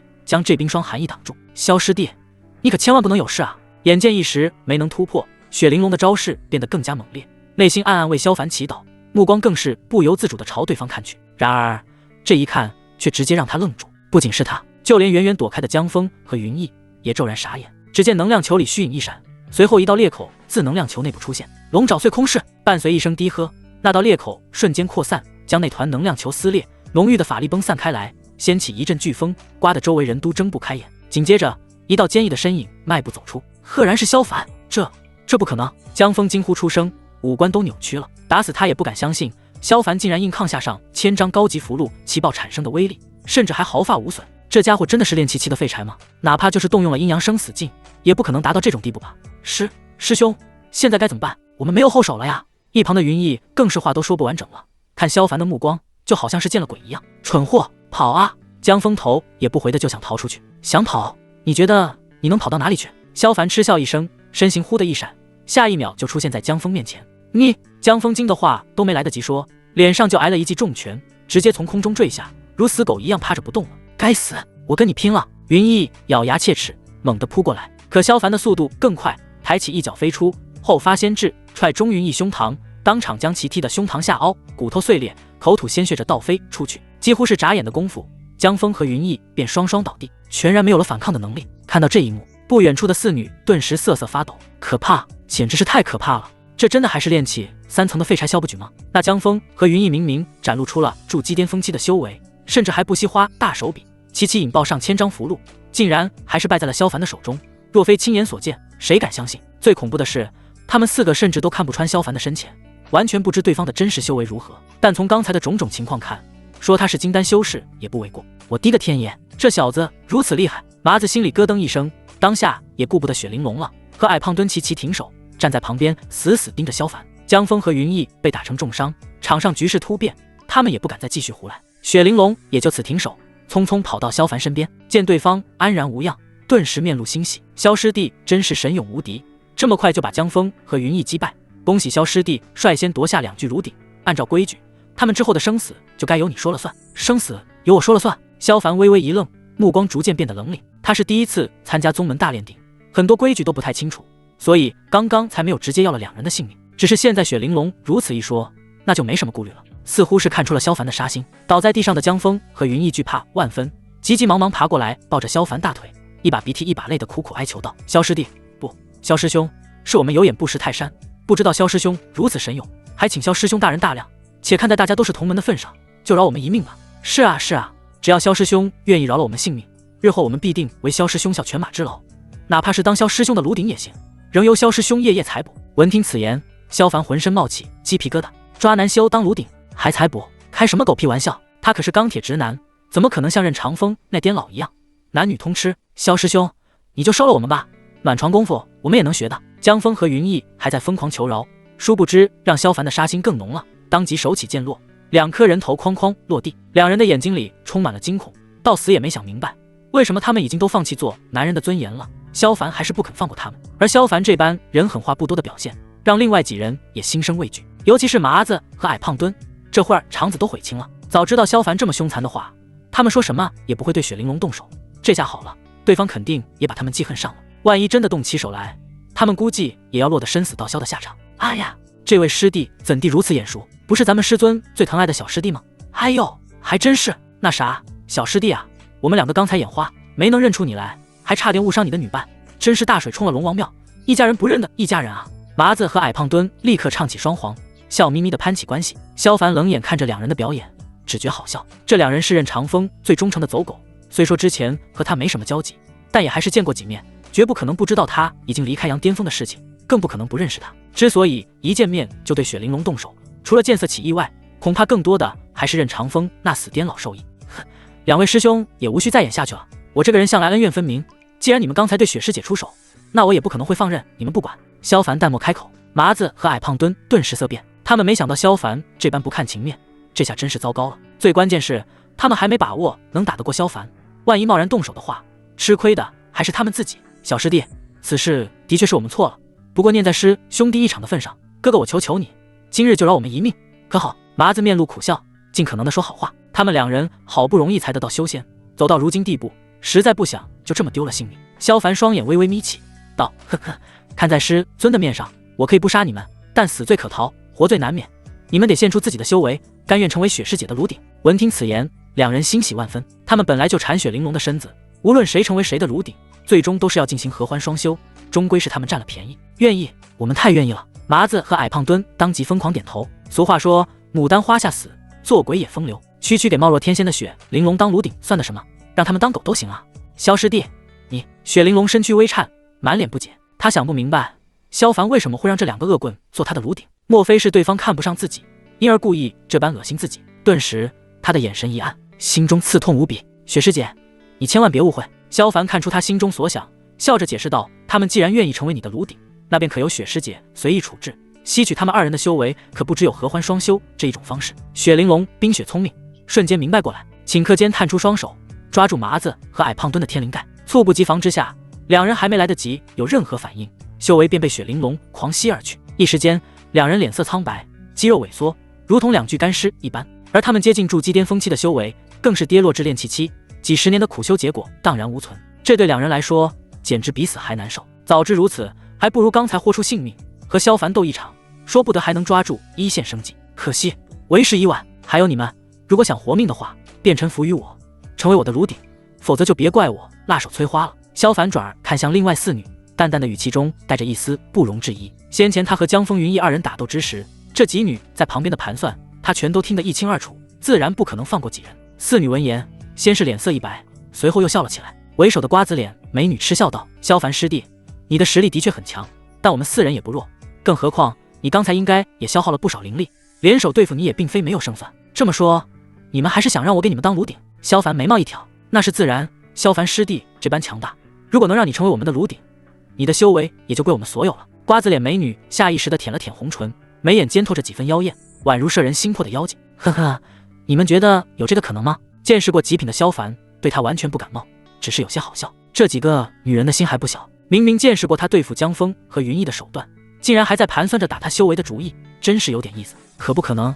试试不就知道了。瓜子脸美女娇笑一声：姐妹们，动手！我要是你们的话，就会选择臣服萧师弟，而不是飞蛾扑火，自取灭亡。就在这时，吸完修为的雪玲珑突然上前一步，身上的寒意比之前明显许多。上次因为鬼煞堂的伏击，导致他经脉受损，境界下跌至筑基5层，而后修炼半年才提升至筑基7层。现在得益于麻子和矮冬瓜的贡献，让他的修为再次突破，提升2层小境界，已然回到筑基9层的修为，离完全恢复只差一步之遥。但这也已经足够用了，对付眼前这四女并不在话下。雪师姐，大家都是女人，何必女人为难女人呢？瓜子脸美女微微皱眉，等我们将萧凡师弟拿下，将他作为炉鼎共同享用，何不快哉？你们还是打消这个念头吧，我已兴许萧师弟，无论是谁想伤害他，我都不会允许。雪玲珑冷言开口道：况且萧师弟方才帮我吸了那2个恶棍的修为，现在也该我帮萧师弟拿下你们。哼，真是好大的口气。瓜子脸美女语气一冷，就算你们2人合力，我们也未尝会怕你们。动手。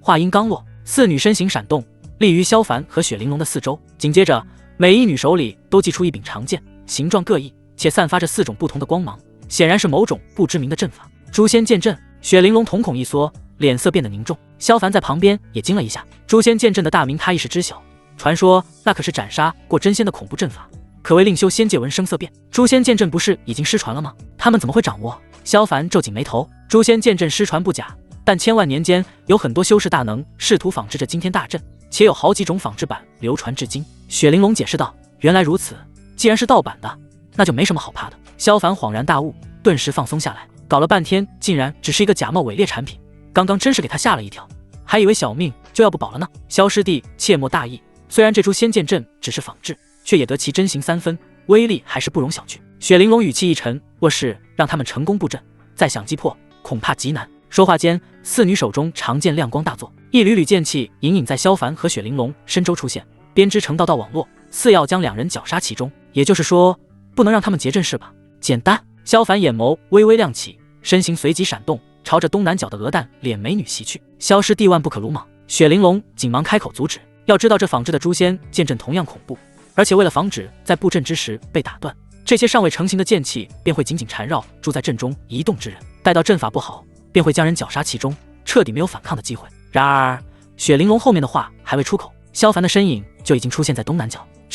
雪玲珑直接呆住，完全想不通萧凡如何避开周围那些剑气，怎么可能？而鹅蛋脸美女更是惊愕万分，看着鬼魅般出现在面前的萧凡，她心惊肉跳，竟一时忘了抵挡，眼睁睁看着对方的大手落在自己肩膀上。咚！鹅蛋脸美女当场跪下，其手中的长剑也随之掉落，光芒不再。而这一下，紧接着引起连锁反应，其他三女手中的长剑也立刻失去光芒，剑阵瞬间崩塌，环绕雪玲珑的剑气也崩散不见。反倒是因为剑阵被毁，四女均是遭到反噬，一口鲜血喷出，面色萎靡的跌落在地上。你竟然能破掉我们的剑阵！瓜子脸美女捂着胸口，惊疑不定地看着萧凡，心中更多的是恐惧。在这之前，从来没有同阶修士能破出他们的剑阵，更不要说只有炼气3层的萧凡了。除非对方真实修为远超出机器，说不定你是金丹期。你们的诛仙剑阵的确有些门道，但是对我来说并没有什么用。萧凡微微一笑，借助虎影迷踪步，他完全能躲避所有的剑气。萧凡师弟果然强大，我们姐妹4人甘愿受罚。瓜子脸美女自知大势已去，当即闭上双眼，不再抵抗。其余3女也都面露绝望，心如死灰。他们都清楚，萧凡必然不会放过他们，苦修多年修为，终将成为他人的养分。然而，任谁也没料到的是，萧凡并没有彻底吸取他们的修为，只是每人各吸收了1/3，便不再汲取。你为什么？瓜子脸美女感受着没有跌落太多的修为，满目惊愕，根本想不明白萧凡此举何意。怎么，我吸少了你们的修为，你还不乐意？萧凡好笑道。不，我只是有些意外。瓜子脸美女还是有些不敢相信，要是换做别人的话，他们4个早就只剩炼气期修为，余生往后都在筑基无望，只能被迫采补。我说过，我这个人恩怨分明，你们与我并没有深仇大恨，我也不想赶尽杀绝，只要你们愿意臣服，一切好说。萧凡淡淡道。瓜子脸美女心头一震，胸脯耸动，眼中随即露出感激之色。多谢萧师弟宽宏大量，我心甘情愿成为萧师弟的炉鼎，日后任由萧师弟采集修为，我们也都愿意。另外3女也都异口同声，完全臣服萧凡。毕竟这么一个又强又心善的男人，哪个会不愿意臣服呢？恭喜萧师弟拿下蓝鼎第1，获得7名上好炉鼎。见状，雪玲珑不由恭喜，心里对萧凡的手段和本事更是钦佩了几分。雪师姐说笑了，何来的7具炉鼎？萧凡哑然失笑道：我可从来没把雪师姐当成是我的炉鼎，不管萧师弟愿意与否，我都甘愿成为你的炉鼎。雪玲珑面颊泛红，语气变得些许娇柔。不过我只有一个条件，那就是萧师弟如果要吸取我的修为的话，只能合欢双修才行。此话一出，4女直接傻眼，这还是他们认知中的冰雪仙子吗？怎么会说出这般不矜持的话？真不愧是萧师弟，连冰雪仙子都能甘愿为之折服。这个萧凡摸了摸鼻子，尴尬万分道：合欢双修的事情等以后再说吧。他倒不是不想，关键是不太好办。要是让黄抱抱知道了，2女又要进行征夫大战，届时整个宗门的男弟子估计都会集体声讨他，不利于他猥琐发育的计划进行。没关系，无论什么时候，只要萧师弟点头，我便甘愿现身。雪玲珑知道此事急不来，并未强求。他也清楚萧凡并非见色眼开的好色之徒，否则当初他被鬼煞重伤，神志不清之际，萧凡早就夺了他的贞洁，哪还会像这般推辞？对了，萧师弟，雪玲珑转而说道：如今你获得7名炉鼎，这般成绩在往届宗门大炼鼎中已经很是不错，足够排进前3，这就能进前3了。萧凡有些惊讶，在他看来，区7名炉鼎数量也不算多呀。雪玲珑见状笑了笑，解释道：萧师弟，你是第1次参加宗门大炼鼎，还不知这其中残酷。很多弟子并不甘心成为他人炉鼎，宁愿死也不肯屈服。而像江峰和云逸这种死人，并不能算作炉鼎，因此能像你这般成功收服7名炉鼎的情况少之又少。而且我方才说前3，还是保守估计，若是其他6鼎内的弟子表现略差，说不定师弟你就是第1了。听到这里，萧凡顿时恍然大悟，同时也有些庆幸，还好他刚刚秉着可持续发展的理念，并没有把4女榨干，这才让他们甘愿成为炉鼎。否则一心寻死的话，还真是有点难搞。雪师姐所言不错，萧师弟夺得头筹的希望很大。但是这时，瓜子脸美女突然接话，面露担忧道：“萧师弟方才杀了江峰和云逸，杨朔峰的徐长老怕是不会善罢甘休。先前外界抽签时的闹剧，他们也都看在眼里，谁都看得出徐宝基定然暗中动了手脚，就为让江峰和云逸好对萧凡出手。如今徐宝基的2个爱徒生死道消，必然会有麻烦。”雪玲珑听后也担忧起来，徐长老是此次宗门大炼鼎的主持长老，如果他从中作梗的话，恐怕会有麻烦。说到此处，几女都替萧凡感到担心，毕竟他们现在都算是萧凡的人，一荣俱荣，一损俱损，谁也不想看到萧凡遇到麻烦。然而萧凡却对此极其淡定，指了指地上的2具尸首，笑道：“几位师姐放心，纵使徐老怪会因此不满，他也不敢对我如何，因为这2个恶徒死有余辜。”此话让几女均是一怔，不明其意。在他们看来，江峰和云逸无故对萧凡动杀心，被反杀也是理所应当，死有余辜。可徐宝基会这么想，必然不会善罢甘休。但看到萧凡那副稳操胜算的模样，几女也又稍稍安稳了些许。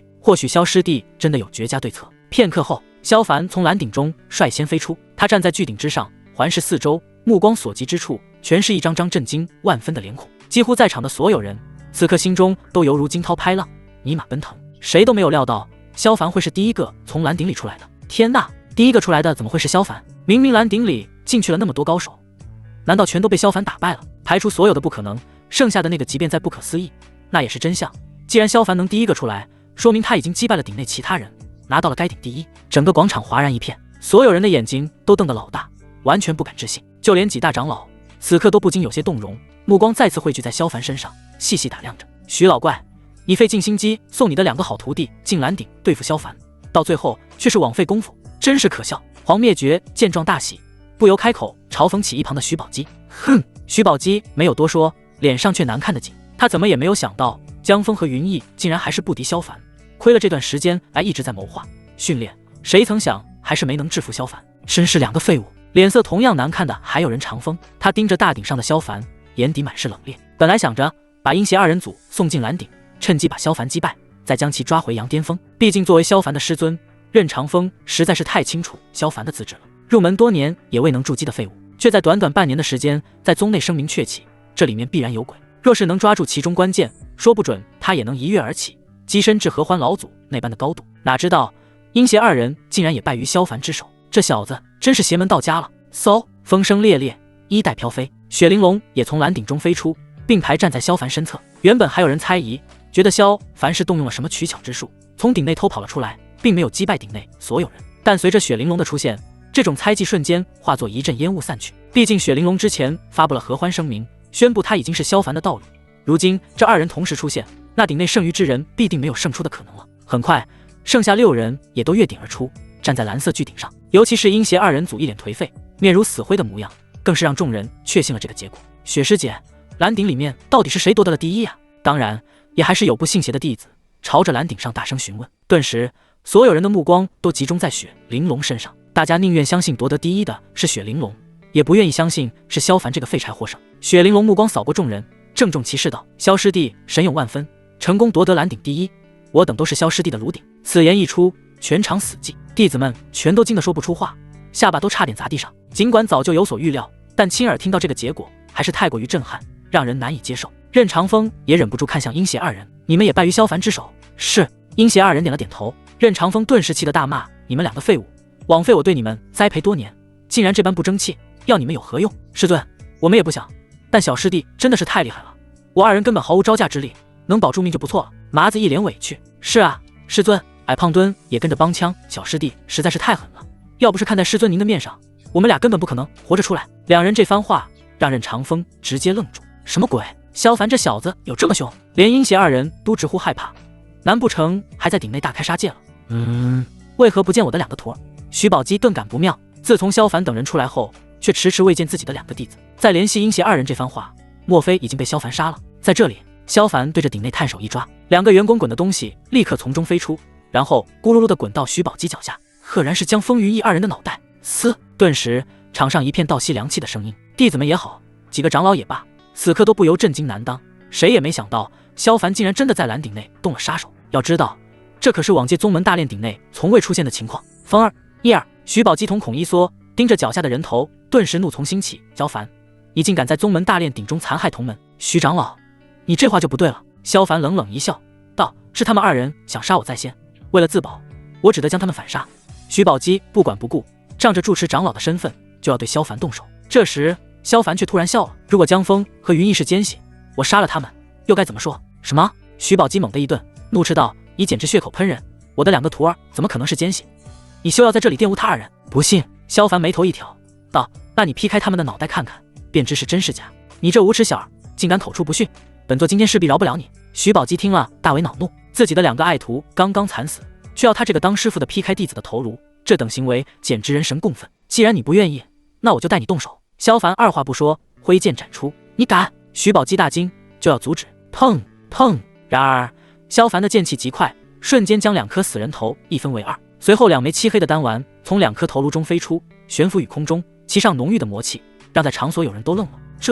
这是怎么回事？徐宝基也傻眼了，他一时间想不明白，自己的2个爱徒怎么脑袋里会有这样的东西。徐老怪，你刚才不还说你的2个弟子不是奸细吗？现在这2枚魔丹，你又该作何解释？黄灭绝在一旁嘲讽道。徐宝基脸色阴晴不定，一声不吭。他还想知道是怎么回事呢，原来这就是萧师弟的把握所在。此刻雪玲珑等人恍然大悟，这才明白过来，难怪先前萧凡在蓝鼎内浑然不惧，还说江枫云逸死有余辜，原来早就看出这2人是叛徒。一时间，雪玲珑看萧凡的目光里异彩连连，满是崇拜。徐长老，你现在还要惩罚我吗？看着一脸阴沉的徐宝基，萧凡面露淡笑，哼，纵使江枫云逸死有余辜，但这2颗魔丹隐藏颇深，连我等几位长老都没看穿，你又如何得知？徐宝基冷哼一声，死死盯着萧凡，说不准是你强迫他2人服下此丹，又用奸细做借口。此言一出，雪玲珑等人骤然色变，谁也没想到徐宝基会这么耍无赖。徐长老，你这就有点血口喷人了。这3尸炼魔丹乃是嗜血门魔煞堂的毒丹，服用之人将成为嗜血门的尸魔傀儡，只有魔煞堂堂主才会炼制。然而萧凡却早有预料似的，面不改色道：若非之前我从鬼煞堂中搜刮了嗜血门的秘库，从中得知此丹的情报，否则也无法察觉到他们体内的隐秘魔气。即便如此，那你也不应该杀了他2人，应当留他们一命，好让你们双方对峙。徐宝基却不依不挠，咬着不放，如今死无对证，自是任凭你一张嘴说了。如果我不及时诛杀他们2人，恐怕蓝鼎内所有弟子都会被他们身上的魔气感染。萧凡忽的脸色一凝，沉声道：届时1传10，10传百，徐长老难道就不怕整个合欢宗的弟子全部被感染吗？此言一出，全场皆惊，尤其是从蓝鼎里出来的雪玲珑等人更是后怕万分。他们根本没想到，其实蓝鼎里还潜在这么一个巨大的威胁，若不是萧凡及时发现并破除，恐怕已经遭殃了。纵使徐宝基此刻还想针对萧凡，但却也无话可说。他自然知道3尸炼魔丹的危害所在，而且其他几位长老也都知晓，在这件事上反驳的话，只会让他陷入难堪之地。然而萧凡却不打算放过徐宝基，他目光直视着对方，出声质问。事已至此，弟子便斗胆再问一句：诛杀2名叛徒，还算违反门规，需要废去修为吗？这自然是不用的。徐宝基尴尬无比，一时竟有点结结巴巴。在这众目睽睽之下，他哪里还好意思再继续追究萧凡的责任，无理取闹下去，只不过是打他自己的脸罢了。看着堂堂阳朔峰峰主被逼到如此境地，黄灭绝心情大好。他忽然觉得萧凡这小子还挺不错的。徐老怪，既然这件事情已经明了，那我们也该好好说道说道了。黄灭绝冷笑着看向徐宝基，你的2个徒弟投靠嗜血门，成为魔煞堂的傀儡，你这当师父的却丝毫未察，险些让整个合欢宗都陷入危险境地，应当免去你此次宗门大炼鼎的主持资格，由我接任。哼，3峰3谷轮流主持宗门大炼鼎，这是老祖钦定的规矩，你有什么资格免去我的主持资格？徐宝基很是不服，他明明也是受害者，又不是他背叛了合欢宗，咋还能啥责任都往他脑袋上推？黄谷主说的没错，江枫云逸作为你的爱徒，却背叛合欢宗，此事重大万分，终归到底还是你这峰主严重失职，不仅应该免去你的主持资格，更应该取消杨朔峰参加本次大炼鼎的资格。许攸福这时走了上来，开口帮腔：你们这简直是无理取闹！徐宝基恼怒不已，转而看向另外3位长老，难道你们就任由他们在此胡闹吗？不，我们觉得2位谷主所言极是。徐宝基本来想找几个帮手，不料玄素莲、任长风和上官鼎竟然都站在黄灭绝那边。你们！徐宝基气得脸都黑了，盯着任长风和上官鼎3大谷主是娘们儿，他们穿一条裤子也就罢了，你们2大峰主竟然也向着他们。徐老怪，这次真不能怪我，谁让你杨朔峰捅了这么大的篓子，我想帮也帮不了啊。任长风笑着道。上官鼎则是一脸严肃道：徐道友，此次奸细入侵，差点危害全宗，你理当立刻封锁整个阳朔峰，从上到下一一细查，以免还有其他的弟子叛变才是。你们这群王八蛋！徐宝基听着这些话，气得肺都差点炸了。什么叫查查？还有没有其他的弟子叛变？难不成他阳朔峰就有这般不堪吗？气归气，但面对5位长老的抵制，徐宝基也不敢硬刚，只能将主持宗门大炼鼎的资格转交给黄灭绝，然后灰头土脸地坐在旁边生闷气。他心里也清楚，此事要是调查不清楚，阳朔峰将大祸临头。等合欢老祖出关，必然会追究他的责任，不可不重视。随着徐宝基认怂，这场闹剧也随之结束。萧凡再一次引得全场关注，所有弟子看他的目光不单单只有震惊，更有一丝钦佩。谁能想到，破除宗门危机的竟是萧凡这么个炼气期弟子？对于外界的一切，尚在其他鼎内的弟子们浑然不知，所有人都还在倾尽全力，以求击败更多的对手，获得更优等的名次。赤鼎内，黄抱抱挥舞着熊熊燃烧的开山斧，追着2名抱头鼠窜的男弟子。2人虽然都是筑基6层的修为，在筑基弟子里也算优秀，但偏偏倒霉遇上了很黄很暴力的黄抱抱。为了能尽快击败所有对手，出去帮萧凡，黄抱抱看到他们进来就冲了上去，打得2人毫无还手之力。什么游龙戏凤拳、干柴烈火掌、肩负阴符爪都用上了，到最后更是抡动大斧子，动用了胆大包天斧这等大杀招。抱抱师妹，我们2人认输了，甘愿成为师妹的双修炉鼎。一番暴揍下来，2名男弟子实在扛不住了，只能选择向黄抱抱臣服。虽说主动臣服有些丢人，但对于他们来说其实也不亏，毕竟黄抱抱可是合欢宗数1数2的大美女，丰腰翘臀大凶器，谁看了都心动。要是能成为黄抱抱的双修炉鼎，简直不要太幸福。我呸，本小姐才不可能和你们双修呢。黄抱抱一脸嫌弃，他心里只有萧凡师兄一人，怎么可能和其他人双修？随即他便抓着2名男弟子的天灵盖，只将2人的修为吸走，修为顿时精进几分。萧师兄，你千万撑住，等我把赤鼎里的人都打败，就马上去帮你。黄抱抱丢下2人不管，转身就去找其他人。然而赤鼎内还有1人比他更为凶猛，早已将鼎内另外4名女弟子全部击败，收作炉鼎。当黄抱抱碰上对方的时候，赤鼎内就只剩下他们2人尚且未败。许鹤阳一见那人，黄抱抱便咬牙切齿，对方正是徐宝基的首席大弟子，同样拥有筑基巅峰期的修为。一想到刚刚在鼎外抽签时徐宝基暗中动手脚的事情，他就一肚子冒火，立刻掏出开山斧，气势汹汹地冲许鹤阳奔去。收拾不了徐老怪，那他便用对方的弟子来出气。但许鹤阳却没有和黄抱抱动手的心思，连忙张口道：抱抱师妹，切莫着急动手，少啰嗦，先让本小姐砍你几下再说。胆大包天斧，接招吧！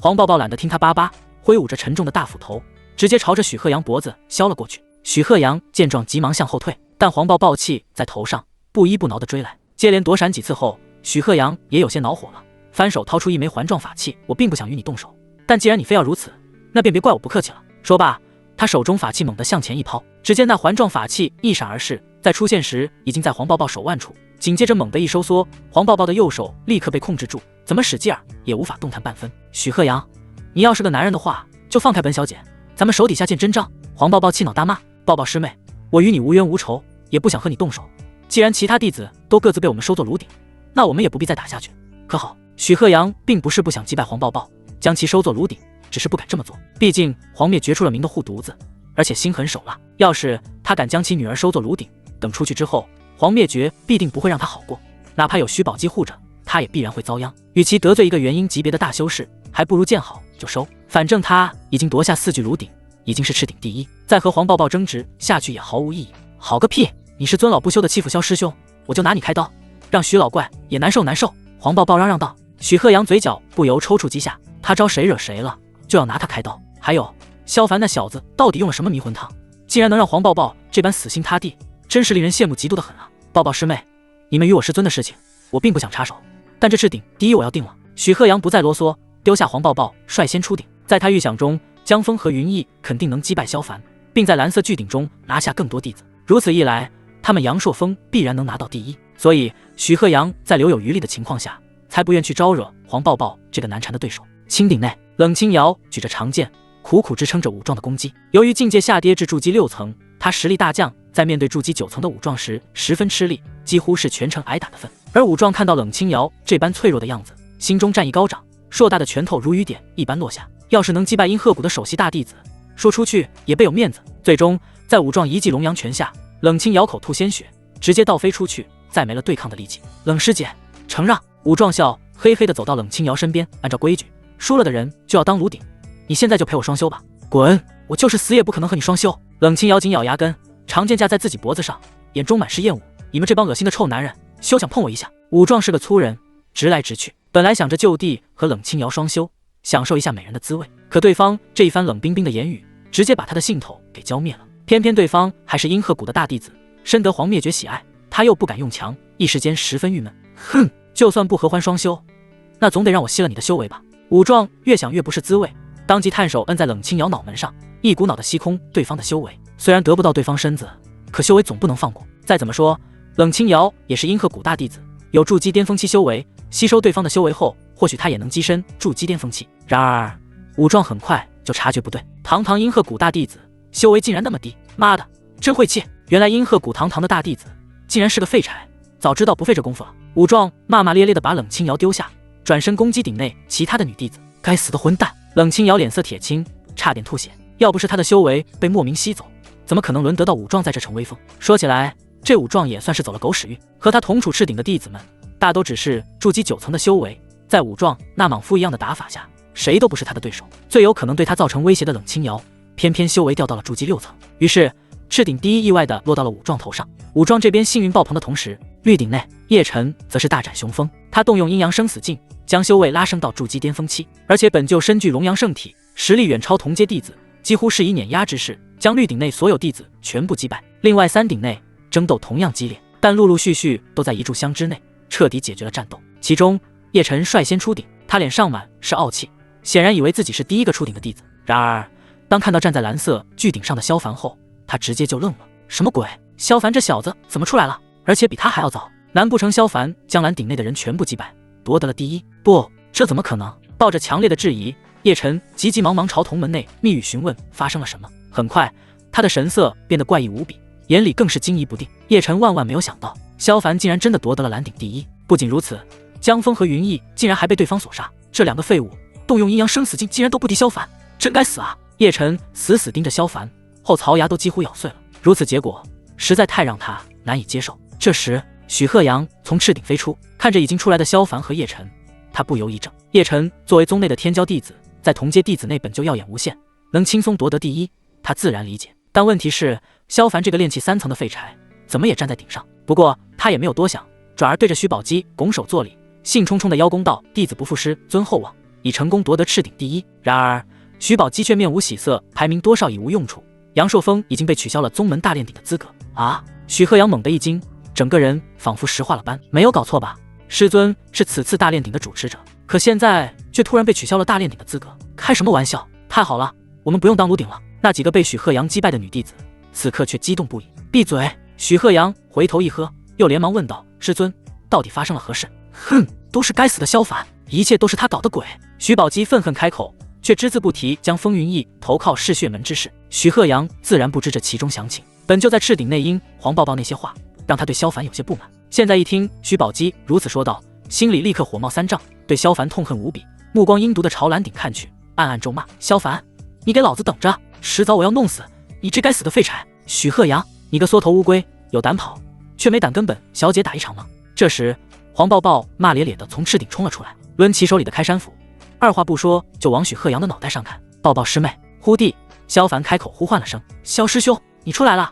黄抱抱扭头一看，顿时喜出望外，当即扔下许鹤阳，跑到了蓝顶上面。得知萧凡成功夺得蓝顶第一，还当众揪出江峰和云逸2个叛徒，让许宝基大为吃瘪后，他乐的脸上都开出了花，当众抱着萧凡又喊又跳，这让一旁的雪玲珑很是吃醋，看黄抱抱的眼神都敌意满满。黄抱抱似乎也感觉到了，特意惹雪玲珑一般，踮起脚就往萧凡脸上吧唧一口：“抱抱师妹，这大庭广众之下，你未免太不矜持了吧？”雪玲珑实在受不了了：“我和萧师兄是道侣，亲亲爱爱不是很正常？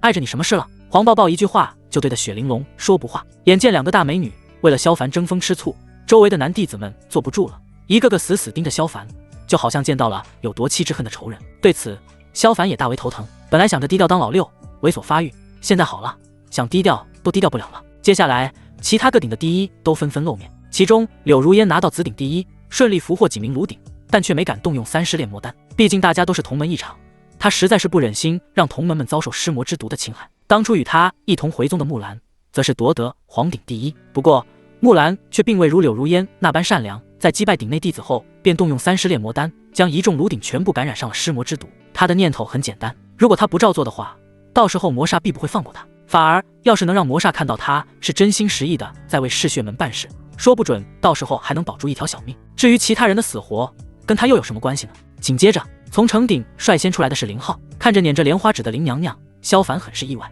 林娘娘竟然能夺下第一，这实在是出乎他的意料。毕竟林浩也是他平时掠夺修为的人选，按说修为也跌落了不少，但现在看来自己还是吸林娘娘吸得太少了。不过也好，既然林娘娘夺得赤鼎第一，必然也吞噬了不少修为，这样一来倒是又给他做了嫁衣。想到这里，萧凡不由乐了起来，看林浩的目光都带上了几分玩味。武壮是最后一个出来的，当看到他从青顶跳出，很多人都吃了一惊，毕竟大家都看得清清楚楚，冷清瑶也进入了青顶。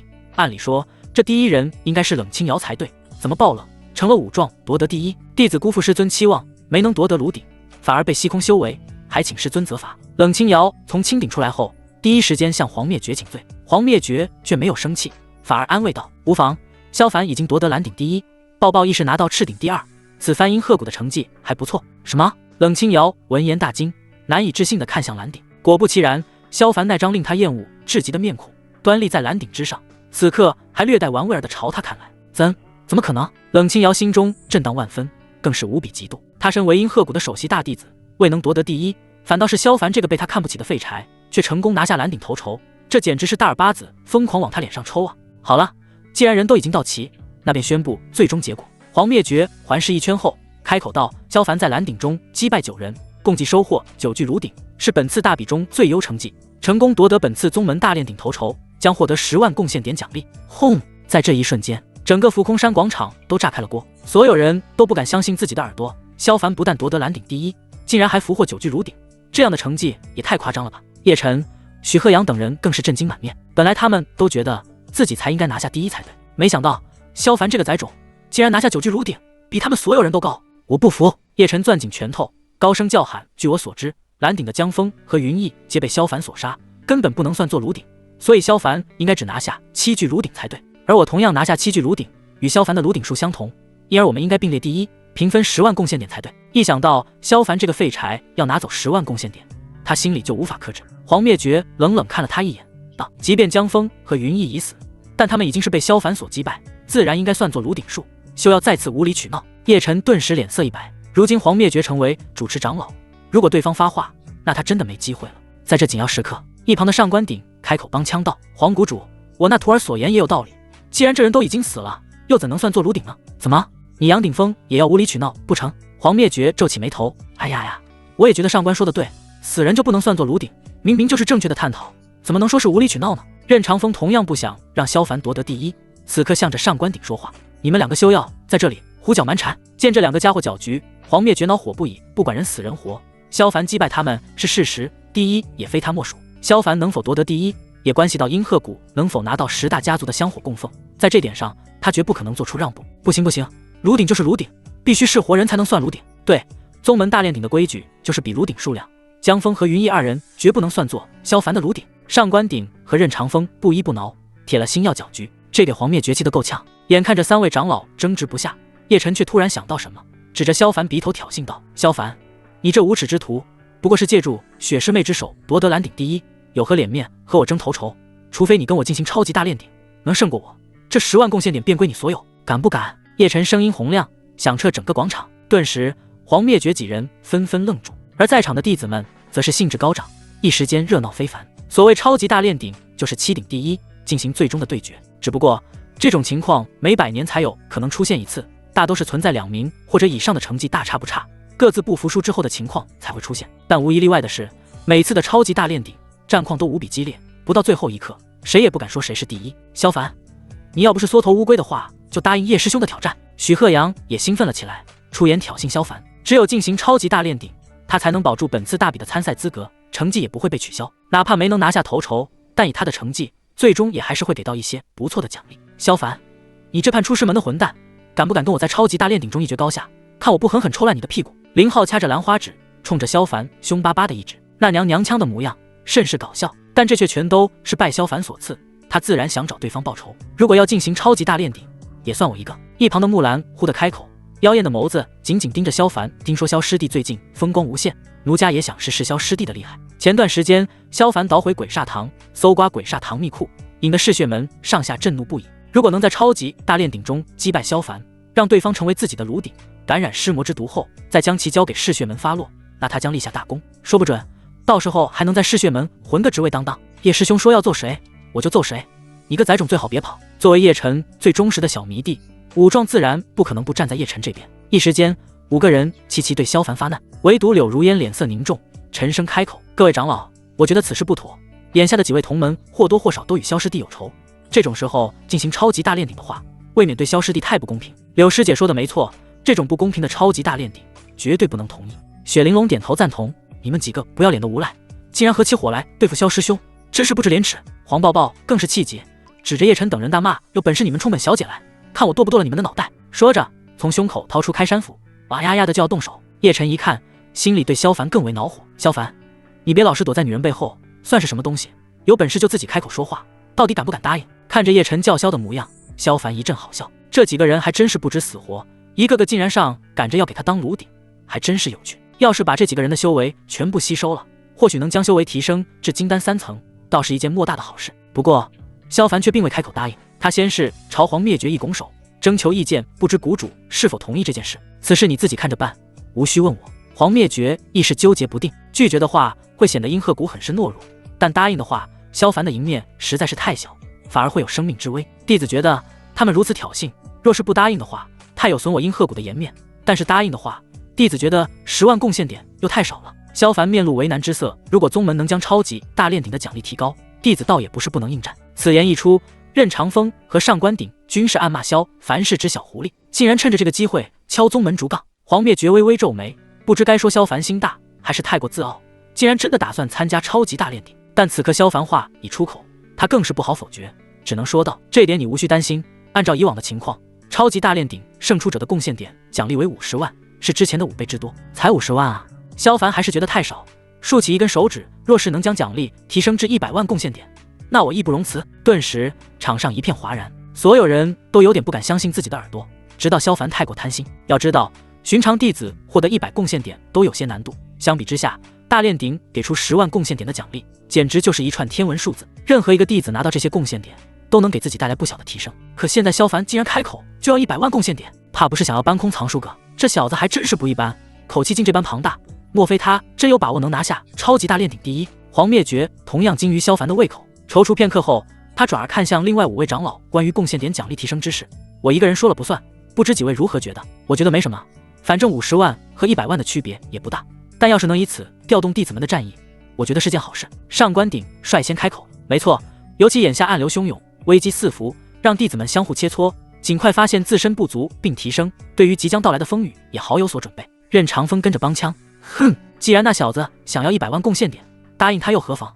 我倒要看看他有没有这个本事能吃得下。”徐宝基同样没有拒绝，这3个老狐狸有好处倒是应得比谁都快。黄灭绝心中暗暗骂道：“他又怎么会猜不到3人心中那点小心思？无非都觉得萧凡参加超级大炼鼎，最终胜出的概率太低，即使将贡献点奖励提升至100万，最终还是便宜了他们几人的弟子，否则的话，绝不可能答应的这么快。”另外2位谷主如何觉得？黄灭绝又看向曲幽浮和玄素莲，既然3大峰主都同意了，那我们也没什么意见。两女倒是没有多说什么，毕竟曲幽浮所统领的阴幽谷此次可谓惨败，麾下弟子尽数被人虏获当了炉鼎，就连最有希望胜出的大弟子雪玲珑都自愿给萧凡当炉鼎，同不同意对他的影响都不大。而玄素莲则不用说了，此次阴玄谷共计2名弟子拿下巨鼎第一，如果开启超级大炼鼎的话，最终胜出的几率也会高不少，自然也不会拒绝提高奖励。既然如此，那本次超级大炼鼎最终获胜者的奖励便提升至100万贡献点。黄灭绝宣布道。话音才刚落，叶晨便哈哈大笑：“萧凡啊萧凡，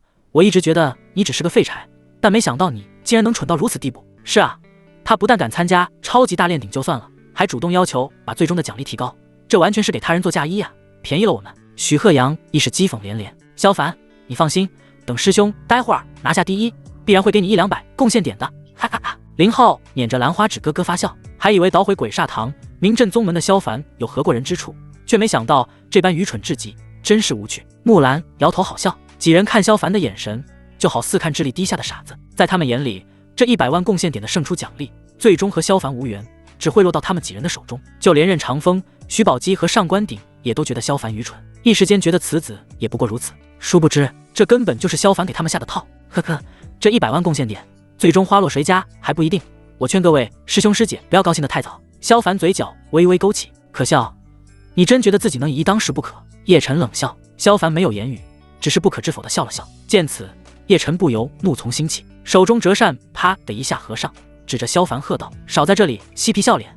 既然你已经答应参加超级大炼鼎，那我们便手底下见真章。还请主持长老立刻开启超级大炼鼎。”叶晨转身朝黄灭绝躬身行礼，请主持长老立刻开启超级大炼鼎。其他3人也都如此，他们全都迫不及待地想要打死萧凡，拿下100万贡献点。黄灭绝没有理会几人，看向萧凡，以确定是否参加超级大炼鼎。确定。萧凡没有犹豫的点头。对于他来说，100万贡献点就是已经到手的东西，怎么可能会不要？萧师兄，你可不能答应啊！黄抱抱则是焦急万分，急忙阻拦。他们几个人明显要联手对付你，参加这样的比试实在是太不公平了。萧师弟，我觉得你还是慎重考虑一下。雪玲珑也出声劝说，虽然你的实力很强，但叶晨、许鹤阳他们几个都是宗内的优秀弟子，实力不容小觑，联起手来对付你的话，压力会很大。萧凡知道两女是为他安危着想，但俗话说得好，富贵险中求，不入虎穴焉的虎子，更何况现在根本无险一说，毕竟谁都不知道他的真实修为已经达到金丹2层，自己这个老六隐藏得太深了，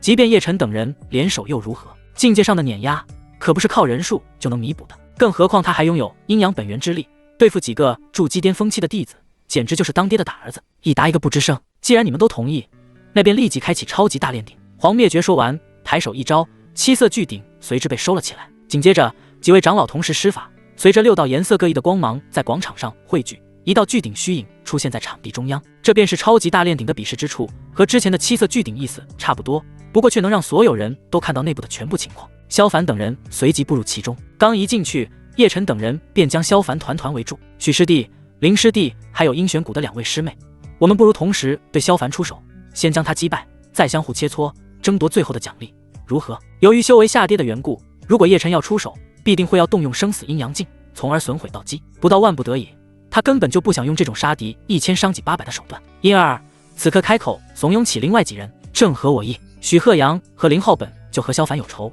自然没有拒绝。木兰也想抓住萧凡去嗜血门邀功，更是不可能拒绝。几人纷纷点头赞同叶晨的提议，当即4人迅捷出手，以合围之势朝萧凡攻去。哼哼，几个蠢货，倒是省了我不少功夫。等解决掉萧凡，再由我将你们一一打趴下。这次的100万贡献点就是我的。叶晨见此，暗暗冷笑，心中颇为得意。但很快他就发现柳如烟却没有动手，反倒是站在边缘处，脸上露出一抹纠结之色。柳师妹为何不动手？莫非有什么顾虑？叶晨皱眉问道。我只是觉得，我们联手对付萧师弟，即便赢了也是胜之不武。柳如烟摇头道。哼，柳师妹还真是多愁善感啊。叶晨闻言冷笑道，在这修仙界，尔虞我诈的事太多了，但只要能击败敌手，不管什么手段都没错。况且现在联手击败萧凡，就只剩下6个人切磋，每个人夺得第一的几率都大了几分。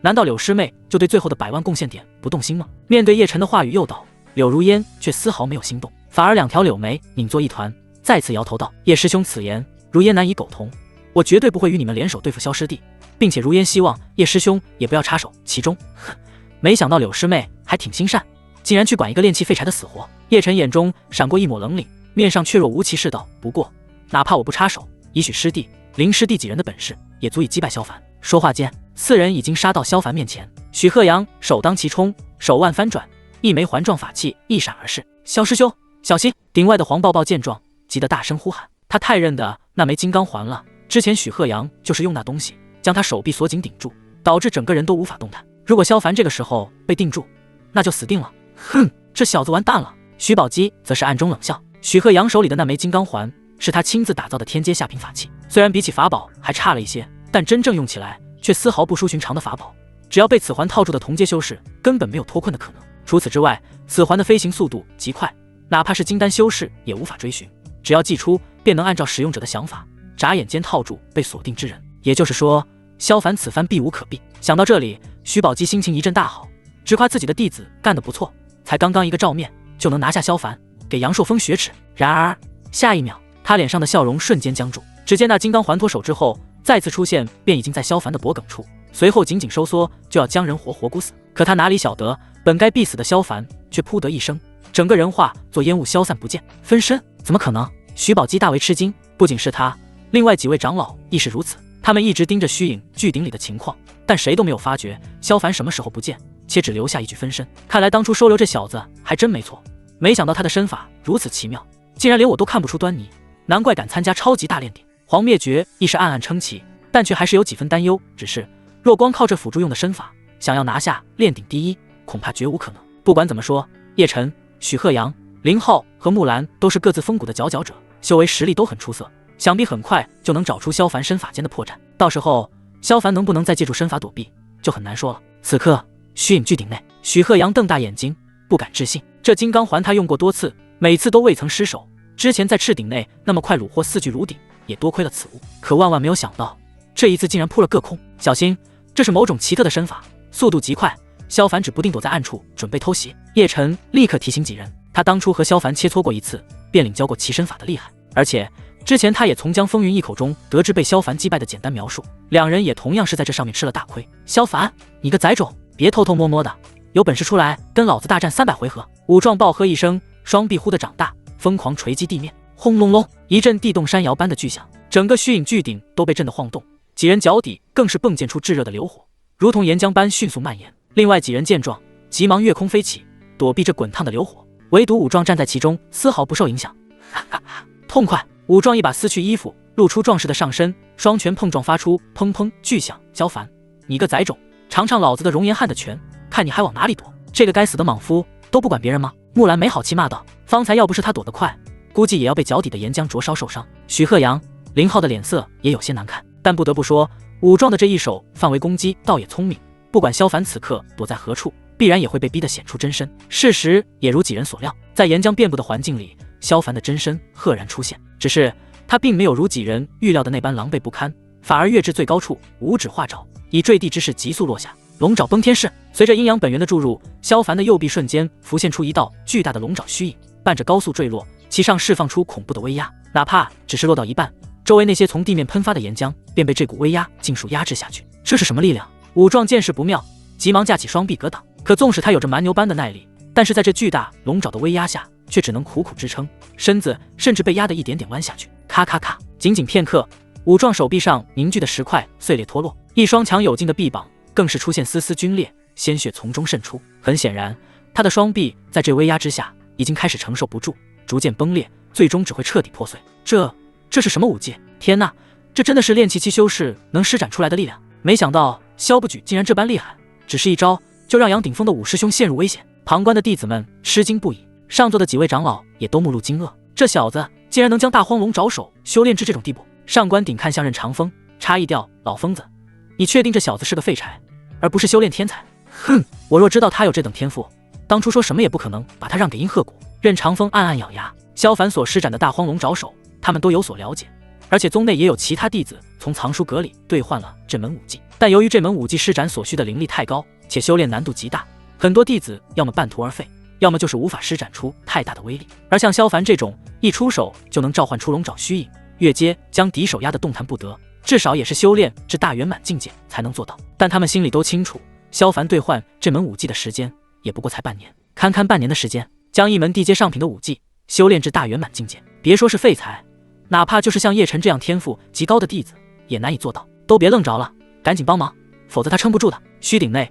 木兰也察觉出萧凡这招的威力，扬手抛出一柄柳叶刀，以迅雷不及掩耳之势朝萧凡脖颈划去。许鹤阳和林浩也都各自祭出法器，一股脑轰向萧凡，同时三人还各自施展出最强武技，根本不敢轻易怠慢。龙爪裂天式，萧凡见状立刻调整身形，脚尖在空中轻点，身形再次跃起，右臂的龙爪虚影向生前一横，出现一道黑色的裂缝，仿佛虚空被硬生生撕开了一般。轰轰轰！木兰三人的法器武技同时打在这道裂缝上，出人意料的是，黑色裂缝没有被直接打散，反而直接将三人的攻势全部接住，并且再全部吞噬。这是什么招式？感受到法器上的灵力逐渐减弱，许鹤阳大感意外，他还是第一次见识到这种武技，太诡异了。先别管这些，那家伙施展出来的武技虽然厉害，但看起来消耗也不小，趁此机会我们继续联手，尽可能破掉他的招数。木兰面色凝重，几经观察后，他立刻盯上萧凡那条被龙爪虚影覆盖的右臂，抬手一招，两柄柳叶刀随即回到他的手中，随后只见其轻轻晃动，人便出现在萧凡身后，挥刀便斩向萧凡的肩膀关节。他的想法很简单，只要能卸掉萧凡的手臂，对方自然而然便无法再使用这威力强大的武技。萧凡一个侧身闪避，犹如树叶飘飞，一下子就滑出去几米远，轻而易举地躲开了身后的偷袭。追风步，木兰不甘心，立刻将灵力运至双腿，施展出一种高超的步伐，双腿如被旋风包裹，持刀紧追萧凡。距离后者还有1米距离时，他再次扬刀下斩，灵力顺着手心涌出，通过刀刃向前劈出，立刻化作了2道凌厉的刀气，如同2片轻盈的柳叶在空中交错变换，不断地冲向萧凡。这刀法还真是有点诡异。萧凡看着快速袭来的2道刃气，不由微微皱眉。以木兰目前表现出来的反应及招式，其实力比一般的筑基巅峰期修士强得多，而且战斗经验也十分丰富，根本不给他出手还击的功夫。但是木兰的步伐再快，也比不过他虎影迷踪步。萧凡横移一步，身体犹如一道幻影，再次躲开木兰的全力一击。木兰大为恼怒，有本事别躲，堂堂正正与我一战。堂堂正正，好笑。萧凡不由冷笑道：你们4个打1个，又有什么资格说这屁话？牙尖嘴利的小子，等我抓到你，非拔了你的舌头！木兰恼羞成怒，手中柳叶刀一抛，立刻在空中幻化出几十把同样的柳叶刀，随后如柳叶飞针，疯狂射向萧凡。萧凡眉头一皱，提剑挥舞，当当当，伴随一连串的火花迸溅，密密麻麻的柳叶刀竟全部被挡了下来。见此，木兰脸色也沉重了几分。本以为萧凡只不过是炼气3层的废物，想要拿下对方应该很容易，但没想到是他小瞧了对方。牧师姐的攻击当真犀利，不过如果就只有这种程度的话，恐怕还赢不了我。萧凡面露戏谑，他真的不是有心嘲讽，但关键是对方真的太菜了，打了这么半天，连他的边儿都没摸到。该死的混账！木兰气得白牙紧咬，双手捏咒施法，漂浮在空中的那2柄柳叶刀头尾相合，幻化成一条碧绿的小蛇，嗖的一下弹出去，缠绕在萧凡的手臂上。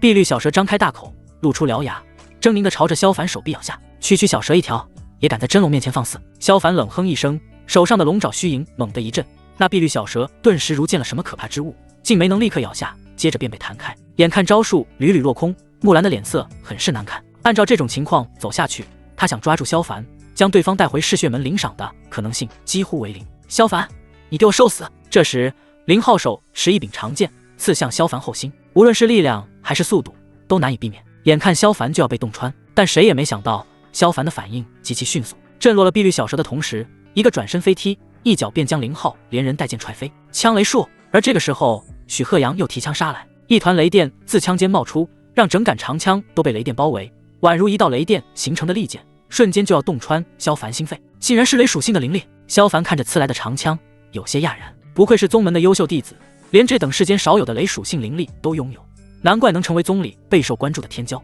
而这种雷属性灵力的最大特点，就是所施展的武技法术都比其他属性的灵力要强大，若是被击中的话，多多少少也会受点重伤。不过以萧凡的虎影迷踪步，想要躲避是非常简单的，哪怕雷电再快又如何，照样追不上他。但事与愿违，先前被他用大荒龙爪手压制的不能动弹的武状，此刻也已经恢复，气势汹汹地挥舞着双拳从下方冲来，就连刚刚被他一脚踹飞的林浩也提剑重新杀过来。木兰更是没有闲着，双刀合一，猛地爆发，全身灵力璀璨的刀芒自刀柄延伸，足足有2米之长，迎头斩下。在这一瞬，4人默契地将萧凡合围，并且爆发恐怖的战力。有点不妙啊！纵使萧凡手段高超，但在这一刻也不得不聚起阴阳本源，施展出大荒龙爪手，将几人的攻势拦住。眼看萧凡再次抵挡，4人默契的加大输出，一个个疯狂催动体内灵力。4人都是筑基9层、筑基巅峰期的修为，全力合击之下，萧凡竟感到有些吃力。尽管在阴阳本源的加持下，右臂的龙爪虚影能够稳稳挡住，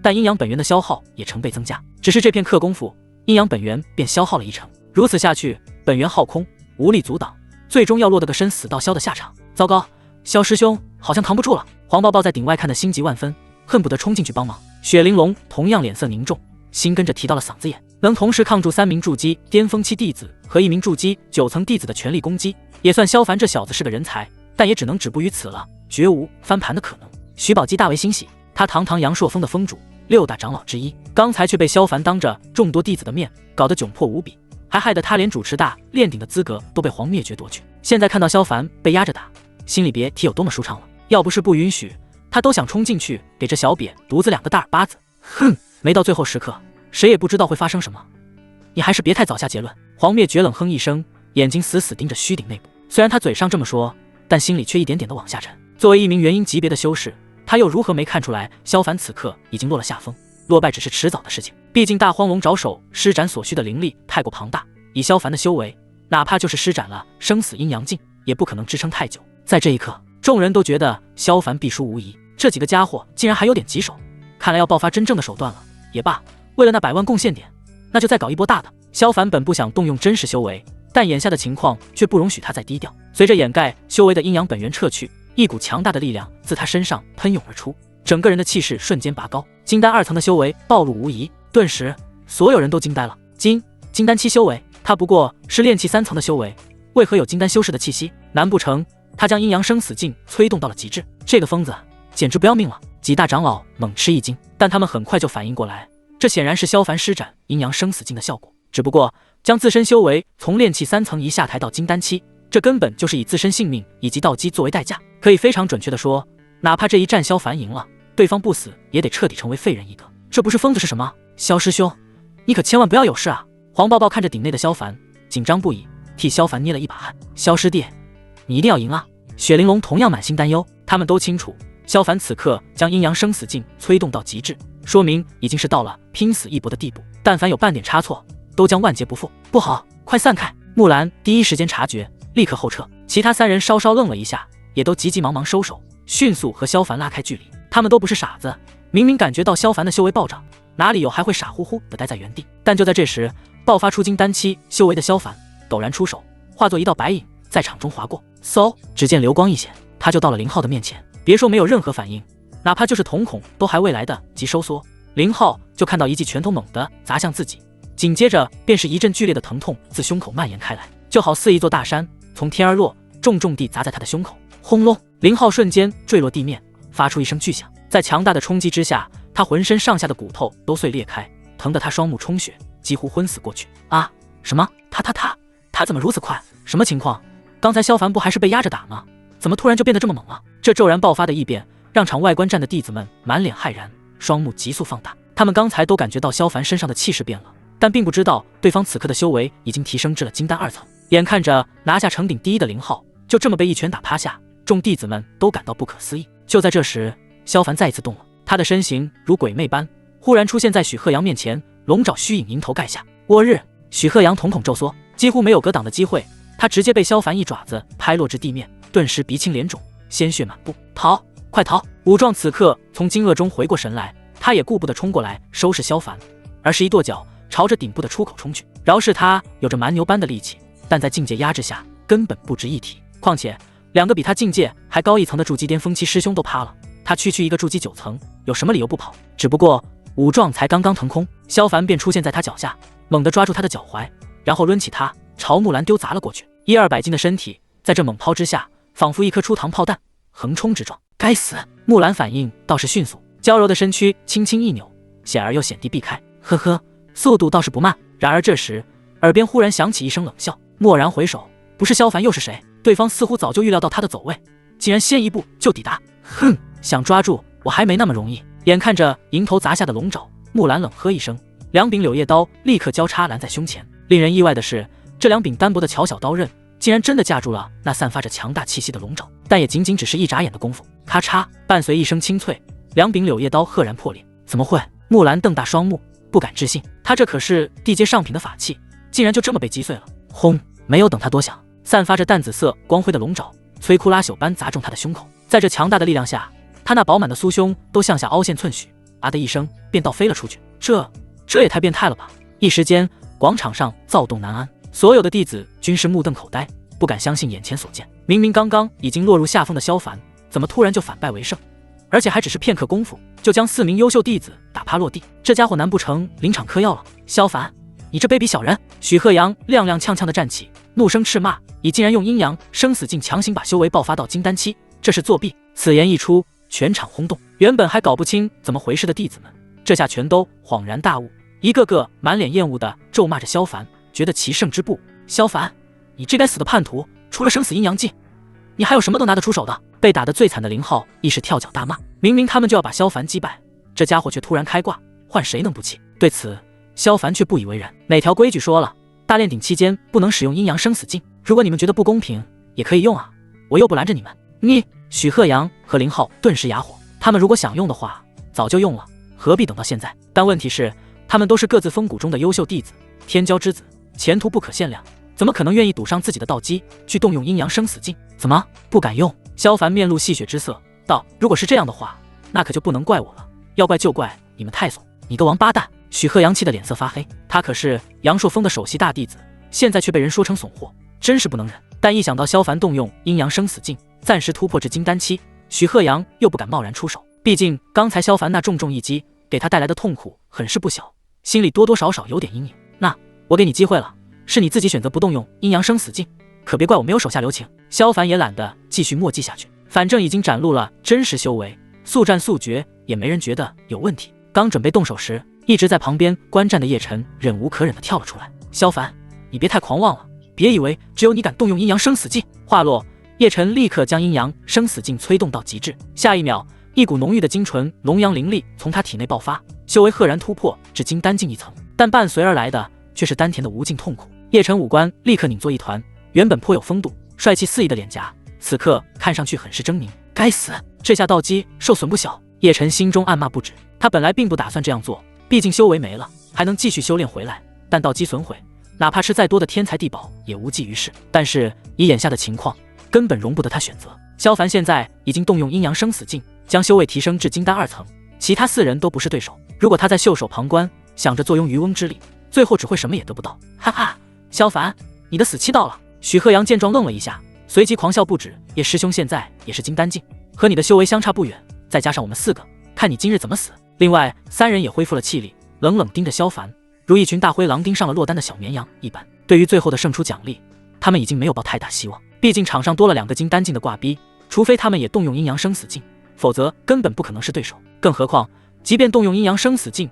也不是谁都能获得金丹期的修为，除非像叶晨这般本身就拥有龙阳圣体，龙阳灵力精纯，否则除了自毁道基外别无益处。所以他们现在就只剩一个目标，那就是合力搞死萧凡，是吗？那我倒是有些期待。萧凡嘴角一勾，心里特别想笑。他本来就只是用阴阳生死镜当个借口忽悠人，没想到叶晨这小子竟然当真了，还使用了阴阳生死镜，真是傻得可爱。不对，太不对了。这时叶晨似乎察觉到了什么，目光死死锁定萧凡，同样是动用阴阳生死镜。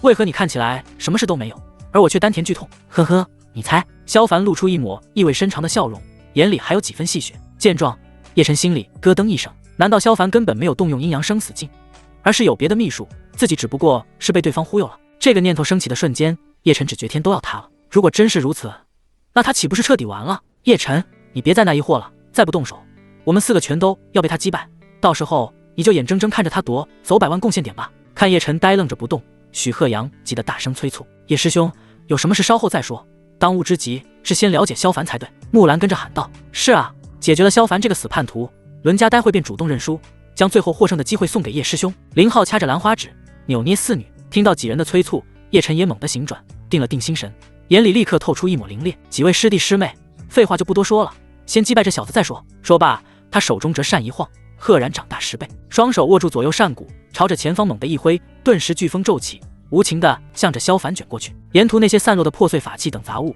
瞬间被那股飓风卷入其中，一下就搅成了齑粉。感受着那飓风上的威压，许鹤阳、木兰等人急急忙忙向后撤去，生怕晚一步就被卷入其中。在龙阳圣体的加持下，尽管修为只有金丹1层，但叶晨爆发出来的力量却和萧凡刚才施展武技时不相上下。萧凡的眼神变得玩味起来，他自然能感觉到眼前这股飓风的威力所在，手腕翻转，子母回旋剑入于手心之中，随后一剑横劈出去，数米长的剑气击在飓风上，撕拉相碰的瞬间，飓风就被撕裂出一个大口，随后整体开始剧烈摇晃，顷刻间崩散开来。可就在这一刻，数10道锋利的锋刃接踵袭来，萧凡连忙握紧剑柄，交叉斩出2道剑气，将那些锋刃尽数切开，让叶晨的招数再一次失效。哼，你这该死的废柴，该不会以为就此罢了吧？看招！几乎是同一时间，叶晨手持折扇杀到。这时他手中的折扇已经发生变化，每一个扇骨的顶部都突出1点3角刃，边缘锋利无比，寒芒闪烁，挥动之间发出嗤嗤的刺耳声，周围的空气都被切割开了般。若是被这般利器削中，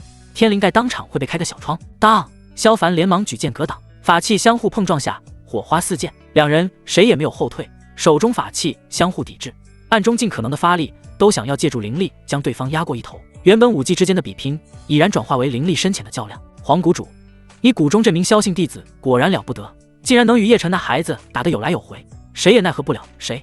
不过上官鼎笑眯眯地看着虚鼎内，露出会心一笑。叶晨天生龙阳圣体，龙阳灵力比同阶任何一位弟子都要精纯，与他比试灵力深浅，多少有点不知天高的厚了。少废话，还未结束，谁输谁赢都不好说。黄灭绝冷眼瞥了他一眼，不再多言。呵呵，上官鼎摇头带笑，脸上满是得意。在他看来，自己的弟子此番赢定了。毕竟在龙阳圣体的加持下，叶晨的龙阳灵力远比其他弟子的要强，而这也是叶晨的想法。他清楚地知道自己与萧凡之间的差别，虽然大家都动用了阴阳生死镜，但萧凡绝对没有龙阳圣体，只要比灵力深浅，对方一定输。然而当两人法器相互抵住后片刻，叶晨便发现不对，自己体内的龙阳灵力竟然消耗极快。反观萧凡，丹田犹如一片汪洋大海，将源源不断的灵力冲入子母回旋剑中。该死，这小子的灵力竟比我的还强盛。叶晨总算明白萧凡为什么敢接下这场超级大炼鼎了，显然是有备而来，反倒是他们上了对方的套。但事已至此，他也没有退后的路。眼看灵力深浅不敌，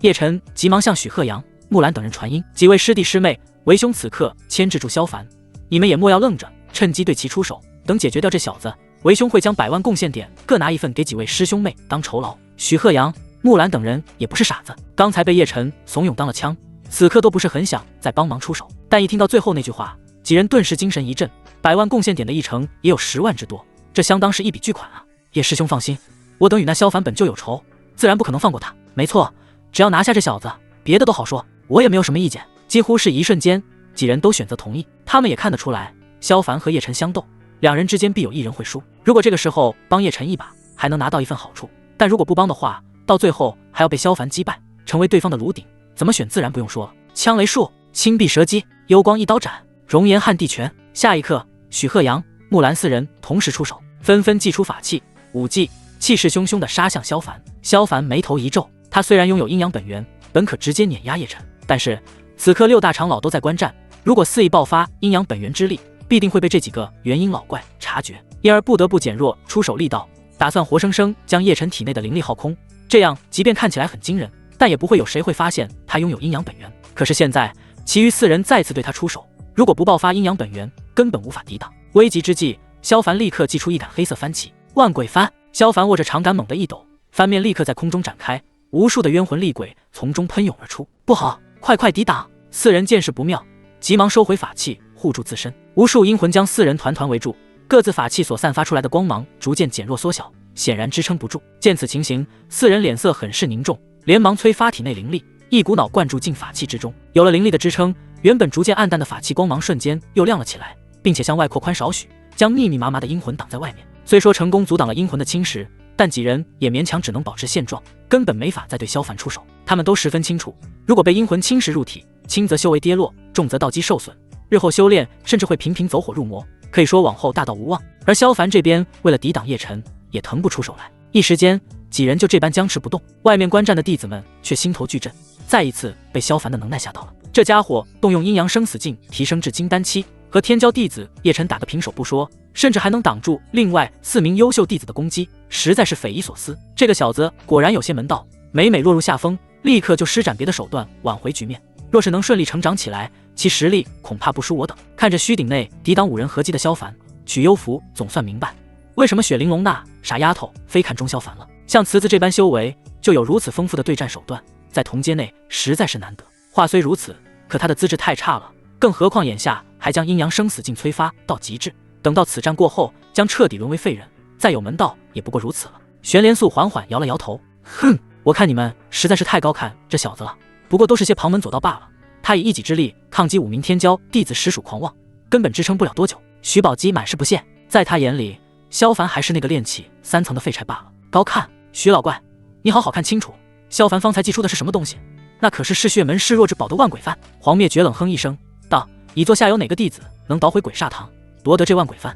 更别说还有你那2个欺世叛祖的弟子，我都替你感到脸红。你徐宝基顿时面红耳赤，脖子都羞红了。好了，都别吵了，按照这样的比拼下去，输赢很快就能分出，到时候你们再吵也不迟。上官鼎开口打断，他十分自信，在比拼灵力深浅上，叶晨绝对不可能输。毕竟身具龙阳圣体，修炼出来的龙阳灵力远比其他弟子精纯，这要怎么才能输啊？然而话才说完没多久，上官鼎就发现了有些不对劲，就连其他几位长老也面露诧异。此刻萧凡和叶晨还在僵持，谁也没有压过谁。但仔细看就能发现，本该很快就因为灵力巨量消耗而力竭的萧凡，竟然一直保持着强盛状态，仿佛其体内有源源不断的灵力向外涌出。难道这小子也是龙阳圣体？上官鼎疑惑万分。除此之外，他根本想不出萧凡为何能和叶晨对拼这么久的原因。怎么可能？任长风没好气道：若这小子是龙阳圣体，我能不知道？嘴上说着，他心里却对萧凡产生了更多的疑惑，不由暗暗打定主意，等此事结束后，一定得把这小子抓来查看一番，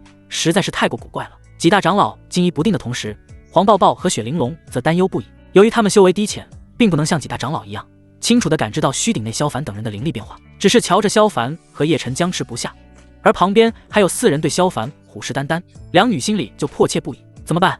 萧师兄现在步入险地，要是再没有别的手段突破重围，后果肯定很不好。黄抱抱急得就像热锅上的蚂蚁，一个劲儿的原地打转。别着急，还是有机会的。雪玲珑看向从头至尾都没动手的柳如烟，眸中升起一抹希冀。现在里面还有一个人没有出手，如果他能帮萧师弟的话，或许能够有所转机。你的意思是请柳师姐帮忙？黄抱抱先是一惊，随后皱眉道：可他也是超级大炼鼎的参赛者，而且和萧师兄无亲无故，他会愿意放弃100万贡献点的奖励，出手帮助萧师兄？他一脸狐疑地看着雪玲珑，觉得对方简直是在扯淡。这么简单的取舍问题，连他都能想明白，堂堂冰雪仙子却无法看清，真笨。雪玲珑看了他一眼，实在不想和这个胸大无脑的师妹较劲，开口沉道：如果柳师妹想动手的话，一开始就加入到何为萧师弟的行动之中，而不是在旁边看了那么久。另外，不管他想不想要那100万贡献点，最后也肯定轮不到他。毕竟叶晨现在动用了生死阴阳镜，修为也达到了金丹初期，等到萧师弟落败，他无疑会成为第一。因此，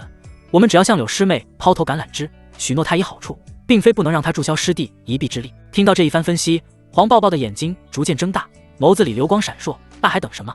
赶紧拉拢柳师姐呀！两女当即给柳如烟密语传音，道明来意。得知两女想请自己出手协助萧凡，柳如烟顿时有些为难。毕竟木兰作为阴玄谷的大师姐，此刻正在围剿萧凡，倘若她出手帮助萧凡，等于是和自己师姐作对。柳师妹，漂亮话我也不多说了，只要你愿意帮萧师弟一次，我和抱抱师妹愿意用价值10万贡献点的物资补偿你，如何？雪玲珑道：对对，只要你能让萧师兄赢，到时候你想要什么，我都能尽可能帮你搞到。黄抱抱连连附和。面对两女如此请求，柳如烟紧咬贝齿，难以抉择。她也知道萧凡人很好，而且长得也帅。当日在雪玲珑的生辰宴上，萧凡出手击败叶晨，引得众多女弟子关注，她在那时便对萧凡略生好感。但问题是，她若真的答应了，无疑是背叛师门，到时候玄素莲那边也难以交代。似乎是看出了柳如烟的为难之处，雪玲珑再次开口道：柳师妹若是担心玄谷主怪罪的话，到时大可加入我们阴幽谷，要是你想来阴鹤谷的话，我也可以让娘亲把你抢过来。黄抱抱不甘示弱道：好吧，我会尽量帮忙，但还请两位不要太抱希望。柳如烟最终还是选择出手，她本就对叶晨等人合力围攻萧凡的行为而不耻，但现在黄抱抱和雪玲珑的恳求，加上内心深处的不安，实在是难以允许她继续冷眼旁观。九曲明河边，柳如烟拿出一条紫色长鞭，猛地朝许鹤阳鞭笞，长鞭在空中扭曲蜿蜒，携带着刺耳的破空声，如一条露出毒牙的猛蛇扑了过去。你疯了！许鹤阳正苦苦抵挡着面前的阴魂，听到身后的响动，扭头望去，顿时瞳孔一缩，当即抽身闪躲。啪！长鞭打空，却爆出一声巨响。原本那些围困许鹤阳的阴魂，不少都被炸得碎裂。我日！许鹤阳见状头皮发麻，要是刚才他没能躲避的话，这一鞭子下来还不得皮开肉绽啊！柳如烟，我们明明是一起的，你怎么敢行背刺之事？回过神来，许鹤阳怒声呵斥，柳如烟却也不吭声，手中长鞭继续挥舞。啪啪啪！每一次挥动，空中都会炸响一次。许鹤阳本想出招抵挡，奈何身边还有阴魂缠绕，不得不进行闪躲。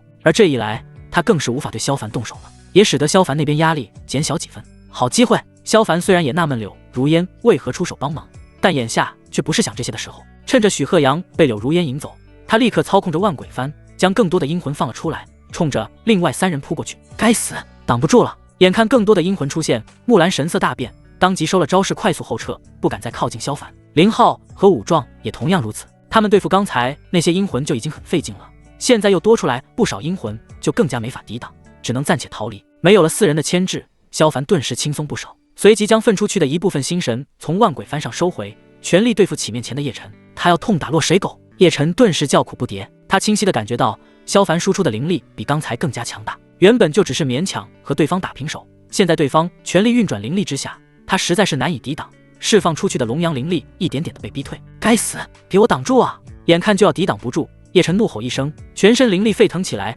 猛地释放出一股强大力量，试图扭转乾坤。可惜他哪里晓得，萧凡体内的根本不是普通灵力，而是阴阳本源，从源头上就碾压了他的龙阳灵力。在这猛然爆发之下，萧凡非但没有受伤，反而抓住这个机会，左手举拳猛地砸出。下一刻，叶晨就眼睁睁看着一只炙热的拳头砸在自己胸口上。噗！叶晨被打得鲜血喷出，脸色瞬间萎靡，整个人不受控制的双脚离地，身子向后飞掠，最终狠狠摔落在地上，直接重伤。好耶！萧师兄加油！场外，黄抱抱兴奋无比，雪玲珑也放下心来，面上露出一抹笑意。叶晨既然已经被打成重伤，那这场超级大炼鼎的最终威胁已经没了，胜利自然而然属于萧凡。而其他人此刻目瞪口呆，尤其上官鼎眼睛猛地瞪得老大，他简直不敢相信自己的眼睛，自己的爱徒可是身具龙阳圣体，还动用了阴阳生死镜，修为暴涨至金丹一层，竟然还是输给了萧凡，这怎么可能？这小子身上果然有古怪。任长风亦是心头巨震，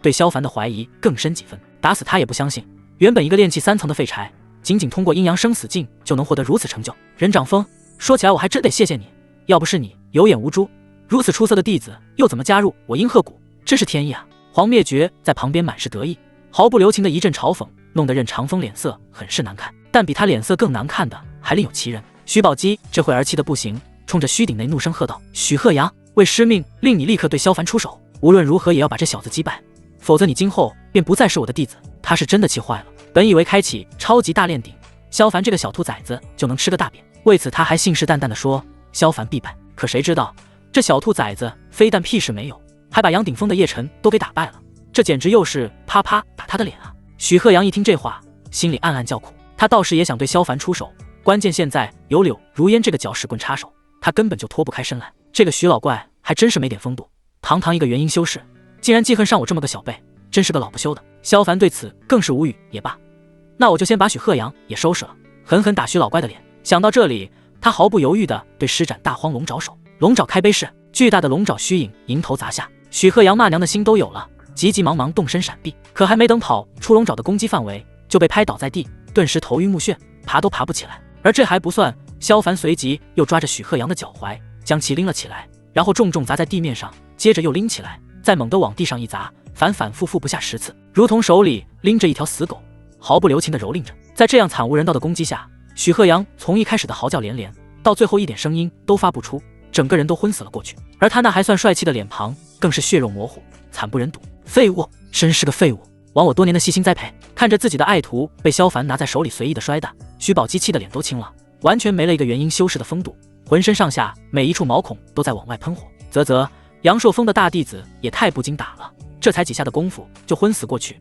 真是让人扫兴啊！萧凡非但没有收敛，反而继续挑火。庶子，尔敢再说一遍？听到这话，徐宝基顿时浑身发抖，元婴威压不由自主地释放出来，似乎就要冲进去灭了萧凡。旁边观战的弟子们则是惊得说不出话，所有人瞠目结舌地看着萧凡，他竟然当众打长老的脸，也太勇了吧！但更令人惊愕的是，萧凡非但没有害怕，反而又将手里的许鹤阳丢出去，笑眯眯地看向徐宝基。徐长老，超级大炼鼎本就残酷，伤亡在所难免，不是吗？你这混账东西！徐宝基气得半死，就要动手。黄灭绝冷眼一扫，徐老怪，亏你还是本宗长老，弟子间的切磋你嚷嚷个什么？现在还要亲自动手欺负小辈，还要不要点脸面了？就不怕传出去，让修仙界耻笑万年？你……徐宝基憋了半天，愣是说不出半句话，只能拂袖作罢。的确，要是他身为合欢宗长老，却因为愤恨出手伤害本宗的弟子，传出去必然会笑掉别人大牙。纵使修仙者都是清心寡欲，但可不代表不注重名声。然而，徐宝基一看到萧凡那张笑盈盈的脸，就气不打一处来，心里不由暗骂：该死的混小子，老夫迟早让你后悔今日所作所为。眼见徐宝基再次吃瘪，萧凡心情大好，随手把许鹤阳往地上一扔，转而又对武壮出手。相比起许鹤阳和叶晨，武壮就更加经不住揍，只是金丹修为的一击，这大块头就直接不省人事。你这该死的叛徒，竟然重伤这么多同门师兄，看我不替师尊好好教训你一番！林浩手掐兰花指，尖着嗓子叫嚣半天，心里却一阵胆寒，半天也不见动手。开玩笑，同阶弟子里最牛的叶晨都败了，他又怎么可能是萧凡的对手？要不是虚鼎内无法逃跑，他非得找个地方躲起来，直到萧凡走了再出来。林师兄，多时不见，你真是越来越娘了。萧凡戏谑地看着他，淡淡道：我记得以前在杨巅峰时，你可是蛮威风的，可不是这般庸脂俗粉的模样。哼啊，你这该死的混蛋，我杀了你！林浩气得肺都要炸了，你姥姥的，老子变成现在这父娘炮样是谁害的？还不是你个王八蛋！现在还专门戳这处伤口，简直太不是东西了。话音未落，林浩就扬起龙阳拳冲了上去。林师兄还是蛮威风的，就是这拳太软绵了，看起来没啥力气，应该叫娘娘拳更贴切。萧凡轻轻点了点头，一副点评的口吻：你才软绵，你全家都软绵，老子今天揍死你！林浩心里那叫一个气啊，顿时调动全身的灵力汇聚于右手之上，龙阳拳的威力立刻长大3分，拳头也跟着微微发亮，宛如一颗炙热的星星。他现在只有一个念头，就算这一拳打不死萧凡，也要让对方脱一层皮。林师兄，我要是你的话，绝对不会这么做。面对林浩的全力一击，萧凡非但没有闪躲，反而站在原地一动不动，等到对方到了面前，才突然抬起手臂，啪！一声清脆的耳光响起，林浩脸上赫然多了一个巴掌印，脑子更是晕头转向，就连刚刚调动全身灵力聚起的龙阳拳也被这一耳光打散。你敢打我耳光？林浩好一会儿才回过神，又气又恨地盯着萧凡。身为堂堂阳巅峰大弟子，当着全宗这么多弟子的面被抽耳光，简直是奇耻大辱。林师兄，这不能怪我，是你自己凑上来让我打的。萧凡耸了耸肩，表示他也不想这样。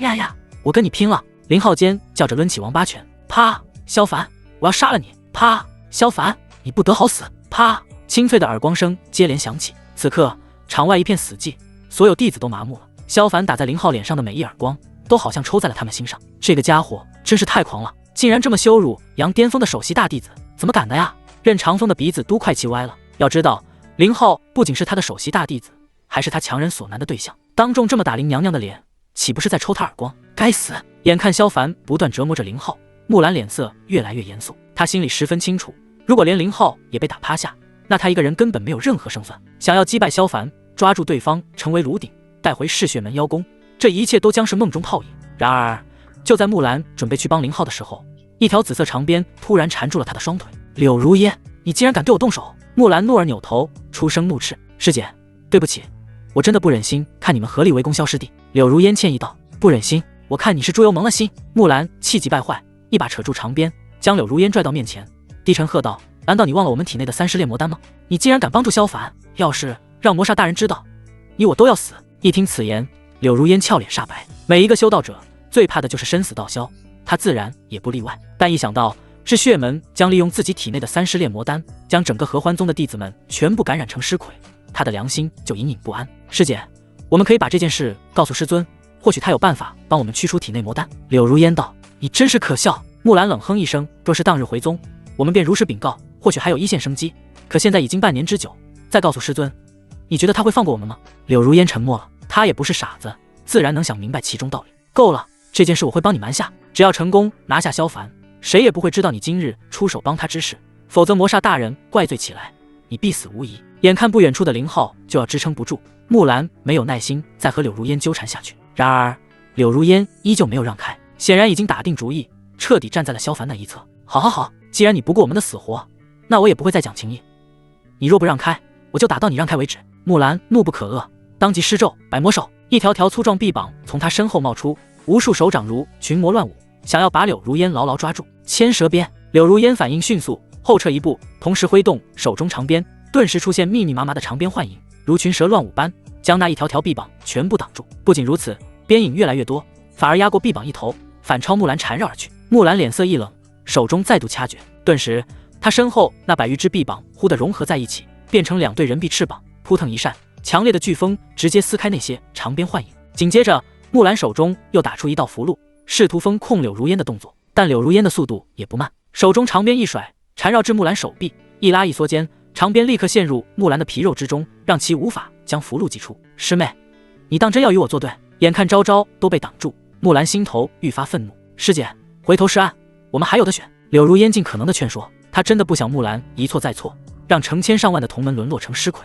好，既然你执迷不悟，非要学那圣人以身济世，那我就成全你。木兰双目冲红，彻底愤怒，手腕一翻，祭出一面小镜，只是晃了一下，柳如烟顿感神情恍惚，神魂呆滞。虽然只是片刻就恢复清醒，但也就只是这片刻功夫，木兰便已经从长鞭之中脱困，在身后人臂翅膀的加持下，以极快的速度冲到柳如烟的面前。夺心刺！木兰抬手一指，一道乌光射出。糟了！柳如烟大感不妙，想要收回长鞭进行格挡，但为时已晚。那道乌光速度极快，几乎是出现的刹那，就与他只有咫尺之遥，连让他调动灵力激发护体遁光的时间都没有。情急之际，他只能猛地一扭腰肢，让上身侧偏少许。扑哧，下一秒，乌光洞穿柳如烟的右胸，一道细小的血柱喷溅而出，人也跟着倒在地上。好在他最后时刻的一侧，让身体稍稍偏移了些，使得乌光没能命中心脏，但却也造成了不小的伤势。怎么回事？看到柳如烟身负重伤，玄连素大为吃惊。他想不明白，为什么自己的2个徒弟会突然动手，相互残杀起来？难道不该师姐妹联手击败萧凡，共同拿下超级大炼鼎的最终胜利吗？同在场外观战的其他长老和弟子们也都面露诧异，谁都没料到这一幕的发生。此时此刻，虚鼎内还站着的弟子只剩萧凡和木兰，其他人全都受伤倒地，尽管性命无忧，但也无力再起身出手。眼看着萧凡还安然无恙，叶晨心中极度不甘，他一咬牙，看向场中的木兰，大喊道：“木师妹，他方才与我对斗，已经消耗了大量的灵力，此刻必然已经到了灵力枯竭的边缘，你万不可向他认输。”是啊，那小子不过是动用了阴阳生死境的废柴，以1敌5打了这么久，想必马上就要力竭，你可要抓住这个机会，一举将他击败啊！许鹤阳也撑着身子喊道。只是他那张血肉模糊的脸，让人看了就觉得可怖。听闻2人的话，木兰眉头一拧，本来解决掉柳如烟这个麻烦后，他便想立马对萧凡出手，可哪知道等他转过身后，才发现林浩早就被萧凡扔在地上，生死不知，而且对方还笑盈盈地看着他。那一瞬间，一股蚀骨的寒意从脚底一路窜到天灵盖，几乎是下意识的就想要认输。但是现在叶晨和许鹤阳这么一怂恿，他心里顿时有了几分胆气。是啊，萧凡就是个炼气3层的废物，不过是借助了阴阳生死境的能力，才能在超级大炼鼎中大展威风。眼下已经苦斗这么久，对方肯定也已经精疲力尽，要是这个时候认输的话，那实在是太亏了。当然，最重要的是，如果能击败萧凡，那他便能将其他一众天才弟子都收作自己的炉鼎，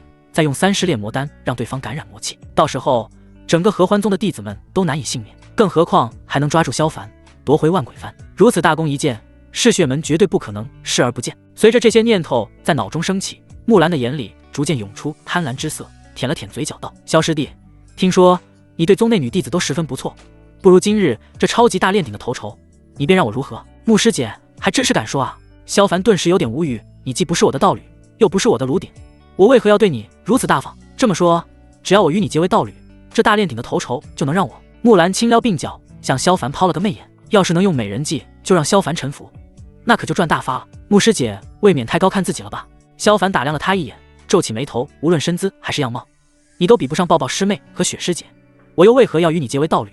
就凭你这点搔首弄姿的本事，还不如俗世的青楼女子呢。闻言，木兰脸上的笑容瞬间凝固，她方方面面确实不如黄抱抱和雪玲珑，但在合欢宗的女修之中也算样貌出众，现在却说她连青楼那些低贱的胭脂粉末都不如，简直是天大的耻辱。萧师弟，既然你这么不给面子，那就别怪师姐手下无情。木兰的神色逐渐阴冷起来，明日这超级大炼鼎的头筹，谁也别想从我手中夺走。此言一出，全场哗然，所有人看木兰的眼神都充满了质疑。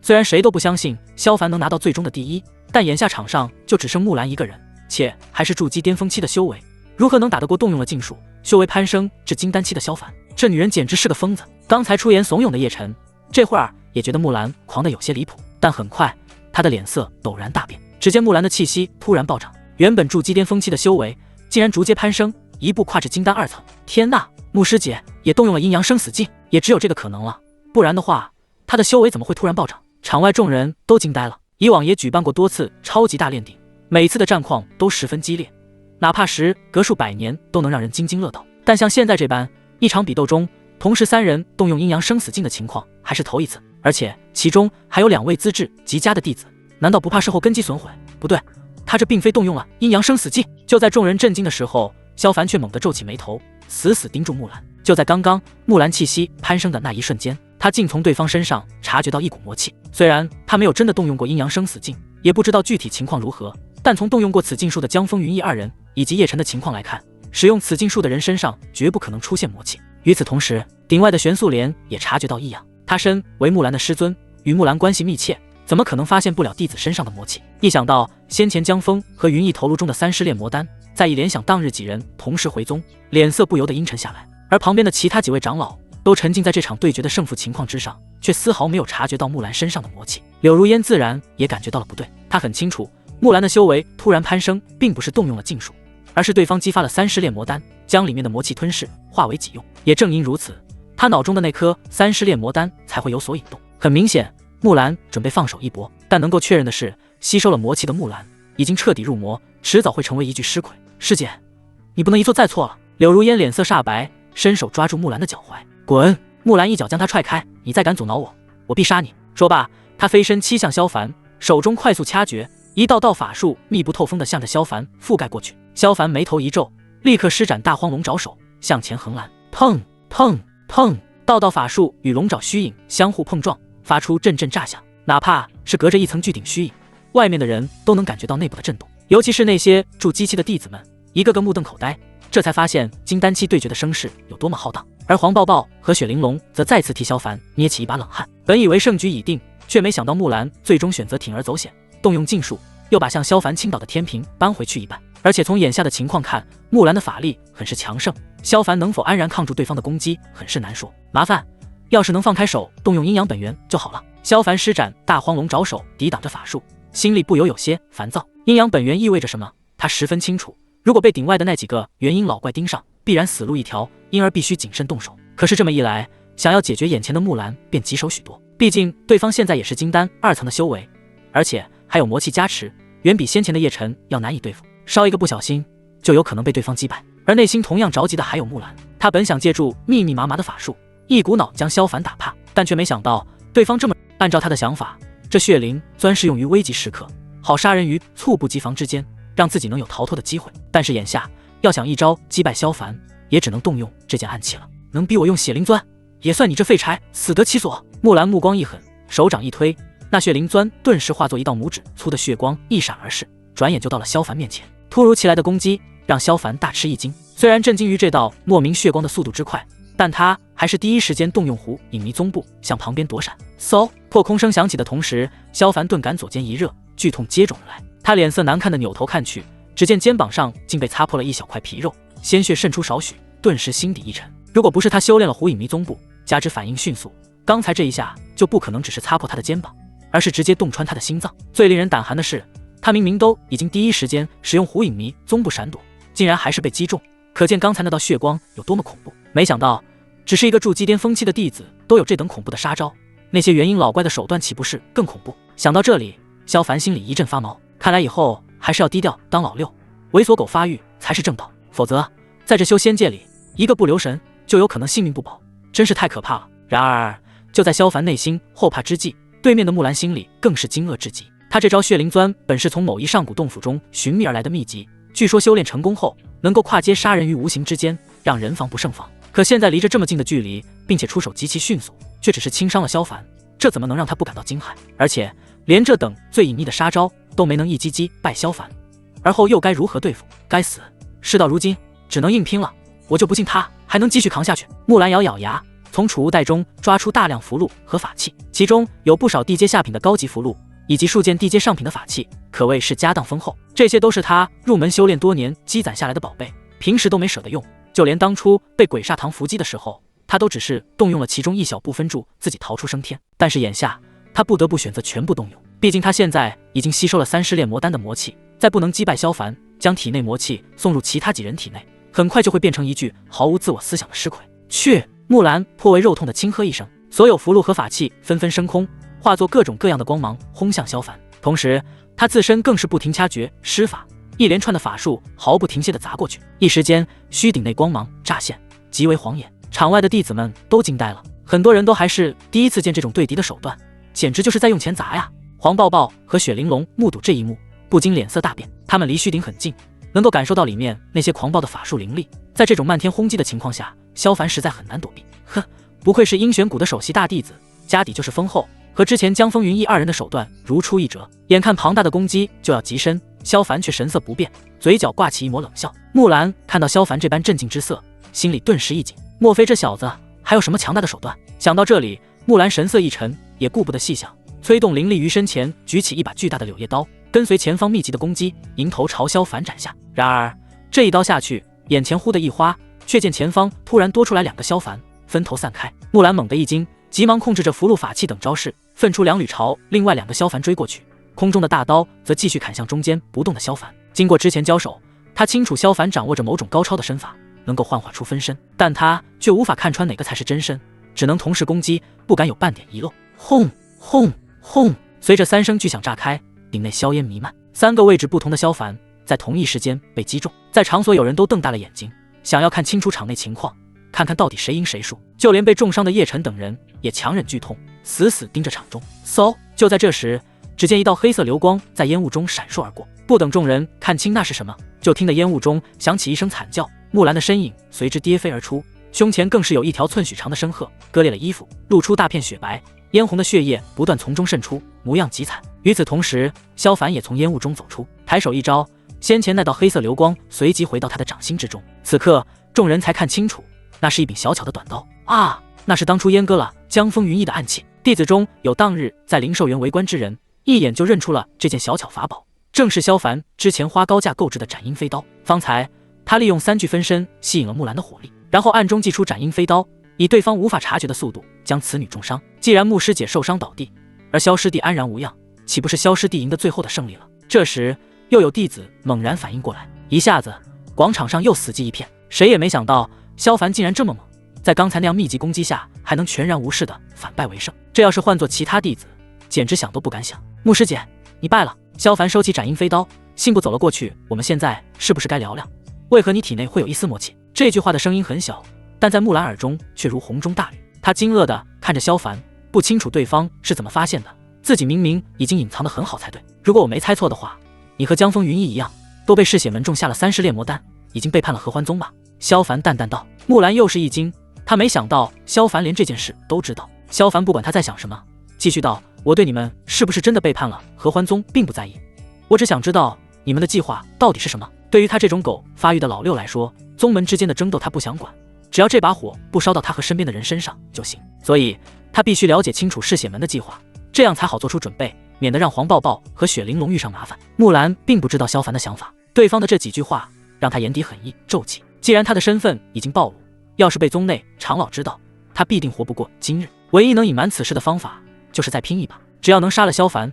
用魔气感染其他那些天骄弟子，这样便不会担心自己投靠嗜血门的事情败露。好，我可以告诉你，但你得答应我，不能将此事告诉其他人，好吗？木兰状若恳求道。可以。萧凡点点头。木兰眨了眨美眸，声音转而变得娇柔。那你上前一步来，我会将嗜血门的所有计划向你全盘托出。看着突然妩媚横生的木兰，萧凡眉头不由皱了皱，但为了得到对方口中的情报，他还是向前走了一步。突然一股危急的气息油然而生。不好！萧凡顿感不妙，就要后退。刚才还满脸娇柔妩媚的木兰，这时猛地抬起头，朱唇张开，将体内的魔气凝练成一羽小剑，咻的一下直射萧凡面门。顶外观战的众人大吃一惊，谁都没料到木兰竟然会突然出手。如此近的距离，就算萧凡再快，也必然会中招。胜负在这一瞬即将转变。在这危急关头，萧凡已无退路，急忙祭出斩阴飞刀，精准的格挡住那道乌黑小剑。当，二者碰撞之下，小剑被弹飞回去，不偏不倚又射回了木兰口中，一下子洞穿了对方的喉咙，鲜血喷溅而出。他死死捂着喉咙，却说不出话来，眼里更布满惊恐之色。刚才那一下虽然没有要了他的命，却击穿了他的声带，无法再言语。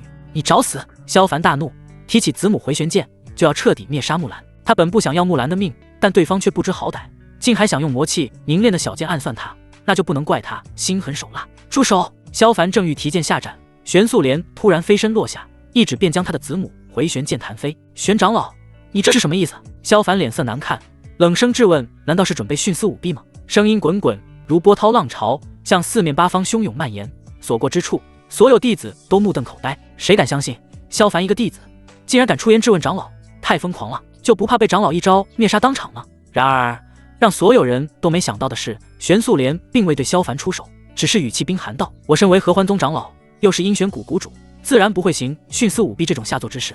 只是木兰乃我的弟子，因我管教不当，让其酿成大祸，所以该由我清理门户，送他一程。此言一出，木兰顿时脸色惊恐，急忙抱住玄素莲的大腿，一个劲儿的摇头呜咽，苦苦哀求。但玄素莲丝毫不看，抬手一掌击碎木兰的天灵盖，鲜血顺着木兰额头滑落，她的瞳孔也逐渐扩散，俨然已经是死人一个。所有人都露出了震惊之色，满脸惊骇地看着玄素莲。师尊！柳如烟美眸瞪大，不敢置信。她和木兰自小在阴玄谷长大，玄素莲于他们如亲生母亲般，可现在一向温和待他们的玄素莲却毫不留情地出手灭杀木兰，实在是让他无法平静。这到底什么情况？黄灭绝、任长风等几位长老同样吃惊，他们全都想不明白。玄素莲不仅没追究萧凡的责任，竟然还对自己的徒弟痛下杀手。虽说木兰最后的偷袭之举实在不耻，但好在萧凡安然无恙，再怎么说也罪不至死才对啊。对此，萧凡却猜到了几分。玄素莲肯定也察觉到了木兰体内的魔气，因而才敢在他之前痛下杀手，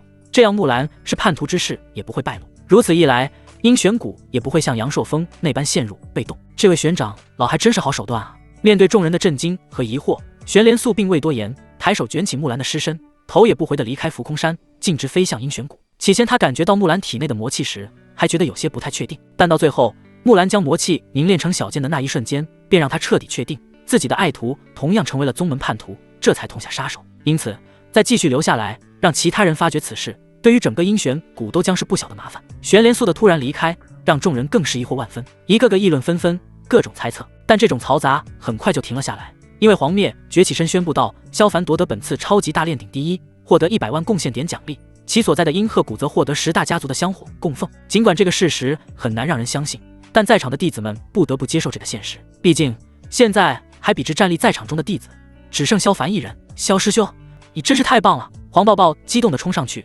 张开双臂给了萧凡一个大大的拥抱，饱满的胸脯顶得萧凡差点喘不过气。师妹，你以后还是别带球撞人了，为兄是真的扛不住。萧凡苦笑着摇头。啊，什么是带球撞人？黄抱抱一脸懵圈，根本不明白这话里的内涵。萧凡面露为难，话说要不要给抱抱师妹解释清楚？可是这样的话会不会教坏小孩子？不过以黄抱抱的那脾性，要是真知道其中内涵，估计以后天天都会带球撞他，要是撞爆了就麻烦了，自己以后想玩都没得玩，所以还是爱惜一些比较好。恭喜萧师弟夺得超级大炼鼎的头筹，未来可期，想必萧师弟很快就要在宗内名声大噪了。雪玲珑这时走了上来，开口祝贺。他现在以萧凡道侣自居，自然也为萧凡感到高兴，只是身为冰雪仙子的矜持感，让他实在无法能像黄抱抱那样在大庭观众下对萧凡又搂又抱。当然，要是孤男寡女共处一室的话，那就不一样了。雪师姐谬赞了，我只不过是险胜一招。萧凡笑了笑，如此谦虚的态度更是让雪玲珑心生好感。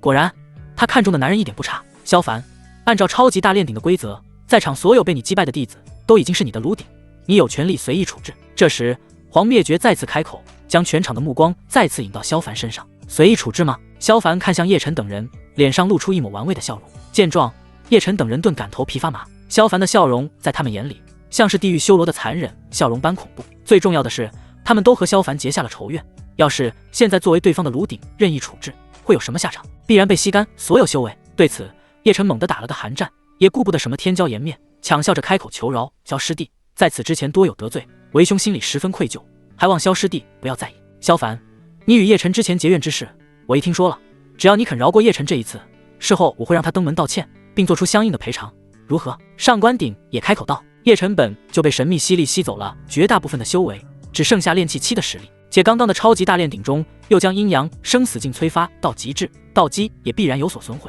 若是再被萧凡吸走这剩下的修为，想要再重回筑基巅峰期就更难了。在这之前道歉，或许我还能放他一马，但是现在吗？萧凡冷冷一笑，大手往叶晨脑门上一拍，直接将其修为全部吞噬，连一丁点都没有给对方留下。你感受到体内没有了一丁点灵力，已然泯为常人的叶晨脸色骤然狰狞无比。萧凡，你给我记住今天之事，他日我修为恢复，必与你不死不休。不死不休？你确定？萧凡双眼微眯。废话，不仅如此，我还会将你身边的女人全部夺过来，将她们当做我的双修炉鼎，日日夜夜蹂躏摧残。叶晨双目充血，状若癫狂，从一名高高在上的筑基期修士变回毫无法力的废人，已经让他失去了理智。闻言，萧凡眸中一凛，手起剑落，吃！下一秒，叶晨的人头横飞出去，一双眼睛满是震惊。这位杨顶峰的天骄，到死也不敢相信萧凡竟然敢对他痛下杀手，就不怕被宗内追究责任吗？突如其来的变故让所有人都傻了，不少弟子下意识地揉揉眼睛，怀疑自己是不是看花了眼。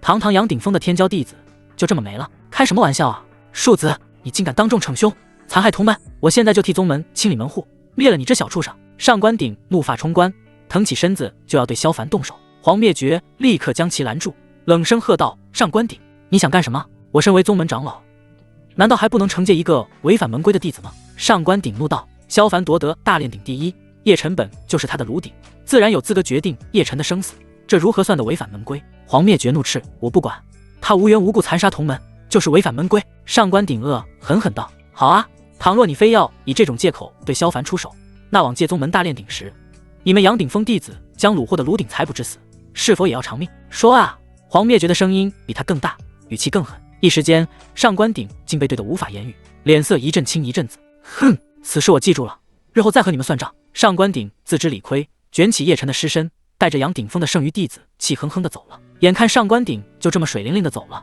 还在场中的许鹤阳、林浩和武壮三人登时吓得浑身发抖。本来他们还指望上官鼎出手收拾萧凡，没想到却是这个结果。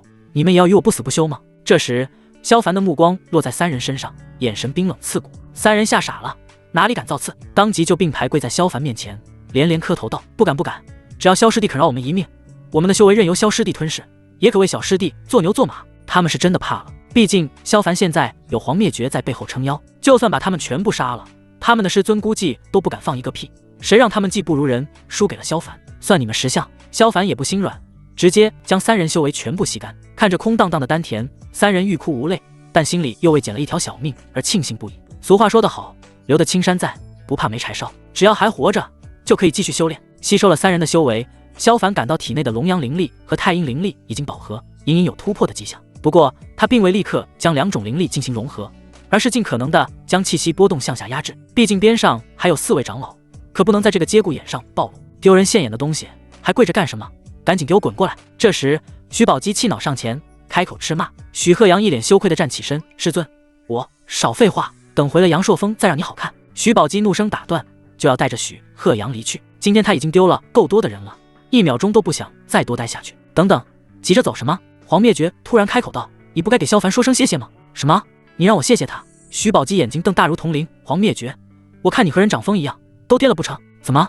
难道我说错了？黄灭绝冷眼看去，道：“萧凡出手帮你救出2个叛徒，还留了你这大弟子一条小命，于情于理，不该感谢吗？我谢你8辈祖宗！”徐宝基气得脸都歪了。江峰和云逸被杀，许鹤阳沦为凡人，现在竟然还要他感谢萧凡，我去你姥姥的！徐宝基二话不说，卷起许鹤阳就要走，不料刚迈出一步，屈幽福却突然上前，将其再次拦住。你他妈有几个意思？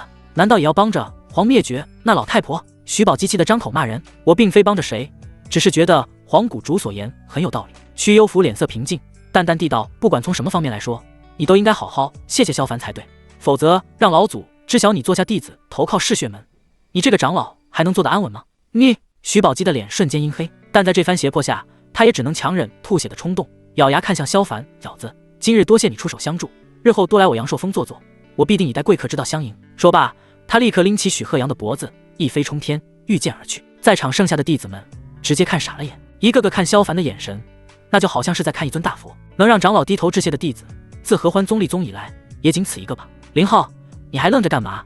速速随我回峰！眼看弟子当众下跪，任长风也觉得丢人，欲要带着林浩离开。这什么急？先给萧凡道声谢再走。黄灭绝依旧进行阻拦，我也要道谢。任长风面露诧异，废话，你的大弟子现在能安稳活着，不应该谢谢萧凡？黄灭绝理所应当道。任长风顿时面皮抽搐，脸色难看。萧凡见状忙道：“弟子承蒙师尊教诲之恩，此生无以回报，怎能让师尊感谢弟子？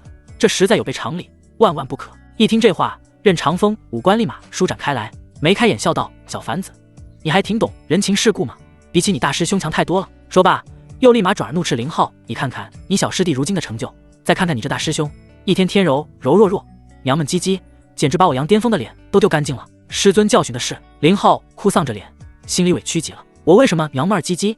难道你还不知道吗？萧凡，以后有空多回杨巅峰瞧瞧，那里毕竟是你的家，浪子也该有回头的时候。任长风笑眯眯地扔下一句，随后便带着林浩鬼才回去呢。看着渐行渐远的粉色人影，萧凡暗暗吐槽，以他对任长风这颠老的了解，自己估计前脚踏进杨巅峰，后脚就会被对方抓起来当炉鼎，他才不会干这种蠢事呢。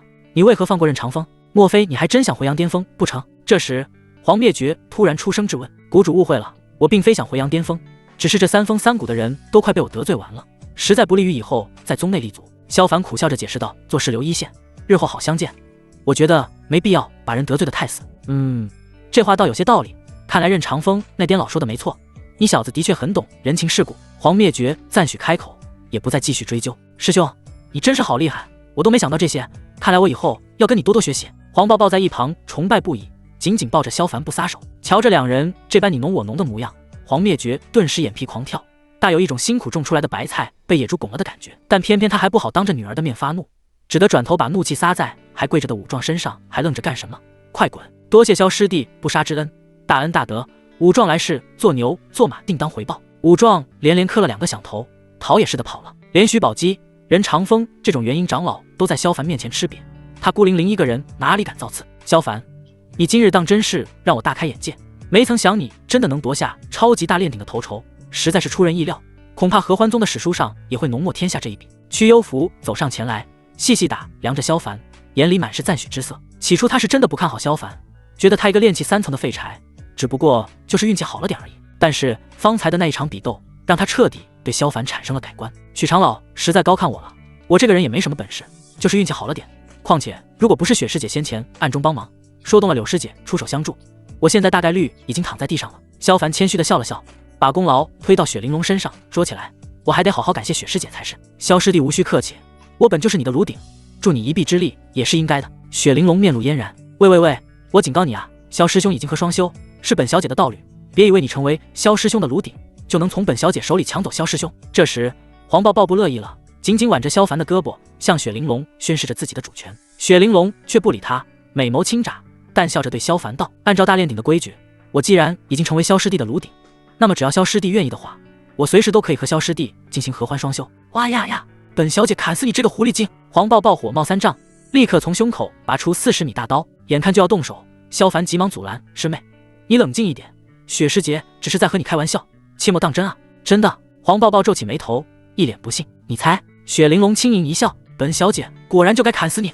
黄抱抱再度暴走，抡起大刀就要劈过去。得亏萧凡眼疾手快，张开双臂将黄抱抱紧紧抱住，让其无法施展手脚，要不然这一刀下去，两女非得打个天昏地暗不可。看着这幕，黄灭绝又是一阵眼皮狂跳，拳头不由自主地攥紧一起。睡了他的女儿不说，现在还当着他的面和他的女儿搂搂抱抱，占尽便宜，真的好想砍死这个混账小子啊！黄谷主，年轻人的事就让他们自己解决吧，我们这些当长辈的还是不要过多干预，你说呢？曲幽福笑道：也罢，懒得管他们了。黄灭绝一想也是，索性眼不见为净，带着其他弟子打道回府。曲幽福也不再多留，转而带人离去。一下子，偌大的浮空山广场上就只剩下萧凡几人。在他一番苦口婆心的劝说下，黄抱抱总算把刀收了起来，但看雪玲珑的目光还是敌意满满，显然没那么容易罢休。对此，萧凡也是一个脑袋2个大，谁能料到原本情意浓浓的好姐妹、好闺蜜，说翻脸就翻脸，这是哪门子的姐妹情？也太塑料了。萧师弟，比斗已经结束，若是没别的事情，我便先告辞一步。这时，柳如烟捂着伤处，步履蹒跚地走了过来。由于先前他的左胸处被洞穿，失血过多的缘故，让其脸色极为苍白，情况看起来十分糟糕。柳师姐且慢，有些事我想和柳师姐单独聊聊。萧凡说着，将柳如烟引到远一些的地方。先前在鼎中时，多谢柳师姐出手相助，帮我解围。师弟不必多礼，我只是不忍再看下去而已。柳如烟轻摇了摇头，但就是这个小小的动作，却让她身体有些摇晃，如风中摇曳的白花，随时都有可能栽倒落地。萧凡急忙伸手搀扶柳师姐：你伤势如何？要不我帮你看看？无妨，只是些小伤，不碍事。柳如烟苍白的脸上露出一抹微笑，虽是病弱之姿，却显得楚楚动人，令人怜惜不已。这是一些补血养气的丹药，师姐暂且收下。萧凡自然不信他的鬼话，拿出一个小瓷瓶塞到其手中，语气转而一沉：如果我没猜错的话，柳师姐应该知道穆师姐之前做了什么吧？柳如烟手握瓷瓶，本来还觉得心头一暖，可听到后面一句时，心里咯噔一声，萧师弟这是何意？我说的是什么？柳师姐应该很清楚。萧凡沉声道：柳师姐方才出手相助，我很感激。魔丹一事我并不会告知任何人，但我也希望柳师姐能坚持自我，莫要走穆师姐的老路。闻言，柳如烟惊骇万分，她怎么也没料到萧凡竟然看穿了她和木兰的秘密。此事明明连他们的师尊都没看出来，其他长老更是半点不查，萧凡又如何知道的？柳师姐，你且放心回去疗伤，等你伤势痊愈，我再登门拜访。萧凡也不再多说，笑眯眯地转身离开。萧师兄，你刚刚和柳师姐在说什么啊？见萧凡走回来，黄抱抱立马凑上去，一脸好奇。刚刚还在和雪玲珑斗气，但一看到萧凡拉着柳如烟离开，便立马竖起耳朵，专注于偷听。奈何萧凡刻意压低了声音，完全听不到一点。偏偏萧凡又说了要单独和柳如烟谈话，他又不好凑上去，急得原地干跺脚。本来有个雪玲珑跟他抢萧师兄就很烦了，要是再来个柳如烟的话，岂不是更加麻烦？没什么，只是看柳师姐受伤严重，所以给了她一瓶疗伤的丹药，总不能人家帮了这么大的忙，我还没点表示吧？萧凡笑了笑，只字不提3失炼魔丹的事。毕竟他也知道这件事关乎到整个宗门的安危，一旦传出去，柳如烟的下场必然和木兰一样，她自认不是什么慈悲为怀的大圣人，但也不是薄情寡义之徒，有恩报恩，有仇报仇，是她一向的原则。哦，原来是这样，师兄做的真对。黄抱抱恍然大悟，心底更加对萧凡爱慕，长得又帅，能力又强，还懂得人情世故。不过和拆桥这样的好男人，简直打着灯笼都再难找出第二个。萧师弟的品行实属世间罕有，令人自惭形愧。雪玲珑一时赞叹：那当然，我看人的眼光可是很好的，要不是品行端正的男人，我才看不上呢。黄抱抱挺了挺胸脯，一脸骄傲：我的眼光也不比抱抱师妹差多少。雪玲珑微微一笑：喂，你少在这里献殷勤。黄抱抱顿时急了，嚷嚷道：本小姐看上萧师兄的时候，你还在和叶晨纠缠不清，好意思说自己的眼光不比我差？我警告你啊，你最好不要对萧师兄抱有不切实际的幻想，就算你想当萧师兄的双修道侣，那也必须是我做大，你做小。他紧紧抱着萧凡的胳膊，以一副正妻姿态自居，同时还骄傲地挺了挺胸怀，要压对方一头。老实说，虽然雪玲珑的山峰已经足够伟岸，但黄抱抱的本钱却更加爆炸，略胜一筹。抱抱师妹，你这样就不对了。雪玲珑却是不紧不慢地说：窈窕淑女，君子好逑，反之亦是如此。萧师弟如此优秀，我为何不能喜欢他，又为何不能做他的双修道侣？至于做大做小之事，讲道理也不是你说了算，而是得看萧师弟如何抉择吧。说到此处，雪玲珑抿嘴一笑，来说：自古长幼尊卑，我本就比你年长，又怎么能管你喊姐姐呢？是不是这个道理？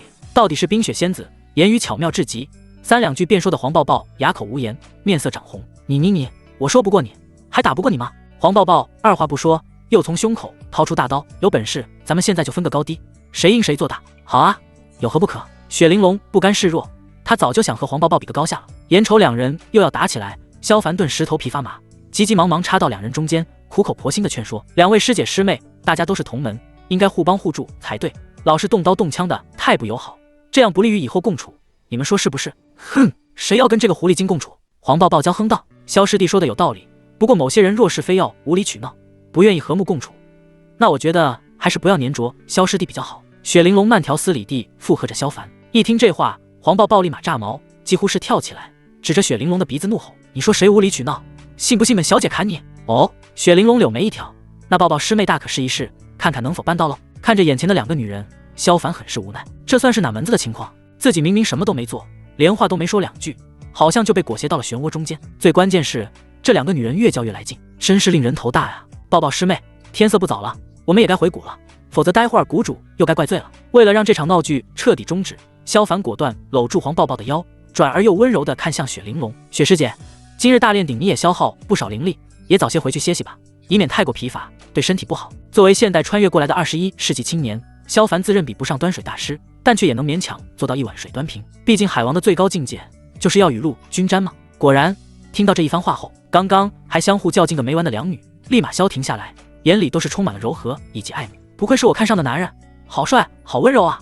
黄抱抱和雪玲珑的心里同时这么想到，两颗心当场就要化了一样。见状，萧凡内心略微得意，果然在面对女人的时候就得用一些超时代的手段，简直不要太容易拿捏了。暂时劝和了两女，萧凡并未盲目自信，更没有觉得两女不会再吵吵，他果断祭出万鬼幡，带着黄抱抱离去。看着两人远去的背影，雪玲珑眼里闪过一抹落寞和寂寥，但一想到方才萧凡的温柔关怀，心里又立马暖洋洋起来。随即袖手一招，一柄冰晶长枪落于脚下，载着他朝阴幽谷而去。与此同时，萧凡以炼气3层修为的废柴之身，成功夺得超级大炼鼎头筹，获得100万贡献点的劲爆消息，已然传遍宗门各个角落。整个合欢宗上上下下的弟子都被这一消息惊呆住，尤其是阳巅峰的那些炼气期弟子们，一个个都开始怀疑起人生。大家都是同一个师尊教导，也同样都是久久不能踏入筑基，被他人视作废柴中的废柴，每日都只能在宗门里干点杂活，兢兢业业几年才能攒下100点贡献点。可你怎么就能全打中天骄，脚踩全宗门？还有没有天理？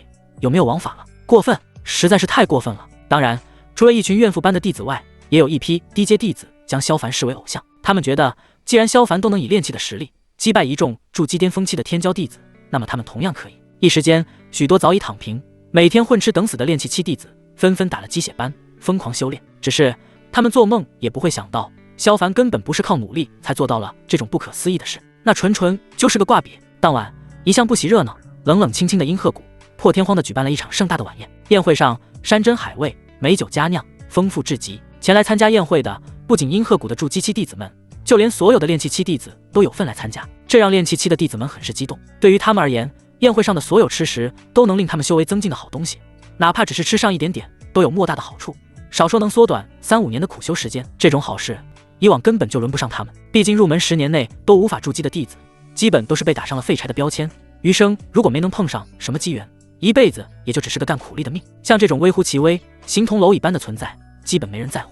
而这次不同了，他们这种最底层的弟子能享受到这等好处，完全是因为萧凡的缘故。毕竟现在谁都知道，曾经被视作废柴的萧凡，却以炼气修为夺得宗门大炼鼎头筹，连带着他们这些同为炼气期的弟子们也沾了点光。因此当萧凡和黄抱抱走进宴会时，所有女弟子的目光齐刷刷地汇聚在萧凡的身上，满是崇拜和感激，还有浓浓的爱慕之情。要不是因为旁边有黄抱抱力压全场，这些女弟子恨不得扑上去投怀送抱。看着殷鹤谷张灯结彩一片喜庆的样子，萧凡很是惊诧。他没想到黄灭绝那种看起来无欲无求的女人，竟然也会如此大张旗鼓地摆设宴席，实在有些不合常理。但转念一想，也就释然了。他夺得超级大炼鼎冠军，为殷鹤谷拿到10大家族的香火供奉，于情于理，黄灭绝也应该为他接风洗尘。更何况这次宗门大比上，他大展身手，让另外几位长老都大为改观。先不说3大阳峰如何，就是另外2大阴谷的谷主，肯定想要将他挖走。在这种情况下，只要黄灭绝不傻，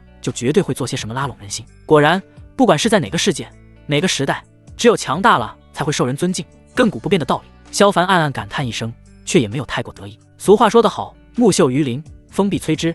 作为一个合格的老六，最重要的就是低调，不能苟发育的老六都是不合格的老六。因此对于周围女弟子热烈的目光，萧凡都是报以微笑，看上去不做作不傲气，就十分的自然。哇，好帅！顿时一片花痴脸。周围的炼气弟子们一个个眼里冒着小星星，对萧凡的好感又是蹭蹭上涨。要知道，换做其他像萧凡这种名动宗门的弟子，大都不屑于看他们这种炼气废柴。随着萧凡和黄抱抱走进大殿，左右两侧的筑基期弟子们也都朝萧凡投来示好目光，脸上难掩爱慕之色。虽然萧凡只是炼气3层，但却能做出他们这些筑基期弟子都无法做到的壮举，自然而然会崇拜不已。但唯独冷清瑶还是一副冷冰冰的神色。哼，不就是侥幸夺得冠军，有什么好神气的？若是没有阴阳生死镜，还不就是废物一个？对于眼前风头大盛的萧凡，这位修为大跌的殷鹤谷大师姐心里十分不忿。她觉得自己就是运气太差，如果不是大比之前修为突然被吸走，也不至于在大炼鼎中被武壮击败。听着冷清瑶那不屑的语气，萧凡只是扫了她一眼，懒得跟对方计较。叽叽叽，这时一团红色火焰突然从大殿角落窜出来，随着一只毛茸茸的小尖脑袋露出，赫然是被黄抱抱抱养的小狐妖九儿。九儿乖宝贝，快来姐姐抱抱。黄抱抱伸出双手，把小狐狸拥入怀里，满怀宠溺地蹭了蹭他那火红的小脑袋。小狐狸也用小爪子轻轻按压着黄抱抱的胸怀，一弹一弹，很是可爱的样子。看着一人一狐这般和谐，萧凡倒也放心了。和黄抱抱玩耍片刻，九儿又跳到萧凡怀里蹭了起来，一双小小的眼睛里满是思念。这段时间以来，他虽然和黄抱抱常常去灵兽园找萧凡，但他还是非常想念和萧凡共睡一床的日子。呵呵，你这小家伙。萧凡揉了揉九儿的脑袋，随后拿出一小块用灵血鸡制成的肉干。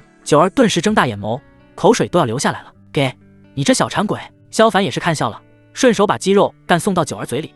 小狐狸乐滋滋地嚼了起来，别提多开心了。稍稍逗弄了一会九儿，黄灭绝迈着步子走了进来。他今日换了一身新的道袍，手里持着一杆白色拂尘，看上去和平日里妆容没什么两样，还是那富静玉细的模样。但唯独不同的是，他的脸上却带着些许微笑，凭空增添了一抹生气，显然十分开心。既然人都到齐了，宴会就开始吧。黄灭绝扫了一圈后，目光落在萧凡身上。萧凡，你且上来，我有东西要给你。萧凡将手里的九儿给黄抱抱抱着，自己走上前去，心跳略微有些加速。他已经猜到黄灭绝要给他什么东西了，不出所料的话，必然是大炼鼎的奖励。果不其然，等到了黄灭绝跟前，他便拿出一块金色玉牌，淡淡开口：这块玉牌里面共有100万贡献点，是你此次夺得超级大炼鼎冠军的奖励，且妥善收好。多谢谷主。萧凡双手伸出，小心翼翼地接下。周围的弟子们见此，一个个都透出羡慕的目光。这可是100万贡献点啊，足够在藏书阁里面买到不计其数的宝贝。不必谢我，这是你自己争取来的结果，倘若真要感谢，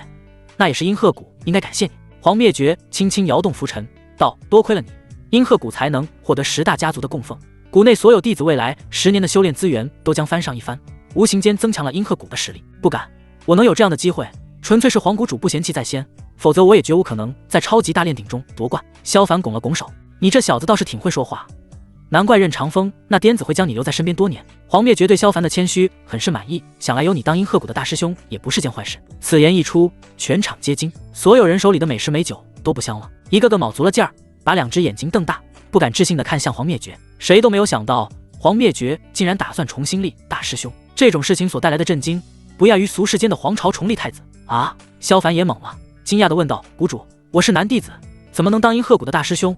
不太合乎规矩吧？”规矩是可以改的，但每个风谷的大弟子都代表了其所在风谷的颜面，是风谷的象征，所以是重中之重。黄灭绝看了萧凡一眼，目露赞许道：“你如今在宗内光彩夺目，由你来当阴鹤谷的大师兄，因此并没有什么不妥。娘亲真是英明神武。”黄抱抱高兴不已，又蹦又跳。而一旁的冷清瑶则坐不住了，出声质问道：“师尊此举让弟子如何自处？明明弟子才是阴鹤谷的大师姐，为何又突然要重立一个大师兄？从今往后，你就是谷内二师姐，以后全听从萧凡即可。”黄灭绝语气淡漠，不容置疑，显然他早就已经打算好了，而且铁了心的要重立大弟子。对此，冷清瑶心中郁闷至极。他当了这么多年的大师姐，在阴鹤谷可谓一人之下，万人之上。如今萧凡不过才加入了半年，却要夺走他的大弟子之位，这实在是可气。然而气归气，恨归恨，关键他还不能反驳，毕竟他现在只剩炼气期修为，真要抢这个大弟子之位，也没有任何的话语权。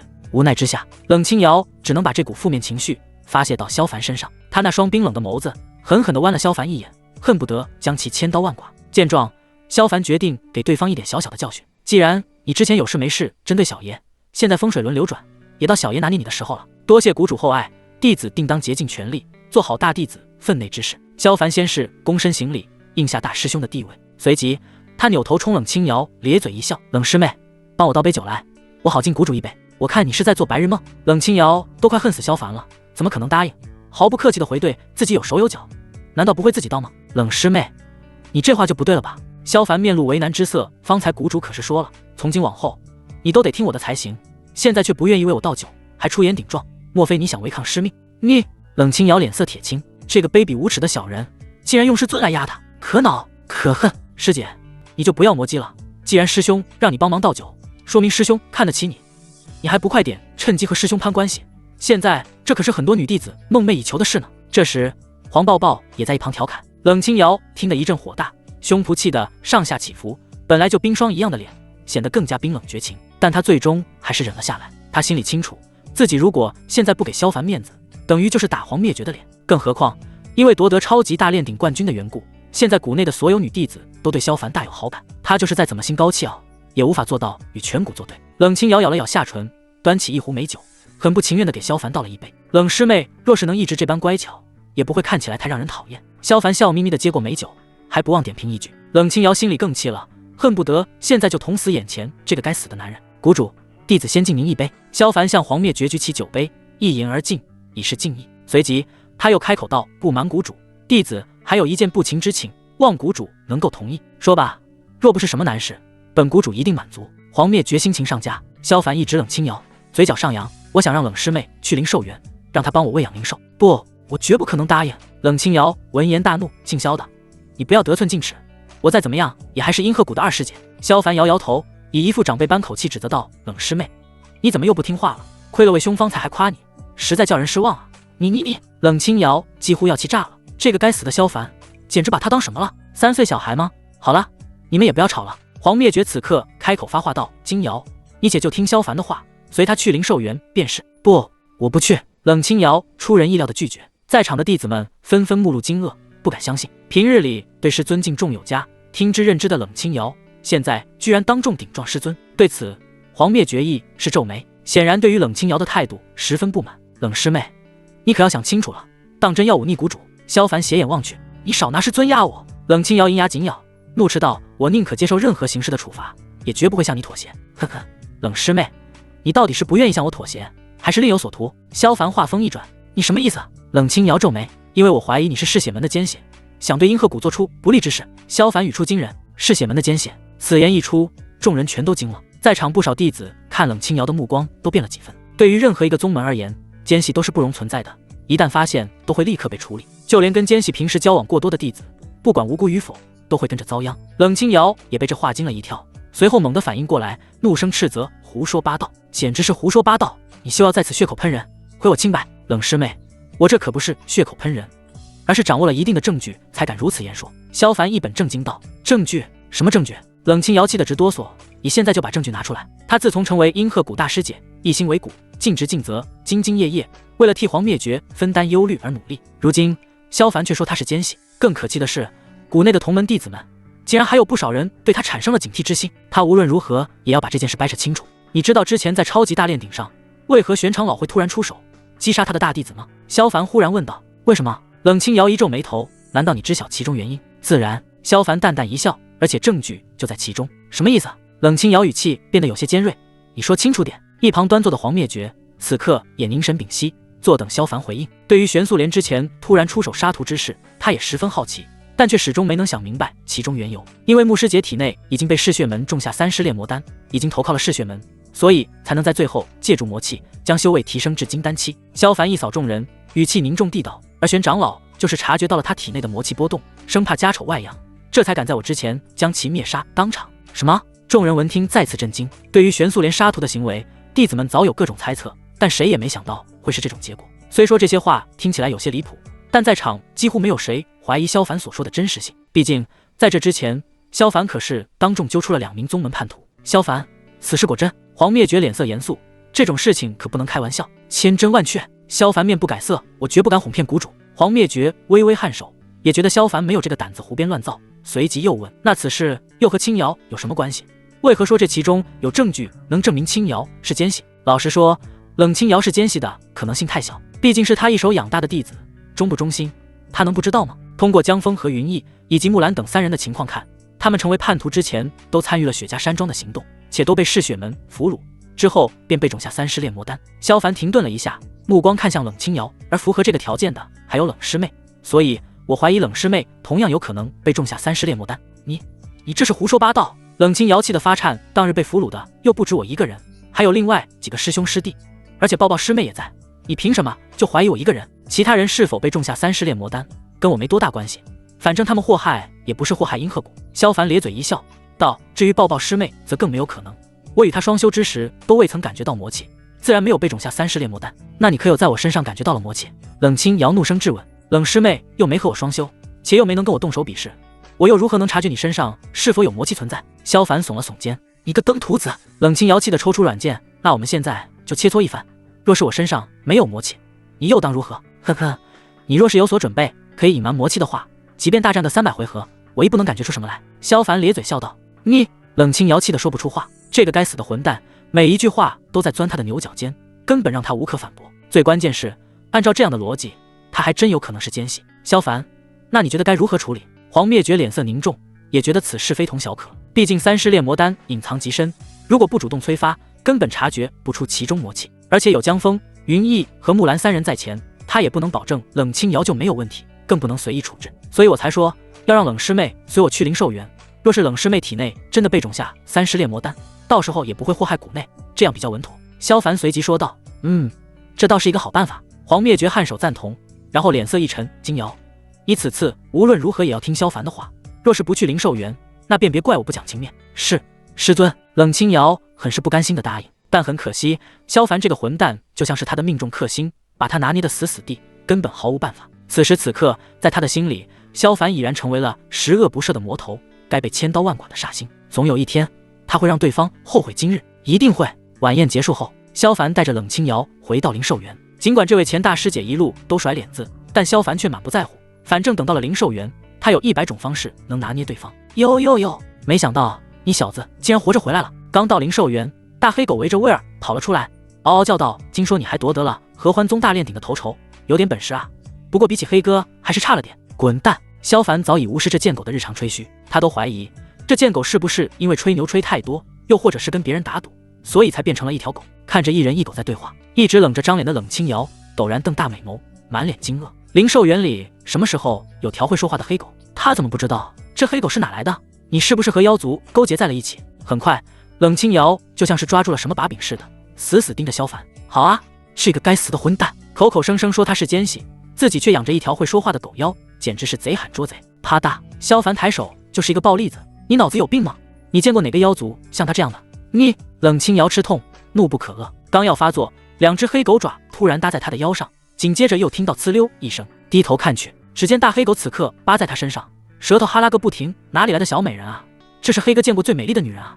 说着，他便伸出舌头，化身舔狗，想着舔一舔冷清瑶的手。去死！冷清瑶顿时恶心大起，一巴掌将狗头打开，将其掀翻在地，跟着就是一阵拳打脚踢，疼得大黑狗嗷嗷直叫。而这还不算，冷清瑶本就气在心头，现在又差点被条大黑狗占便宜，怒气值直接爆表。打完一顿之后，又抽出软剑，毫不留情的就要往大黑狗身上戳洞洞。